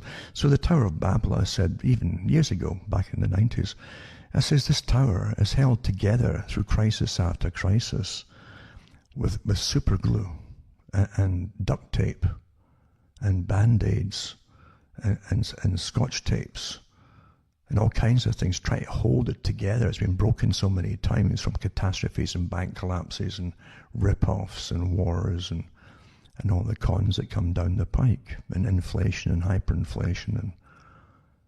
And we still keep plastering all these plaster of Paris on like it's a kind of a splint to try to keep the darn thing together as it sways in the wind. And they try to tell you this is the best system they could ever devise. Listen, it wouldn't matter. It wouldn't matter if God himself came down and says, here's a new system, and gave you a perfect one. Before a year was out, the con men would have taken it over already. It would still look the same, and you'd hear the same, but you wouldn't realize that they were already in a way to change it all to suit themselves. That's the reality of the planet here. It's utterly crooked and corrupt. How come your governments can spend trillions, almost every quarter now, on COVID, supposedly, when they were broke before it, they're nothing? Huh? Or when a war comes along, like when 9/11, and suddenly the US, they said they were finding millions of dollars, like where they hadn't looked before. What did they mean? What are they talking about? You could find it here and find it millions and billions even, eh? Of dollars, just. I guess they must find in Congress all that money falls out their pockets or something as they sit back in their seats there and have a snooze. But Britain was exactly the same. They always find it. It's made out of nothing, remember. But the ones who lend the nothings to you, who have the right, legally, they've given themselves the right legally to lend you nothings, You must believe it's something. They don't ship big tons of gold anywhere now, you see. It's just blips on your screen. How many blips do you want there? Oh, I have X amount of blips. So they just punch it into the government screen, and it's topped up again like a credit card, or a debit card. But that's how it works. That's how much of a con it is. No, who's there on behalf of the public to say if anything's real or valid or bona fide? Is there anybody watching this of course there's not. You take their word for it. The government just borrowed another $3 trillion today to dish out to Wall Street or the city, as they say in London, in England, and so on. Yeah. Money just disappears. And they're paying newspapers because they're all on board with the agenda, all the newspapers. No one buys these things or pays to their subscriptions anymore. Who do you think has been keeping them afloat for years? Your tax money has been. And that's why they're completely on board with it. They'll put out all the horror campaign that the government demands that they put out on the public. Terror, terror, terror. And they do it quite willingly and happily. This is a new system, but it's a revolution, but it's the elites the revolution from their old revolution to the next part of the revolution. The old one was incredible, really. The 20th century was astonishing. What they accomplished in the 20th century was social change. All the things that, as I said, that Huxley talked about and others talked about, H.G. Wells before that talks about even, with a scientific tyranny coming in to manage the system. And it also would mean massive social changes. The end of the family unit was always paramount in communism and in socialism in Britain, and by the big multi-billionaires who ran Britain. End of the family unit. Bring in a new system. You can shape humanity because they're just animals. You can shape them into any kind of system that you want them to behave in. And yet the burgeoning sciences of zoology, H.G. Wells' son, he sent him off not to be a psychologist or behaviorist to an extent, but by studying animals, zoology. What you can do to animals and their little systems of existence and coexistence and so on in the animal kingdom, what works in them, you can actually, especially the higher primate, you can actually start using them in humanity. That's what they do. That's why it's so well studied. And that's why he could come out with with a book called Brave New World in the early 1930s, 1933 was it? And see, a new system would come in where you'd all live in a super city, and you'd be bred specifically from tubes, and you wouldn't have natural intercourse of male and female. You would have sperm and ovum, and you would create them and manipulate the genes and create the perfect humans, basically in test tubes, as we'd say today, and then raise them for their functions to serve the city. So you would have a happy kind of civil servant society where everybody worked for the city in some way or another, and you'd all be made to be happy because you'd have your grading. Your happiness level technically came with your IQ level, from your alphas and alpha plus at the top, all the way down to different classes, you might say, of workers.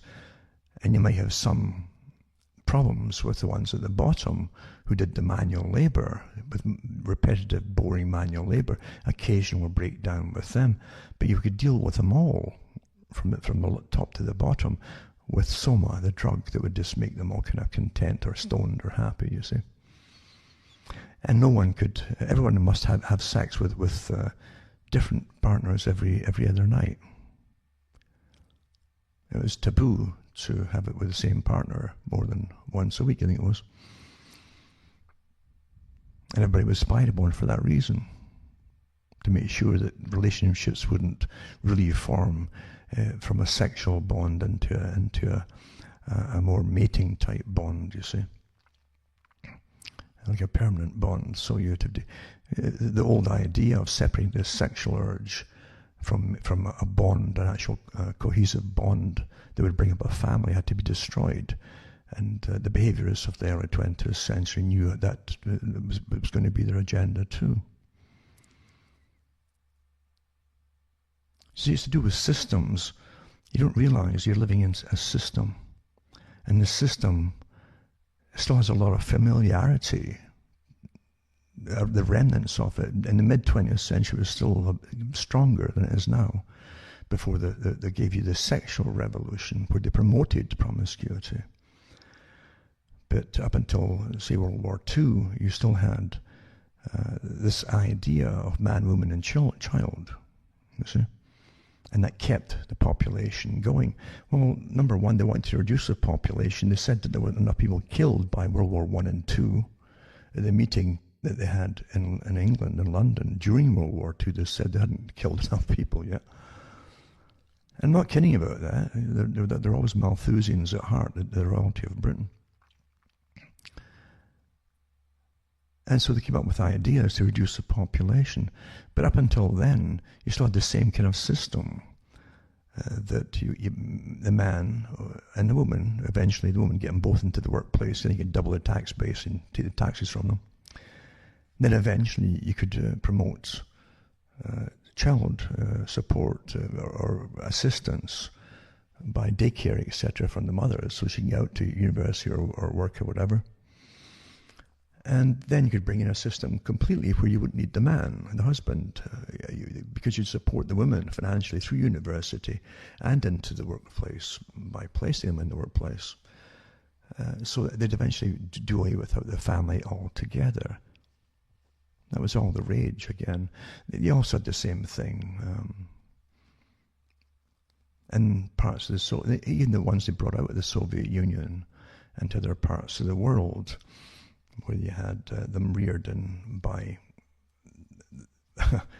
really they might call it the cult, if you want to call it a cult, because they tried experimentation, as Bertrand Russell talked about, where the community would bring up the children, and they wouldn't know their parents. That was the ideal system.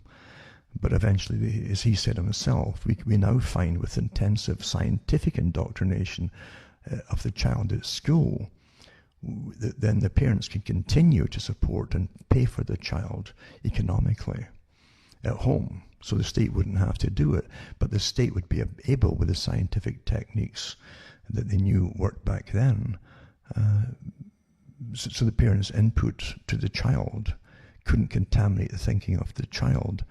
The child wouldn't listen to them at all. And that's been awfully successful. You don't really realize what you've lived through unless you've read what was happening at the time.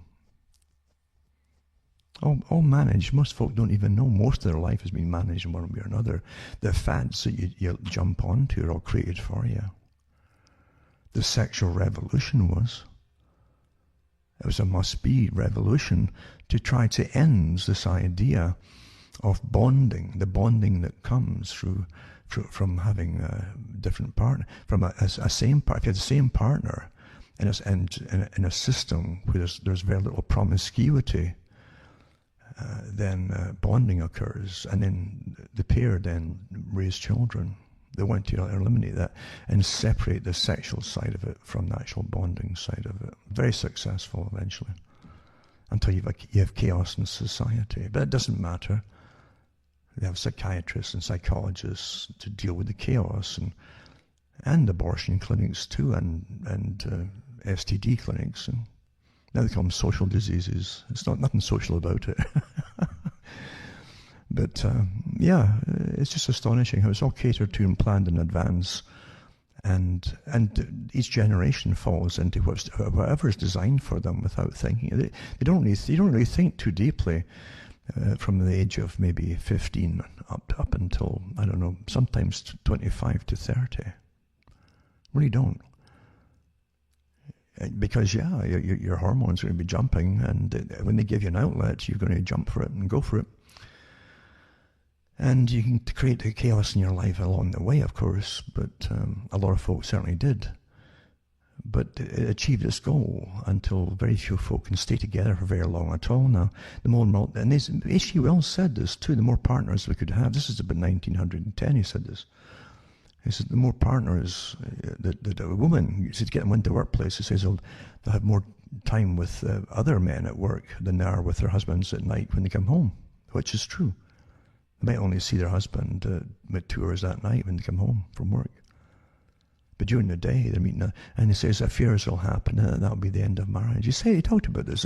He wasn't the only person in the Fabian Society that talked about this. And the Fabian Society was just one of the wings of the Milner group, really. You always have to run all sides of things to produce the outcome you want. So you've got to understand what's happened to you to bring you to where you were and where we're going now, in fact.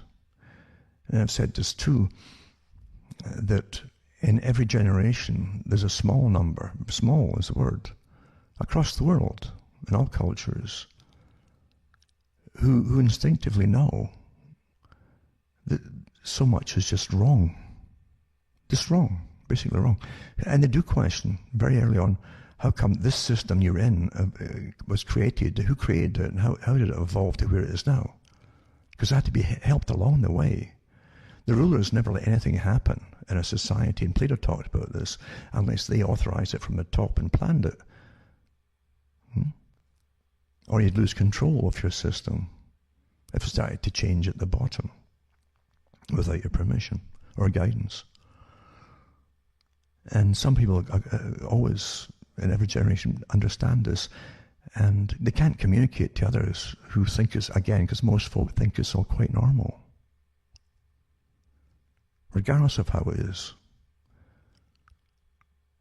But the few, as I say, know instinctively there's something wrong, and they often go looking for it too. And the more knowledge they acquire, the more they can be depressed, some of them, because their brains tend to be working overtime more than other people's, and they have to find a way to quieten it down once in a while. Some of them turn to drugs, by the way, or alcohol, try to shut their brains down a bit. And sometimes just to fit into society.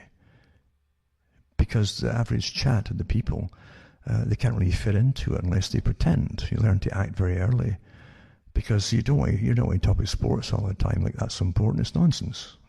Absolutely not. Wells said that too. He says, we'll create arenas for people eventually where masses of people go just like in the Roman days and spend their money, and that will be an outlet for the men especially.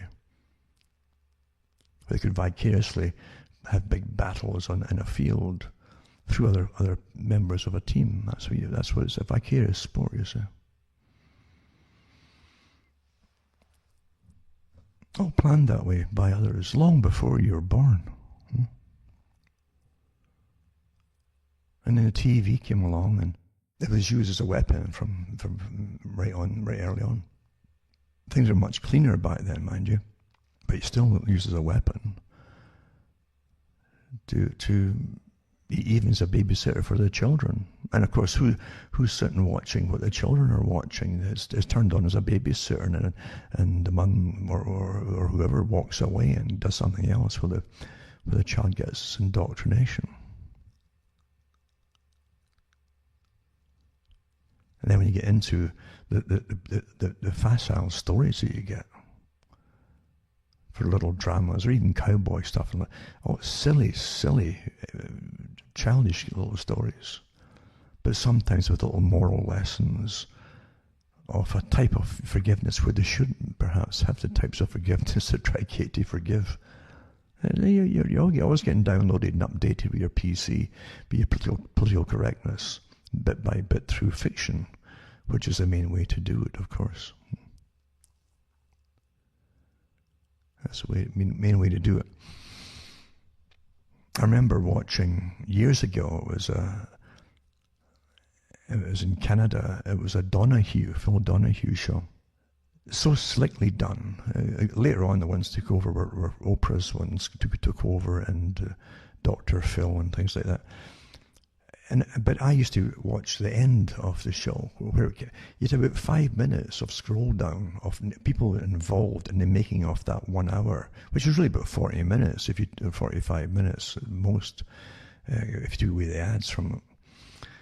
But you saw this just 5 minutes of names and producers and sub-producers and tracers and contacts. Because if they select the people from the audiences, they know that they've got the personality profiles of the folk they want to invite for that particular audience, for that particular day, for that particular subject. So they know who to pick and who'll be for this or against it and so on. That's what they do. But then you also saw the psychologists and the behaviorists and involved in it as well, as they put the whole thing together. So slickly it was done. And he was starting to show off, like, this is an example. And it says, and so you know, he shows you these 3 or 4 women on stools sitting there in front of the audience, and say, this is and so-and-so, and says so-and-so, this is so-and-so, from here. They give their names and where they're from. And the audience, you know, clapping away politely. And then he said, these women are madams for brothels. Silence, you see. Before 20 minutes was gone, he slickly brought them round with personal stories of how they got into it to support themselves or children and stuff like that. And then, by the end of the 45 minutes, they had the whole audience, mainly women, cheering them on for doing service to the community. Providing service to the communities. It's so slickly done, step by step by step. And that was just one show. And it's done over and over and with every other kind of show. All to alter your perceptions and your thoughts by using emotions. All delivered in sequence, the right time, the right spot, to the next step, to the next step, to the next step. And they're played like seals clapping in a circus with their, you know, flippers. And they're the last to know it, you see. They all think they've come to the decision to like these women themselves. They don't know them.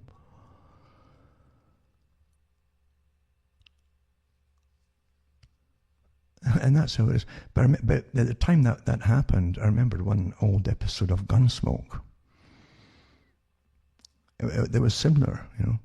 Because I thought the Gunsmoke, the sheriff or the marshal, he was the sheriff of the town, he was supposed to be the hero guy, the guy who had an answer for everything and calm and all that.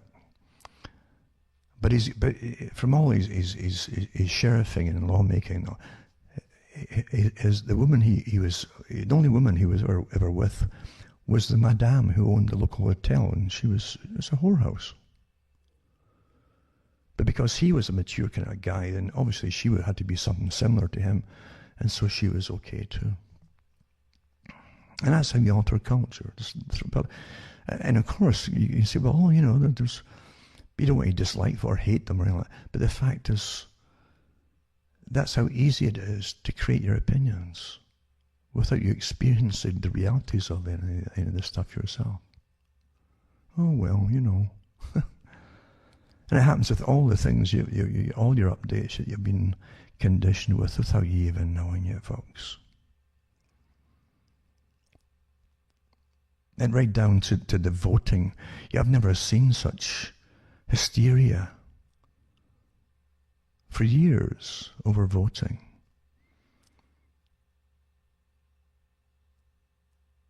Now, there's no doubt about it. If anything's real at all about the voting system, your masters decided that Trump was not to get in again, regardless. Right? Wasn't because the public had enough, it's because the masters had had enough. He wasn't supposed to get in the first time, I think. They let him in initially, they accepted it initially, hoping that which he did, he surrounded himself with neocons for the war, and the war hawks, right? To continue the wars. If he continued them like Obama, they'd been quite happy. He'd been a great guy, and they'd lauded him, and he could have finished off Syria and all the other countries around there that had to be eliminated. They're on the list for the PNAC group. But he didn't, you see. And that was his downfall. If he'd done that, his masters would have raised him up and he could have done anything else he wanted to do and goofed along. It would have made no difference to them. But it was decided that they were not going to have him again, even after they'd let loose. 1 year, you had the COVID thing coming loose, supposedly, from China. Total lockdown, total ending of all your economies, which fits right in with the agenda for the 21st century, the 2015, 2030, etc., the 2045. That's how they work it out, you see. Stages of the agenda for the whole century, of where things must be accomplished. 2010, the end of the combustion engine, internal combustion engine. As far as they're concerned, the masters have decided they rule the world. But again, you had COVID to force through all the things that had been put on hold with the climate change agreement, because they were using the climate change to bring all these sustainability agendas through depopulation, dropping the population, increasing the cost of all energies until you start getting sick and so on. You can't get heating, rationing of health, of energy. And then reducing work. Well, a great way to do it. Stop folk from working, earning money, and then you end up you get starvation down. You can't afford to buy stuff. No one's going to grow it. They managed all. Again, end of meat production for the masses. Not for the elite, but for the masses. Same kind of thing again, you see. And they closed down lots of meat packing plants across Canada and elsewhere. That's the sustainability. All done in one fell swoop. COVID, sustainability, collapse of the economy because of COVID, supposedly, or the reactions to COVID, unemployment, everybody's looking for a handout from the government, which is communism. Everybody works that was what they said in the Soviet Union, everybody works for the state or the government. So you pretend to work for the government pretends to pay you, because it's worth nothing. As to devalue the currency. And then they tell you this whole thing from the beginning, when Fauci was giving his orders back in about end of last February, March, he suddenly was on board with the whole agenda. Oh yeah, we've got to wear masks, when he said it wasn't necessary before. And do what you're told and all, because he's part of the deep state. Of course he is. This guy's got CIA clearance, for goodness sake. He also was part of the oversight committee for the biolabs in the U.S., the warfare biolabs in the U.S. You've got to have CIA clearance for all that. He's part of the deep state, of course he is. And of course the level 3 and 4 biolabs are part of the deep state that makes the diseases for warfare purposes under the pretext of making them, in case they ever evolve to this stage by themselves, we're ready. You've got to believe all this nonsense. So you've got to really remember, folks, you're looking through an amazing agenda. It's precisely written in stages, which they won't give to you. But everything that's going to happen this year too is going to be put into different timetable parts, like so many months for this, so many months to achieve that, so many months for that. And the whole timetable itself will be over a span of maybe 5 to 10 years to achieve so much of the things that where they feel they're behind on for the agenda for the 21st century. It's a timetable of things that must be accomplished in this 100 years in stages. Not that it all suddenly happens at the end of it. It's all cut up through parts of the century. Say 2015, 2030, 2045, and so on. That's how it's done. It's all really fragmented up into different parts where certain things must be accomplished and implemented. You don't get any say in it at all. So why do you bother voting for it? We have no say in the big things that matter for the future and your future. Why do you keep voting? And getting back to the voting with Trump, of course lots of folk voted for him that would never have voted for him before. They just had a year of Black Lives Matter burning demonstrating. And you also had Antifa doing the same kind of things as well, and allowed to do it, which tells you the deep state had given permission for all that. If the deep state didn't want it, they never allowed it to happen. The deep state gave the orders, obviously, for it to happen. They had all the right mayors in place to be a part of it too. to give the impression of an overthrow. But the new system is not to be even be. Don't you understand? It's not supposed to have any democracy in it. Antifa is communist. So's BLM. It's not democratic. A world run by experts. That's what the Soviet Union was supposed to be. That the best people would be running the country in all different areas of management of the population and human affairs, experts, scientists, and so on. That's the idea behind it. Never achieved it, of course, but that's what it was supposed to be based on. Well, you see, the US is now the super Soviet. They've taken over to accomplish the mission. Very cleverly done too, because they used all the premises of the US Revolution, the American Revolution, 1776, and reapplied all of what they talked about in 1776, updated it, and then adapted it into their formula for the new revolution. Like it's a continuous thing. Oh yeah, we're for the people's rights and so on. As they take all your rights away from you. It's very clever. Huh? Take all your rights away from you. They even take your employment away from you. Who's going to pay for all the unemployed eventually? Have you figured that one out? when most folk are unemployed, then who's going to pay the welfare checks for the ones who are already unemployed? Or never mind the people who've lost their homes and they've been burned to the ground. It doesn't matter, you see. Because you live in an age where magicians create money. The special people they bring in that literally have a magic touch. You know? It doesn't matter how bad things look. They can put you at ease so quickly, but don't worry about it. And they'll keep things flowing. And somehow they do, because they're magic accountants and so on. Yeah. I mean, you went to school and you were taught that you're in the red or in the black, as they say. And if you were in the red, you'd be, oh my God, no, don't be pessimistic. They teach you a new way to look at that. It's an opportunity, you know. Everything that seems bad is always deemed an opportunity because the opportunists run the world. And if they get more ways to fleece you, they'll find it very quickly and dominate you. Because you will be put down to supposedly paying it all back, even though it's all bogus. People have to realize there is something in this world called evil. It isn't just the cunning of some humans and psychopaths. You're talking about a system that it goes on to snowballs as it goes along, and can lead to absolute horror. Who've talked about the horror that they can bring in when they cut back on energy consumption? But that means food, folks. Huh? Protein, especially.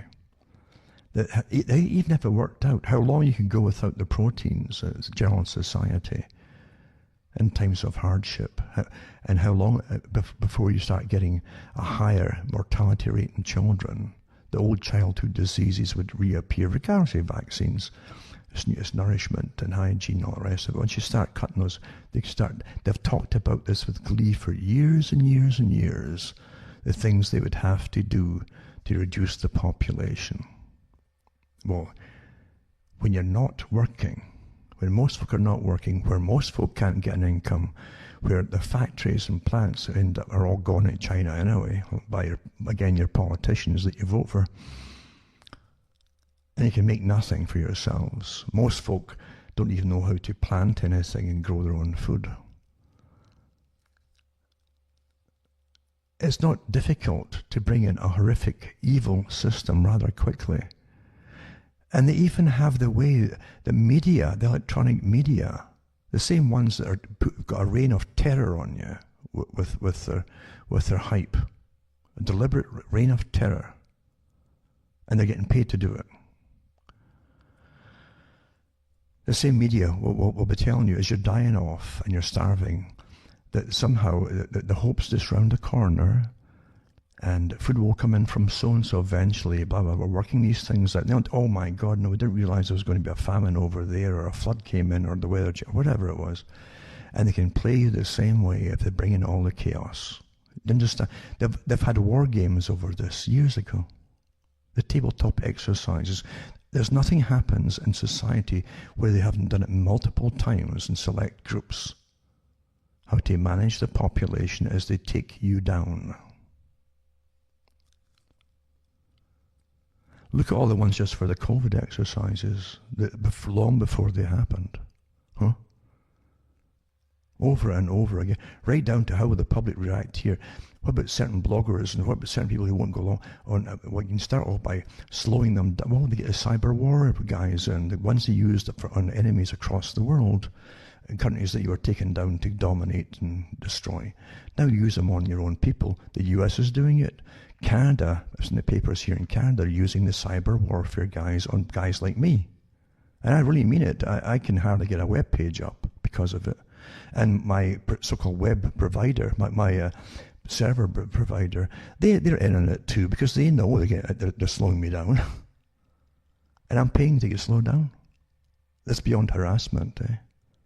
This is the stuff you'd expect in what we used to call totalitarian states. And if the Stasi had it in East Germany, they would have used everything that's happening now against their own people. You're seeing it now, folks. You're under tyranny. Listen, if truth is valid and can be proven, that no one has any worry about letting the truth out to the public. But when they will not allow people to discuss anything, or put their points, or ask questions even, you're under tyranny. When people are being banned from speaking, you're under tyranny. That goes across the world in any system or society. That's a clue. Right away, folks. You're supposed to go into big changes under the guise of COVID, bankruptcies, national bankruptcies, into a world system, and a managed takedown of the numbers of the human population. Step by step by step by step. And you're being you're at the cusp of it now, going down. And you'll be managed all the way down. That's what it's all about. They've already brought in the idea of eugenics. You're essential to the system, or you're not essential to the system. Superior, inferior. You're getting the point here? They're getting the people to accept, oh, I'm inferior because I'm not essential, until you start saying it and believing it yourself. No one can tell you you're not essential. No one can tell you to stop working to provide for yourself, for your own survival. That's hell, that's tyranny. This is evil, folks. Very simple, this is evil. But the whole thing with the US, as I say, they played the voters in the US. I mean, all sides are getting played, folks. All sides. I think everybody plays their part in all sides anyway. That's what I've always said. And I'm sure more folk did vote for Trump because they didn't want to bring in a communist system. They saw taking the country into burnings and lootings and riots and so on, and beatings and killings. That turned a lot of people towards Trump. But he didn't do anything about it. Or this, because you always say no one would cooperate with him. Who's kidding who? It's a show. It's always a show. They play their parts and they play you along. And it's really sad that a lot of folk really want to try and hold on to some part of the system that's now being completely overthrown. Because the system that's coming in now, literally, is like the science fiction, where your reality is made and remade over and over again, almost weekly, sometimes daily, in fact, where nothing is meant to make any sense, according to facts. Facts must be sustainable. This fact must be provable to be a fact. If it's not provable, it's not a fact. I've already said facts don't matter when there's an agenda underway, when it's mandated from the top. Remember, folks, cuttingthroughthematrix.com. You go in there, if you can't find me, anywhere else, because I'm on different places. People would take my talks and put them up sometimes. But for my own talk, from my own sites, cuttingthroughthematrix.com, and list all the sites that are mine on my website. These are all my official sites, in case you can't get me. And you'll find out ways to hopefully keep my talks as we all get censored and censored and censored. I've had it shadow banning long before anybody else heard the term. Absolutely, no doubt about it. Because I wasn't pushing the voting stuff long ago. I was telling the basic facts of what was to come. And I wasn't playing the game, you see, because you'd be surprised how much opposition out there is run by the same sources that run the other side as well. You would really be surprised to get the real truths of things. And I've noticed there's almost like groups, almost like monopolies sprung up now. Suddenly, even this week, it's out the blue, but there's many different sites with the same people on them just sprung up brand new. They're all being paid from the same one or two sources. All of them paid from the one or two sources, which makes me a bit wary of things, you know. Because, as I say, to run the world and to control everything, you must always make sure you control all sides. You become the leaders for all sides.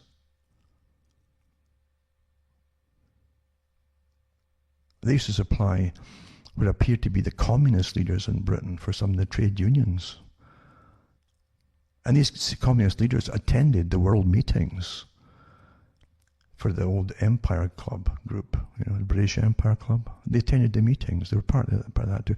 They're members of the Royal Institute for International Affairs as well. As Quigley said himself, Carl Quigley, he said, we have all kinds of people, tyrants, he says. We have dictators and fascists, communists. We don't mind. You need them, you see, to control all sides. Why wait for a grassroots movement to start when you can finance any being already with trained people who are sitting on the wings waiting to go in and become your leaders? So it's quite simple. These are all techniques with unlimited financing, you know. And with unlimited financing, how can the ordinary real person stand up and get a voice? You can't do it, you know. That's how you do these things.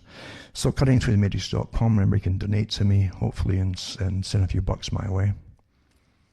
PayPal or cash or even check is okay. MoneyGram still works.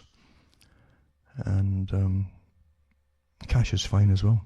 cuttingthroughthematrix.com, and hopefully I can keep on ticking through this year. We'll see how it goes, because they're clamping down quicker and quicker, as you know. And eventually you'll be left with the big authorized oppositions that pretend to speak for you as they play you.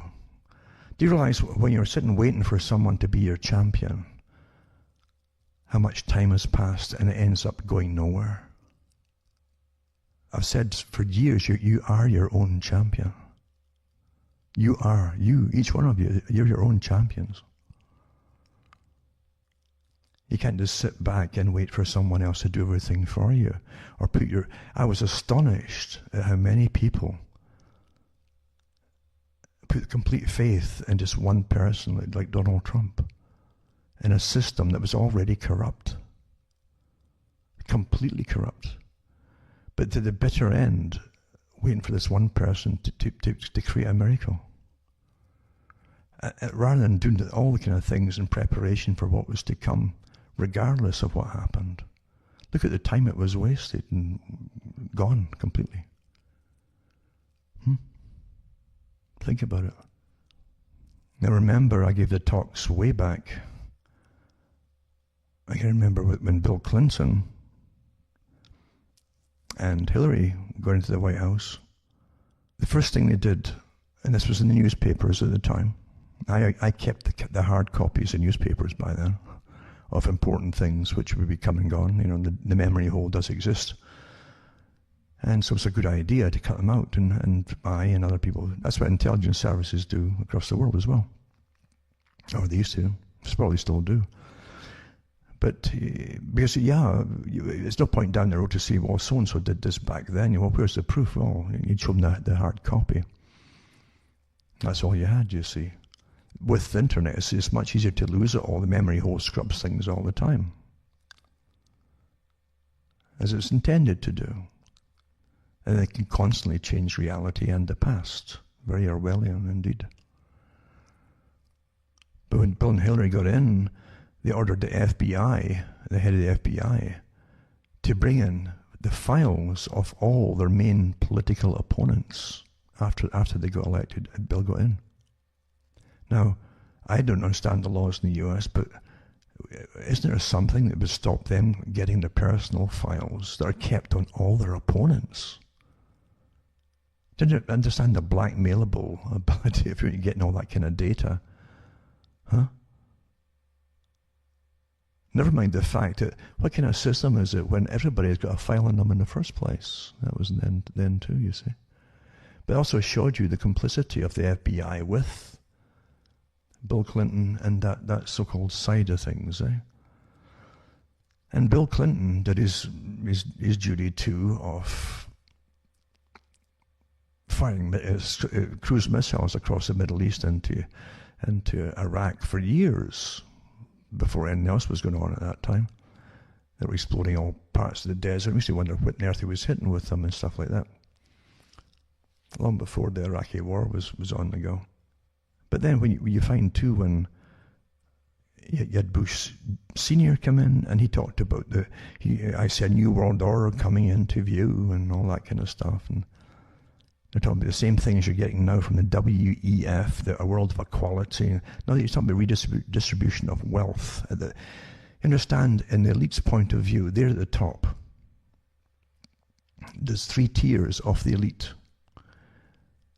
The money ones at the top that manage all the economies and finances. The ones down below them that does all the management for all that kind of thing. And the scientific group beneath that runs all of us, including the sociologists, behaviorists, etc. That's the 3 tiers of it. Below that's the 4th level, that's the politicians and so on, the civil servants. So they have all these systems already set up to manage all of us. And that's what they don't read what Bush Senior was talking about. 10 years later, his son gives the same speech about the New World Order coming into view and yada, yada, yada. You know? And folks still can't figure it out. Then you hear it again at the World Economic Forum, same speech, basically. Huh? More equitable society across the world, yada, yada, yada. So it means that down below the tiers at the top, all the rest of you, the big mass of the masses, will be on a flat salary as they basically create their equality or poverty across the globe. That's what they mean by sustainability. That's what they mean. It's quite simple. That's it, rolled up right into that sustainability. And just like 9/11 was their Pearl Harbor event at which they said they needed to kick off the wars and a list of countries to take down. With the PNAC group, well, this is what they've got now for under COVID.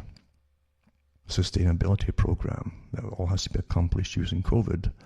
And then the climate change is back on track again. What we're trying to use before COVID was pure climate change for sustainability. You're the cause of the planet's ills, all of you, so you must start reducing the population. And now it's COVID as well, you see, so that's what they came up with. You really don't, you've never had a free society where people represented you at all. You haven't really. So why would you want to keep a system that was so corrupt and deceptive? Well, you can't. Again, you're back to Tower of Babel, all taped together with its corruption.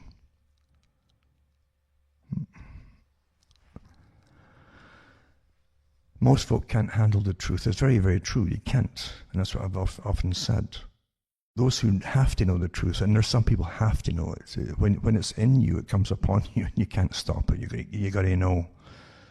And it's a roller coaster, a real roller coaster, where your mind can really open at times, and information that it just seems to flood into you, even when you're sleeping, I think. And then it goes down to a low once in a while. It'll slow down as you digest it all. and then another big rise again as you up to like a roller coaster way up again, and it'll flood into you. You don't realize how much information you're soaking in. It isn't just information, it's the thoughts that it leads to when they start clicking together, you see. And suddenly you get the eureka moments, and they make sense to you, and it all becomes clear. That so much becomes clear that your own conditioning, you've all been subject to the same conditioning through schooling and so on, and even from your parents too. Suddenly that all falls away and things become very clear as you start to see things in their simplistic honesty and truthfulness, and you see it all quite easily. It's quite easy to. That's when you realize that the masses of nonsense that's tossed in the way before you can see the forest. You can't see the forest for the trees. You got to get rid of all those trees to see what's really there, and that's it. It was always there. Just it's obfuscated by all the nonsense put in between you and the truth. A lot of work goes into trying to make sure that most folk never wake up. But what they've planned is utterly, it's beyond. You can't have words like wicked anymore. Wicked is so tepid, it's no use. Even evil begins to lose its determined flavor of nastiness and preordained nastiness. We don't have the vocabulary for it anymore in this day and age, because it is beyond evil, really is. The people literally, people used to sit or plan wars, and you would have top generals to make a career out of it, and of course you get more money and wealth and the spoils of war and accolades and awards if they won the different wars. That's way in the past. That which runs the world today is beyond that, is way above it all. It's for it's not just winning the world and owning the world that's the goal for them. It is total remaking of the world. The builders, complete rebuilding of everything that ever was into something that which is new. And they call it too with the humans, to say perfecting that was left imperfect. Man himself. That's your transhumanist agenda too, of course. That Julian Huxley coined the term transhumanism. But he was talking about the same minority at the top who run the world in his day. That's what he meant by it too. He says, we who are obsessed with wanting to change this world and manage this world. Don't forget, he wanted to literally create a world socialist system run by experts, or technocracy, right? And that's what he's talking about. That we who want to do it all, the ones who go into action to change it all, we're the transhumanist. And they try to say it was like for the being benefactors of humankind. You see, for their own good. They don't understand what we're doing, but it's for their own good. The simple creatures that they are, right? That's us. And that's what they mean by it too. And Planned Parenthood, reduce the population, all the rest of it. It's just amazing to the most evil characters can turn around and say they're doing you a favor. And actually make you believe it, because they can say it so well, isn't it? It's for the good of humanity that we're doing this, We're transhumanists. If we were just humans and humanists, and the humanists with a humanist manifesto, that'd be one thing. But we're transhumanists. We're part of the ruling establishment. They own it all, you see. But we're also have to feel that we must change it for the betterment of everybody, for their own good. They never ask you about that. They just do it, you see. And I think that's how all real tyrants see things in the world. It's always for the good of everybody else that they create mass slaughterers and things. Whenever say we go to war with this country to slaughter all the people, it's always to bring them enlightenment or civilization or things like that. That's what we're fed anyway. But the reality can be vastly different. And we should understand that with the scientific, again, back to the scientific war-making machine that's been on the go for a long time with the old alchemists that really had a go of real science behind alchemy. And alchemy was a kind of a front. But they knew they would get power by kings and queens and governments because they could supply the weaponry, the type of weaponry that could help them conquer. So therefore, they have achieved all of that. You think about that. Everything changed with the atom bomb. I'd say long before that, in fact, with World War I, you had the Krupp's machinery on the go, like a city of weapon making, just big, big guns. They sold across the planet, all their weaponry. Britain did the same thing. And there's nothing more fragile in the human body, and when it begin to get put up as a shield against what? Machine gun fire from Vickers Machine Gun Company. And I gave that talk years ago. He had Maxim. He made partnership with Maxim, Henry Maxim in Germany, and they created the same heavy-duty machine gun that sat on wheels, basically, and belt-fed, water-cooled. And they eventually set up the company in Sweden, during a neutral country during World War I, and they sold to all sides that were fighting each other. Some were eventually in Scotland, of course.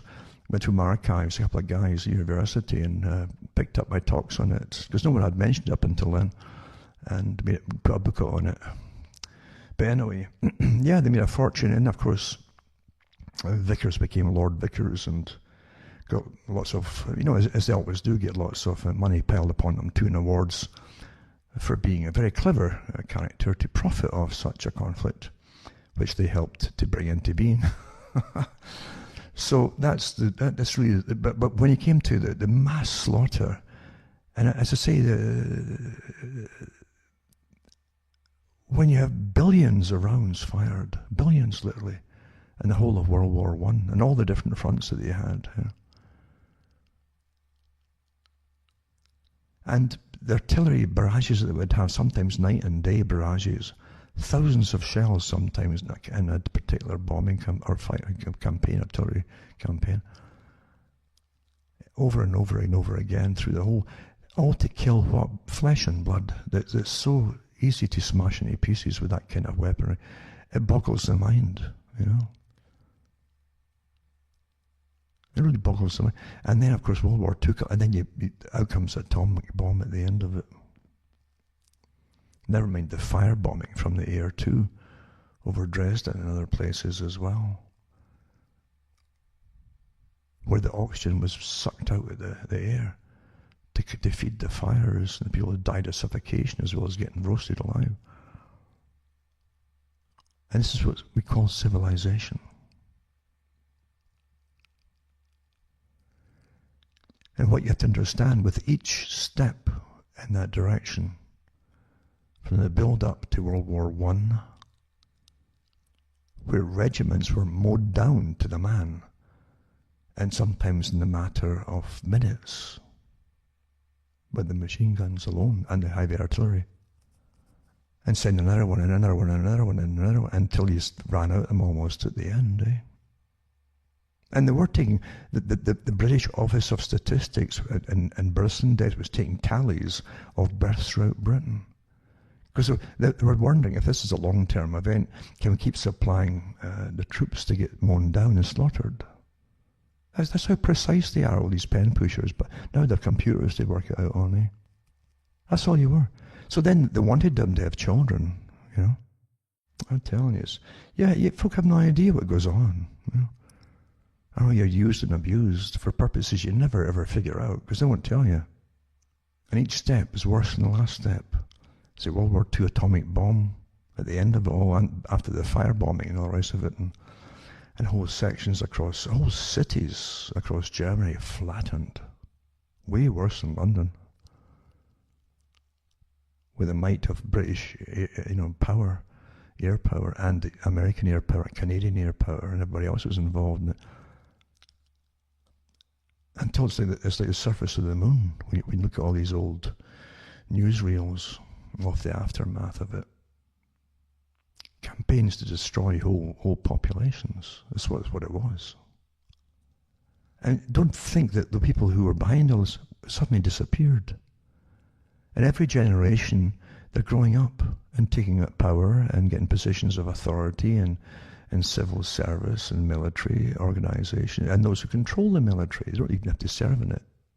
And they sit with their plans for the future wars that they're going to bring on and all the rest of it. Wars don't happen. It takes years to prepare for wars. Worse and worse. And now they have a war upon all of you. You're the problem, they say. There's too many of you, and you're the problem for the climate going all wonky. They claim it's going all wonky, which it hasn't. And you're the problem for all the Earth's problems. There's just too many of you. And they keep telling you that. And folk can't believe they're actually meaning it. Well, these are the same people who created the fire bombs in Dresden, the bombings. These are the same people who brought you the massive slaughter of World War I, World War II, and the atomic bomb, and all the rest of it. Same people, folks. And they see, all they do is look at the tools they have at the time and how they can use them upon you to make you comply and to get to achieve their objectives. You're just numbers to them.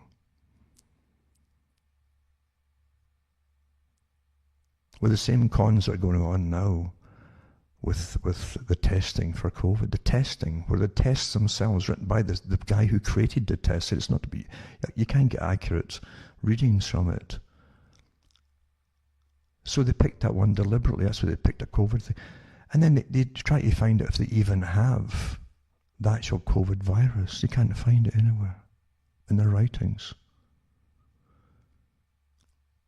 A small organisation in Ireland demanded from the government if they had actually isolated and have samples of the actual COVID-19 virus through the Freedom of Information Act, and they got the answer back from the top. So they had a department to look through all the records they have coming from the scientific organisations and so on. They can't say that they actually have a sample of the wild virus itself. Well, if you don't have it, how can you make the vaccines?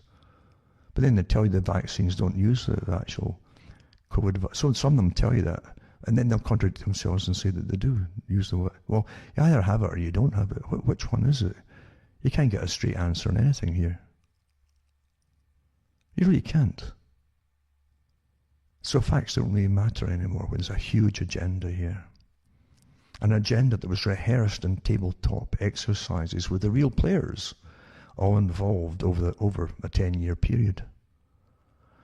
Over and over and over again. And they're following it like a script. So with every war, it gets worse than the previous wars. This is a world war. It's on the go. They tell you that themselves. They said that early on in 2020. That this is a war. It's all war terminology they used as well. We're at war with a virus, and so you bring an Emergency Powers Act, which is martial law. Which again adds on from the previous one from 2001 and the loss of privacy under the Patriot Act and everything else. So each step they take, you end up being a peasant with no rights. And you allow it to happen. Under common law, this is how they make their laws, by the way, is from common law.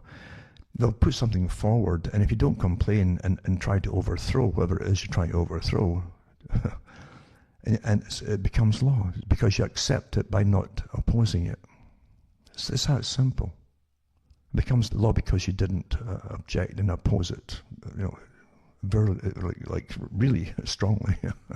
And you have to strongly oppose anything to be noticed in this day and age. And it's well rigged as well. You know darn well that certain groups can do what they want. It's all from the top. It's a CIA run, and I've said this for a long time. The CIA is not what you thought they think it is. Never was. It was not to help America. They would use America, and they have, since the CIA was created, to alter the rest of the world and destroy a lot of nations in the process too, and overthrow them, and have colour revolutions, and lots of operatives and cyber warfare guys too, like the ones in Britain, the 77 Brigade, same kind of thing.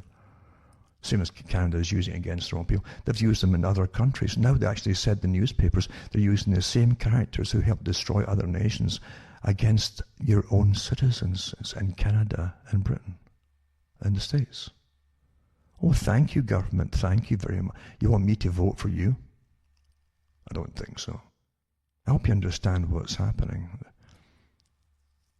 But getting back to wanting the truth, I used to say, most folk can't handle the truth. They really can't handle the truth, and you can't blame them for it. It's against nature to just simply accept the facts. Because what's happened in the world should never have happened. It's unnatural. To be conned and lied to for the whole of your life and your parents before you.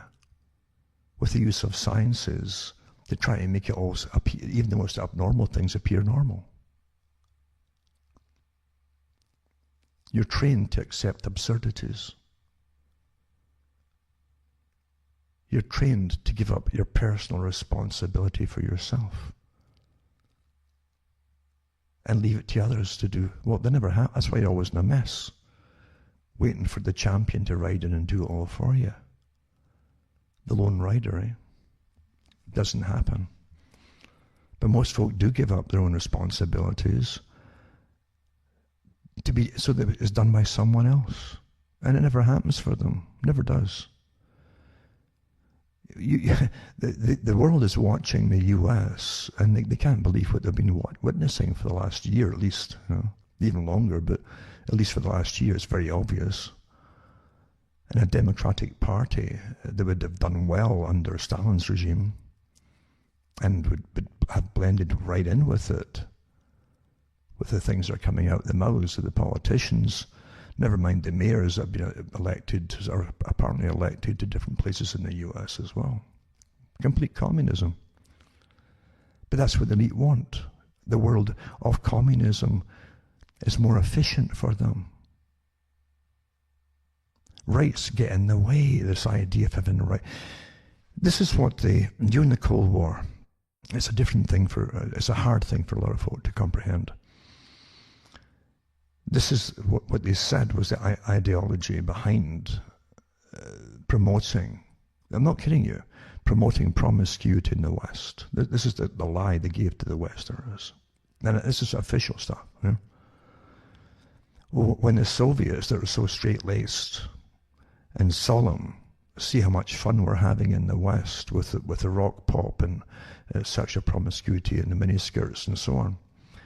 The youngsters will be jealous of it. They'll want it too. This is official stuff. It's been printed about the CIA's agenda.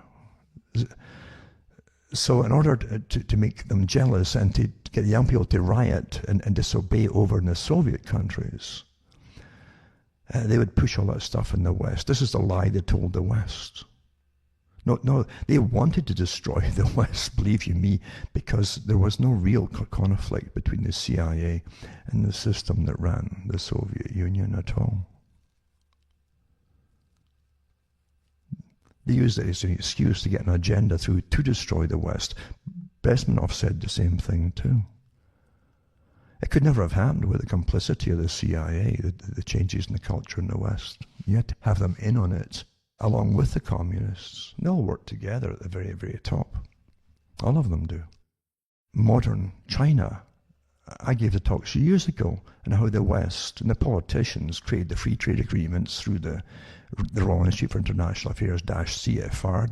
They boasted how they drafted it all up, just like they did for the European Union. They drafted it all up. They drafted up the ones for the NAFTA agreement, the same organizations. They admit that. But the free trade ones with China, all the money was a one-way street from the West and the rest of the world to China. And China just set up the manufacturing businesses. All came from the West, all the factories and everything. And left us destitute in Canada and the States and elsewhere. A lot of towns were just destitute. Some the factories literally moved. They brought the higher employees over, the skilled people over to China for a set amount of years to get everything going and build them up and then train the Chinese who took it all over. We paid for all that to happen under the free trade agreement, under the most favored nation trading status treaty with China. And most folk floated through it and just didn't know what was going on and didn't seem to mind when they noticed everything was suddenly made in China. It's just like it was all somehow natural. Isn't that astonishing? You see, people will not complain about anything unless they're told to complain about it from an authoritative figure on television. I'm not kidding you.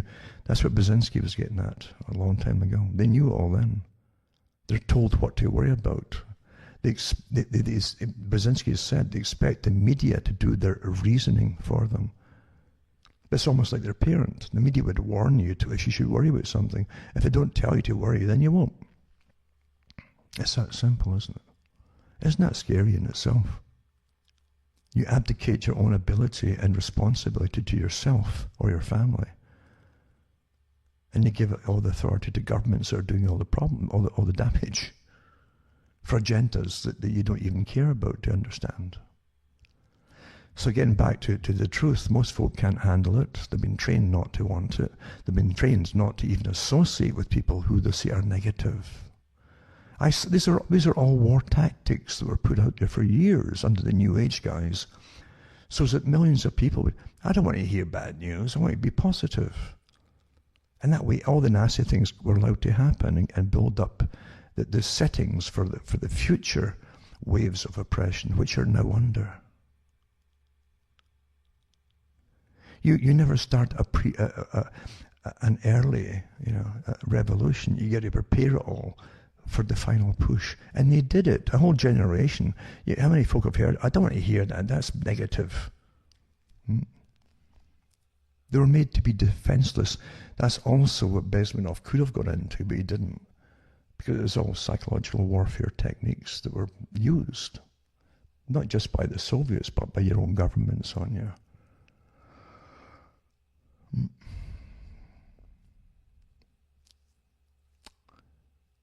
So the most difficult thing, naturally, in a system of total oppression is how to start to regain some of your rights. And it would take individuals to do. I said it long ago that eventually you got to make choices individually. That's how it happened. Not by groups, because they can always control groups. They generally create groups for you to join, and then keep you spinning your wheels, or lead you off in the other directions, or even take you over and reverse the cause until you're fighting for something rather than against it. And that actually happens. It's so slick, You're dealing with people who are trained in manipulating groups and individuals. They're trained in how to do it. Unlimited financing behind them to do it all. So you're the target of a total war against humanity and society. And you've got to get through the worst things to come. And I'll tell you another thing too, as they go through into the eventual famine, the longer they can pull this off, what they're doing right now, eventually you have to go into rationing and famine. That's on the cards. You cannot lock down, destroy the world's economy and private businesses, and then have this mystical actually, apparition of money just being dished out to the public. From what? From where? It's all electronic now, isn't it? They'll just put so many blips in your account, just like Bertrand Russell said. The state will give you credits. That's all money is. $1 is a credit, dished out to you. And it's also a technique to make you behave and abide by the rules which they're constantly updating, and you must adapt into and apply them to your own lives, because you're a social credit system talked about by Russell in the 1940s. They'd bring a credit system in, which you couldn't save up. You'd have to use all your credits every month, because it'll start at the same amount in your account. Anything extra is gone. You're back at the same amount every month. And if you don't obey certain rules and stuff, you'll be punished financially. It's the greatest way to make folk obey. That's what the law has always been about, fines, isn't it? Well, this way they'll just take your money off you, or you can't get into your account until you're on your knees and plead to be saved or fed, to pay your rent and so on. Because in the future, there's to be no private property agenda for the 21st century. Things that people would hear you talking about now still couldn't believe it. They still don't want to believe it. They could never do that. As you're going through it, into it, they say you could never do that. It's happening, isn't it? It's all happening. All these big clubs that meet all the time and publish their meetings and tell you it's all your this is what we want to bring. They actually do it, folks. It's not they don't like getting together just with a wish list and ask what you think about it. They just do it. But they do publish what they're going to do most of the time, for most of the stuff. And now it's compliance time, or else, eh? And then too, they'll frighten people with the social credit system, as they do in China. See, everything's been tested out in China. All the apps for your immunity passports, it's all been done in China, even early on. Because this is the agenda. It isn't just Chinese. They used it on them first to test it out, that's all. And the social credit system, and then they'll make it a taboo thing, because in the social credit system, if the government's got a taboo on you, like a little hex, you see, because you've been bad and you didn't comply or whatever it was, or you said something you shouldn't have said, that's enough to get you slam dunked, eh? Then your friends get to see it too, because it goes out like a social credit system on everybody's, on their version of Facebook. And so your friends will stay away from you too, like a contagion, or they might catch the bad credit score from the government by associating with this person as black. Do you understand what's going on? This is a massive psychological operation. This is the new normal of scientists running your lives. It's like THX 1138, the movie. Where they live underground and they all have their assigned jobs and they're kept drugged and tested to make sure they take their drugs and everything else and for their work, like robots in a sense. And their basic needs are taken care of. Well, we'll put a mate in with this man to make sure he keeps functioning properly at his work and stuff, just like you're an animal. And what does the animal need, you see? But eventually the animal breaks down because he stops taking his pills and he starts to say, what on earth is all this? What is this system of existence? And so eventually he ends up in trouble, and then these kind of robotic cops with these shock sticks that they have, like cattle prods in a sense. And they get him, and they keep zapping him with these cattle prods. And he rolls up and he balls and that. And for the first time, then you see behind the scenes all this chatter of voices talking. These are scientists studying him as another number and an animal in the complex. And they're doing instant checks and instant readouts, which means he's got chips in him, obviously. Instant readouts on his breathing, his pulse, his body chemistry, everything else is in it. Instant. To show you that's the system that they're bringing in. Well, this is what they want to bring in now. Of course it is. You're an animal to them. You're owned. You're an animal, and you should behave the way that they program you to behave. And they'll want to know why you're not behaving the way they're programming you. And they'll come in. You'll be in for reconditioning or destruction, one of the two. This is a hell on earth coming in. But you have the right to stand up to it individually. And all you need is a lot of little blips across the planet of lights coming on. Individuals. You see, that's it.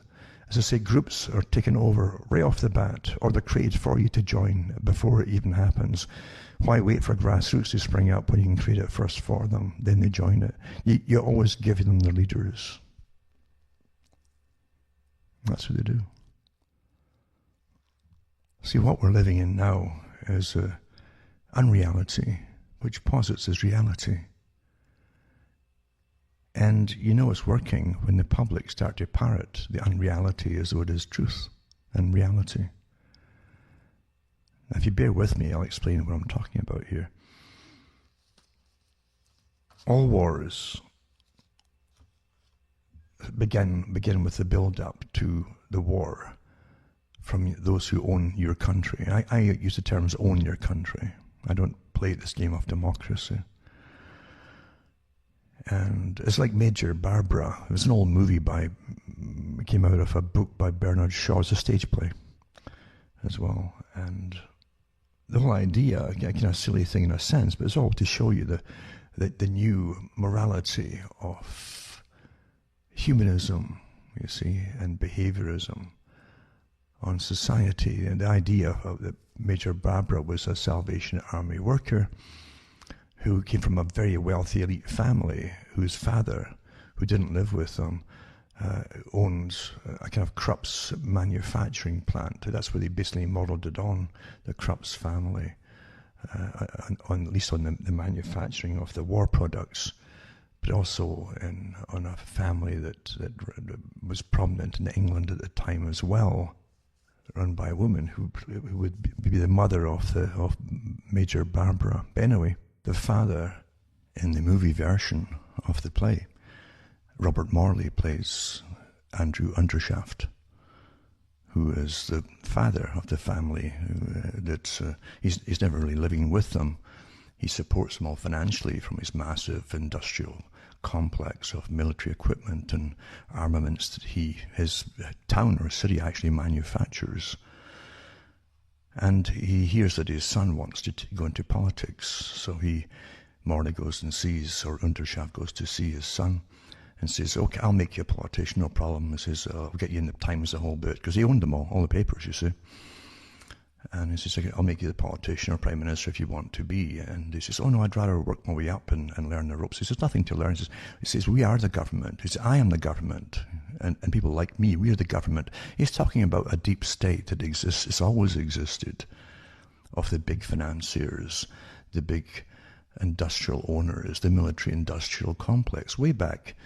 And of course, the play was written much earlier, but it was brought out into the movie form for World War II, at the beginning of World War II, because they had reaction, kickback from the public who were so sick of war. And World War I they hadn't recovered from, never could really recover from it financially too, and ration-wise, etc. They were cleaned out and broke, and never mind bereft of all their, a generation of men.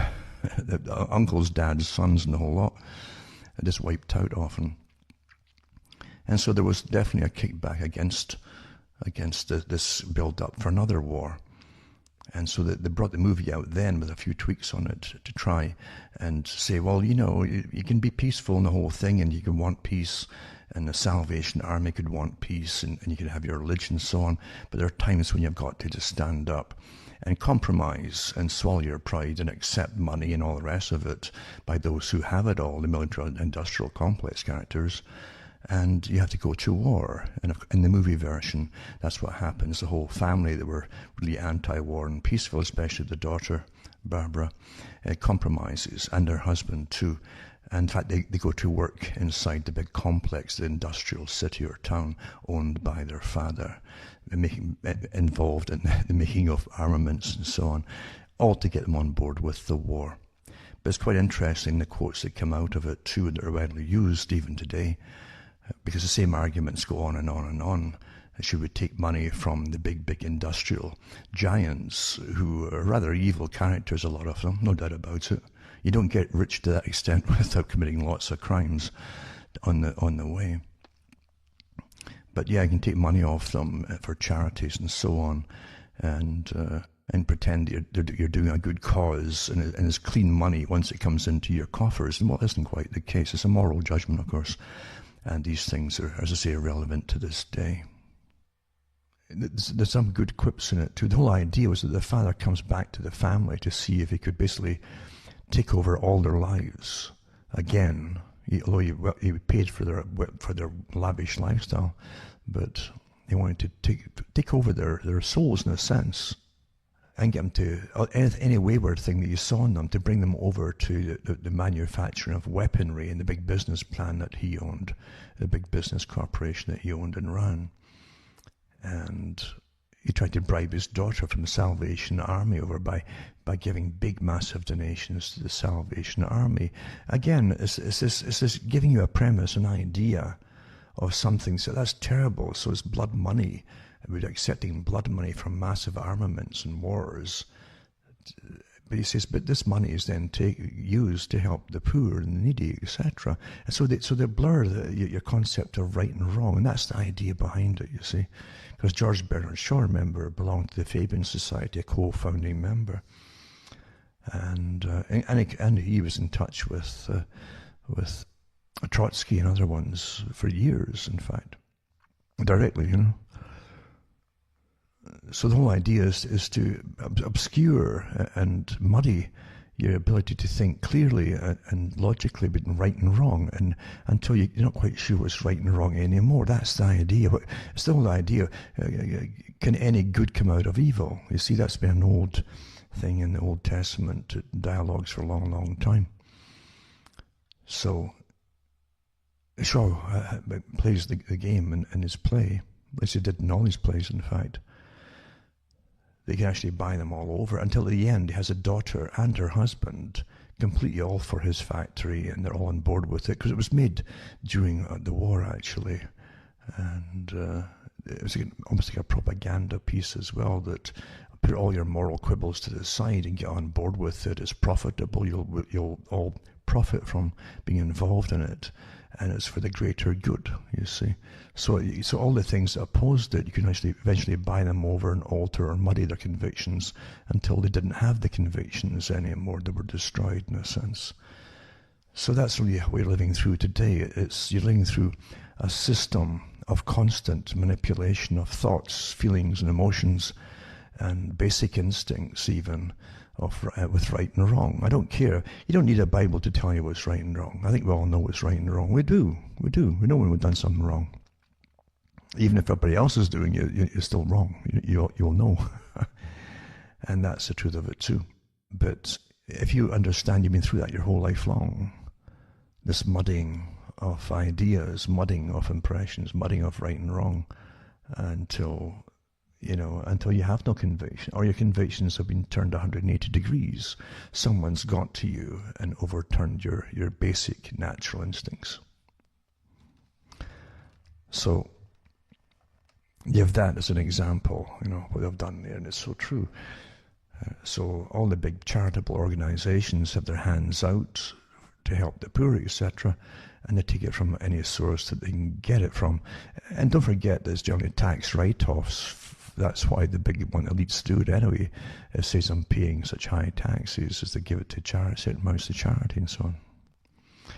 But you go into the massive manipulation we've had in schools. We've all had it, and Jacques Ellul has talked about it, the philosopher who wrote a lot of books about humanity in itself and society. But he talked about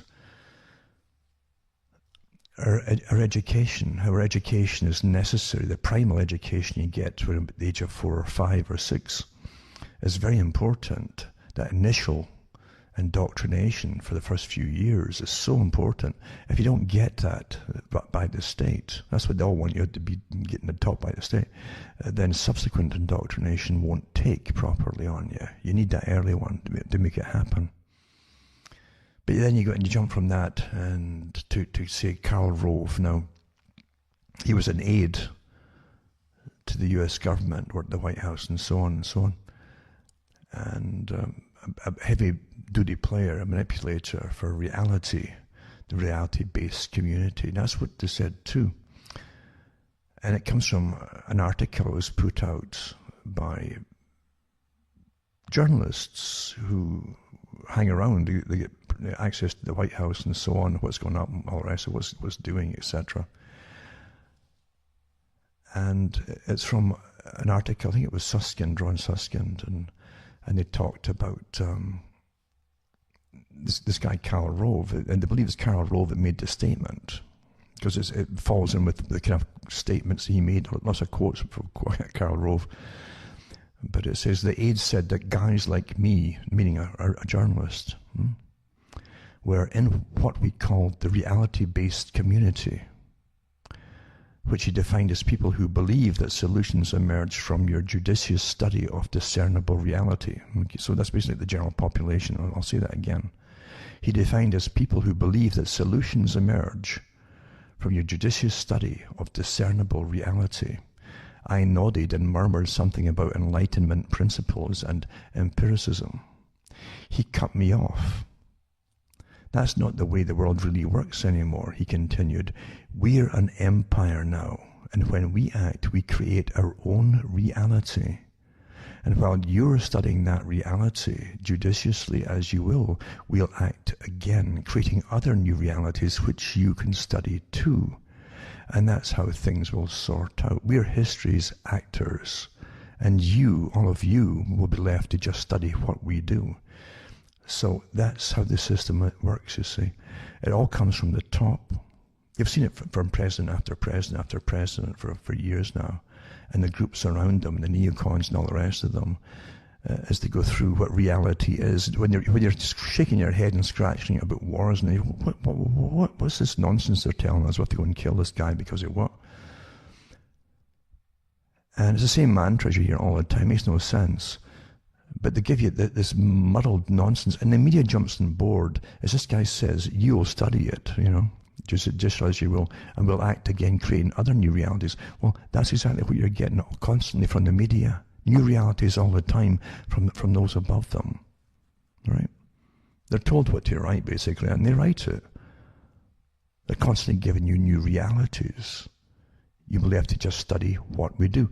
So empiricism, which he mentioned earlier when he was answering Rove, empiricism really is a technique of putting things to the test to prove things. He says, you cut me off, that's not the way where the world really works anymore. He continued, we're an empire now, and when we act, we create our own reality. And while you're studying that reality judiciously as you will, we'll act again, creating other new realities which you can study too. And that's how things will sort out. We're history's actors, and all of you will be left to just study what we do. And you'll never make sense of what they're up to, because what they tell you is part of a propaganda move. Each one's temporary to get a stage of something through. It's like, it doesn't matter after they've invaded a country. It doesn't matter if all the evidence comes out of nonsense and lies and so on. It doesn't matter. Because by then they're in the country anyway. They've achieved a good part of their objective, you understand? And that's how it's meant to be, you see. They've achieved that goal. It doesn't matter what comes out afterwards. So they can create another new reality again for the next part of their agenda. And that's, well, here's oh, look at that. Look at that down. This is Iraq here. And look, that's a fuzzy photograph. That must be a missile carrier down there. Must be. But the best satellites, they could actually read a packet of cigarettes, its makers, and actually see how many cigarettes are left in it if it talks home. But when it comes to showing you missile cut, no, it's always fuzzy and, and so you have to go over and bomb them for weapons of mass destruction. And then the missile carrier turned out, it actually did when Powell was on about it. It was Britain, even a company in Britain actually got in touch with them live and said, wait, we sold it to them last year. That's for weather balloons. That's what launches them there, Facts don't matter. They don't matter, right? Create new realities, new realities, new realities, right? In this article here, it says all politicians operate within an Orwellian nimbus where words don't mean what they normally mean. But Rovism, that's Karl Rove, they call it Rovism, posits that there's no objective, verifiable reality at all. Reality is what you say it is. And that was from Los Angeles Times, October 25th, 2004. And it says, Rove is way beyond anything that Nixon had at his disposal. He's closer to a behind-the-scenes Nixon operator named Murray Kotiner, who could cut off an opponent at the knees so quickly the person did not immediately realize he'd been crippled. You see? So they have these characters that are so sharp and quick. But they also create these realities all the time. They're the guys who sit with the panels and the teams and say, how can we get to this? And how would the public accept it? Well, we lie to the public. They always lie to the public. But what kind of lie will be kind of semi-plausible to them just to get this part of the agenda through? Once I have troops over there and some of the troops get killed, then the rest of the public naturally, like a tribal thing, it's a natural impulse, Oh, that's terrible. Beat them now. They're killing our troops. Well, your troops shouldn't be over there in the first place. You see, it doesn't matter. That's how the game works. That's how it works, you see. Guaranteed to work. It's human nature. They're killing our troops.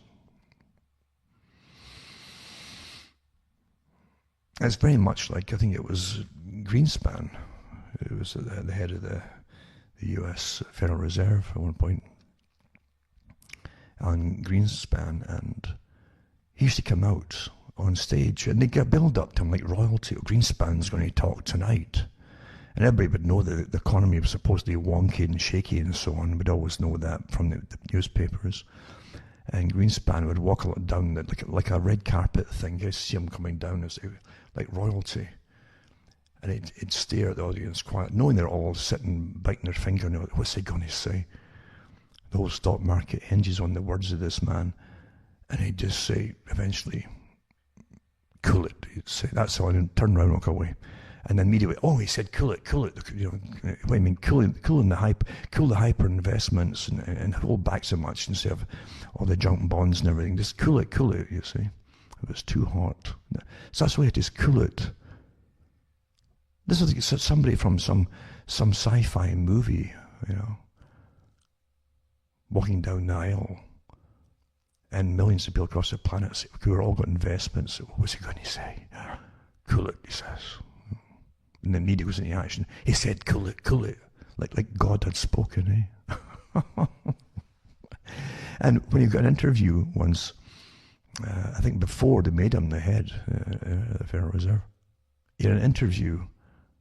But we actually talked about the con of money and the Federal Reserve. I think that's why they made him the head of it. But he talked about it quite candidly and said it was all bogus nonsense and so on. But he also said during the interview, when he talked about what he believed, he said it was reality based. There was a thing, like a meme that was going around at the time, to do with everything happened inside your head, say psychologists.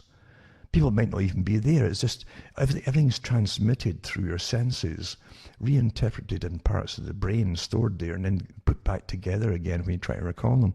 So what really has happened? Does it really happen? Did it not happen? Is it put into your head? Is it not? Because everything happened. Everything you see is really inside your head. Is there really an external world there, etc., etc.? Well, he belonged to this group that had all fallen for that. Nothing was real. And that's what he said. He says, so he says to the interviewers, how do I know even you're real? I'm really sitting here in this place. It's all happening inside my head. He said. So that's why they made him head of the Federal Reserve, because he's awfully good as a magician. He looks at these massive things that you own, trillions and trillions of dollars. I'm not too worried, it doesn't exist. That's what made him in the head. So this is the sort of stuff that you're living, literally. I'm being flippant, but the fact is, this is the truth of it. It's all bogus, isn't it? It's all bogus. You have groups like SAGE, that advise the British government on all terror groups and organisations, including COVID. They're the advisory group. And we're supposed to believe that they're all better equipped to deal with reality than we are. As they create fake realities like Rove would do, you see, create new realities. And they say, and they get, every mistake gets put into action as though it's a law of the land, which of course they make it to be. A new reality. Something that no one has got a sample of is killing us all.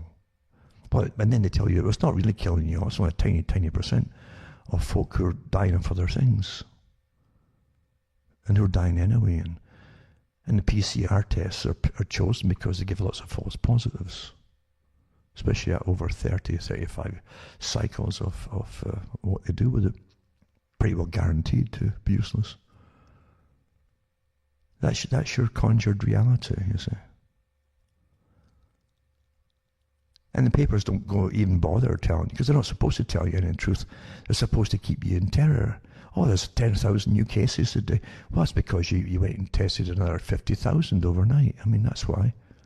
If you want to be no cases, stop testing them. Most folk won't know they've had anything. Probably never did have anything anyway. And they'll be quite fine. Incredible bogus nonsense, isn't it? Really is. Really, really is. But it's achieving the objective. Just cases. No, these folk aren't sick, you know. We've already had people going into the hospitals in Britain, for instance, again, walking through them, showing them they're empty. Completely defying the hype from the media. Oh, the hospitals are overcrowded with COVID patients. Empty I mean empty. Like it was back in last spring, same thing. And then the people who are doing it now, going in and taking these videos and are getting arrested. A woman got arrested the other day in England for doing it. And they're still trying to figure out a charge for arresting her on some public whatever. But how can you arrest someone for going into a public institution because our tax money is paying for the National Health Service? And there's no law against filming it. But it's illegal, you see, to tell the truth now and show the truth. It's illegal. That's tyranny. That's complete. This is the sort of stuff you would read about the old Soviet Union. If someone tried to take a photograph of the wall from the other side or something, they would get arrested for doing so. Now we get arrested for going to a hospital to photograph empty hospital wards in the West. Don't ever, ever, ever forget all these things, because if you ever go and vote again, I hope you realize you're voting for the most evil, corrupt system to continue, and the same evil, corrupt politicians to continue. As I said, you know, you start off with stones and sticks with the cavemen.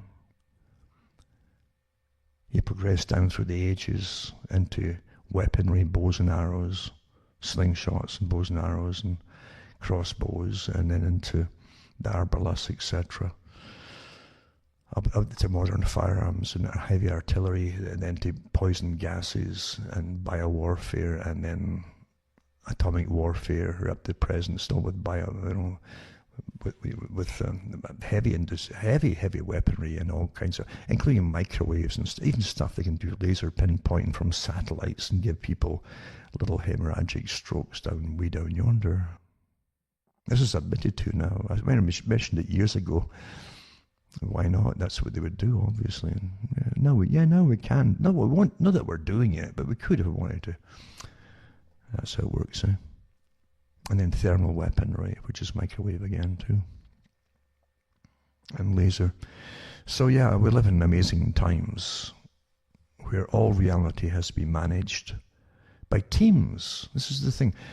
As teams of specialists, so-called specialists, they're all prostitutes, well-paid prostitutes. They're enemies of the people that work on all these different teams with behaviorists, psychologists, how to terrorize the people, how to even increase the anxiety level in the public.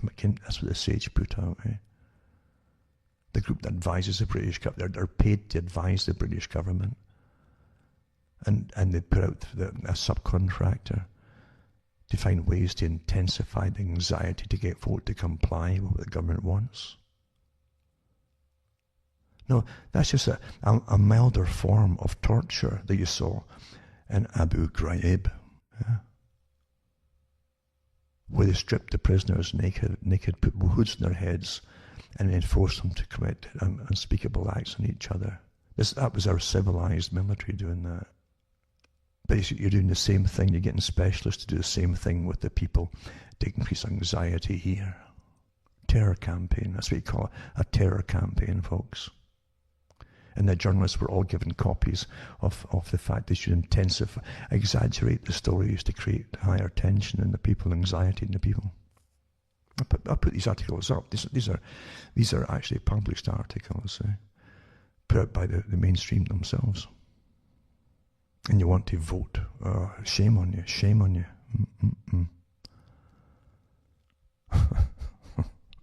I speak for the people, I promise, if elected.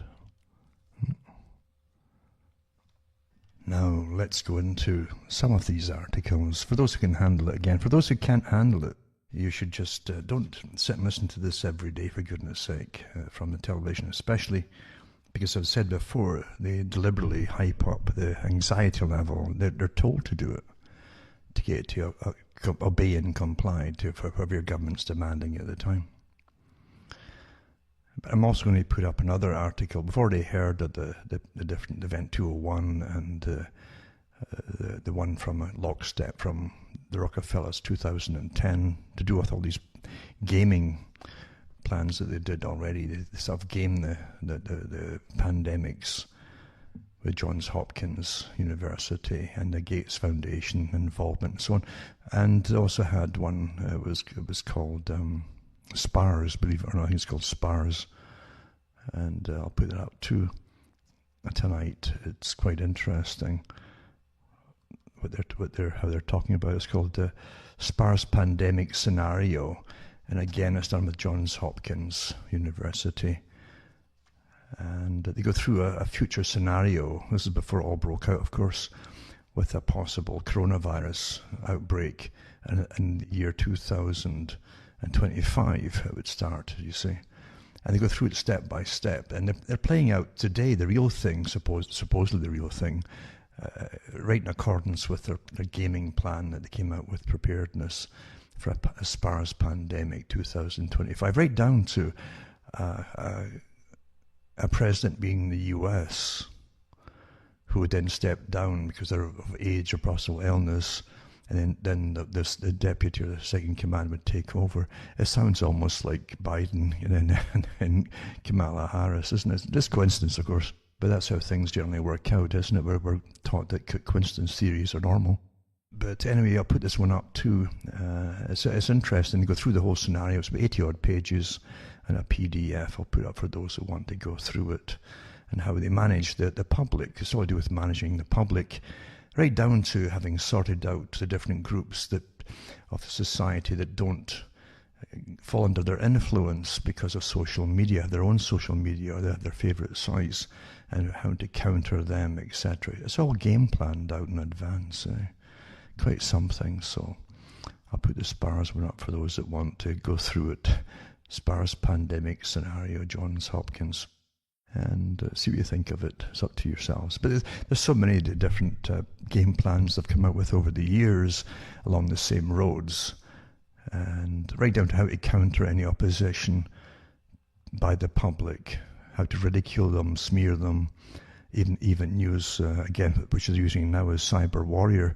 They call them cyber warriors, people who are given access to the back doors in your computers, and they can really slow you down and stop you from using it, or even hack your computers and destroy them or infect them and put you out of business one way or another. That's your government's doing that already in real life, actually, according to the newspapers today. But as I say, it's interesting, the game planning. They've been doing this stuff for years. They always knew it was going to be a coronavirus, just coincidentally, though. And mainly because, that's what they're working with on the biolabs with gain of function to make them more lethal. So I guess that's the coincidence there. But here's one here. It says delaying second doses of vaccine. This is from the news, of course. And is the right call. Now, you've heard probably that I think it's the AstraZeneca one that was developed in England, University of Oxford or whatever. But they say the second dose, they're going to delay it. They're not going to give you it right away like they were going to do initially. It's the right call, say the UK's chief medical officers, right? And it says here that UK chiefs have defended their decisions to push back second doses of coronavirus vaccine, saying the revised model is much more preferable. They have all these models, and they do it on computers, you understand.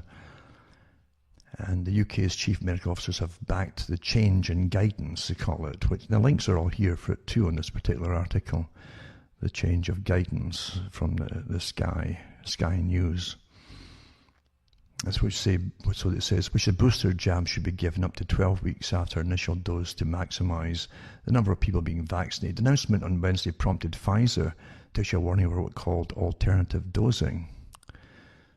I love how there's no names involved. It's all the spokespersons and scientists. And so a spokesperson said there are no data to demonstrate the protection after the first dose is sustained after 21 days. So what's the point in getting it if it's not giving you protection anyway? I mean, however, the UK's chief medical officers say And again, see here again, so a spokesperson says then, however, the UK's chief medical officers say, in terms of protecting priority groups, a model where we can vaccinate twice the number of people in the next 2 to 3 months is obviously much more preferable in public health terms than one where we vaccinate half the number but with only slightly greater protection. What would it give them? Maybe 4 weeks then, maybe? Or, yeah. Let's have 21 days. So what's no sooner vaccines reduce transmission. See, you're being tested as guinea pigs because this stuff is all, you are part of the tests. I hope you understand that. They're playing it by ear as they go along here with you as the guinea pigs. But one doctor was concerned about the effect that changing the advice would have on his patients, it says. Dr. Elliot Singer, London-based GP, told Sky News, when you're going through the consent and explaining the treatment to patients and the importance of getting a second vaccine 3 weeks afterwards, and then suddenly the news comes out that that's changed, I think that's going to cause a lot of worry and confusion amongst patients. He added, we've also then got the issue of actually how do we go about cancelling those people over the next week. So they're all booked in, you see. And Tim Davis, 80, received his first dose of Pfizer vaccine on 31st December and was due for his second dose in 21 days' time. Has been postponed. And the retired general practitioner said he was very worried about the situation. So there you go.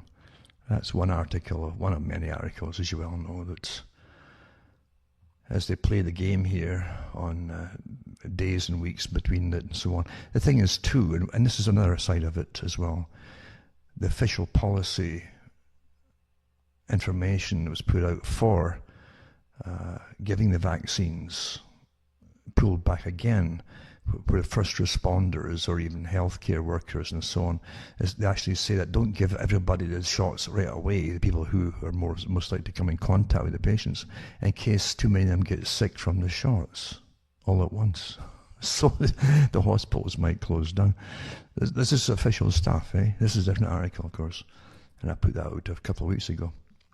And that was the guidelines that they reissued, new guidelines for giving the shots to firefighters, medical staff, and so on, and even police.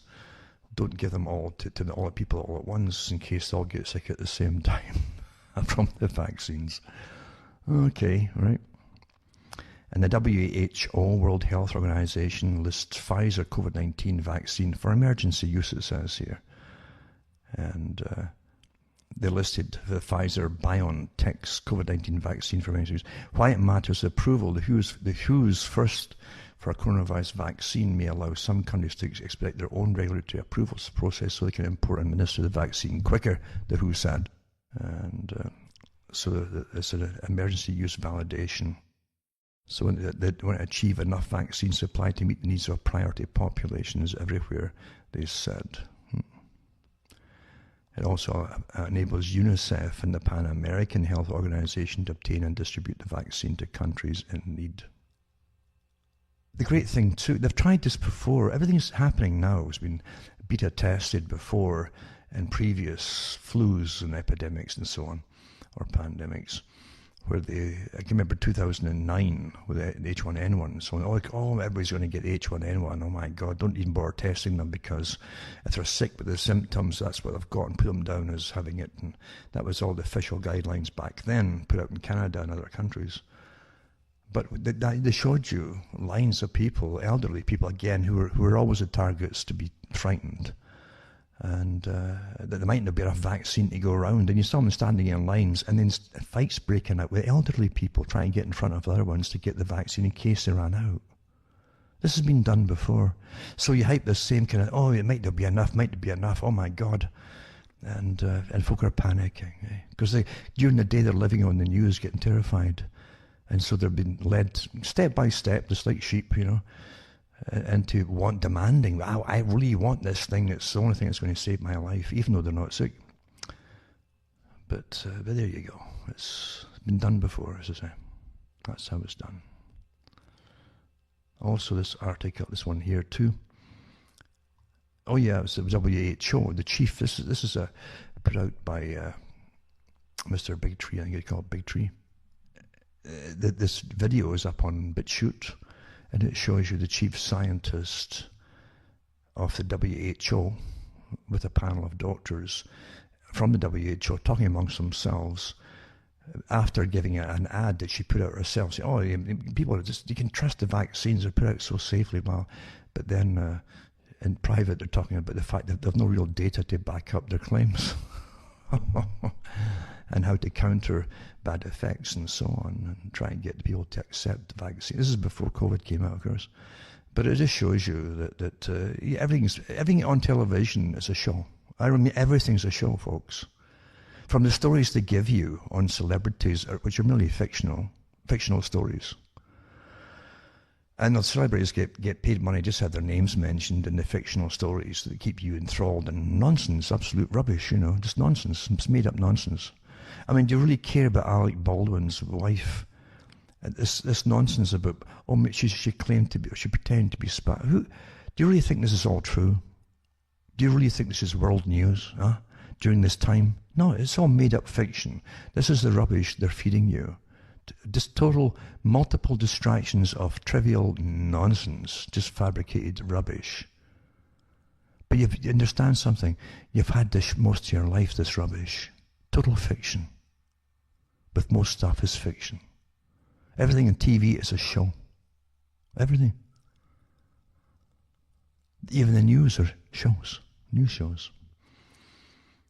So I'll put that one up, that link to that video. And then the Spectator, the newspaper, Spectator. And this is a good one here. It's from Professor Carol Hennigan and Tom Jefferson. It says, COVID-19 and the end of clinical medicine as we know it. Awfully important article. It came out in September.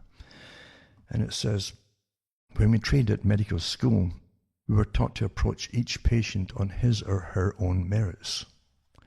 We were taught to take a history, ask questions about past medical problems, drugs, and present complaints. To do a physical examination and make a management plan, including those tests that allowed us to narrow the range of possible diagnoses. Treatment was the next option. After we learned to do all this, we were awarded the title of doctor, professionally trained, licensed, and regulated to carry out the procedures described. This model of actions, which has a long history, is called clinical medicine. But what impact has COVID-19 had on this tried and tested way of doing things? In the last 30 years, clinical medicine has had two important evolutions. The first was the recognition of the primacy of the patient in all our actions. Physicians then became benign agents between the patients and the system, quotation marks, giving the best advice possible, reducing uncertainties and directing action when needed on the basis of interpretation of the complex set of circumstances of each patient. The second is the advent of evidence-based medicine, very important, evidence-based medicine, or the recognition that any course of action needs to be based on the best available up-to-date scientific evidence. When there's uncertainty, this needs to be communicated to the patient when they're not sure of things. Patient centricity and EBM became swiftly incorporated into clinical medicine. Communication, partnership, and teamwork and maintaining trust became essential components of good medical practice. The essential guidance that describes what it means to be a good doctor, effectively interacting with others and ensuring that all concerns are heard, and above all, ensuring the care of our patients is our first concern. The advent of the COVID-19 pandemic, however, has seen a retreat of clinical medicine, patient centricity, and EBM. Consultations have become more difficult to obtain, and the ignorance of the basics of infectious disease control has seen hospitals transformed into infectious centres with patients fearful of admission or outpatient appointments. Further nervousness amongst patients has been fueled by mathematical models purporting to forecast the future. This is all the computer modelling, right? Mathematical models purporting to forecast the future and mass and inappropriate use of tests which cannot distinguish those who are infectious and require isolation from those who harbour remnants of the infectious agents. Because the PCR test just picks up particles and bits and pieces, but not live viruses. The patient has become a prisoner of a system labelling him or her as positive when we are not sure what that label means. Physicians have been completely bypassed in the biotech decision-making machine that now makes and reports the diagnosis. And what of EBM and all this? The deluge of studies on the previously little studied coronaviruses would point to a prodigious increase in knowledge, but only a few add to our understanding. Many are clearly Me Too efforts where researchers need to have their name associated with the pandemic, and that's true, unfortunately. A good example of this is a number of reviews of the evidence on masks published in the last 3 months, 15 to our knowledge, yet the number of published trials of the effects of masks of COVID-19 transmission so far is 0. Governments are producing a series of contradictory and confusing policies which have a brief shelf life as the next crisis emerges. It's increasingly clear the evidence is often ignored. Keeping up to date is a full-time occupation, and advances in the last 30 years have best been put on hold. The duties of a good doctor include working in partnership with patients to inform them about what they want or need in a way that they can understand, and respecting their rights to reach decisions with you about their treatment and care. Questions need to be asked as to how this will occur if you don't see your doctor, particularly if all you have to do is queue in at drive-in to get your answer. At a drive-in, right? And ultimately, what is a good test? We think it's the best test. It's a test which helps your doctor narrow the uncertainty around the origins and management of your problems. It's just all been tossed out the window, the whole training, the whole point of it all. Right down to a lab test with a PCR test, which literally gives you stacks of false positives. And even if it gets a positive, doesn't mean you've got the disease either. It's so ridiculous. That's why they picked it, I'm sure of it. What's happening is not some genuine overreaction to something that came out spontaneously. This was planned. You can see it from all the different plans and testing that they did of an outbreak before it happened. The test plans that they made, at Johns Hopkins over and over and over again for the coming pandemic, which they just knew it would be a coronavirus one. But again, that's just, coincidence. But they're following it to the letter, like all their different testing did. Event 201, etc. CLAD-X, they called another one.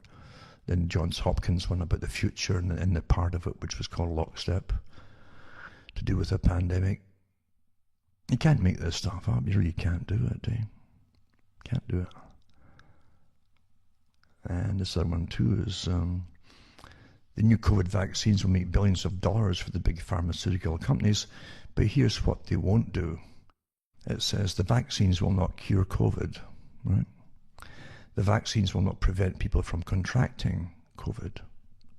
The vaccines will not prevent COVID-related hospitalizations. The vaccines will not prevent COVID-caused deaths. Now, I know what you're thinking. You're thinking, if the vaccine does not protect me from getting COVID or dying from COVID, then why should I take it? And the answer is, you shouldn't. It makes no sense at all, especially in view of the fact that new vaccines pose considerable risks to one's health and well-being. Risks, you say, no one said anything about risks. I thought this wonderful new COVID cure was entirely risk-free. Just take the jab and presto, life goes back to normal. Wrong. There are risks, significant risks, that the media and the medical establishment have papered over with their ridiculous happy talk about miracle vaccines. But all of this is just public relations hype designed to hoodwink people into injecting themselves with a dubious substance that does not do what it's supposed to do and which does pose serious long-term risks to one's health. So let's dig a little deeper into this question of risks and see what the experts are saying.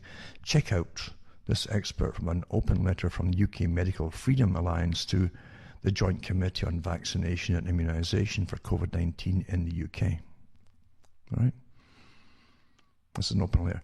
It's worrying that the recent parliamentary discussions seem to not attach proper weight to any concern about vaccine risks and the right to informed consent, while focusing solely on strategies to increase the uptake of vaccine in the general population. Inadequate assessment of the public health risk from a COVID vaccine. In a recent letter to the British Medical Journal, BMJ, physician Arvind Joshi warned against the disaster that could result from this misguided policy and outlined the serious risks involved to the public and other serious issues that are being taken if a COVID vaccine is rushed out without adequate safety and efficacy testing. And it says there's adverse effects like subacute sclerosing panencephalitis, ascending polyneuritis, myopathies, autoimmune diseases, and rare chance of triggering development of malignancies are most dreaded possibilities. The rush for the vaccine should not lead to disaster. Note there's a more comprehensive list of potential bad outcomes in the link to the article. So there's even more list to that. Never mind the Parkinson's disease and so on. Virus vectored and genetically engineered vaccines could undergo recombination or hybridization with unpredictable outcomes in your body, you see, once it's in you. Remember, to alter your DNA.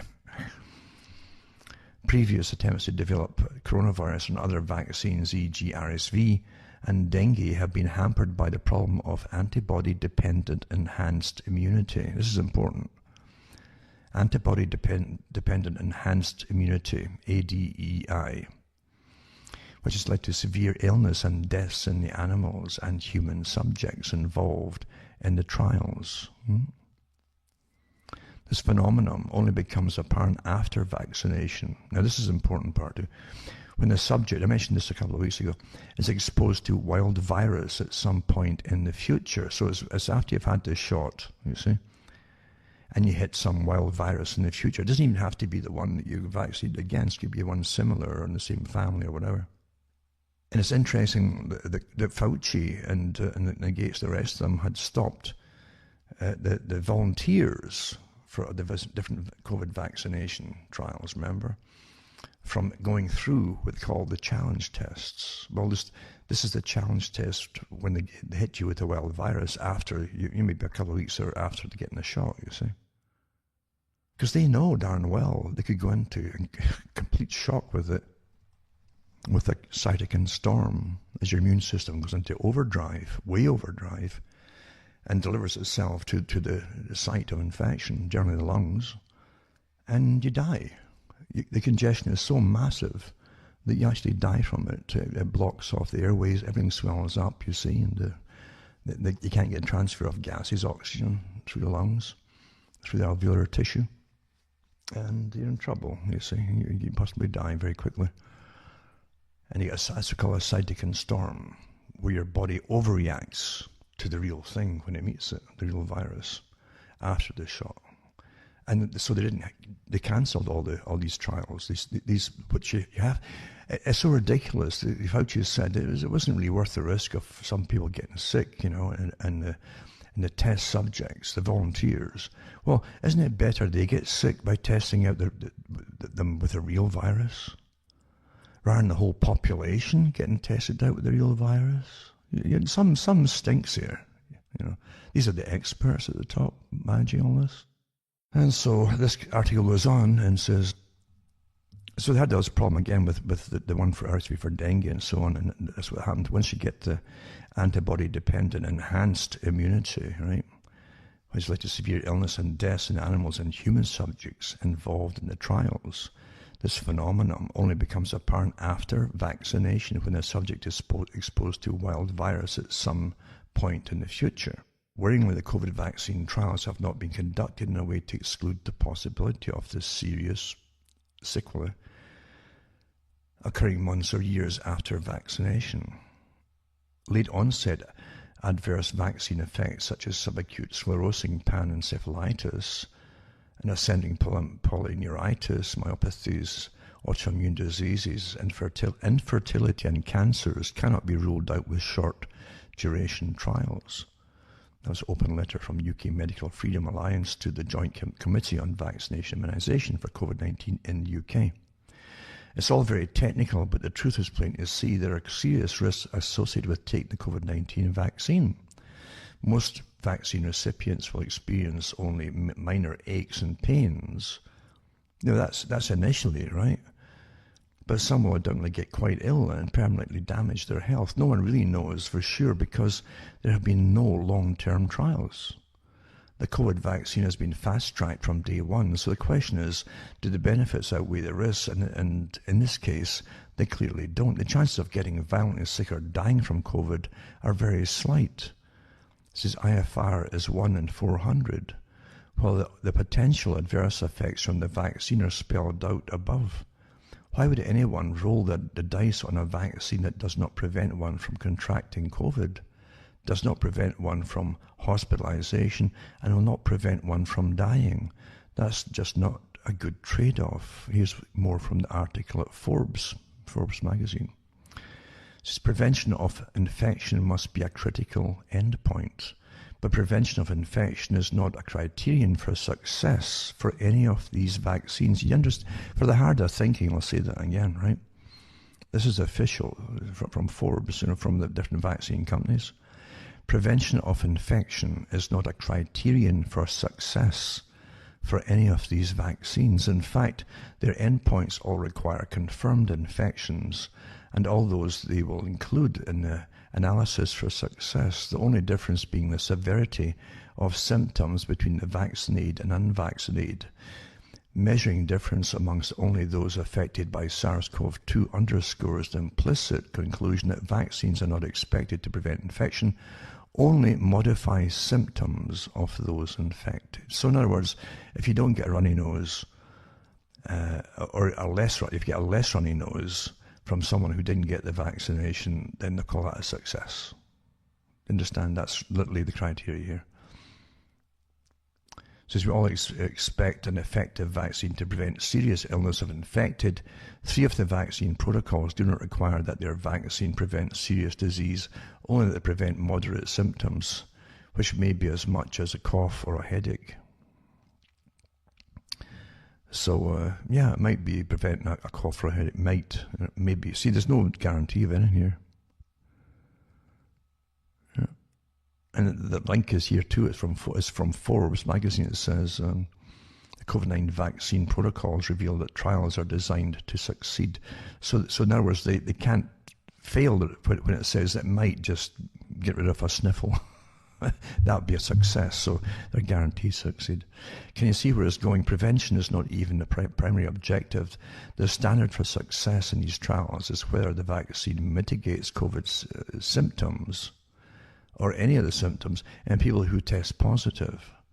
But who cares about symptoms? What people care about is dying.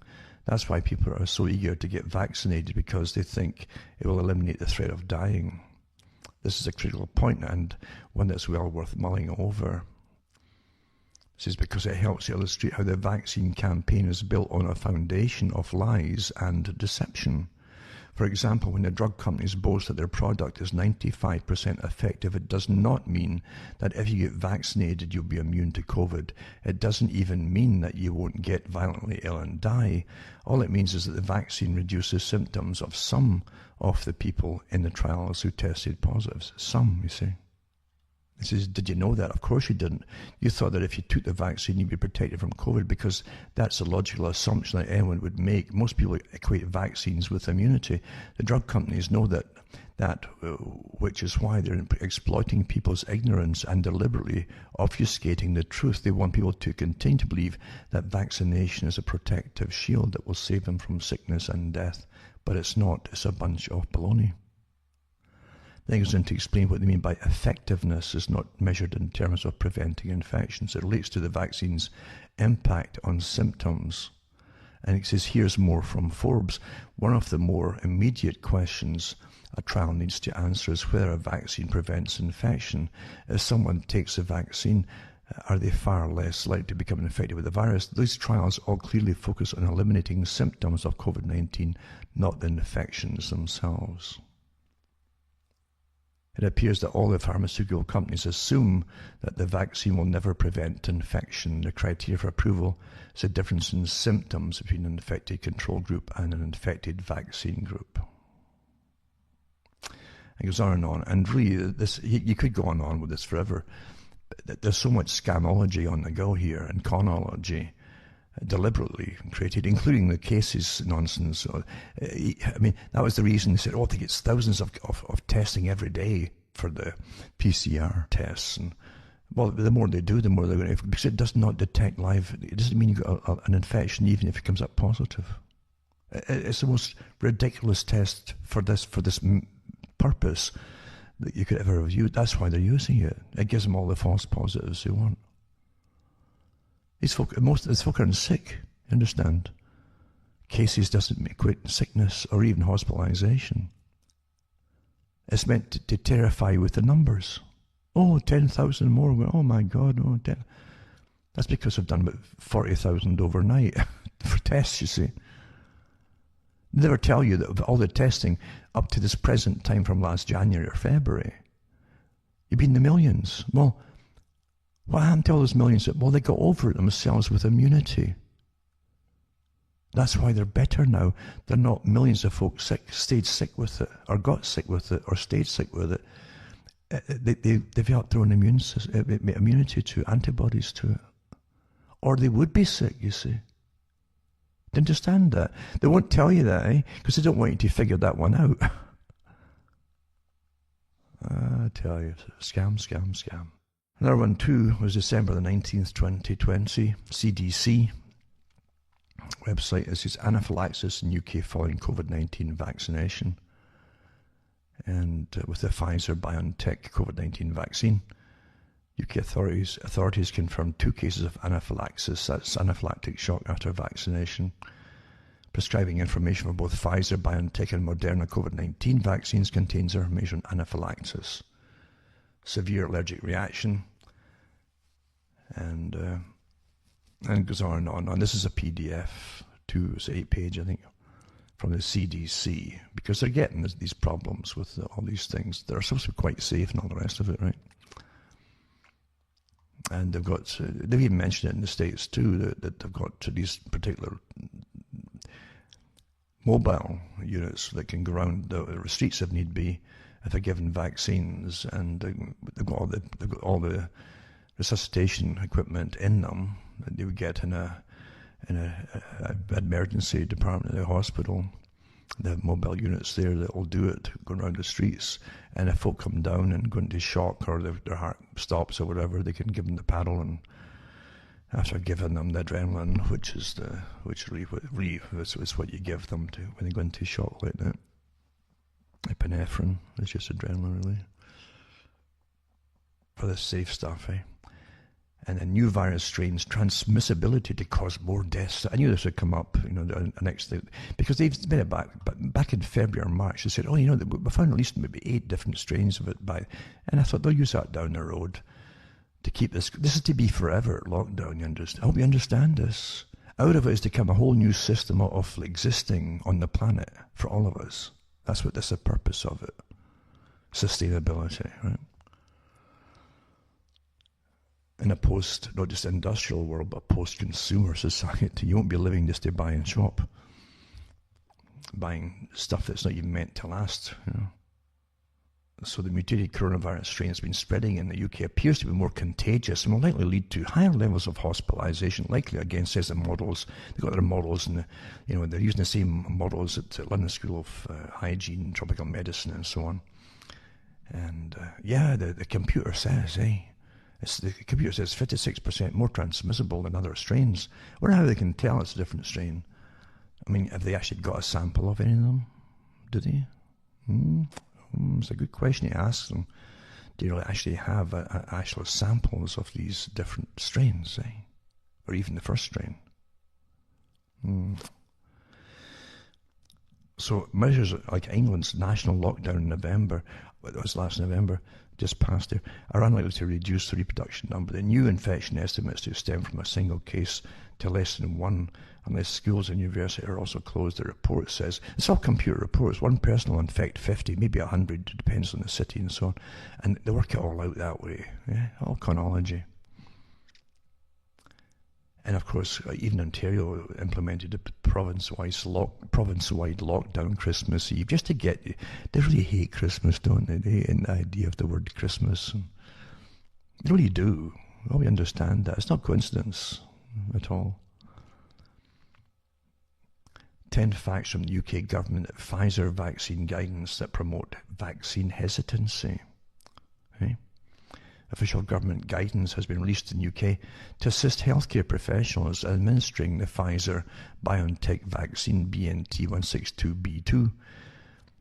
While the UK government goes to war against supposed misinformation, the official narrative is clearly based on very little to no supporting data from incomplete clinical trials. So how can you say they're going to go to war on misinformation if they're giving you hardly any information to start with? This article examines the document, says Reg 174 information for UK healthcare professionals, and narratives being pushed in the mainstream media that directly contradict that document. And it says healthcare professionals globally have begun the controversial campaign to vaccinate large swaths of their respective populations with various experimental medical products.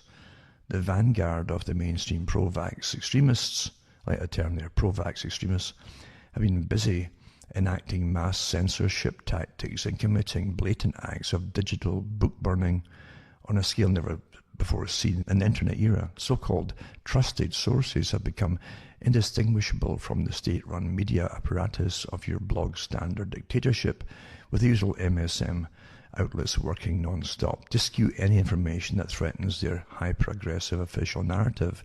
Throughout 2020, our basic civil liberties have been quickly stripped away by countless unelected officials from a wide array of unaccountable global power structures, all of them connected to a small group of elites who are sitting aloft the COVID-19 money train and using the heavily exaggerated epidemic to achieve their own long-term goals. And isn't that the truth, eh?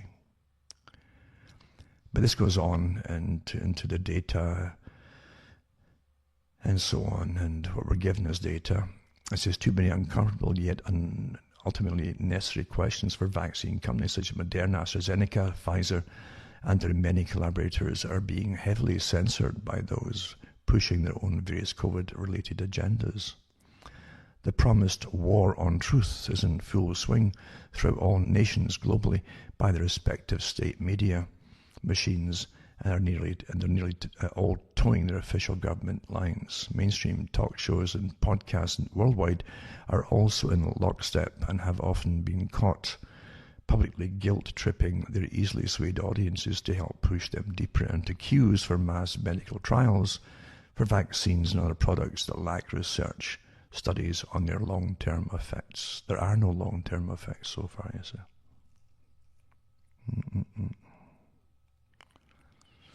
So I'll put this article up too for those that care to read it, eh? And see what's next now here. Remember to, again, go back into cuttingthroughthematrix.com, list all my sites there, my official sites, because the war is on, I understand it. And it's bad enough being censored to the point I can hardly get any stories down at all with the speed of... I really mean that. It's worse than dial-up. This is supposed to be satellite internet, and it's not cheap. So the war really is being used. I'm definitely under it for sure. Is to slow down your computers and slow down your ability to download anything with the compliance of your server that I'm paying big bucks to. This is war, you see, on people like me, which they actually published in Canadian newspapers, mainstream, a few weeks back there. That's what they're doing. You're not allowed, it's verboten, to speak out against or even to voice any concerns about the lack of testing. You are the test when you take these vaccines. Eh? So yeah, go into CurryingTrayMedias.com and send a few bucks my way as well. That'll help me tick along and pay for all these sites. And if one goes down, hopefully, if you've taken the list of them all the websites I got, then at least you get them. Hopefully you get me on another website, one of my own. Now, here's the BBC, the British Broadcasting Corporation, the government-funded organisation. By the way, it did sell off some shares some years ago. I remember doing a show when I was on the radio shows. And it would mention at the time that the BBC had sold shares off. It's a Crown Corporation. It's hard to find out exactly what a Crown Corporation is, but it does have shares, but doesn't advertise to the general public. But you have nobility and royalty owning shares and things like that. And the elites, of course, the money guys own shares in the BBC, but it's also funded mainly by the British taxpayers, as we pay for everything, including the lies that are fed into us. But here's the BBC saying, how should you talk to friends and relatives who believe conspiracy theories? And this is by Mariana Spring, who's it says, specialist disinformation reporter. So the specialist disinformation reporters now, eh? And so how are you so as your uncle passes the roast potatoes, he casually mentions that a coronavirus vaccine will be used to inject microchips into our bodies to track us. Or maybe it's that point where a friend, after a couple of pints, starts talking about how COVID-19 doesn't exist. Or when pudding is ruined as a long-lost cousin starts spinning lurid tales about QAnon and elite Satanists eating babies.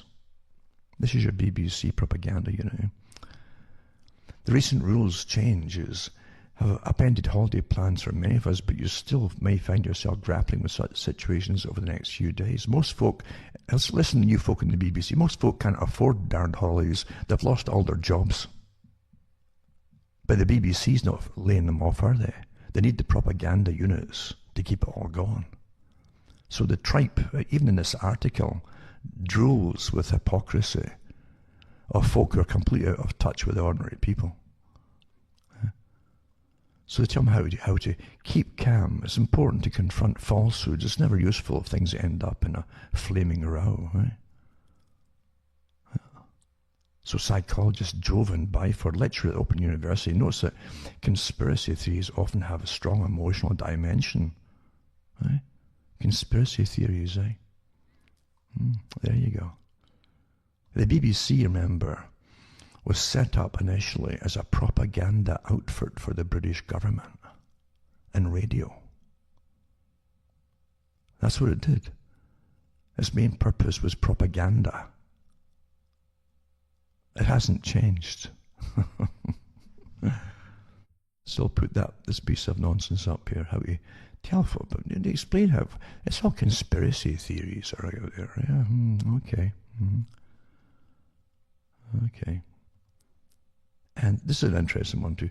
The Internet of Bodies is here. This is how it could change our lives. This is from Reuters. Reuters News. And it's about the Fourth Industrial Revolution from the World Economic Forum. Eh? And so here you go. We're entering the era of the Internet of Bodies, collecting our physical data via a range of devices that can be implanted, swallowed, or worn. Again, this isn't a conspiracy theory like chips and getting tracked and traced. Oh no, this is from the World Economic Forum, so it can't be conspiracy theory, could it? The result is a huge amount of health-related data that could improve human well-being around the world and prove crucial in fighting the COVID-19 pandemic. Eh? Monitoring and chipping and devices and implants, it says, that can be implanted, swallowed, or worn. I guess they should talk to the BBC, eh? In the special wards of Shanghai's Public Health Clinic Center, nurses use smart thermometers to check the temperature of COVID-19 patients. Each person's temperature is recorded with a sensor, reducing the risk of infection through contact, and data is sent to an observation dashboard. An abnormal result triggers an alert to medical staff who can then intervene promptly. Oh well. And you can do the same thing with a normal old-fashioned thermometer if you want and read it yourself. So so they promote the Vival LNK, a Silicon Valley-based startup company that creates that type of thermometer, and so on and so on. After the Internet of Things, which transformed the way we live, travel and work by connecting everyday objects to the Internet, it's now time for the Internet of Bodies. This means collecting our visual data via devices that can be implanted, swallowed, or simply worn, generating huge amounts of health-related information. Again, WEF, why don't you get in touch with the BBC? BBC, why don't you get in touch with the WEF, which you promote?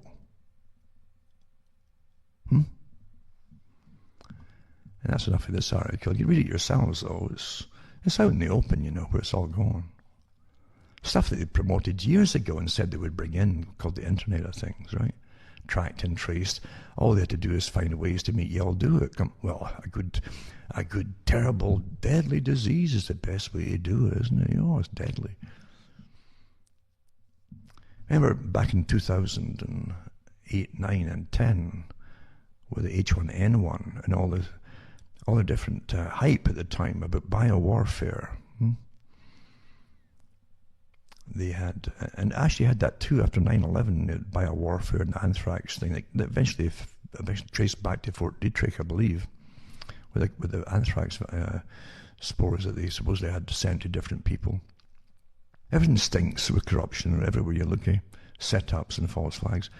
But at the same time, you had lots of scientists falling over staircases and stuff into their deaths, and stacks of them in a week or two. All died, It all worked in biolabs.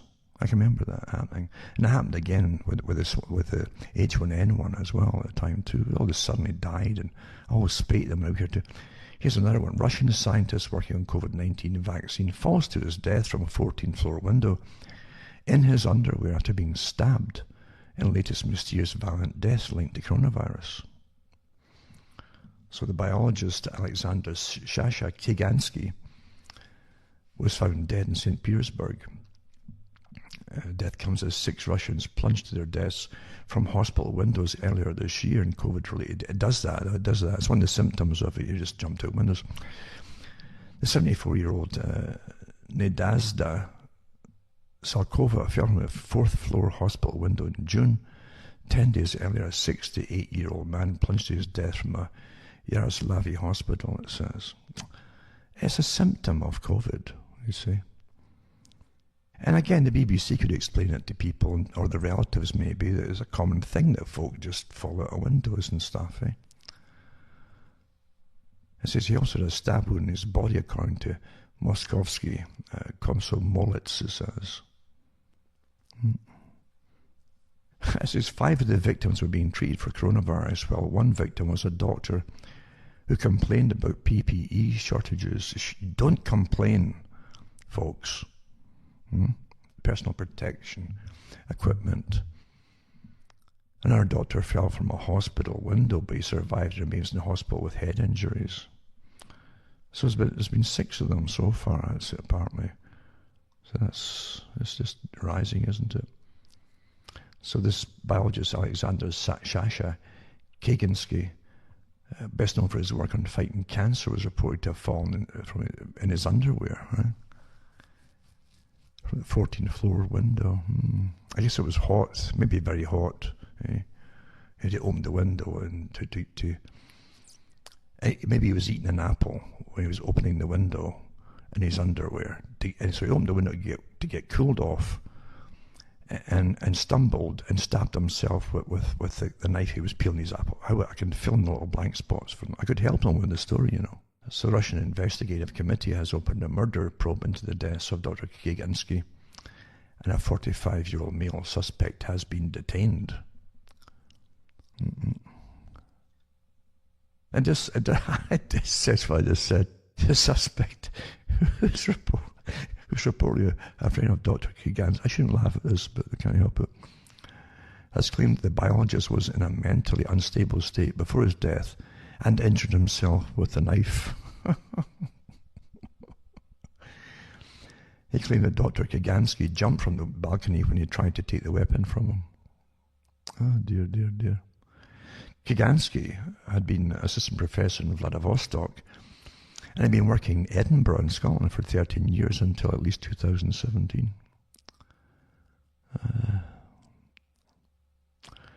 So there you go. They're all dying under strange circumstances. But again, the BBC should get into that one. And just to put everybody at ease, this thing's quite normal. It can't be a conspiracy theory that there's something nefarious going on. Army of 10,000 medics and volunteers recruited by the National Health Service in Britain, to deliver 100 million doses within days, it says. There you go. Isn't that nice? And that's from The Sun, I think it is. So 10,000 medics and volunteers recruited to deliver the COVID-19 vaccine. It's waiting for regulators to give the jab the green light, which could happen as early as Monday. But already 100 million doses of the vaccine have been bought, it says. And this article here is actually from 27th December, so I guess I've started it all. So tens of thousands of vaccinators and support staff have been recruited. So teachers and some key workers will be eligible for injections currently only given to the elderly and clinically vulnerable in health and care home workers, it says. Don't forget, too, they've said even if you take it, it's not going to stop the lockdowns. So they lie and lie and lie. Nothing's to go back to normal. Fauci said that early on, 2020, about March or so. It's never going to go back to normal. What did he know that you didn't know? Health passports for air travel mean mandatory COVID-19 vaccines cloaked in the illusion of choice. It's a good article, too. And it says the CEO of Australian airline Qantas got a less enthusiastic reaction earlier this week when he suggested all international travellers will soon be required to provide proof of vaccination against the novel coronavirus before they'll be allowed on board. And there's a backlash against it too. But the fact is that they're coercing people into taking it. Also says the government of Slovakia was able to test a whopping 97% of its population in under 3 weeks by rewarding the compliant, right, with certificates excusing them from curfew and gathering restrictions. See how they can go for the younger folk, by the way, who want to party and go out to the pubs and all the rest of it. So we'll give you a little certificate so you don't have to have a curfew, and you don't have to stop gathering together and social distancing. And it says, and the UK's nudge unit is considering embracing this paradigm for vaccination itself, right? So there's the nudge unit, all these psychologists and behaviorists that it should not be anywhere near a democratic society, folks. Their very presence and nudging and persuading by psychological weaponized techniques should be made illegal. The International Air Transport Association, a global airline lobbying group, has shown with its backing of Qantas' questionable quest that it's 100% on board as well. So they're trying to pay them off to get them on board with it too. Dellingpole, Professor Neil Pantsdown Ferguson, right? That's the guy who is the wonderful supercomputer that comes up with all the big numbers. As I say, this is the guy you want if you want to try to win the lotto. You won't earn, if you win anything, it won't be $10. His computer will give you billions, guarantee you. All the false positives, eh? So Dellingpole, and he broke his own laws for lockdowns, eh? They're all doing it, though. Politicians galore, even in Canada, been caught doing it recently. But anyway, he had an affair with some woman and broke the lockdown, so it's okay for him. And they pretended to get rid of him, but they kept him in the background, sitting there working quietly. They're always lying to the public, aren't they?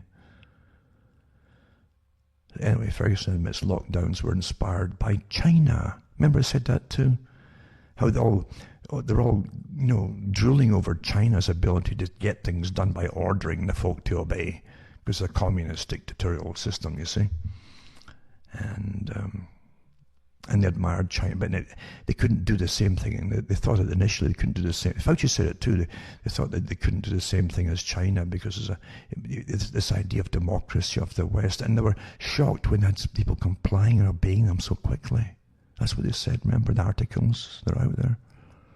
How easy it was to get the folk to just submit to all, just like China. Anyway, it says it's been a year of astonishing policy failure, surrounded by the devastation conceived and cheered by intellectuals and their political handmaidens. The errors number in their thousands, so please consider the following little more than a first draft, a mere guide. It will surely be unearthed in the coming months and years. We trusted these people with their lives and liberties, and here's what they did with that trust. Anthony Fauci says lockdowns are not possible in the United States, January the 24th. That was 2020, right? When asked about the mass quarantine containments efforts underway in Wuhan, China back in January, Fauci dismissed the prospects of lockdowns ever coming to the US. He says, that's something that I don't think we could possibly do in the US. I can't imagine shutting down New York or Los Angeles, but the judgment on their part of the Chinese health authorities is that given the fact that it's spreading throughout the province, it's their judgment that this is something that in fact is going to help in containing it. Whether or not it does or does not is really open to question, because historically when you shut things down it doesn't have a major effect. That was Fauci. Less than 2 months later, 43 of the 50 states were under lockdowns, a policy advocated by Fauci himself. who didn't think they could do what they didn't, because we're not supposedly a communist country. Well, are we or aren't we? You see? I remember reading articles months and months ago, putting them up here, all the links to the different articles too, where they said that you couldn't do this in democratic societies. Well, if I've done it, it means you're not democratic anymore, you see. You're under an authoritarian regime. And it says, too, that the same with the masks. It says Surgeon General Jerome Adams tweeted against masks February 29th. Anthony Fauci publicly discouraged masks use in a nationally broadcast 60 Minutes interview March 7th. In a March 30 World Health Organization briefing, its Director General supported mask use in medical settings, but dissuaded the same in general public use. By midsummer, all had reversed course and encouraged mask wearing in the general public as an essential tool for halting the pandemic. Fauci essentially conceded that he lied to the public in order to prevent a shortage on masks, whereas other health officials did an about-face in a scientific claim around masking. This goes on and on with stuff we've already talked about from other articles. It's a good enough summary of them. This other article says, too, Ferguson admits that if it hadn't been for China's example, no Western country would ever have dreamed of putting its populace under house arrest. It says back in 2019, about the time someone was getting infected by a bat, no European countries' pandemic plans seriously entertained the prospect of putting a country on pause. Then that's what China did. I think people's sense of what is possible in terms of control changed quite dramatically between January and March, Professor Ferguson says. Ferguson appears to find the idea of emulating a totalitarian state exciting rather than embarrassing or shaming, because he boasts about it again later in the interview. And this article goes on and he says, inbred lunatics and their stooges have been running this planet-sized insane asylum for far too long. It's time for we, the individuals, to gather those low-life freaks of nature up, lock them up and throw away the keys, beginning with Ferguson, Fauci, Gates, Congress, Trump, Biden, and every state governor and health official who has supported and enforced this heinous crime against humanity. That's by Delingpole. And it goes on and on. This article is longer than I've read here. But you get the point, eh? That a lot of folk understand what's going on now, which is awfully good. 240 Israelis are found with COVID after vaccination, underscoring need for vigilance, the article says. They got the Pfizer shot, I guess. It says it only begins having an effect 8 to 10 days after the first injection, and only reaches full potential after the second dose, like most of them. So they're trying to immediately play it down. So, well, yes, you haven't had the second dose yet, and they may have caught the infection before they got the jab, etc. So you're going to hear lots of this as the things go wrong. This is the article here too. talks about the fact of the PCR test, the unreliable PCR test. Every scary thing you're being told depends on the unreliable PCR test. Ain't that the truth? And in Canada, I think it was Canada, the National Democratic Party, which is a few degrees left of Karl Marx. I think that one of the politicians called Ashton had a recent trip to Greece, and they shouldn't have been, when the whole country's in lockdown pretty well, international travel, but politicians are still going off to holidays, eh? So, they're going to strip Ashton supposedly off their position or whatever. They'll probably just forgive them. They always do that with each other. They don't lock them up like they do the general public. And so they go back to Ferguson again, right? The guy who literally did the same with the mad cow disease and stuff. He had pretty well the whole meat supply of Britain destroyed and burnt in pyramids of rotten flesh, burning flesh, for something that was, if it existed at all, was extremely rare. But he loves big numbers. That's what they get this guy in for, So and he has no shame in it. He's a good psychopath. He'll rationalise whatever screw up he's made. He'll always rationalise it as for the greater good anyway. Did Professor Lockdown ever really quit SAGE, the Strategic Advisory Group for Government for Emergencies, right? And number 10, Downing Street, claimed he wouldn't feed into key COVID meetings after breaking rules to meet his lover, but now admits he still advises a subgroup nerve tag. So there you go. They didn't fire the guy at all. Why not just fire the computer too? Eh? This god computer that comes up with these big figures. Who says that computers are supposed to run our lives in the first place? I didn't. Are you voting for a computer? I didn't see any computers asking to be voted in here. This other article too is another one. It's a politician in Canada. Rod Phillips resigns as Interior Finance Minister because after returning from a Caribbean vacation amid a province-wide lockdown. Again, they don't give a darn about this, and they don't wear masks when they're off there and stuff, and they know it's all bogus. They know that. So anyway, he's lost that part. They'll probably reinstate him again. No, that's what they do with each other. He regrets his decision to go on holiday and understands that he needs to earn back the public's confidence. Significant error in judgment. A dumb mistake, he says. He apologises for it. I regret it. All I can do now is make the apology and move forward. So there you go.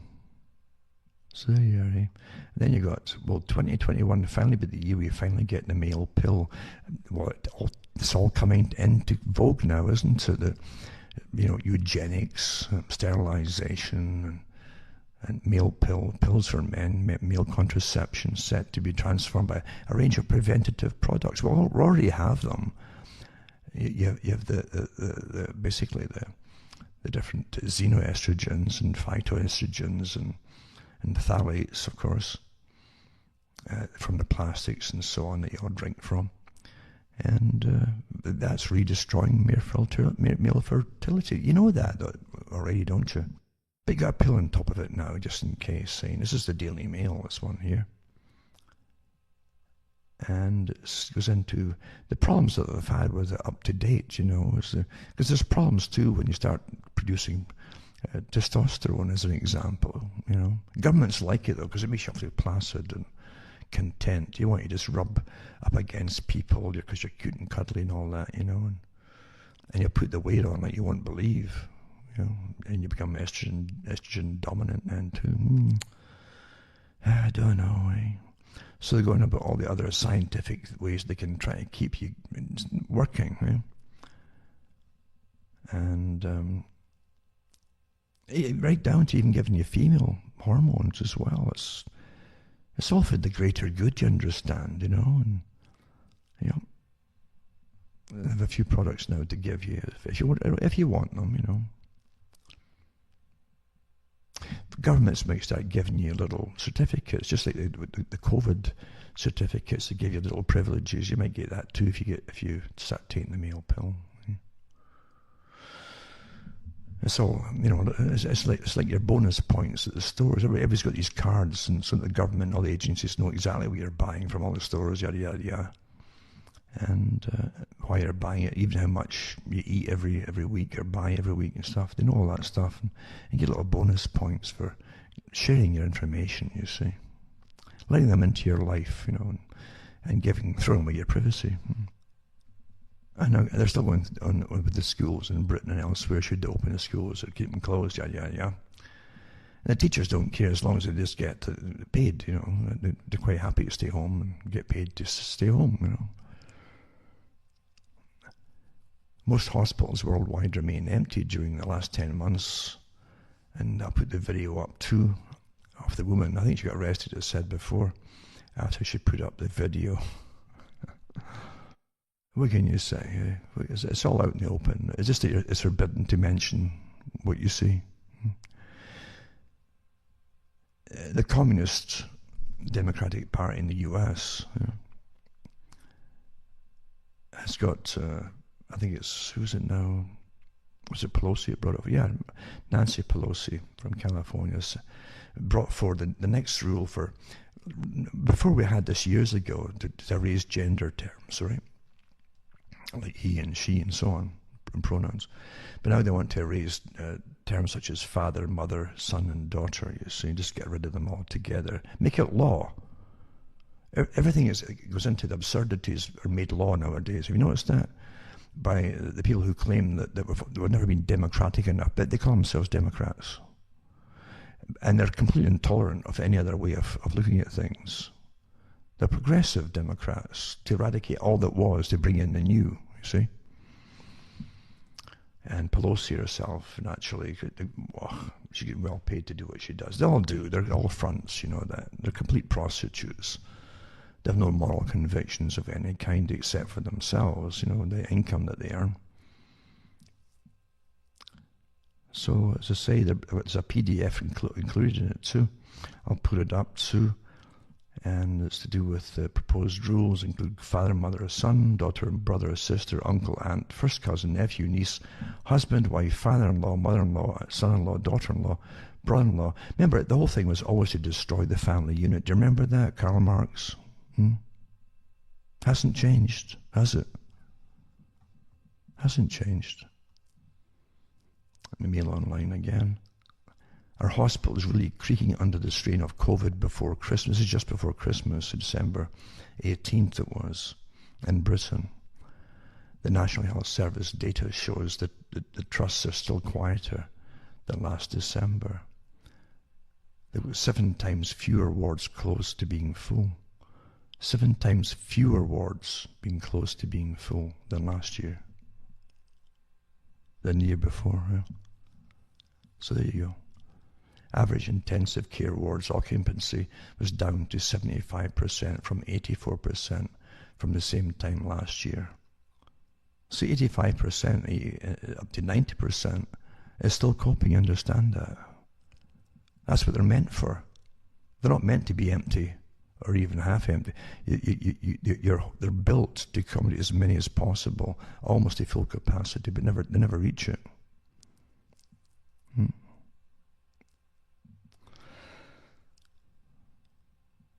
This is the statistics suggest the health service is overall coping better with its workload than it did last winter, the previous winter, about 2019. So they're quieter than they were the year before. No kidding. But again, if you read the other stories, they're all full, and oh my God, it's a chaos. And another article, remember it came out too, because they're trying to convince the people to be very afraid that youngsters are not immune from this, from this illness, this disease. So they've had people come out and say, we found that children are getting it. No. This article says, simply untrue. London's Children's Hospital consultant blasts irresponsible nurse who gave BBC radio interview claiming she saw a whole ward of children with coronavirus. Well, that's the BBC again promoting this stuff, you see, the government line. The paediatrician, Dr. Ronnie Chung, blasted lies around children with COVID-19. Says there were not wards filled with children suffering from coronavirus. After a matron in the hospital claimed she was seeing whole wards of children like this. I wonder how much they paid the matron by the BBC for that. Yeah. And So, there you go. How they exaggerate nonsense, fabrication. Now, this article here explains the PCR test pretty well, and I've read it before, but I'll do it again because you can't. There's certain important things you must always remember. The important things get lost with the deluge of data that's dumped on you every day, and that's deliberate misleading by obfuscation and overload from the facts, you see. So, COVID-19 RT-PCR test, how to mislead all humanity using a test to lock down society. And it goes into what it is, And it says very few people, including doctors, understand how a PCR test works. And this is the thing, you don't realize how much the doctors themselves really don't know about so much, including, never mind, nourishment and nutrition and so on. They really don't know much at all. They're given about half a day at the end of their last term on even vaccines, for instance, or vaccination. RT-PCR means real-time polymerase chain reaction. That's what it's about. That's the test that they use. Real-time polymerase chain reaction. And medicine uses this tool mainly to diagnose a viral infection. Starting from clinical situation with the presence of or absence of particular symptoms in a patient, we consider different diagnoses based on tests. We do not routinely perform RT-PCR on any patient who is overheated, coughing, or has an inflammatory syndrome. It's a laboratory molecular biology technique of gene amplification because they look for gene traces, DNA or RNA, by amplifying them. That's what the cycles are. They amplify and amplify and amplify. In addition to medicine, other fields of application are genetics, research, industry, and forensics. The technique is carried out in a specialized laboratory. Now, here's the important part too, you see. It cannot be done in any laboratory, even in a hospital.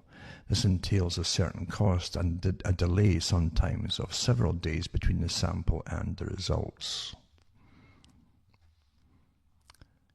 And it says that today, since the emergence of the new disease called COVID-19, the RT-PCR diagnostic technique is used to define positive cases, confirm the SARS-CoV-2. Right? These positive cases are assimilated to COVID-19 cases, some of whom are hospitalized or even admitted to intensive care units.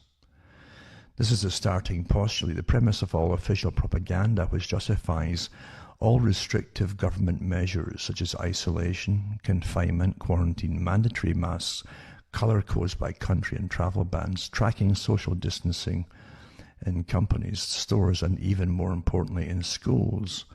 This misuse of RT-PCR technique is used as a relentless and intentional strategy by some governments, supported by scientific safety councils and by the dominant media, to justify excessive measures, such as the violation of a large number of constitutional rights, the destruction of the economy, with the bankruptcy of entire active sectors of society, the degradation of living conditions for a large number of ordinary citizens under the pretext of a pandemic based on a number of positive RT-PCR tests and not on a real number of patients.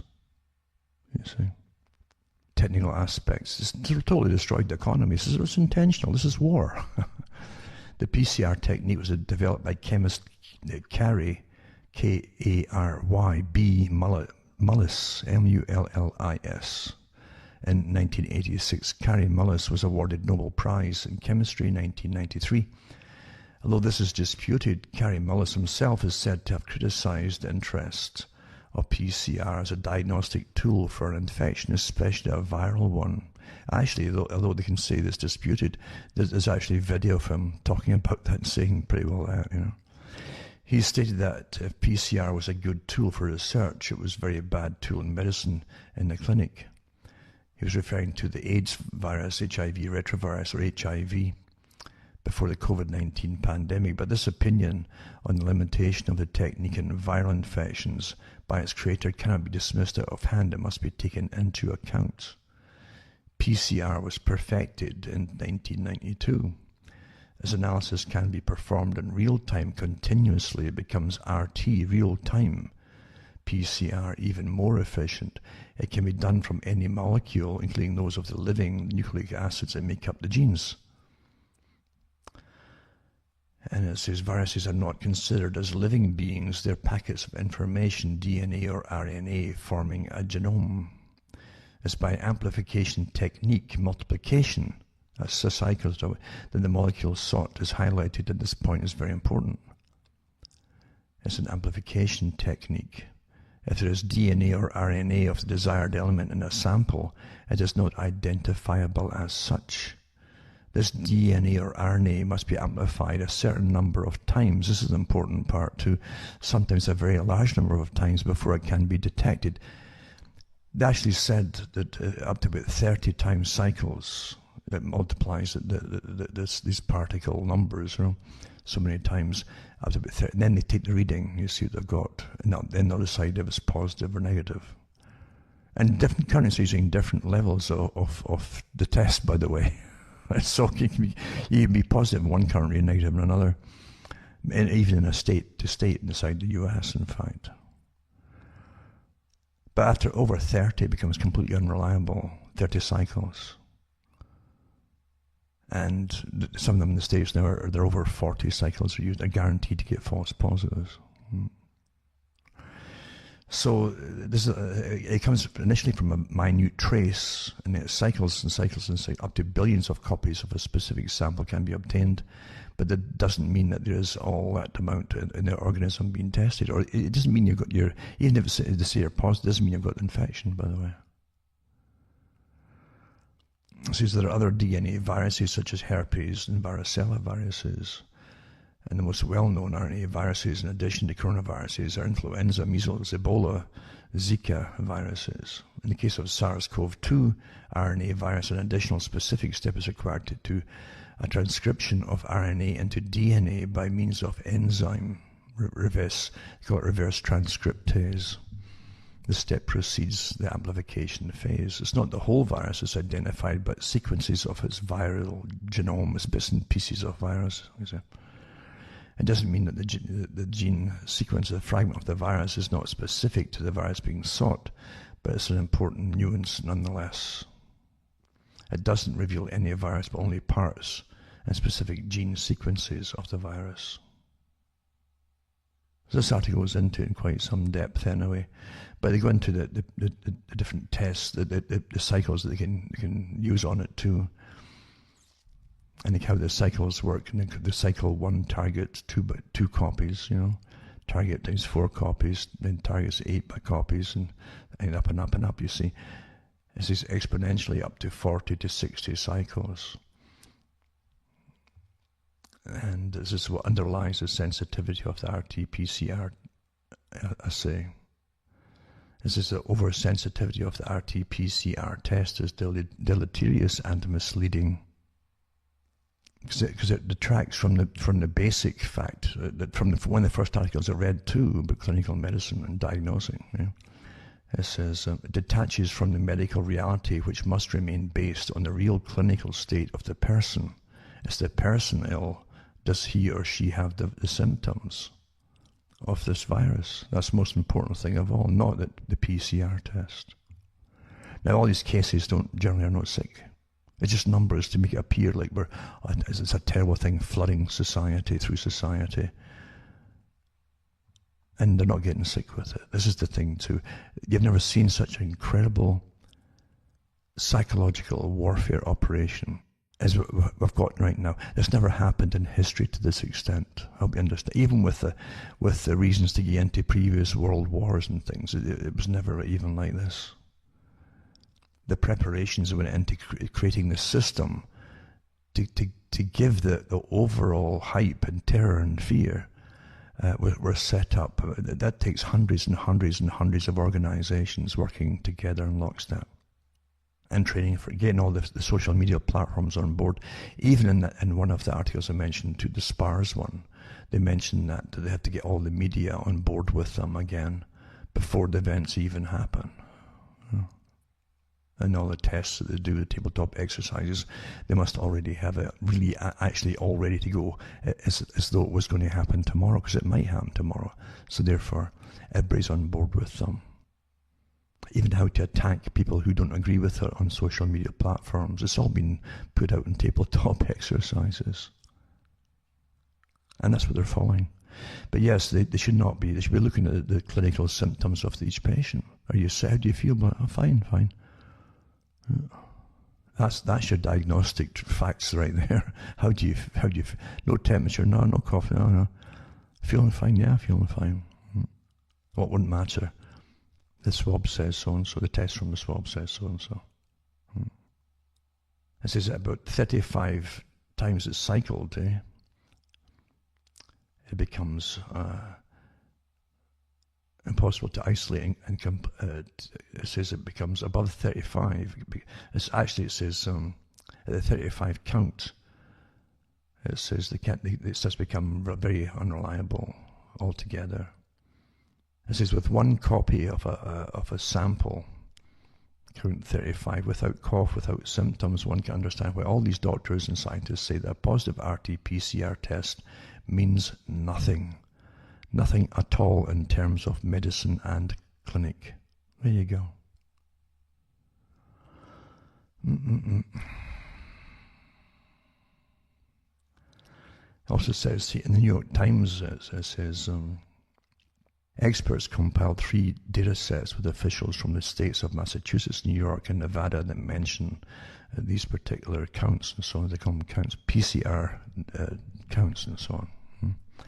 Up to 90% of the people who tested positive did not carry a virus.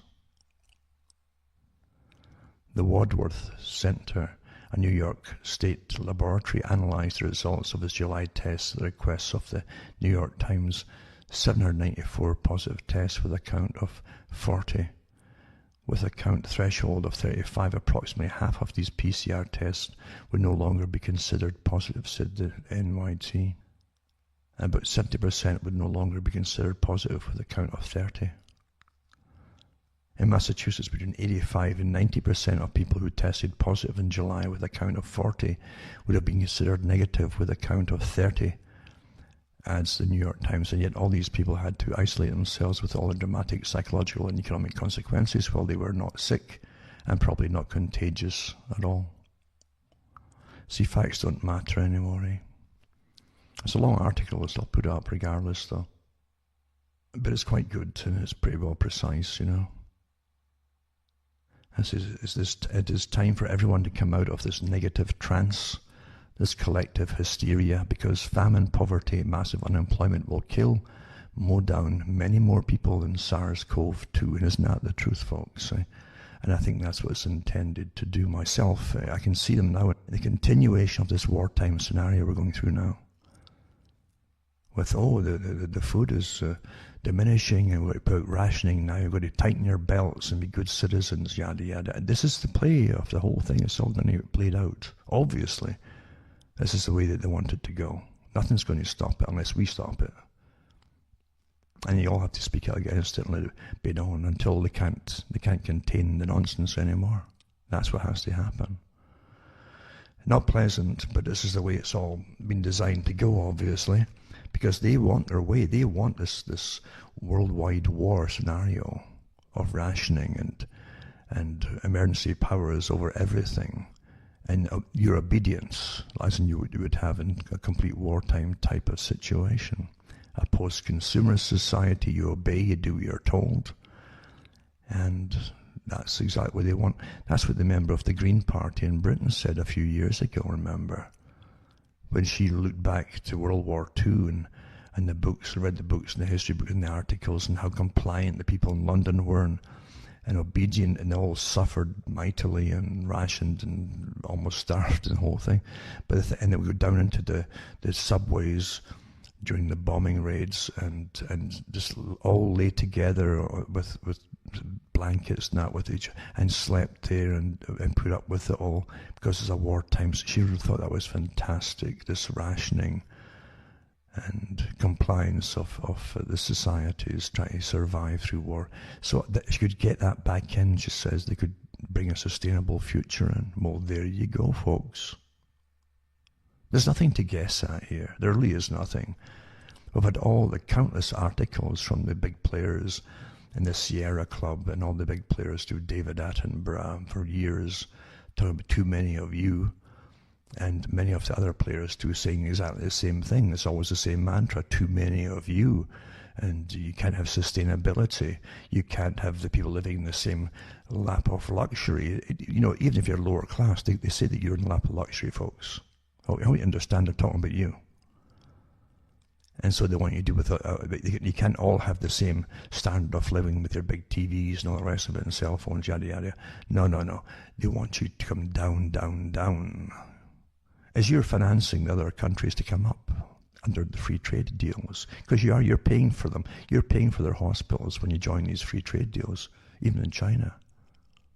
You build hospitals for them, you build schooling for them, hydroelectric dams, all kinds of dams for them, all kinds of power supplies for them, and systems. Your tax money is paying for it all. Free trade. Read it up for yourselves. I did all these articles years ago in depth, and we're living through it today as you go down. They said, that's what they said too, from the CFR. The idea is that the first world countries will have to pay for bringing all the other countries up. And as other countries come up, you will go down, and there'll be some happy medium that you'll all meet together. This meaning you're going to come down, down, down, folks. That was always the agenda. They published their findings many times over. People didn't want to believe it. Here it is. It's all here under COVID, folks. Sustainability. You're never going to go back to normal, says Fauci. Then the next day in the papers they'll say, oh, maybe if after you get the jab you can go back to normal. They're lying through their teeth. Fauci said you're not going to go back to normal. So's Bill Gates. So's everybody else at the WEF, World Economic Forum. You're not going to go back to normal unless you throw off the shackles of the suppression. Obviously. This blatant war upon the people, this terror campaign, a campaign of terror on the public. A reign of terror. That's what it is. I said that months ago. A reign of terror on the public. With all the forces of academia and psychology and behaviorism waged against you, all the behavioral insights teams working with SAGE and other groups in every country, to terrorize the public. Well, that's it, folks, anyway, for tonight almost. But remember, folks, you can send a few bucks my way.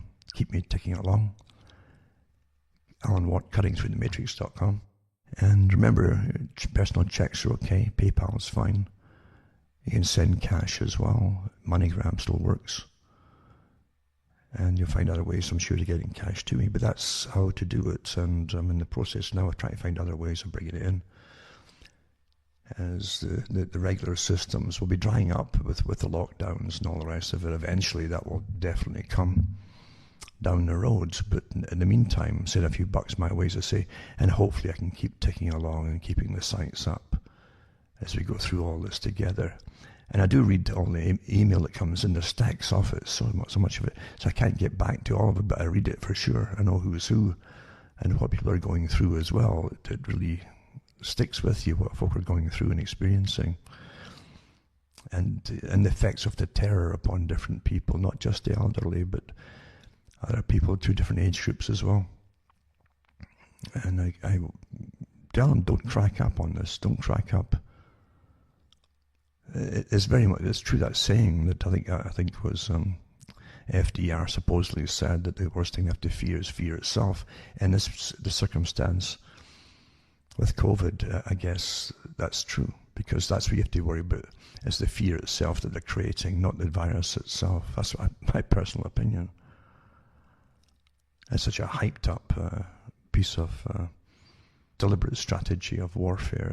It's almost unbelievable. That's why folk can't quite accept it as being planned this way. But it is. The hype is incredible. And a vaccine for something that very few folk really will die off. It might have it we'll all have it in us. This PCR test would probably find eventually everybody's got fragments of viruses, and it'll show up. But the fact is, it's not killing you. Other things kill you. So again, going to cuttingthroughthematrix.com, and don't rely on any other sites that might put me up in case they get closed eventually. You've always got to have the main sites there, because they're at war. The system is at war with the people now. They're closing lots of sites down, and there's only a few places left. You can even put little video clips up now, except for the main ones, and they're completely strict. They're completely on board with censorship, and which again, as I said before, this is book burning, massive scale book burning, way beyond what the Nazis did. There's hundreds and hundreds and hundreds of people getting banned from the social media platforms just for making comments, for goodness sake. Comments on certain topics in COVID as well. This is complete intolerant society you're being brought into. Completely intolerant. There's no such thing as free speech under tyrannical rule, obviously. Never has been under tyranny. And you're welcome to tyranny, because it's definitely here, folks. But hang in there, don't panic, help each other out. You've got to have little systems to help each other out when things get worse. Don't sit and wait for it happening. Make sure you have your little supply lines worked out in advance, and folk will help each other out. So even alternate ways of communication if things get really, really bad. But you'll definitely all need each other as we all go through this long-term war scenario. It's a long-term war scenario. And if they get their way, it's to be a different society after 5 or 6, maybe even 10 years down the road when we come out of all. Into a different system, which will be the normal, the new normal. So, and don't give up, folks. Don't give up. You're still ticking along, and you're kicking along, and you're thinking. And you don't have to just give up and say, oh, that's the end of it. No, not at all. Evil has to be faced straight on. Don't turn the other cheek, and don't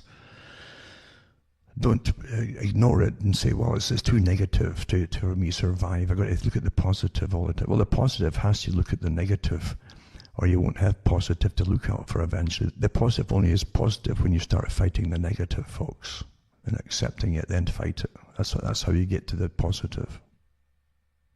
But ignoring it won't help. It still comes up behind you like an express train, whether you want to see it or not. That's the truth of it. So remember, you're all precious, and you all have, if you all understood your rights, and you'll understand that you have as many rights, just as many rights as all those ones at the top who are demanding you live the way they're telling you to live. You have the same right to say, no, I'll live the way I want to live. You really do. It's a shame about the US. What happened to we the people? What happened to it? From myself, Alan Watt from Ontario, Canada, it's good night. May your God or your gods go with you.